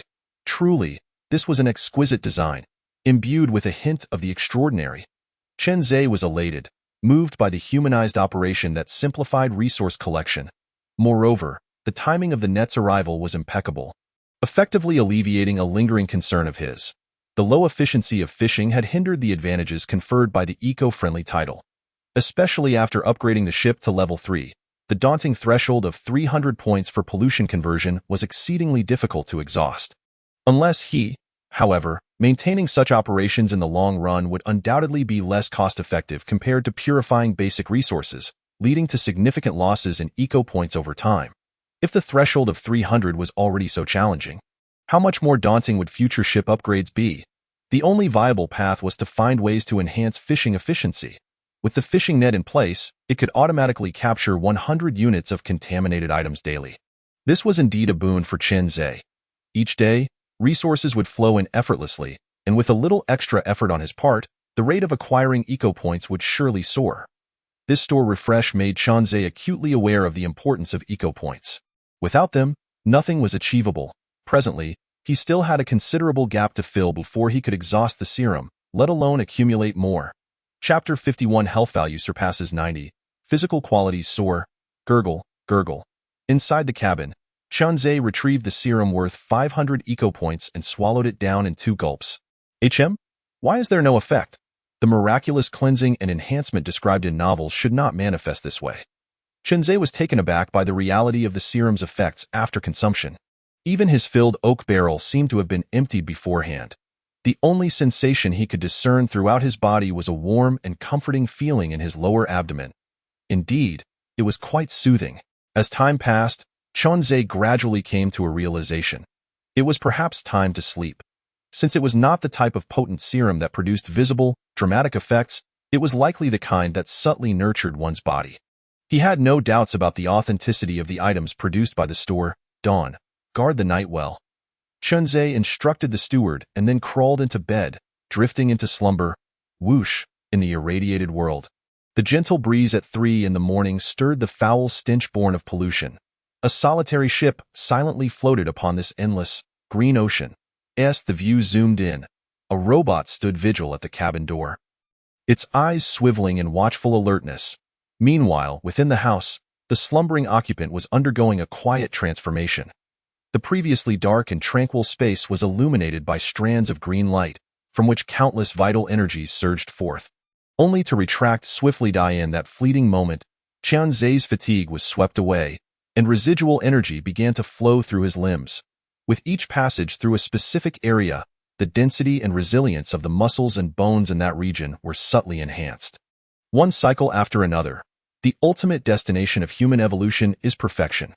Though the efficacy of the body enhancement serum did not reach the fantastical levels of the cleansing and fortifying methods found in fantasy worlds, it was nevertheless evident that his physique was becoming more streamlined. Hidden ailments dissipated, a slight belly vanished, and his mildly myopic eyes began to brighten, as if his internal organs had awakened to a second spring. Brimming with vitality, this form resembled an artistic treasure, possessing a graceful allure while simultaneously concealing immense power beneath its surface. The following day, when Chen Zhe awoke to the raucous cries of mutated seabirds, the world felt entirely different from before. Typically, he would rise from such clamor feeling fatigued, but today, he felt exceptionally invigorated. A simple stretch caused his bones to crack and pop, startling Chen Zhe as if he were celebrating the new year with firecrackers. Collecting his thoughts, Chen Zhe, even in his naivety, deduced that the source of his newfound clarity and boundless energy must be the body enhancement serum from the previous night. Day 7 of mutated survival. Time: 7:43. Temperature: 22. Name: Chen Zhe. Health value: 89. Moderate hunger thirst. Health value slowly recovering. Omitted. Is this the true worth of the body enhancement serum? Chen Zhe couldn't help but exclaim. A health value of 89, with room for recovery, indicated that he could easily surpass 90. Since arriving in this world, he recalled that his initial limit was 70. Following daily fishing, exercise, and consuming quality food, he had barely managed to breach 80. Chen Zhe was acutely aware of the growth of his health value. In this world, health was paramount. Most survival-related matters were intricately linked to it.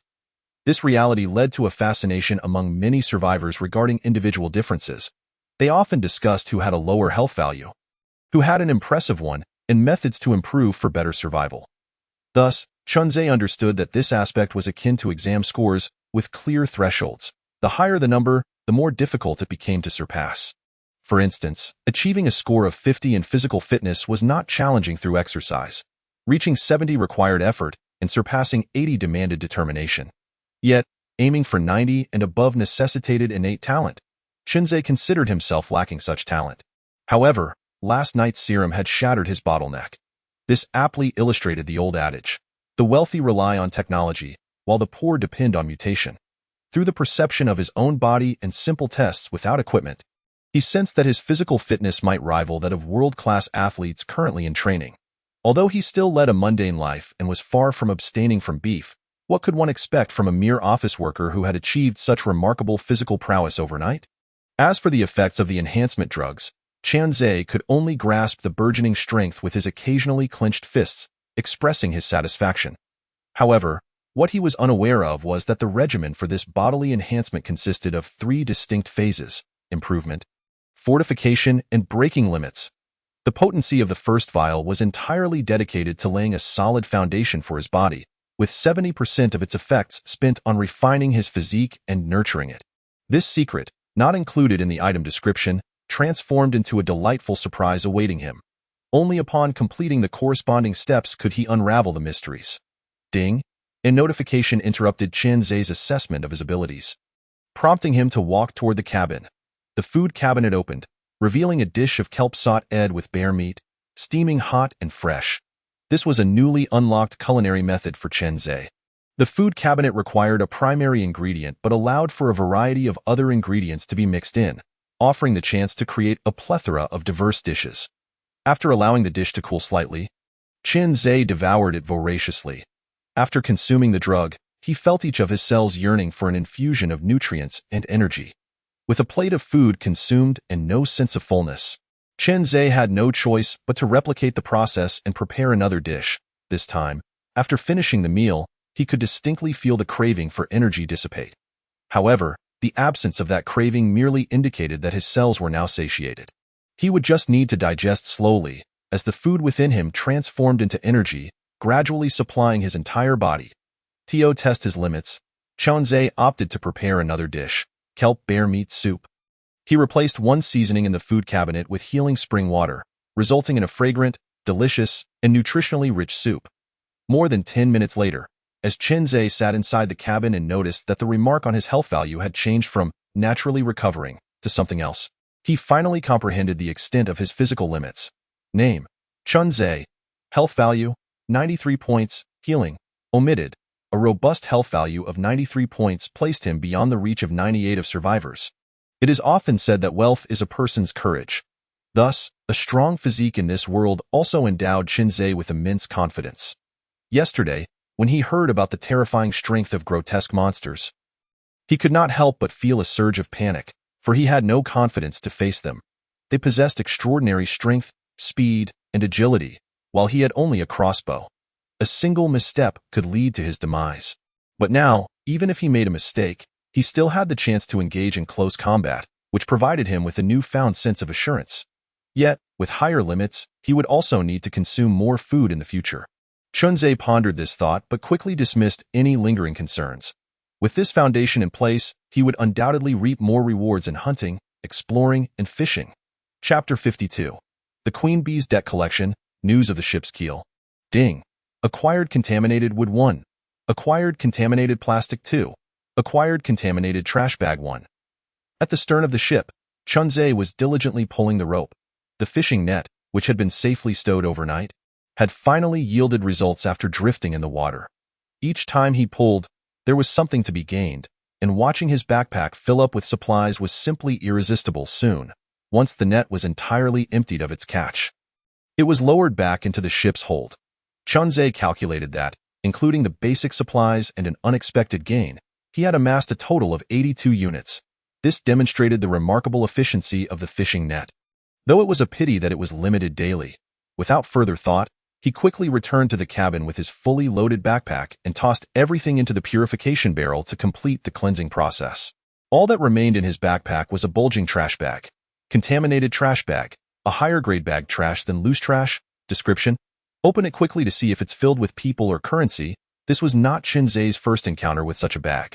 Previously, another one had yielded a considerable amount of valuable items, so he was equally filled with anticipation for this one.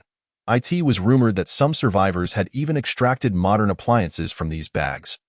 Though he was unsure of the truth behind such claims, Qinzhe hesitated momentarily, then turned to call for Fat Tiger to come and share in the luck. However, he quickly reconsidered, deciding it was better to open it himself. After all, the contaminated trash bag was not as convenient to access as a treasure chest, and he didn't want to have to clean Fat Tiger's paws later. Ding. Acquired contaminated men's clothing 1.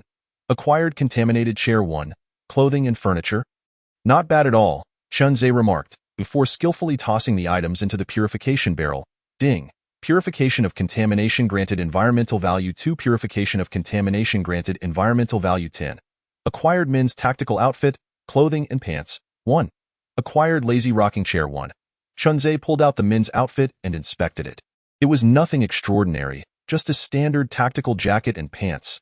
After donning the complete ensemble, the sleek black attire, combined with the physique sculpted by the enhancement drug, exuded an air of aloof elegance. Not too shabby. Qinzhe examined himself from various angles, and the more he looked, the wider his smile became. He could not tell if it was the outfit's appeal or his secretly complimenting his own chiseled abs. To be candid, acquiring this entire outfit from the trading post would require a significant investment. Fishing net efficiency 1. With a determined stride, Qinzhe stepped outside the cabin. Until the space issue on the ship was resolved, any new acquisitions with a bit of bulk had to be piled at the entrance. He crossed over to find a relatively open area at the bow of the ship and took out the lazy rocking chair. Fortunately, its entirely wooden construction meant he had no concerns about rain damage. Placing it at the bow would provide a resting spot, allowing him to avoid being cramped in a room filled with items. Qinzhe stretched lazily. Just as he was about to sit down to try out the rocking chair, several luminous bees suddenly flew out from the hive and landed on his shoulder, including both the queen and the worker bee. They were accompanied by a few guards. He recalled the previous day's buzz of the hive that had caused him to retreat to his room in exasperation. The details reflected not only the queen bee's meticulous nature, but also her trust in Qinzhe. Esteemed Lord, I wish to humbly inquire on behalf of my colony about your promise to assist us in constructing a suitable habitat on the ship. The queen bee did not beat around the bush, but began articulating her request while perched on Qinzhe's shoulder. As the leader of the colony, she possessed greater wisdom than the average bee, as evidenced by her address of Qinzhe as Lord rather than Fragrant One. The typical luminous bees referred to him in such a manner because, in their eyes, Qinzhe, possessing the talent of friend of bees, was akin to a charming little fox exuding an irresistible fragrance, often dubbed a succubus. Yet, even under such temptation, the queen remained steadfast in her duty to propagate the colony, embodying the essence of a dedicated laborer. Upon hearing the queen's request, Qinzhe smiled calmly and assured her, "There will be a flower garden, and there will be a bee house. I have not forgotten my promise to you." However, as you can see, the ship currently lacks sufficient space to expand and accommodate a flower garden, as connecting plots is no small matter. The queen paused, her tone revealing a hint of disappointment. Then thank you, my lord." Seeing her demeanor, Qinzhe quickly added, "Rest assured, I have a feeling that an opportunity to expand the ship will arise in the coming days. I have even prepared the materials necessary for constructing the flower garden in advance. If you need any assistance in the next few days, feel free to bring some luminous bees to the White Lotus to gather nectar, but do be careful not to harm the flowers. They are our protection against radiation and foul odors." Sure enough, upon hearing this, the queen's previously gloomy mood lifted considerably. After dancing around Qinzhe for a few circles, she finally returned to the hive. Well, while she may have a bit of intelligence, she was as innocent as a blank slate. Qinzhe mused inwardly. Yet, he understood that the queen's mention of debt collection could not be held against her. She was advocating for the colony's interests, as well as adhering to the promises he had made. For the luminous bees, their greatest purpose in life was to gather nectar. Adrift at sea, unable to do anything but languish within the hive. was not the reason the colony had chosen to follow Chen Zhe. Only in a place with flowers and nectar could they truly call it home. Thus, where precisely was the ship's keel? Chen Zhe felt overwhelmed. After deep contemplation, he took out his wristband and sent messages to several friends to inquire if they had any news regarding the materials needed to upgrade the ship to level 4. 9527. Good morning, brothers. I wonder if you have any information on the ship's keel at the moment? Please respond if you have any clues. I can exchange supplies for information. Ding ding. A very standard group message was copied and pasted by Chen Zhe to several friends in his list. Ding ding. Song 1. Not yet. I'm also quite troubled. Yue, brother Chen, I have no news for now, otherwise I would definitely have sent it to you. Chen Duo sigh. Let's not mention it. I'm just short of the dragon bone to upgrade my ship. I've spent quite a bit of supplies these past few days, even going so far as to pay a high price to send someone undercover into the Starry Sky Mutual Aid Association. Yet there's been no sign of anything. Within just a few minutes, nearly every friend replied, but unfortunately, the responses were surprisingly uniform. Just as Chen Zhe was about to abandon hope and prepare to go with the flow, a message popped up on his wristband that made his heart race. Chen, what price can you offer? Really? Chen Zhe's mind raced as he quickly recalled this survivor named Chen. The owner of the fragmented volume of Chronicles of the Sea was also the first big catch he had found since arriving in this world. 2 units of food and a small amount of basic materials exchanged for the extraordinarily practical food cabinet blueprint, as well as the advantage gained from the contents of the fragment. Truly a good person. Chen Zhe couldn't help but marvel, his tone suggesting that the information in Chen An's hands was already within his grasp. Chapter 53. The large-scale invasion of monsters on the island. Chen An's trading request. 9527. Brother Chen, you truly have surprised me. Since our previous transaction was quite pleasant, please give me a quote, and if it's within my expectations, I won't haggle. Chen Zhe replied almost indirectly. After a short while, the survival wristband chimed. Chen, the information I have on hand should be the only copy of the scorpion dung. Can I exchange this information for that food cabinet blueprint? Chen Zhe was taken aback, his gaze fixed on the food cabinet that resembled a microwave, muttering to himself, not the pigeons, just last night I got it. And after only a few meals of hot food, it's already on my mind? Looking around, he thought, is the other party perhaps monitoring me at home? 9527. You might want to reconsider that request. It's not that I don't want to give it to you. I've been searching for the main material, fire gemstones, for a long time without success, and the blueprint was sold just a few days ago. 9527. Could you consider trading with food and water? Black bear meat, healing spring water, these two are in high demand. Particularly the healing spring water, which I obtained from the bear cave after risking my life to hunt bears. Chen Zhe's mind whirled as he typed even faster. Clearly, he was ready to gradually guide Chen and to alter the terms by offering supplies that he could part with without genuine regret after the trade. However, after sending the message, a considerable amount of time passed without any response from the wristband. Meanwhile, in another part of the ocean, Chen decisively closed the chat box after reading the other party's reply. The week of survival trading had gradually immersed him in the radiation world, allowing him to grasp more rules and principles. He was no longer the survivor who was led by the nose over a morsel of food. This time, the advantage lay with him. The balance of this trade was in his hands, and it was the other party who was anxious. Chen thought to himself, feeling a bit more relaxed as he retrieved the ship's anchor. Last night, he had docked the ship on the island's shore, intending to explore the island further the next day. However, upon waking and surveying the landscape, he was met with scorched green soil, withered black plants, and creatures covered in red bugs with bloodshot eyes occasionally surfacing, which considerably dampened the excitement he had felt after discovering a new fragment. The flora and fauna on the island had all undergone dangerous mutations, and in a couple of hours, they would once again sink beneath the waves. After a brief internal struggle, reason prevailed, and Chen chose to withdraw. The act of retrieving the anchor was strenuous enough for a survivor with health hovering around 70. Completing the entire process, fine beads of sweat formed on his forehead, quickly wiped away by his sleeve. As the ship set sail again, he turned to gaze at the ship's stern, hoping to remember the general outline of this island in anticipation of a future encounter. This island was no ordinary natural isle. Chen had discovered fishman sculptures and signs of production on it. Yet, from the moment he set foot on the island to collecting the fragment, He had only completed less than a quarter of the exploration process. Could there be other survivors on the island? Or were the native inhabitants pursuing him? Before long, Chinan voiced his suspicion.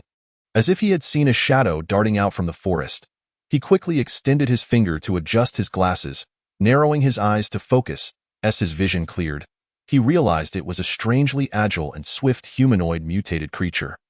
Its rags wrapped tightly by red bugs, heading towards the spot where he had just departed. Roar.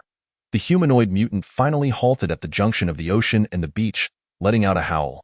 At this stage, it was evident that they had not evolved to the point depicted in the Chronicles of the Sea, capable of floating or flying. They could only watch helplessly as the ship drifted away. Consumed by rage, this scene sent a wave of fear through Chinan, who was grateful for his timely escape. Although he knew from the fragment that such creatures would eventually appear, understanding it from a book and encountering it in reality were two entirely different matters. Online military strategists and real-life emotions could hardly be compared. Ding ding. Crack. After confirming that the monster could not pursue him into the sea, and that the ship had initially distanced itself from the island, Chinan breathed a sigh of relief and felt his courage returning. Once the scan function analyzed the monster, he proceeded to take a few enlarged close-ups of the mutant servant, staring intently at the images as he studied them. However, merely observing from photographs felt too one-sided, preventing any further understanding. Lacking knowledge of the monster's various attributes could easily lead to peril in future encounters. Since these monsters had already emerged, their frequency of appearance would only increase. He couldn't simply abandon the exploration of the island due to the presence of monsters, could he? Chinan opened the public channel, where messages continued to flow, but they were no longer as incessant as when he first entered the radiation world. 7,225 10,000, unbeknownst to him. The number of survivors in the channel had decreased significantly. Chinan pondered anxiously. Upon noticing that the remaining survivor count displayed in the corner of the chat channel had plummeted to a quarter, and that this number continued to decline gradually every few minutes, he couldn't help but feel a sense of melancholy. He began to read carefully, discovering that everyone was currently discussing a single matter: the invasion of mutated monsters. Chinan realized that his earlier encounter was not an isolated incident, but rather that the vast majority of survivors had faced these monsters as well. This was also the primary reason for the drastic reduction in survivor numbers at this juncture. Most survivors were not as well equipped for exploration as Chen Zhe. They could not complete the harvest within the first 9 hours of the island's appearance and then leave gracefully. Instead, they had to wait for the radiation levels to drop before daring to embark on a second scavenge. After all, even if the island had completely mutated, the value of the resources obtained was incomparable to what could be caught from the ocean. For instance, stones, iron blocks, and vines. Obtaining these high-value items from the sea was exceedingly difficult. At this moment, a certain fishmonger in a film had famously stated a classic line that resonated with Chinan: "Am I afraid of the storms? The greater the storm, the more valuable the fish." Although the risk of a second scavenging trip to the island was much higher than during its initial appearance, the insatiable desire for collection among survivors could not be hindered by the allure of substantial profits. Unfortunately, it was a matter of fate. One could only blame the misfortune of this batch of survivors still on the island. The mass emergence of mutated servants had transformed the exploration into a deadly battle royale. For those still exploring, escaping from monsters with terrifying physical capabilities comparable to a beefed-up Bruce Lee was akin to crossing tribulations. This was a thorough test of individual physique, weaponry, survival will, luck, and various other aspects. Just then, Chinan suddenly noticed the low-tier life crystal, a rare material that resembled equipment drops from defeated mutated monsters. He had never encountered the King Hammer, but in his eyes, the survivor displaying their spoils on the public screen was the first brave warrior to slay monsters. Upon seeing that the life crystal could enhance radiation resistance and boost total health, Chinan felt a surge of desire. After all, physical strength had always been his weak point. Trade for this item would undoubtedly require a hefty price. However, the ship's facilities and various survival items were absolutely essential. If they were to affect the prosperity rating of the ship on the survival leaderboard in a few days, it would certainly be counterproductive and not worth the loss. After much deliberation, a sudden thought struck Chinan, and he exclaimed, "Right? Isn't there a big spender waiting for my response to the trade?" Ding ding. Chinan, I was busy just now. I won't box you in. Knowing insider information will greatly assist you in acquiring a higher quality ship's dragon bone. Qin Un, the food cabinet blueprint has already been traded away. So let's not dwell on that. Check the public screen. Survivors are gradually obtaining this life crystal. I have enough food and drink, but if you want to know the secret, find a way to get me a crystal. Chapter 54, Prosperity Leaderboard, Ship Shell Modification. Suddenly, the thought of acquiring a life crystal crossed Chen Zhe's mind, leaving him momentarily bewildered. He found himself struggling to comprehend Qin An's abrupt line of reasoning. Yet he retrieved a walnut-sized green crystal from his box and placed it in the palm of his hand. The crystal, rather than being cold to the touch, felt warm and smooth like jade. Upon closer inspection under bright light, he could even discern a fluid flowing within, accompanied by an elusive aura that enveloped him like a gentle spring breeze. Indeed, this object possessed an otherworldly quality. Yet Chen Zhe had access to a refined and enhanced potion from the eco-friendly marketplace. With his health value capped at an impressive 93 points, the utility of a low-level life crystal, unless in substantial quantities, paled in comparison to its potential use in aiding the swarm with radiation purification and rewards post-island exploration. Thus, after a moment's hesitation, he acquiesced to the request, albeit deliberately prolonging the process by a few minutes. 95-27. I agree. But you must grant me some time to procure it. The public screen was ablaze with discussions regarding monster attacks, and the fervor for purchasing life crystals among survivors surged to new heights. Regrettably, this commodity remained a rarity.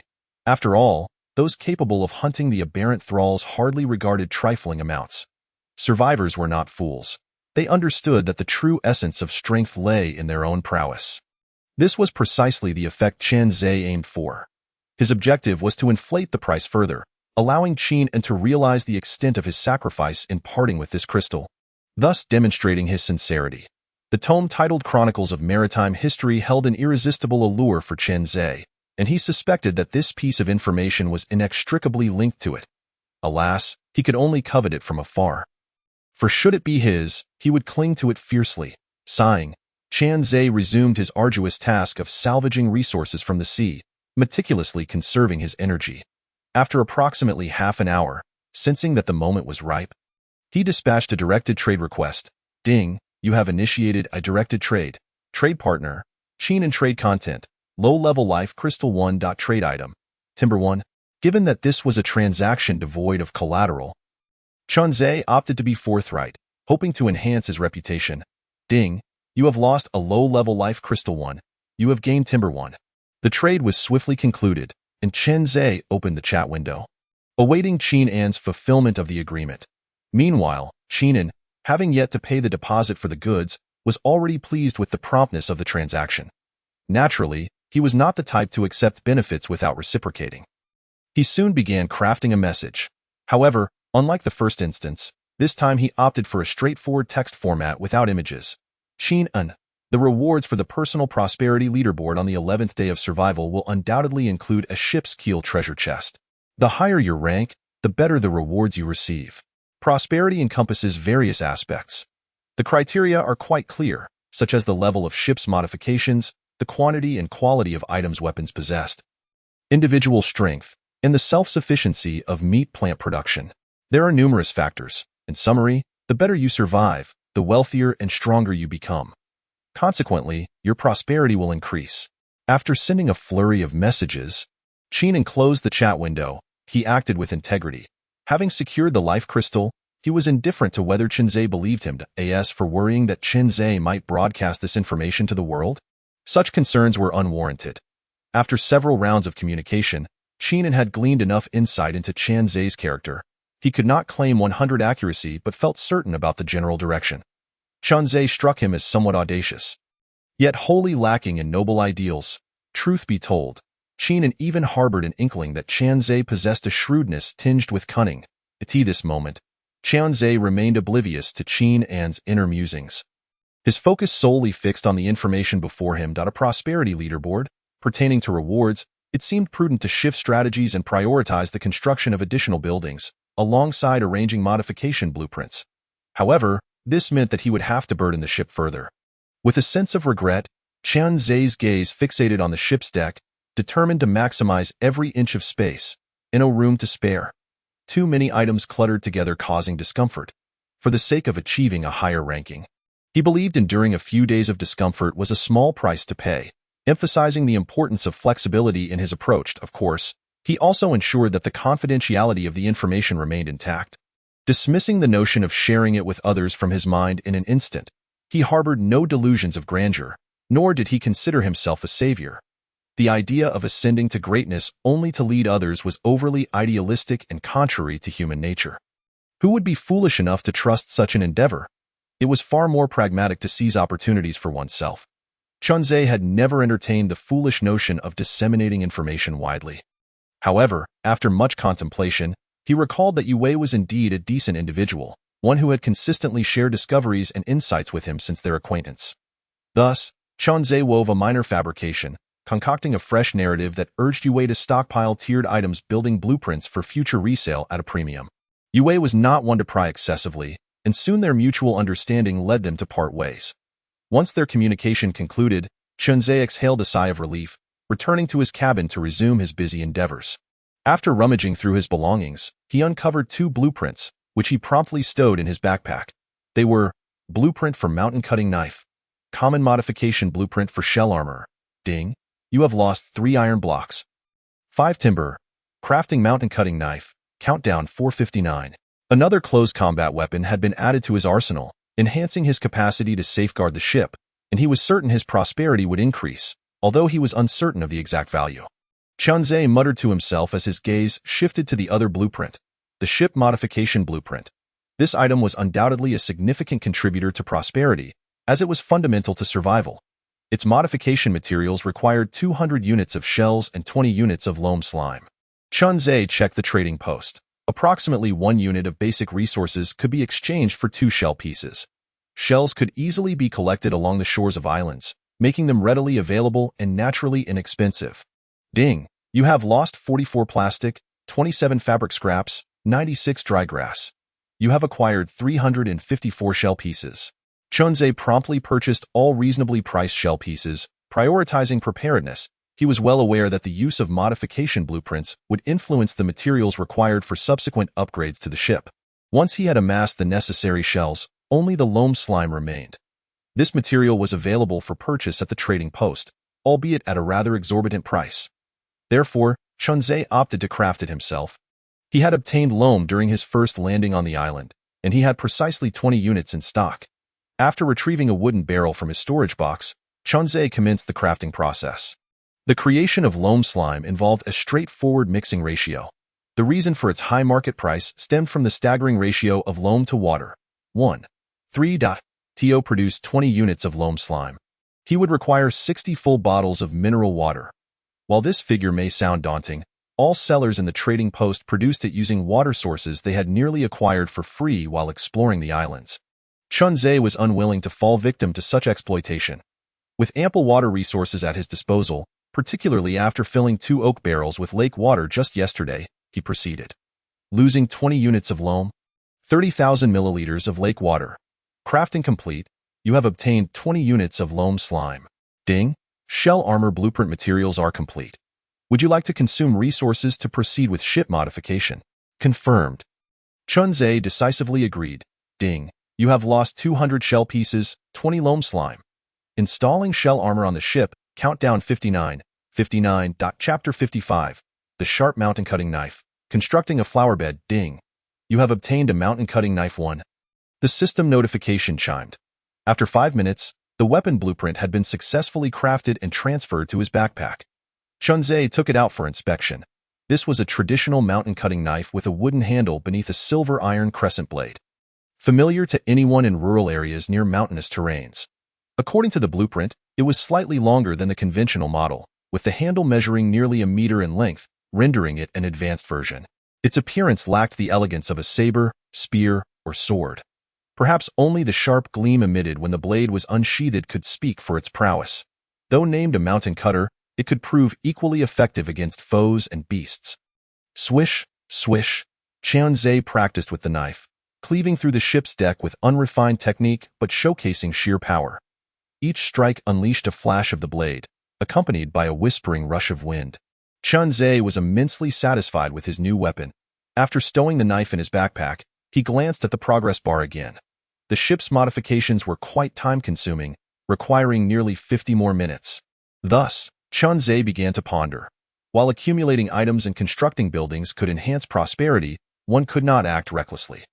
Resources must be utilized judiciously, even if he wished to fill the ship with items or structures. They ought to be beneficial for future survival planning. For instance, the flower garden that the queen bee longed for. Although it occupied a large area, it would serve as the cornerstone for her future exploratory endeavors. Even if it were not built now, it would eventually have to be constructed. Otherwise, over time, the queen might take actions to lead her colony away from the ship. Queen bee, come here, I have something to discuss with you. Chunzhe called out upon spotting her figure amidst the pristine white petals of the lotus. Buzzing. Hearing Chunzhe summon her, the queen bee fluttered her wings and took flight. Although they could communicate, it was best for the queen to be as close as possible to convey her words clearly. My lord, do you have a command? The queen alighted on his left shoulder as per custom. Chunzhe suddenly donned a righteous expression, his tone serious. Alas, I have reconsidered your proposal from this morning.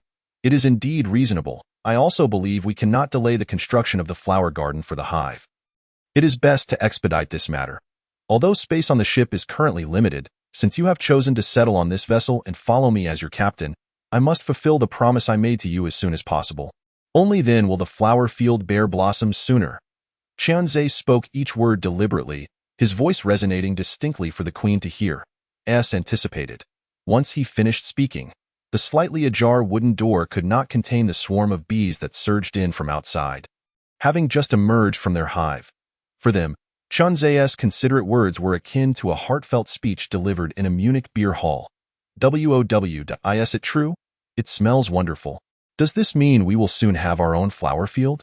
Surprise, admiration, and appreciation. In an instant, various positive reactions echoed among the swarm of bees. Witnessing such enthusiasm, Chunzhe seized the moment to lead the bees to the deck, simultaneously checking the materials needed to construct the flower garden. 10 units of soil, wood and stone, and 20 units of flower seeds. Among these, he was not lacking in wood, stone, or flower seeds. Only the soil needed to be procured. Opening the trading post, he found that soil, a rather common resource, was priced slightly higher than typical materials but was still quite limited, as diligent survivors could collect a substantial amount during explorations. Thus, Chunzhe spent without hesitation, soon acquiring 40 units of soil. Utilizing only basic resources, Ding, lost wood 40, stone 40, soil 40, flower seeds 80. Gained exclusive Beekeeper's Flower Garden 4. Ding, please select an area for placement. 2 notification sounds rang out, and a series of red, ethereal flower garden models materialized before Chunzhe, allowing him to choose their placement. With a few steps, he moved the rocking chair from the ship's bow to the rear, casually finding a spot. He realized that cramming the chair against the ship's side meant it would be impossible to rock it. However, Chunzhe paid little mind to that, quickly aligning the model with the vacant area and selecting placement. In the next moment, one of the 4 ethereal flower garden projections vanished, materializing into a rectangular flower garden bordered by raised stones, with a wooden base filled with soil. Its size was modest, resembling an independent planting plot approximately 40 centimeters on each side, with a height of 5 centimeters comprised of stone and soil. Chunzhe was speechless. The size was somewhat different from what he had envisioned. Even without accounting for the flower seeds, the material consumption for one flower garden was already 30 units. Shouldn't the dimensions be at least doubled for reasonableness? Ultimately, Chunzhe attributed this to the professional items requiring more materials.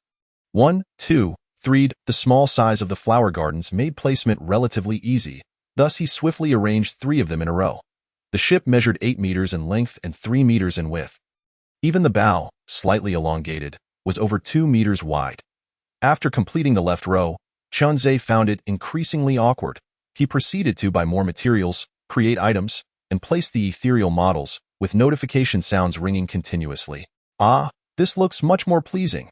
Chunzhe smiled with satisfaction at the 8 symmetrically placed flower gardens on either side. Ding. Exclusive Beekeeper's Flower Garden. Countdown for flower seed maturity. 2 days, 23 hours. Countdown for flowering period. None yet. Its introduction panel was vastly different from that of plants. Rather than resembling a planting field, it was better viewed as a pure tool. It entirely lacked the growth process from seedling to maturity. Once the countdown ended, the flowers would bloom instantaneously and maintain their flowering period for a while, after which they would automatically wither and require new seeds. So this will be our honey-gathering place? I seem to sense a fragrance in the soil reminiscent of Xiangxiang. Hooray! The swarm of bees buzzed excitedly around the flower garden. Although only bare soil was exposed, the scent of the buried flower seeds would not deceive them. On behalf of the colony, I thank you, my lord. The queen bee did not join in the revelry like the others, but solemnly expressed her gratitude. No need. This is a promise I made to you. It is still somewhat rudimentary, but as the ship grows and develops, I will designate a special area for the hive's use. Qianzhe replied earnestly. Both he and the queen fell silent, their gazes fixed on the jubilant swarm. From this moment forward, the queen's heart was fully at peace on the ship. Conditions had been met for the colony's survival and reproduction here, making it a true home rather than a mere temporary refuge. Chapter 56, The Little Artifact, Shell Armor, and the Alliance's Recruitment. Half an hour passed. Qianzhe, at the ship's stern collecting resources, paused his actions. Ding, a notification sound appeared. A faint, ethereal glow enveloped the ship. The countdown for the modification of the shell armor had ended. The originally gray exterior of the ship gradually became coated in a layer of pale yellow, particularly thick at the bottom where the slime layer was applied most densely. Following this, layers of shattered, incomplete shell fragments adhered meticulously to the submerged part of the ship. Its protective structure consisted of two layers. The inner layer was flat and tight, while the outer layer was upright, resembling countless fine serrations. If one were to be ground against such a surface, even without considering the weight, it would surely leave the body resembling that of something ravaged by wild dogs. Although the presence of ocean currents somewhat mitigated the serrated damage, it remained a formidable protective artifact against the hordes of aberrant fish lurking below, which could only pose a threat to the ship through sheer numbers.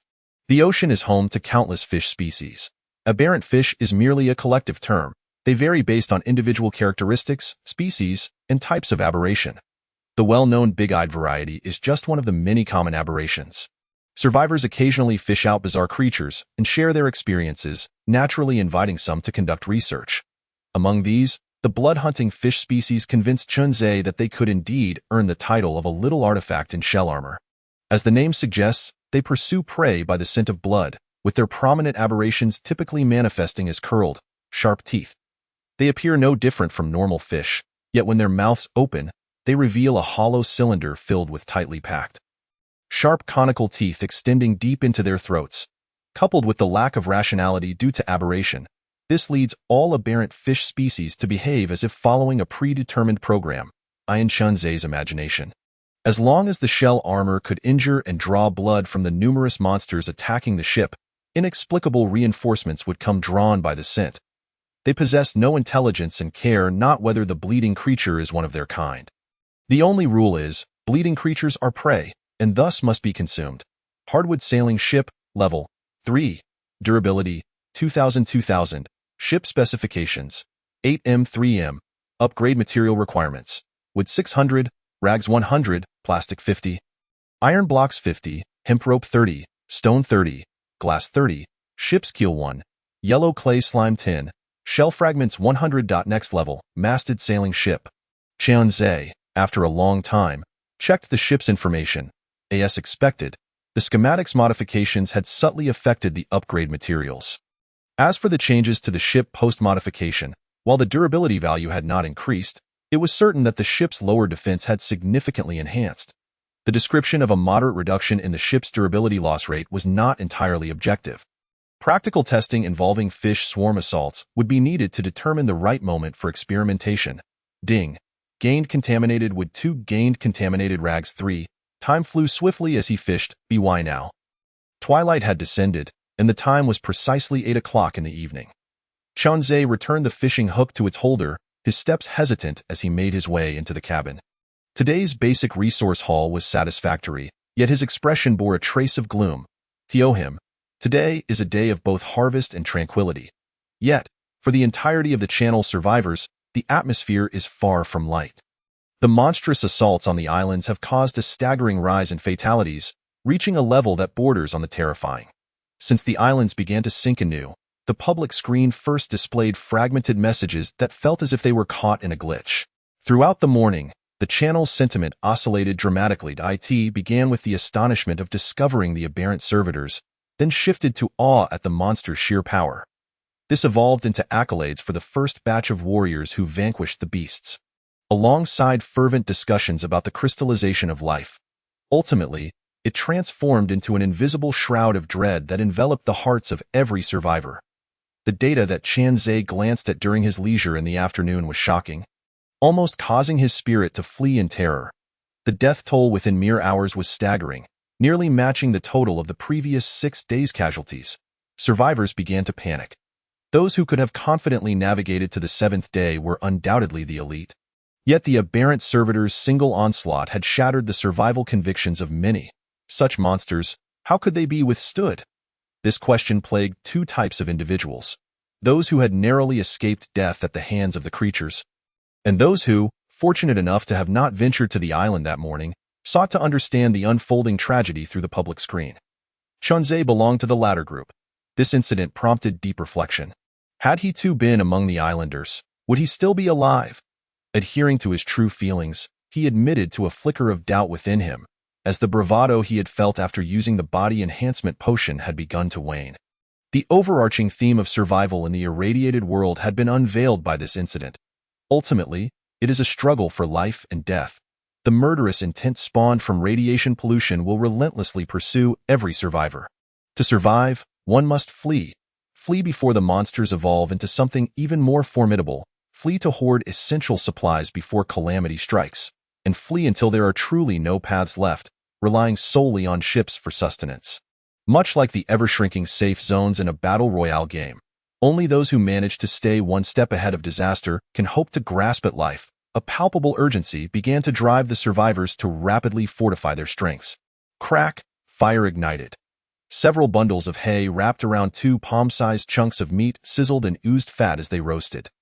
Qian Zhe sat cross-legged, his mind preoccupied with thoughts of the monsters, when soon enough, the rotund figure of Fat Tiger stealthily leaped into his lap. He chuckled back again for a handout. Seeing the gluttonous feline approach, Qian Zhe could only sigh in resignation. He managed a weak smile. Scooping the cat into his arms and inhaling deeply, surprisingly, his spirits lifted considerably, proving to be an excellent stress reliever. Minutes later, Qian Zhe tore off a piece of roasted bear meat to share with Fat Tiger. Just as they finished their evening meal, a private message notification from a friend chimed in. Songwon, are you busy? Songwon, what could she possibly want at this hour? Although puzzled, Qian Zhe politely replied, I don't have anything pressing at the moment. There's something you need help with? Ding, Songwon. Have you heard about the Starry Sky Mutual Aid Association? You must be aware of today's monster attack and its outcome. In the future, cooperation among survivors is essential, and this organization possesses considerable strength. Would you consider joining? 9527. Is this your attempt at recruitment, or an olive branch from mutual aid to assign you a task? Qian Zhe felt a wave of confusion wash over him. He believed he had been so low-key lately that he was practically invisible, so why would an organization seek to recruit him out of the blue? He was no stranger to the Starry Sky Mutual Aid Association, having seen their recruitment advertisements numerous times on the public screen. Rumor had it that the association's president, surnamed Huang and named San, had once held a governmental position before the catastrophe, and was renowned for his remarkable ability to organize and rally people. It must be noted that the entry requirements for the Mutual Aid Association are quite stringent. The benefits offered are rather unimpressive. At least, Qian Zhe felt no inclination towards them, especially since joining would require a certain portion of his supplies to be contributed under the guise of establishing a mutual aid warehouse, from which members could freely request the use of weapons, armor, and various other resources. However, without a system akin to the guild warehouses found in online games to ensure accountability, having resources belong to a single individual felt suspiciously like a Ponzi scheme. Chapter 57. Qian Zhe's Soulful Inquiry. What should we call this work time? Ding, Songwon. The president inquired whether I had any outstanding survival partners to recommend after I joined. Naturally, you were the first person who came to mind, considering we are both among the initial batch of level 3 ship owners. You've got to be kidding me. Chunze felt his blood pressure surge, his mind racing with expletives. From the moment Song Wan spoke, he knew his secrets were laid bare, as if a band of thieves had set their sights on him. The president, capable of rallying a team, must possess considerable intelligence. So how could he possibly resist being curious about Chunze's rapid progress in upgrading to a level 3 ship? After all, such swift advancement could only stem from either sheer luck or other advantages, like Chunze's titles and store privileges, or Song Wan's physical companion, the treasure-seeking bird, which could scout for high-tier resources. 9527. We can discuss the guild matter later. I have 3 questions I hope you will answer truthfully. 9527. We are all adults here. It is essential to consider all angles of a situation. First question. Have you gained any tangible benefits from joining the Mutual Aid Association, be it information or items? 9527. Second, is the Mutual Aid Association legitimate? If it's a self-organized group, do they truly have the strength they claim? Have you done any real research? 9527. Third, the entry requirements for the Starry Sky Mutual Aid Association are quite high. They must have inquired in detail about your ship and resources upon your entry, right? Did no one express curiosity about your rapid upgrades? Chunze's triple inquiry caused Song Wan to ponder deeply. Somewhere in the ocean, she stood by the ship's railing, her hair dancing like willow fluff in the sea breeze. After a while, her expression sharpened, having digested Chunze's messages. She tied back her flowing hair into a pragmatic ponytail while murmuring, "What tangible benefits have I gained from the association? The badges should count as one," she thought, retrieving 2 exquisitely crafted badges from her backpack. Their design was simple, though they appeared to be ordinary wooden stars. They could be exchanged within the association for valuable mutual aid points. 5 points could be traded for a common quality item, while 7 could procure weapon blueprints. Caught in her train of thought, Song Wan failed to consider that this could merely be a facade, potentially thwarted by various mechanisms. Thus, she confidently concluded that she had indeed gained substantial benefits. How wise of her. As for the second question, was the Mutual Aid Association legitimate? Without hesitation, she thought, in a world devoid of legal constraints, what does legitimate even mean? Regarding the proof of her fellow members' strength, she felt no concern. Having only recently joined, she had already received friend requests from 5 or 6 members, all of whom had shared photos of their level 3 ships, thus proving their prowess beyond doubt. Unbeknownst to her, the challenges of gathering materials for level 3 ships were formidable. Hindered by the threshold set for waste disposal, the tools required for island exploration, and the exorbitant prices of iron and rope, the claim that the small Mutual Aid Association had already gathered dozens of level 3 ship survivors was easily discernible as a stretch of the truth. As for the third point, Song Wan suddenly recalled that the president, Huang, had indeed casually inquired about this matter earlier that afternoon. However, he merely sought to learn if there were any secrets to share, ensuring her that if she discovered any, he would promptly announce them to the association's members, even sharing them on the public screen for the benefit of all survivors. Alas, her pet, Qiuba, was a living creature, possessing the mobility necessary for treasure hunting. Other survivors had no such means to replicate her success. After considering all of this, Song Wan resolutely activated her wristband and sent a message to Chunze. "You need not worry about the strength of the Starry Sky Mutual Aid Association. I swear I would not deceive you. Furthermore, I have gained benefits since joining, and with a bit more contribution, I can obtain tiered items. Your concerns are unfounded. Joining merely involves a few inquiries, and the president is quite amiable. With no ulterior motives, his focus is solely on the development of the association and the survival of all its members." Minutes passed, and as Song Wan stared at her wristband waiting for a reply, she received nothing. Just as she was about to head back to the cabin to feed Qiuba, 2 notification chimes halted her in her tracks. 9527. It's fine to deceive others, but never deceive yourself. 9527. The events of the day have indeed left many survivors in a state of panic, myself included. However, one must avoid hasty decisions out of desperation. The notion of banding together is not unfounded. After all, there is strength in numbers, but one must also be discerning. 9527. Let us put an end to this recruitment business. As former allies, I hope you can convey that I am considering it when reporting back. Do you understand what I mean? With such blatant implications laid bare, it would be hard to believe that anyone could still be fooled. One would have to be utterly daft or genuinely terrified. Chen Zhe furrowed his brow while speaking, simultaneously admiring the president's exceptional ability to manipulate minds.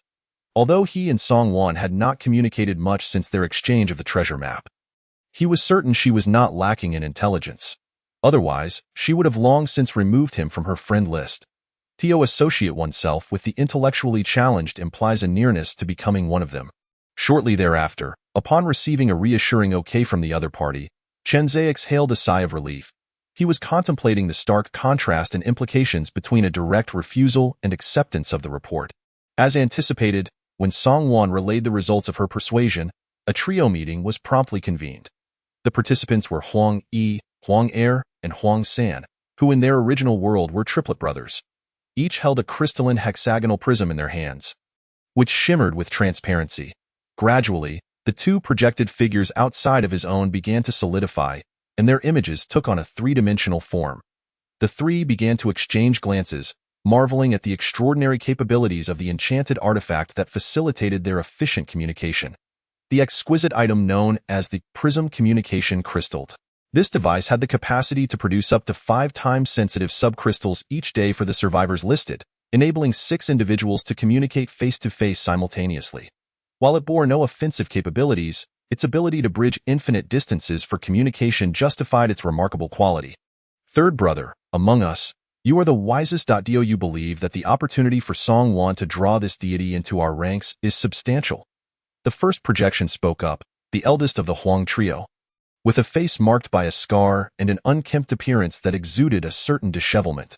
Indeed, third brother, I have a gut feeling that there are secrets to unearth aboard that ship. Even if luck is on their side, they must be quite affluent, at the very least more valuable than those impoverished individuals aboard the secondary vessels. Huang Er's eyes gleamed with avarice as he instinctively licked his lips and grinned. Look at you, are you in such a hurry? I've told you both not to be so restless. Huang San's voice was low yet carried an air of authority, embodying a leadership demeanor. He paused before adding, in principle, commandeering resources from others is indeed the swiftest route to acquire supplies. However, we must not forget that our mutual aid association has already found its footing. We are now a refuge for many desperate survivors seeking solidarity. By uniting them, we shall be hailed as champions of justice within the channel. What you two refer to as robbery, I fail to comprehend. Clearly, we are merely purging the pests among the populace.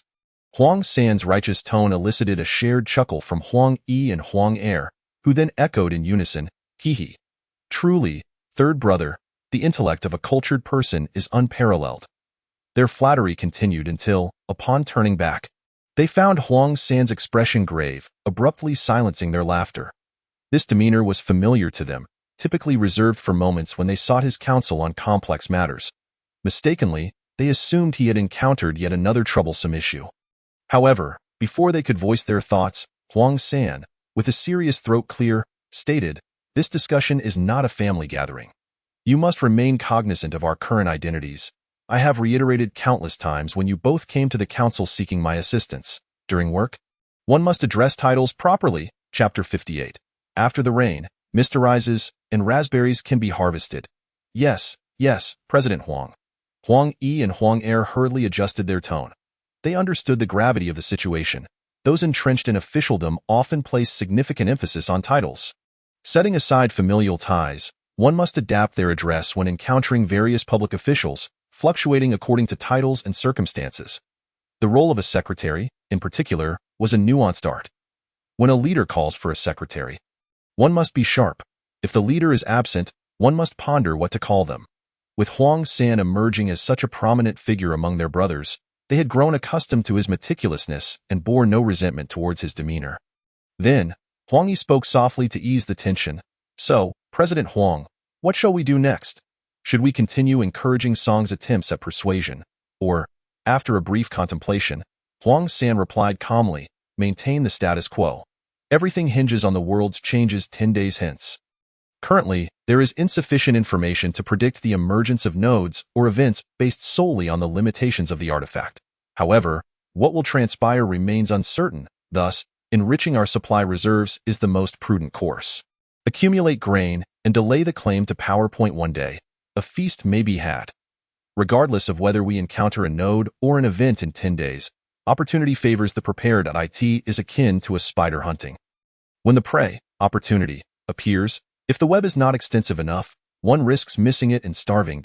As long as we have ample supplies, our endeavors will be smoother, our risk resilience heightened, and our appeal to survivors magnified.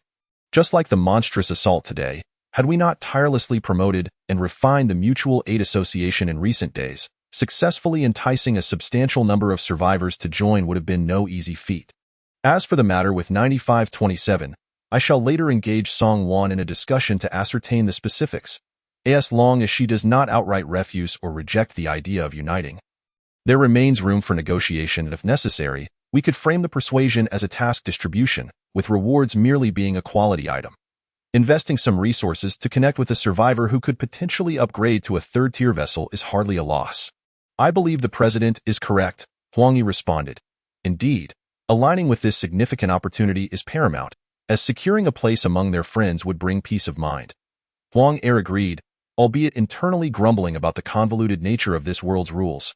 Questioning, why the excessive measures for privacy protection? Who are they guarding against? The trio continued their deliberations until, after a quarter of an hour, the meeting concluded, and each was assigned their respective tasks on the other side. As Chen Zhe nestled into his blankets, he suddenly sneezed heavily, feeling as though someone were intruding upon his thoughts. Oh well, it is what it is.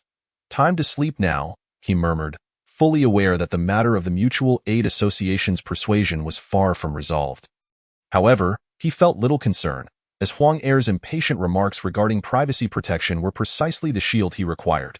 As long as Chen Zhe remained unwilling to communicate, even if the other party knew which statements on the public screen were his or which transactional information pertained to him, it would all be in vain. Currently, the unique character of the transparent individual was defined by a silent, unnoticed survival instinct. One could scarcely even discern their ID number among other survivors, let alone their name or profile picture. Should he simply delete Song-won? After all, he owed her nothing. He had already shared the spoils of the treasure map with her and felt he had conveyed enough during their previous conversations. As Chen Zhe lay in bed, he found himself restless with thoughts. One needn't fear a thief, but rather a thief's lingering desire. Closing his eyes, he felt a surge of anger at the thought of the other party selling his information without his consent. Furthermore, if he deleted Song-won, the Mutual Aid Association would lose its only means of communicating with him, making it akin to searching for a needle in a haystack should they wish to find him again. Ding! Do you wish to delete the friend, Song-won? Chen Zhe acted decisively, swiftly operating his wristband. Indeed, after completing the deletion of the friend, he found his sleep quality markedly improved, and he drifted into a peaceful slumber. On the 8th day of survival, dawn broke, and Chen Zhe awoke from his dreams. After a simple morning stretch, he retrieved 2 pieces of bear meat and placed them into the food cabinet. Given his current physique, consuming 2 pounds of food upon waking from hunger was quite normal. When accounting for breakfast, lunch, and dinner, his daily consumption would likely average around 4 units moving forward. Notably, he not only consumed a large quantity but also indulged in high-quality food.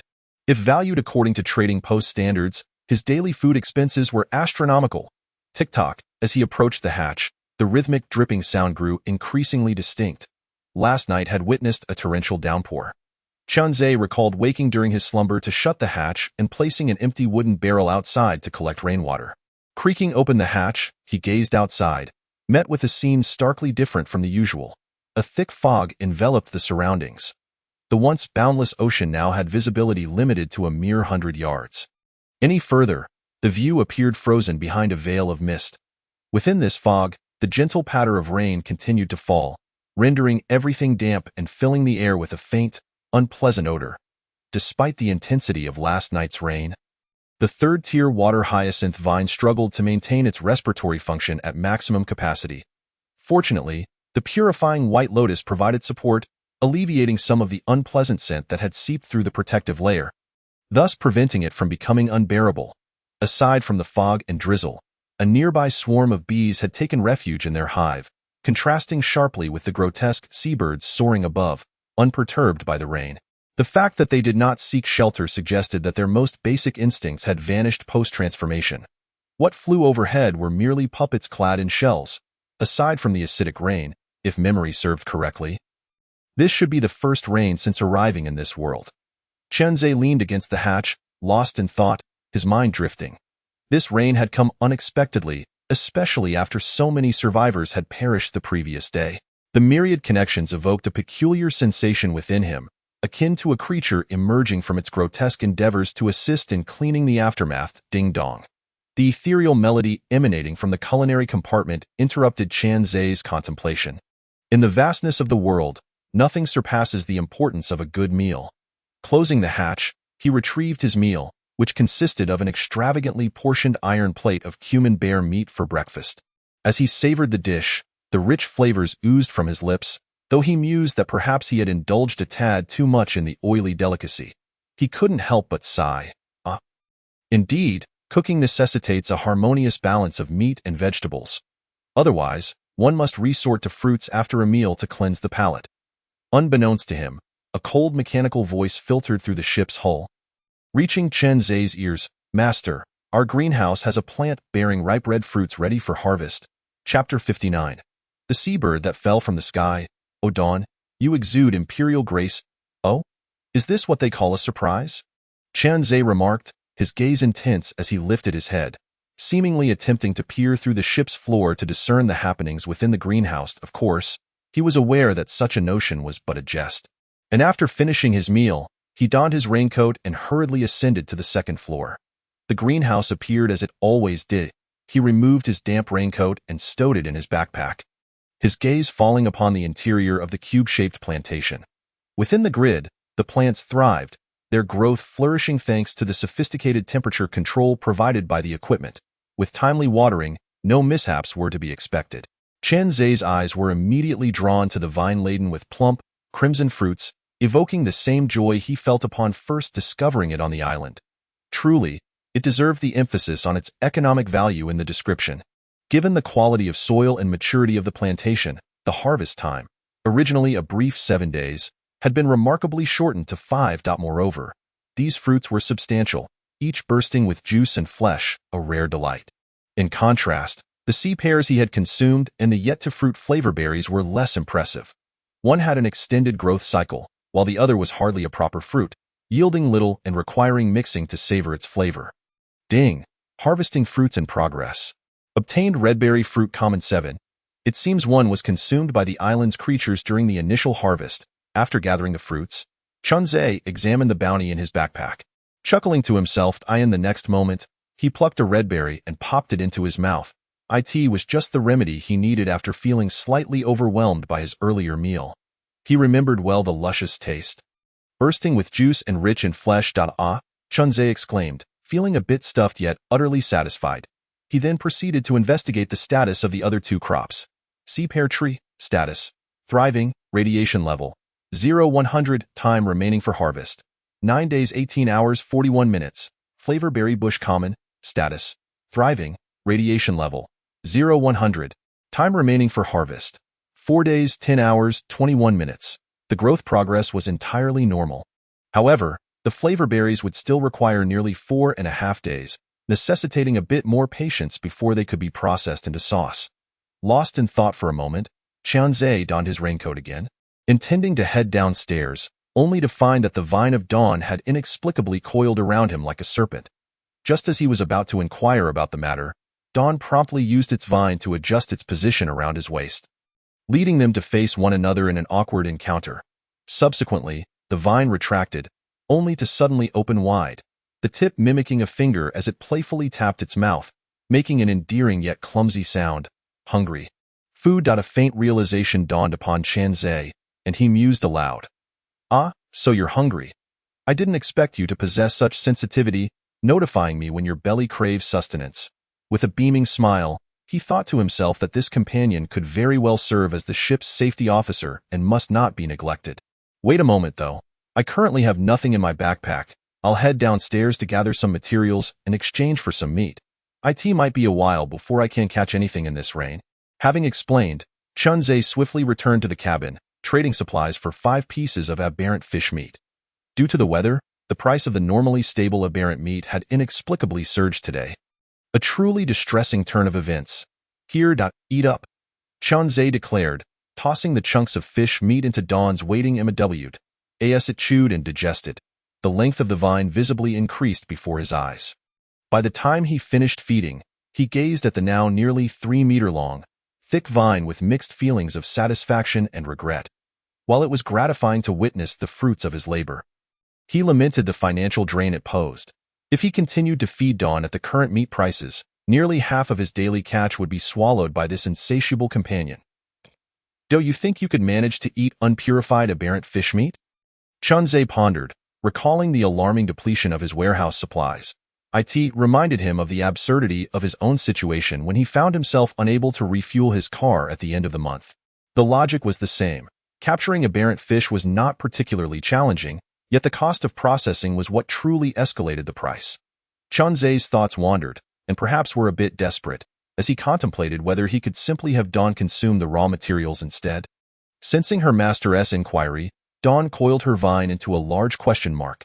She was unable to comprehend Chunzhe's intent, perhaps due to never having encountered the raw materials before.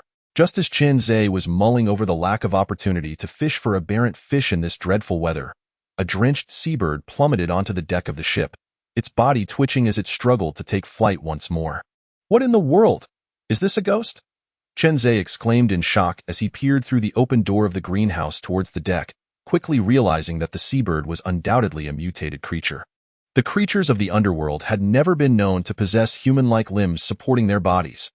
This type of aberrant creature, commonly referred to as humanoid by survivors, bore the body of an animal yet sported human anatomical features. As for why the aberrant seabird had fallen, after analyzing the situation, Chunzhe deduced that its mutation had resulted in an excessively heavy lower body, combined with rain-soaked feathers, leading to a gravitational imbalance. This was quite understandable. Even though these mutated beings were essentially mindless puppets, they still had their limits. If it could manage to lift 100 pounds, it would only do so until it reached its breaking point. Exceeding that limit, even by a single pound, would lead to failure. Most likely, the aberrant seabird, which could barely take flight under normal circumstances, had succumbed to the external force and crashed down. Fate had delivered this unexpected fortune directly into his hands. And Chunzhe, of course, seized the opportunity, grabbing his tool and swiftly dispatching the creature. Swish! The mountain-cutting knife tasted its first blood, the blade slicing cleanly through the bird's body, severing it in two. Ding. Obtained contaminated aberrant bird meat too. Yes. This is it. Let us see if it can be eaten raw. Chunzhe remarked with a hint of disdain, laying the bird meat flat on his shovel as he inquired of Dawn, whose vines danced playfully. The unpurified, doubly mutated fresh meat appeared rather unappetizing, resembling a dark, gelatinous mass. Fortunately, though Dawn possessed awareness, her intellect was not particularly high, and she did not grasp his disdain. Instead, she pointed her vine toward the meat. And once her instincts assured her that it posed no danger, she wrapped the two pieces of meat together and swallowed them whole. Gulp, gulp, delicious, came Dawn's innocent response after a brief moment. Chunzhe felt a surge of joy and quickly activated the scan feature to confirm her status. Ding.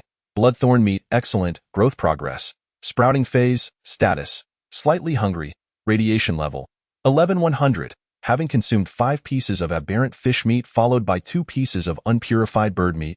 Dawn's radiation level was only at 11. Chunzhe's face nearly burst with delight. What did this figure signify? A single unpurified piece of meat only raised her radiation level by 3 points. This indicated that even without spending his currency, Dawn's growth rate would skyrocket. All he needed to do was add a new task to his daily routine: sail the seas and utilize the currents to gather fish for feeding. A venture that promised immense returns with minimal investment. Truly, he was on the verge of tears, for this companion was such a source of relief for him. Dawn may very well possess the grace of a security emperor. Chapter 60. The tailor Su Tony, I have a friend. And what about my food? Dawn's consciousness inquired, evidently puzzled, unable to comprehend Chunzhe's excitement over her supposed imperial stature, mistakenly interpreting the mention of imperial grace as a reference to the raw fish meat she had just consumed. She eagerly awaited further nourishment. Yes, yes, I will bring you your meal once the fog clears, Chunzhe assured, pondering the conditions of feeding. If he couldn't even guarantee a daily supply of raw materials, He felt it would be more sensible to simply throw himself to the tofu and end it all. As for the reason to wait for the fog to dissipate before resuming work?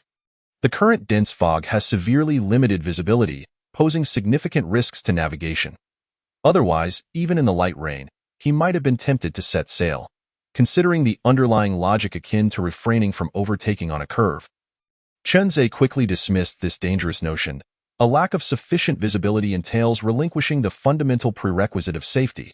In the event of an unexpected incident, there would be no time to manage the ensuing crisis. Chen Zhe was acutely aware that he lacked the so-called divine skill humorously attributed to him by netizens, the ability to obscure reality. He needed to proceed with utmost caution.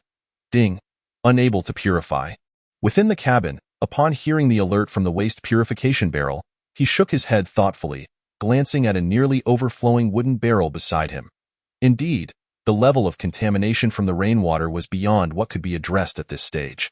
Otherwise, every survivor would have prepared additional storage vessels. Clean drinking water, utility water, and purified water sources could liberate all survivors after just one rainfall. Chen Zhe pondered. Having been here for 8 days, he was well aware of the malice this world harbored towards survivors. The prospect of collective welfare was evidently unlikely. With a splash, Chen Zhe forcefully poured the water from the barrel back into the sea. If it couldn't be purified, it held no value on the ship and only occupied space. Subsequently, he began to organize his backpack, placing previously extracted tools and freshly gathered red berries into the storage box. Despite the fog and drizzle, idleness was not an option.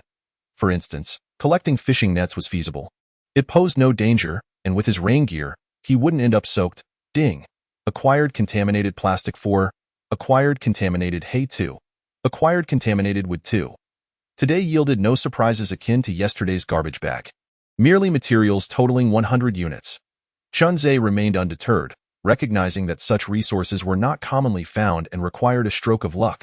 To be frank, today's all-materials situation was quite normal. Ding. Purification complete. Gained environmental points 100. Click to extract. Acquired wood 32. Acquired scraps of cloth 19. Acquired plastic 27. Acquired hay 22. 17 minutes later, the waste purification barrel finished processing. And Chen Zhe retrieved all the materials. Excellent. Tonight he could anticipate another enhancement, and the acquisition of environmental points from fishing nets was becoming increasingly efficient and stable. A faint smile graced Chen Zhe's lips as his gaze fixed on the number in the lower right corner of the environmental shop. Environmental points, 517. The initial exchange of potions had left him with 124 points. Yesterday's efficiency had been maximized, and there were still surplus contaminated materials in his backpack. Coupled with today's full catch and the total of 143 points from the purification. Every time he checked the environmental points skyrocketing like a rocket, a mysterious smile inevitably appeared on his face. Ding. Lost environmental points 500. Acquired Type 1 Body Enhancement Potion 1. With a gentle tap. It felt as if he had returned to square one. How utterly exasperating. Chen Zhe grumbled as he casually tossed the potion into the storage box. He had no intention of consuming it just yet. Based on his previous experience, he concluded that bodily modifications were best conducted quietly in the depths of slumber. It was broad daylight, and especially having just risen, closing his eyes to sleep until nightfall would indeed be a tall order. The Starry Sky Mutual Aid Association is continuously recruiting recycling weapons, armor, buildings, items, blueprints. Interested parties click the message to chat privately, guaranteed high prices. Will anyone dare to land on the island tomorrow? My legs are still shaking. Yesterday, I was just a short distance from the ship, otherwise. Is there a Vanguard? Friendly sponsorship of supplies is only sought in exchange for confirming status every 10 minutes after landing. ILL join the rush only if everything is alright within an hour. Oi. If the brave one above has signed up, could you take me along? I'll contribute some supplies as a gesture. After all, reporting back for one person is still reporting for two. Me too. After half a day of silence, the public screen gradually filled with discussions again.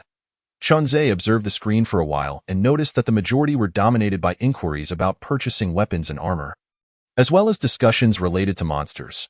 Humanity has always excelled at summarizing and reflecting. Many survivors who previously focused solely on upgrading their ships and stockpiling resources now understood that a purely agricultural development route was unviable. The reason they had navigated the initial 6 days smoothly was that high-risk elements had yet to manifest. The appearance of mutated fish and birds thus far had merely been a nuisance. Although future occurrences could escalate, the current distance from being capable of slaughtering survivors remained substantial. However, once servant-level monsters emerged, the welfare islands that appeared every 3 days would no longer serve as havens. It became evident that the survival rhythm had entered a preliminary steady state. Henceforth, one must gamble their life for substantial gains. P.S. Briefly categorize the monsters. Mutated servants, mutated lieutenants, mutated commanders, mutated origins up to the origin level have names. Online solicitation for IDs that sound impressive. After a lengthy session of browsing, Chun-Zhe observed that the majority of survivors were eagerly awaiting the brave to take the lead. However, the issue was that no one was willing to take the role of vanguard, leaving no first-hand information available. Not long after, a processing message intruded into his view. Sewing machine exclusive to tailors, professional processing of various types of clothing, bedding, protective undergarments. Customization available. Note: materials must be provided. Processing fees collected in advance, and no credit accepted. Upon seeing this, Chun-Zhe recalled that he still had complete bear fur and sinew from his bear hunt stashed in the warehouse, and quickly sent a message inquiring, 9527, "Hello, I would like to make a protective undergarment. May I ask how much it costs?" Ding, Sue Tony. Protective undergarment? That material is hard to come by. I recommend you reconsider. I just checked, and the trading post only has fox and rabbit skins. 9527.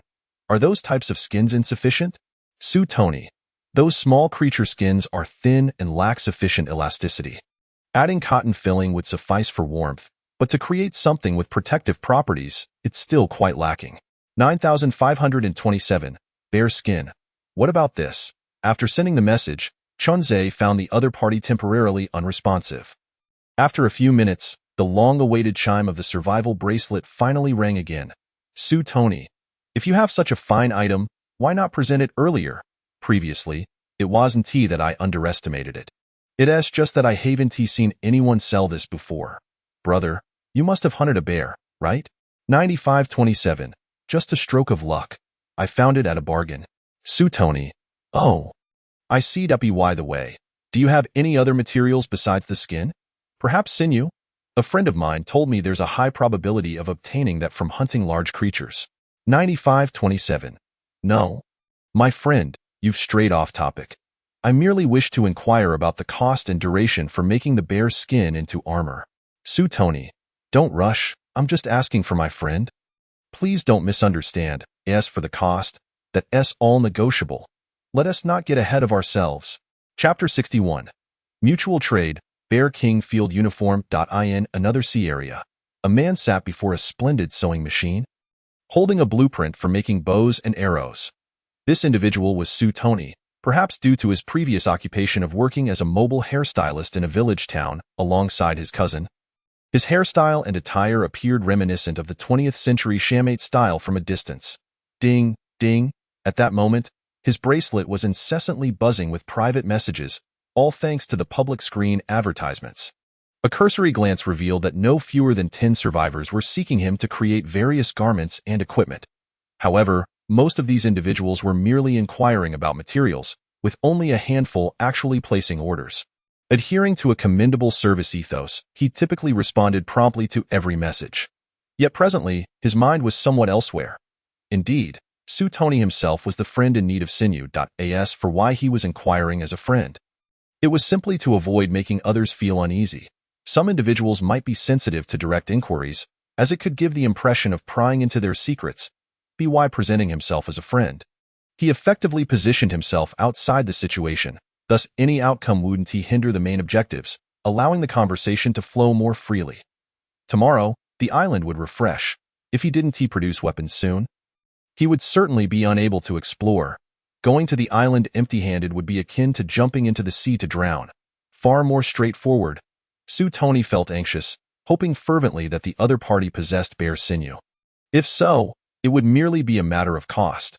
He wasn't impoverished, indeed quite affluent, but this item was notoriously difficult to acquire. The panic that swept through yesterday affected everyone without exception, and survivors began to desperately seek weapons. A T this moment, who wouldn't T desire to wield a dragon-slaying sword in one hand and a turtle shield in the other, clad in chainmail, but was that even feasible? The output rate of weaponry and armor items blueprints had always been appallingly low. Even with roughly half the population remaining in the area, the number of survivors possessing genuine weapons and armor, excluding tools, was barely above 30%. As for the yield of beast sinew, Tony, as a tailor specializing in leatherwork, could confidently conclude that the current availability of such items in the area was likely no more than 2 handfuls. To obtain this drop, the creature in question must meet a certain size requirement, and one must also exclude those that had already been consumed, making encounters exceedingly rare. Today, Tony Su has produced 2 main materials for the inner armor, namely deer skin and pig skin. Both of these creatures are quite substantial, and he has previously inquired with 2 individuals, both of whom generously acknowledged their possession but were unwilling to part with them. As for creatures like bears, tigers, leopards, and elephants, not to mention their sinews and hides, hardly anyone has ever heard of them in a few days' time. After all, reality is not the internet. Attempting a sliding tackle would merely elicit laughter and fill the bellies of these predators. Ding ding. 9527. Bear sinew? Is this the one? This item is currently worth quite a bit. Ask your friend what price they can offer it if it's too low. I might as well keep it for personal use. Chunzhe was a bit bewildered, as he had originally come to consult about garment production, yet it seemed he had inadvertently taken on a leading role in the conversation. However, he reasoned that this was normal. Sinews are one of the principal materials in nearly 90% of ranged weapon blueprints, and their popularity and value rank among the highest of all commodities. If the other party could not provide a price, then the best use for these items would be personal, as the single penetration capability of a crossbow was not strong enough. Chunzhe intended to craft a battle bow as his primary weapon of destruction. With his considerable strength, he believed that fully drawing the battle bow would not pose a problem. He could hardly imagine the astonishing power of a single arrow released from it. It was just unfortunate that finished weapons and blueprints were currently in high demand and truly beyond his financial reach. Negotiation was possible. Tony Su, upon reading the hesitant response, felt a surge of excitement. The other party's meaning was clear. I treasure this item greatly. If you wish to acquire it, you must increase the offer until I am satisfied. Tony Su, I silkworm silk thread ordinary. I have a deep bond with that friend and wish to surprise them. How about this? Paired with bear skin, it would certainly elevate the armor-S quality and provide decent protection. 9527. Not enough. What you are offering is merely a prop. I can grudgingly accept it, but what you have is just a material of quality. Heh, there's a distinct lack of sincerity. Chunzhe sneered. The idea of exchanging a mere scrap of material for bear sinew felt like having the beads of an abacus shattered in his face. The values of quality props and quality materials are entirely different concepts. 9527. There's no sincerity here. Your offer of materials has left me perplexed. Unless it's high-quality materials, it won't suffice. If not, let's just have a normal discussion about compensation. Tony Su, you must not underestimate this material. Even among materials of the same quality, there can be differences. I promise to use the maximum unit to fill it. Will that suffice?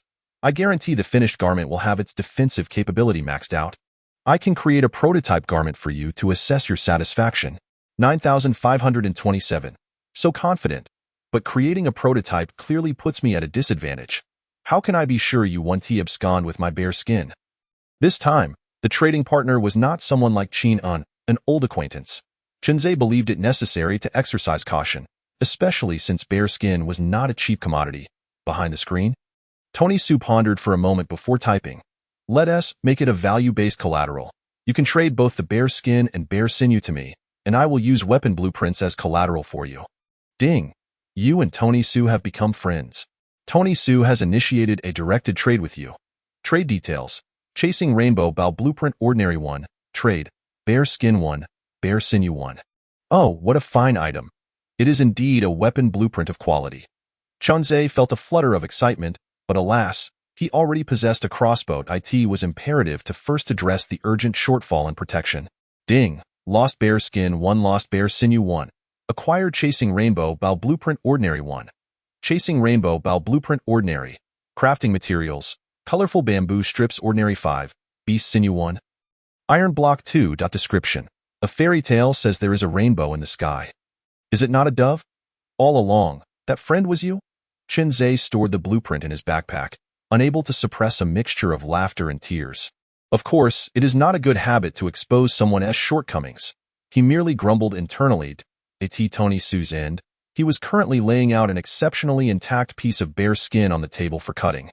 1 foot, 2 feet, he was serious and skillfully wielding his scissors, which were far smoother than cutting tofu when dealing with such materials. Upon measuring, he found that this piece of skin was more than sufficient for crafting inner garments, and would even leave him with a surplus.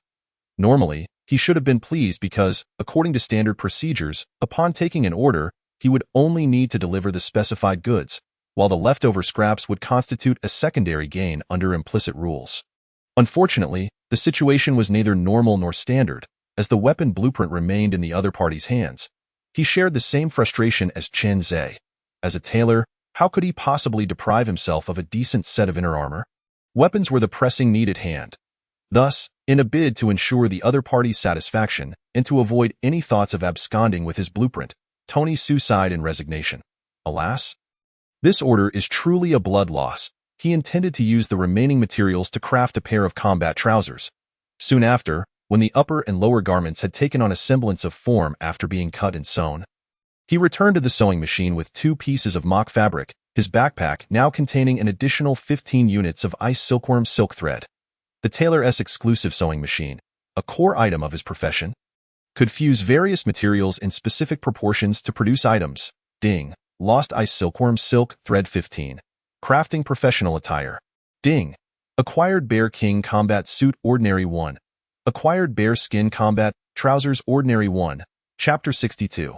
Addressing the defensive shortcomings. Fat Tiger makes a new discovery. This upper and lower garment, alas, one glance at the equipment names reveals the stark contrast. Tony Su facepalmed, thinking it might be better not to account for that surplus of 5 units of material. As it seemed more comfortable that way, however, now that the crafting was complete, he had no choice but to proceed. The professional sewing machine could mend but could not rework. The quality cap was locked in. Nevertheless, given this quality, the other party would likely be satisfied, as long as they were not overly critical. Tony Su mused, before sending screenshots of the 2 items to the other party. Ding ding. Upon receiving the message, the 2 images were opened, and Chen Zhe's eyes lit up instantly. Bear King Combat Suit, Quality, Ordinary. Infused with extraordinary combat properties, it is the perfect combination of bear skin and ice silkworm silk thread. Slightly enhances defense, slightly increases warmth, and slightly boosts strength. Description. Come and witness the power of the Bear King. Bear Skin Combat Trousers, Quality, Ordinary. Slightly infused with extraordinary properties. These combat trousers are made from bear skin and ice silkworm silk thread. Slightly enhances defense and weakly increases warmth. Description.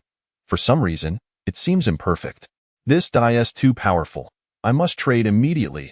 Upon seeing this description, Chen Zhe's eyes turned red with excitement, especially the upper garment. With 3 attributes, was simply unreasonably superb. One could hardly doubt its quality. As for the combat trousers, it was a delightful surprise, and who cared if they were perfect or not? Tony Su had overthought it. Chen Zhe was not greedy. In fact, he felt somewhat touched by the unexpected addition of a pair of trousers. Ding. You have sent a directed trade request to Survivor. Tony Su. Trade content. Chasing Rainbow Bow Blueprint Ordinary. Red Berry Ordinary 1. Trading Bear King Combat Suit Ordinary. Bear Skin Combat Trousers Ordinary. Note, Brother Su, let me treat you to a fruit. Ding. Lost Chasing Rainbow Bow Blueprint 1 Red Berry 1. Acquired Bear King Combat Suit 1. Acquired Bear Skin Combat Trousers 1. Once the items were in hand, Chen Zhe immediately took them out from his backpack, unable to put them down. Perhaps due to the primary material being bear skin, their appearance was reminiscent of gray-black military-style inner garments, yet they were significantly thicker than standard innerwear. The craftsmanship appeared to be a repeated layering of bear skin and silk, about as thick as a pinky finger. The lower garment resembled an enhanced version of yoga pants, although compared to the upper garment, its craftsmanship bore some flaws, resulting in a less silky feel. Chen Zhe weighed them. The upper garment was approximately 5 pounds, while the lower was 3. It might sound heavy, totaling 8 pounds daily, but given his current physique, it felt no different from wearing a t-shirt. Rip. Chen Zhe eagerly unzipped his jacket and took off his tactical pants. He was fortunate that these were not form-fitting garments. Otherwise, it would have been quite challenging to wear the enhanced protective gear underneath. After all, the mountaineering suit was merely basic gear, and he could not expect it to fit perfectly like extraordinary equipment would. Indeed, this is quite good. Defense is no longer a shortcoming. If only he could acquire a battle jacket as well. He could hardly fathom how formidable he would become. Qianzhe remarked seriously, before conducting a few simple tests. As expected, once donned, the quality item adhered to his body with unparalleled precision, aside from the noticeable weight. In terms of comfort, it felt as if he were enveloped in pure silk. Rip. With another sound of the zipper, Qianzhe quickly reclothed himself in the tactical suit. The protective suit was of the innerwear variety. Its appearance when worn was akin to donning seal skin, and aesthetically, it was certainly less than appealing. Moreover, the crucial aspect of layering it externally could better confuse opponents. One must ask, who could resist the allure of the phrase playing the pig to eat the tiger? On the other side, Tony Su was equally pleased to toss the weapon blueprint into the crafting queue, with fresh results expected in 10 minutes. Creak, creak. Inside the cabin, Tony sat at the head of the bed, lost in thought, occasionally taking a bite of the bright red fruit in his hand. Suddenly, with a hint of breathlessness, he remarked, "If only I hadn't skimped on those few units of materials. This fruit would surely taste even better. Su Tony, thank you for the fruit. Next time, I won't charge processing fees to make it for you." After a brief wait, Chunzhe's reply arrived. Infused with unreserved confidence in his tailoring skills, due to the heavy fog and rain that enveloped the day, the two quickly engaged in a casual conversation. Before long, their exchange concluded, though they couldn't yet claim a deep friendship. Their rapport had indeed grown somewhat familiar. In the future, if the protective gear were to sustain damage in battle, they could still enjoy the benefits of manufacturer warranty. Chunzhe felt a surge of delight. It must be said that the age-old wisdom of reciprocity proved to be quite advantageous for many. Chunzhe believed that he could continue to engage in such practices when the opportunity arose. Of course, the prerequisite for success was that the other party possessed a sense of pride. Otherwise, no matter how many gifts were offered, it would be akin to feeding a dog with a meat bun. Humph! Suddenly, the plump tiger, who had been lost in slumber, twitched its nose and abruptly opened its eyes. Qianzhe, lost in his thoughts, was drawn to this sudden movement and turned to look. He then witnessed a chubby figure with a protruding belly leap off the bed. Anxiously pacing near the hatch, due to the rain, it could only stand under the doorframe, periodically gazing intently to the right, as if captivated by something. Had it made a discovery? Qianzhe quickly followed suit, his voice brimming with surprise and excitement. The tiger's talents extended beyond mere gluttony. It possessed an acute sense of smell, capable of detecting scents from hundreds of meters away. It had previously discovered the sea stone peaks and the camp's treasure chest. And now, after just a few days of silence, it seemed ready to spring into action once more. Meow the plump tiger, aware that it could not reach the source of the sweet aroma, promptly chose to seek Qianzhe's assistance. It rolled its belly, rubbed its head, and after licking its paws, pointed eagerly in the direction of the enticing scent, its intentions unmistakable. Qianzhe nodded in understanding, donned his raincoat, and made his way to the bow of the ship to steer northeast. "Master, I will take control of the direction." The mechanical voice became increasingly clear as dawn descended from the planting chamber. Approaching him, "All right, you handle the steering. I'll keep watch over the sea," Chunzhe commanded decisively, without concern for whether the other might get drenched. Such worries were superfluous. While there was an opportunity to stay dry during the rain, when work called, one must face the elements, regardless of the conditions. The vessel glided through the rain. Qianzhe's eyes locked onto the surface of the sea, unwavering for several minutes. After traveling nearly 1,000 meters, they were on the verge of exceeding the tiger's olfactory range. "What is going on, dear? Is it hiding?" Qianzhe murmured to himself, turning to glance at the plump tiger, only to find it still perched at the doorframe, its eyes sparkling with anticipation. "There's a way forward. Maintain our course." Chapter 63. Exploring the ocean forest. Human remains? Unbelievably, there exists such a forest in the ocean. As the ship passed through the hazy wall of fog, the scene that unfolded before Qianzhe was nothing short of a paradise, eliciting awe from all who beheld it. The landscape, bathed in a radiant glow, resembled a beautiful painting with deep blue waters, bright sunshine, and an abundance of life. The sight before him seemed to overlap with the irradiated world yet felt distinctly separate from it. Taking a moment to compose himself, Qianzhou turned to Dawn and ordered, "Be sure to keep a safe distance. Drop anchor early to keep the ship as close to the edge of the glow as possible." The sea stone peaks, the underwater volcano, and now this ocean forest. This marked his third encounter with such phenomena, leading him to form his own conclusions regarding their treatment. Based on previous experiences, he had observed that these alternative temporal zones seemed to follow certain rules. For instance, the glowing aura likely served to manifest and protect the area from pollution. Yet once a survivor entered, the energy field would inevitably begin a countdown to decay. The entry of a survivor acted as a trigger, akin to a piece of rat droppings contaminating a pot of porridge. Subsequently, when the countdown concluded, the area would be engulfed by tainted waters, and the energy that had vanished would coalesce into a core, ultimately giving rise to treasure chests. This interpretation of the process seemed sound and logical to Qianzhou. However, a pressing question arose. Was the ship the rat droppings, or was it the survivor? Or perhaps both? Eager to resolve this query, he issued commands with a strong sense of purpose, with Dawn maneuvering the ship with precision.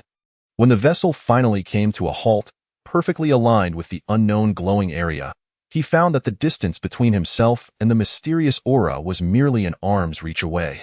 Clatter. Qianzhou returned to the cabin to gather supplies. In the face of the unknown sea, it was essential to approach with reverence. Preparations before diving were crucial. Weapons, tools, props, and medical supplies could not be overlooked.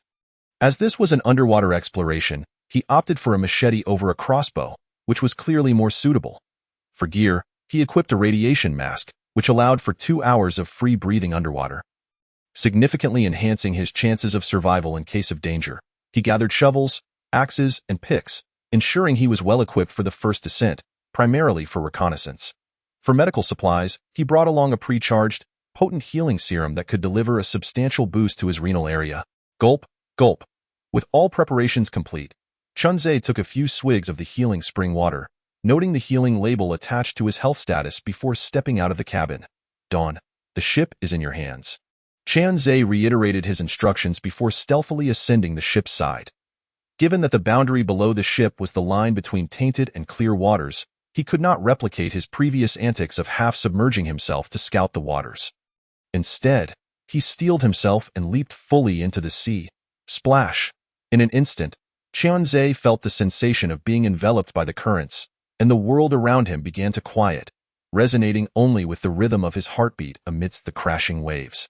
Upon opening his eyes again, he was greeted not only by the azure waters but also by countless gray-brown trunks, all uniformly straight from the ocean floor to the surface, resembling the pillars of the sea. Their sheer number was staggering, with the sturdier specimens easily encircled by 2 or 3 people. After a brief moment of astonishment, Qianzhou began to weave through the trunks, gripping his machete tightly. As time passed, after exploring the upper layers of the sea without any notable finds, he gradually descended deeper. Diving deeper and deeper, after several dozen meters, Qianzhou finally caught sight of his first living creature since entering the ocean. A fish, its scales shimmering with luminescence, swam gracefully nearby, resembling a fairy clad in vibrant colors amidst the vast ocean. As Qianzhou approached, hoping to catch it for dinner, the creature suddenly flicked its tail, creating a whirlpool of currents, and vanished from sight. What a disappointment! It was a bit naive to think he could compete with these fish in speed. Qianzhou mused to himself.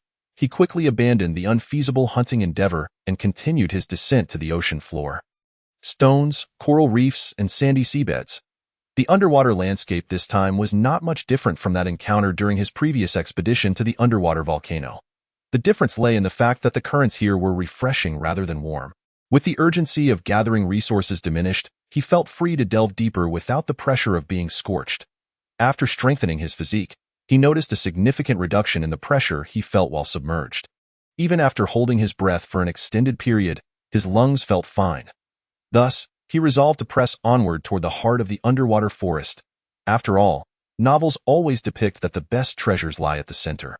After a prolonged journey, 15 minutes later, he resurfaced for air, taking a moment to orient himself before plunging back beneath the waves. After a couple of rounds of catching his breath, Qianzhe finally reached the periphery of the central area. Just a glance left him utterly astonished. The seawater had created a vacuum zone. Goodness, could it not at least show some respect for science? This sight was far too absurd. With a wry smile of resignation, Qianzhe stepped through the water barrier, his feet firmly landing on the ground. Having come this far, how could he not venture in for a closer look? After taking some time to thoroughly examine the entire area, he began to formulate some hypotheses. This place had clearly once been a gathering spot for a tribe, with the central raised disc resembling a meeting or ritual plaza. His conclusion was supported by the presence of 9 colossal trees, hollowed out to create numerous tree houses. At the center of the circular platform stood a lifelike statue. The figure was strikingly familiar. Upon reflection, Qianzhe recognized its resemblance to a pink mermaid from a certain anime, albeit with a vibrant green hue instead of the gaudy pink typically associated with such characters. Observing from below, he noted that the mermaid princess held her scepter aloft with an air of majesty, commanding the entire ocean forest as if she were its queen, evoking a sense of reverence in all who gazed upon her. However, Qianzhe soon withdrew his gaze, for he had not forgotten the purpose of his arrival. He had an inkling that this statue was inextricably linked to the region's existence. Thus, even if excavation was necessary, it would be prudent to reserve that action for the final step. For now, his priority was to scour the tree houses established by the indigenous people to see if there were any treasures to be found. Qianzhe's eyes swept the area, decisively choosing the nearest large tree to enter its treehouse. Barely having set foot inside, he had yet to find any rewards, but he could already arrange for the grim task of collecting corpses. Qianzhe found himself at a loss for words, staring at the 3 particularly conspicuous skeletons deep within the tree hollow. Not knowing what to say, a touch of misfortune lingered, yet he adhered to the principle of since I am here, I shall explore, and certainly would not abandon his quest so easily. Thus, Qianzhe boldly advanced 2 steps and crouched down to investigate. The more he looked, the more he felt something was amiss, and his expression grew increasingly peculiar. In the next moment, he swiftly used his machete to unveil the half-decayed black robe draped over the skeleton, only to discover that the owner of these bones was neither a monster nor a sea creature, but a human. Chapter 64. Abundant discoveries in the tree hollow, wholesale blueprints for fishmen, human, seabed, skeletal remains, fishmen. Each word was familiar to Qianzhe, yet the combination of these terms left him bewildered. Perhaps he understood them, but the implications were too intriguing to fathom. The name of the person, the shadow of the tree. Qianzhe could only conclude that it was indeed fitting for this to be the 4th catastrophe. Logically speaking, if the remnants in Qin An's possession were accurate, then the group that previously arrived in this world seeking survival should indeed be the water tribe of Heiai's star as chronicled in the diary. Yet the emergence of human remains cast a veil of mystery over this world. Did the irradiated world ever have indigenous inhabitants? Did it ever draw life from planets other than Heiai's star? To which batch does Earth belong? Qianzhe's questions were quite understandable. After all, regardless of the truth, human remains could not have materialized out of thin air. One must recognize that the direction of evolution is uncontrollable. The probability of 2 identical species emerging after the intermingling of various genes is exceedingly low. Indigenous human tribe? Extraterrestrial race. This point could not be verified at present, yet the fact remained that humans had indeed left traces in the annals of this world. Qianzhe felt a peculiar sensation in discovering that a fellow kin had once trodden upon this land. To describe it as encountering an old acquaintance in a foreign land would be somewhat inaccurate. If forced to articulate it, he would say that surprise outweighed curiosity, tinged with a stronger sense of belonging to this world. Perhaps this land was once a beautiful homeland for humanity before it was ravaged by radiation? Well, overthinking is futile. It is more practical to gather resources. These uncertainties could only be unraveled by living longer. With a serious tone, Qianzhe reined in the thoughts evoked by the skeletal remains and redirected his gaze back to the treehouse. Aside from the corpses, the furnishings within were quite rudimentary. A clay stove, a wardrobe, a dining table, and various small pieces of furniture along with jars and bottles. Unfortunately, due to the ravages of time, these items had decayed to such an extent that they were utterly unusable, half blackened and half moldy. Upon witnessing this scene, Qianzhe contemplated leaving, but then thought that even thieves wouldn't leave empty-handed. Not probing would surely leave him restless. Clang, he gently pried open the wardrobe with his machete, only to have the corroded wooden door, which had significantly weakened, tumble down. I barely exerted any force, Qian Zhai murmured. Relieved it was an abandoned object, otherwise, he might have suspected he was being set up. Inside the wardrobe, now that the door had completely fallen, the dust settled to reveal its contents. Aside from the decayed, grimy surface of the wardrobe, the bottom contained several pieces of fabric reminiscent of the attire worn by the skeleton. Qian Zhai attempted to collect them. The notification sound in his mind only indicated that he had acquired several units of scrap cloth, revealing that this black fabric was not a special item, not even qualifying as clothing. After picking up the black cloth, a gray iron fish spearhead became visible beneath the wardrobe. Ding. Gained iron block 2. Better than nothing. Qian Zhai remarked, his gaze finally settling on a square wooden box beside the wardrobe. Most of the furniture in this treehouse was laid bare. Aside from the wardrobe, this small box seemed to hold the most potential for discovery.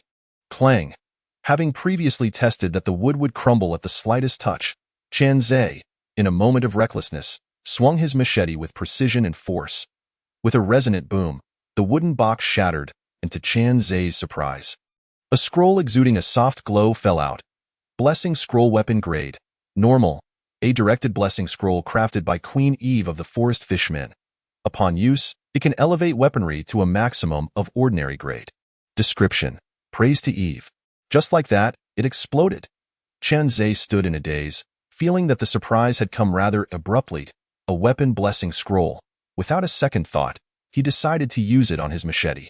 This tool was truly handy. Attaining a higher grade meant he wouldn't need to replace it before encountering a superior melee weapon. Ding. Do you wish to use Blessing Scroll Weapon to enhance the grade of the machete? Confirm. Ding. Lost Blessing Scroll Weapon 1. Gained Extreme Blade Machete 1. Extreme Blade Machete Grade. Normal. A machete imbued with the extraordinary, its sharpness significantly enhanced. When striking a target, there is a 10 chance to trigger a blade flash. Description. Sharp and deadly, it seals the throat with blood. Swish, swish. Qian Zhai took out the upgraded machete and swung it a few times, finding the results to be quite satisfactory. The blade had become more refined and sharp, and importantly, the characteristics of its long handle had not vanished. The exploration of one treehouse had concluded. He stepped out with satisfaction, heading towards the second one. The layout here was almost identical to the first, but the ground bore no signs of bones. Where could the owner have gone? Clang, clang. The wardrobe and small box lay shattered on the ground. Nothing. Qian Zhai felt a moment of disappointment but quickly regained his composure. There were plenty of treehouses. As long as a few yielded rewards, it would be a profitable venture. In the third house. Nothing in the fourth. Iron block 16. Not you again. Are you a fish spearhead specialist? Qian Zhai remarked, immediately recalling the sight of rusted spearheads filling the wardrobe just moments prior. Upon reaching the fifth treehouse, Qian Zhai's eyes lit up. Ding. Gained Black Iron Chest 1. Gained Blessing Scroll Tool. Blessing Scroll Tool Grade. Normal. A directed blessing scroll crafted by Queen Eve of the Forest Fishmen. Upon use, it can elevate tools to a maximum of ordinary grade. Description. Praise to Eve. Qian Zhai had not yet decided what to do with this scroll, so he placed it in his backpack.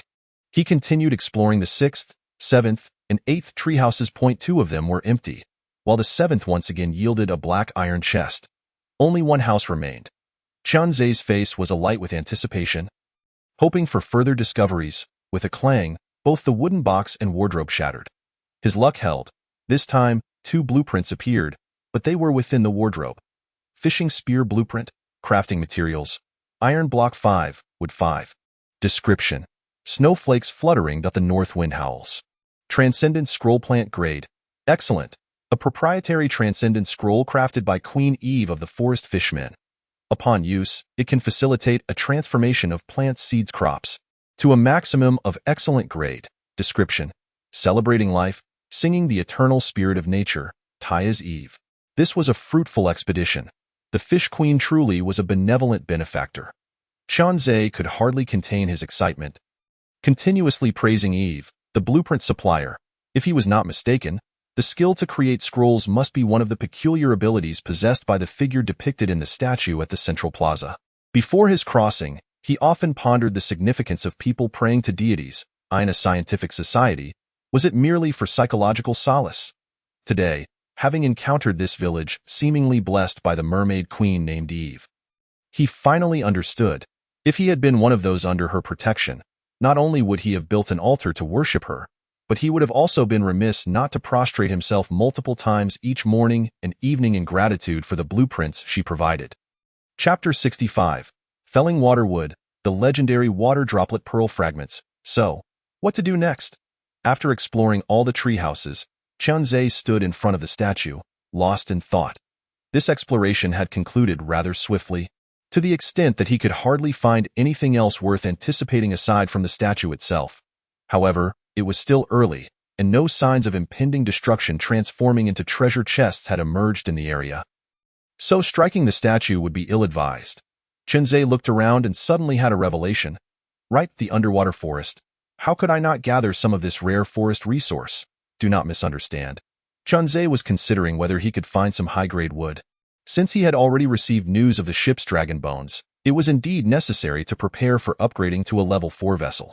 After all, if the level 3 hardwood sailing ship was already made of high-grade wood, it would be rather embarrassing to regress upon upgrading to level 4. Beep, beep, scanning, initiated.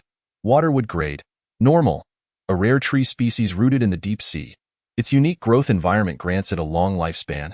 Felling it yields a considerable amount of wood. Description: dry for 1,000 years, wet for 10,000. Waterwood grade, none. Omitted. The full circle scan has concluded, revealing a fairly uniform tree species, an entire forest comprised of a deep-sea plant known as waterwood. However, it is regrettable that, despite their imposing stature, the vast majority of these trees, with the exception of the 9 in the tree house and a few in the nearby sea, do not meet the grade requirements. Ding. Would you like to use the blessing scroll on the stone axe for grade enhancement? Confirmed. Qianzhe responded without a moment's hesitation. To achieve excellence in one's endeavors, one must first sharpen their tools. With a foundation of over a dozen graded trees, the cost-effectiveness of upgrading the axe stands unparalleled. Obtained obsidian axe grade, common, infused with the extraordinary qualities of a stone axe. Its primary material is obsidian. When performing logging actions, it significantly reduces physical exertion. Description: an axe that transcends limitations. Regrettably, its quality remains average. Qianzhe remained speechless, merely chuckling softly. Average, indeed, only in comparison to items of the same grade. Just gazing upon the gleaming black blade, one could only wonder how much it had improved since the last upgrade. Subsequently, his figure returned to the last tree that had produced the blueprint in the treehouse. Treasure chests, tools, blueprints. One by one, Qianzhe retrieved items from his backpack and placed them neatly in the cabinet. The return swim to the ship to unload would take at least an hour, a process that not only consumes energy but is also distressingly inefficient. Therefore, Qianzhe resolved to continue working, planning to gather the necessary items before returning to bring the ship for loading. By then, even if the ship's arrival began to affect regional stability, there would still be ample operational space available. Thud. Thud thud. Grasping the obsidian axe, he struck repeatedly at the waterwood, which was nearly large enough to require 5 people to encircle. Ding. Obtained wood common 3. Obtained wood common 3. The system notification sounded continuously. With every 7 to 10 strikes, graded wood would find its way into his backpack. 20 minutes passed. With a resounding crash, the tree fell, transforming into particles of data that danced in the wind. Within his backpack, a total of 75 units of wood were neatly arranged. This number paled in comparison to the ancient leaf banyan he had felled previously. However, this was understandable, as the description of the ancient leaf banyan explicitly stated it was a prolific source of timber, while the waterwood merely indicated a considerable quantity. In essence, the profound Chinese language might suggest a balance, neither too high nor too low. An ancient leaf banyan could yield 200 units, while waterwood offered 100 units. As for the 25 units that seemed to vanish, it must be attributed to the hollowed-out tree cavity. At least, this was how Qianzhe perceived it. Yet, it was not purely a loss. The hollow center significantly enhanced logging efficiency. During his first encounter with the banyan, he had struggled for nearly 2 hours with a basic axe. And though the obsidian axe had improved performance by a significant margin, it was still a formidable task. Oh, what is that? Just as Qianzhe regained his focus, he was astonished to discover that the water wood, upon disintegration into mosaic fragments, had left behind a palm-sized azure shard. Water Avoidance Pearl Fragment Grade. Legendary, highly incomplete. One of the 9 wonders. The fragments of the Water Avoidance Pearl, when gathered, can unleash unfathomable power. Description: 9 divisions of the extreme. Collecting a specific number of fragments allows a preliminary glimpse into its might. P.S. 9 ordinary, 99, fine, 999 perfect. A crucial assurance for the protagonist in later endeavors to navigate the seas with a submarine-like vessel. A valuable find. Legend. Qianzhe exclaimed in shock. He extended his palm, counting repeatedly with his fingers, muttering incessantly, ordinary, fine. Legend. Upon closer examination, he realized that this item's quality not only surpassed fine but also eclipsed perfect, soaring to the pinnacle of excellence. He exhaled deeply, calming his racing heart and refusing to be swept away by excitement. Although the quality was high, from the description, it appeared to be a material unit of no immediate use. Thud. Obtained wood common 2. Obtained wood common 2. As time slipped by quietly, 5 more water woods fell, dissolving into nothingness. With this workload completed, even a mighty being like Diga would need to pause, let alone Qianzhe, whose health had yet to reach its upper limit. At this moment, he leaned against the wall of a tree house, resting with a silver syringe in hand, freshly injected. Blood and cells began to simmer. The euphoric comfort washed over him like a gentle spring breeze in the depths of winter. Half an hour later, Qianzhe glanced at the clock, astonished to find his health had returned to 80 points. Clearly, his enhanced physique had magnified the benefits of the water therapy. Time to resume work. A glint of determination shone in Qianzhe's eyes as he encouraged himself inwardly. He understood that once this forest was dealt with, he might well possess an abundance of graded wood for upgrading his ship to level 4 or even 5. Thud.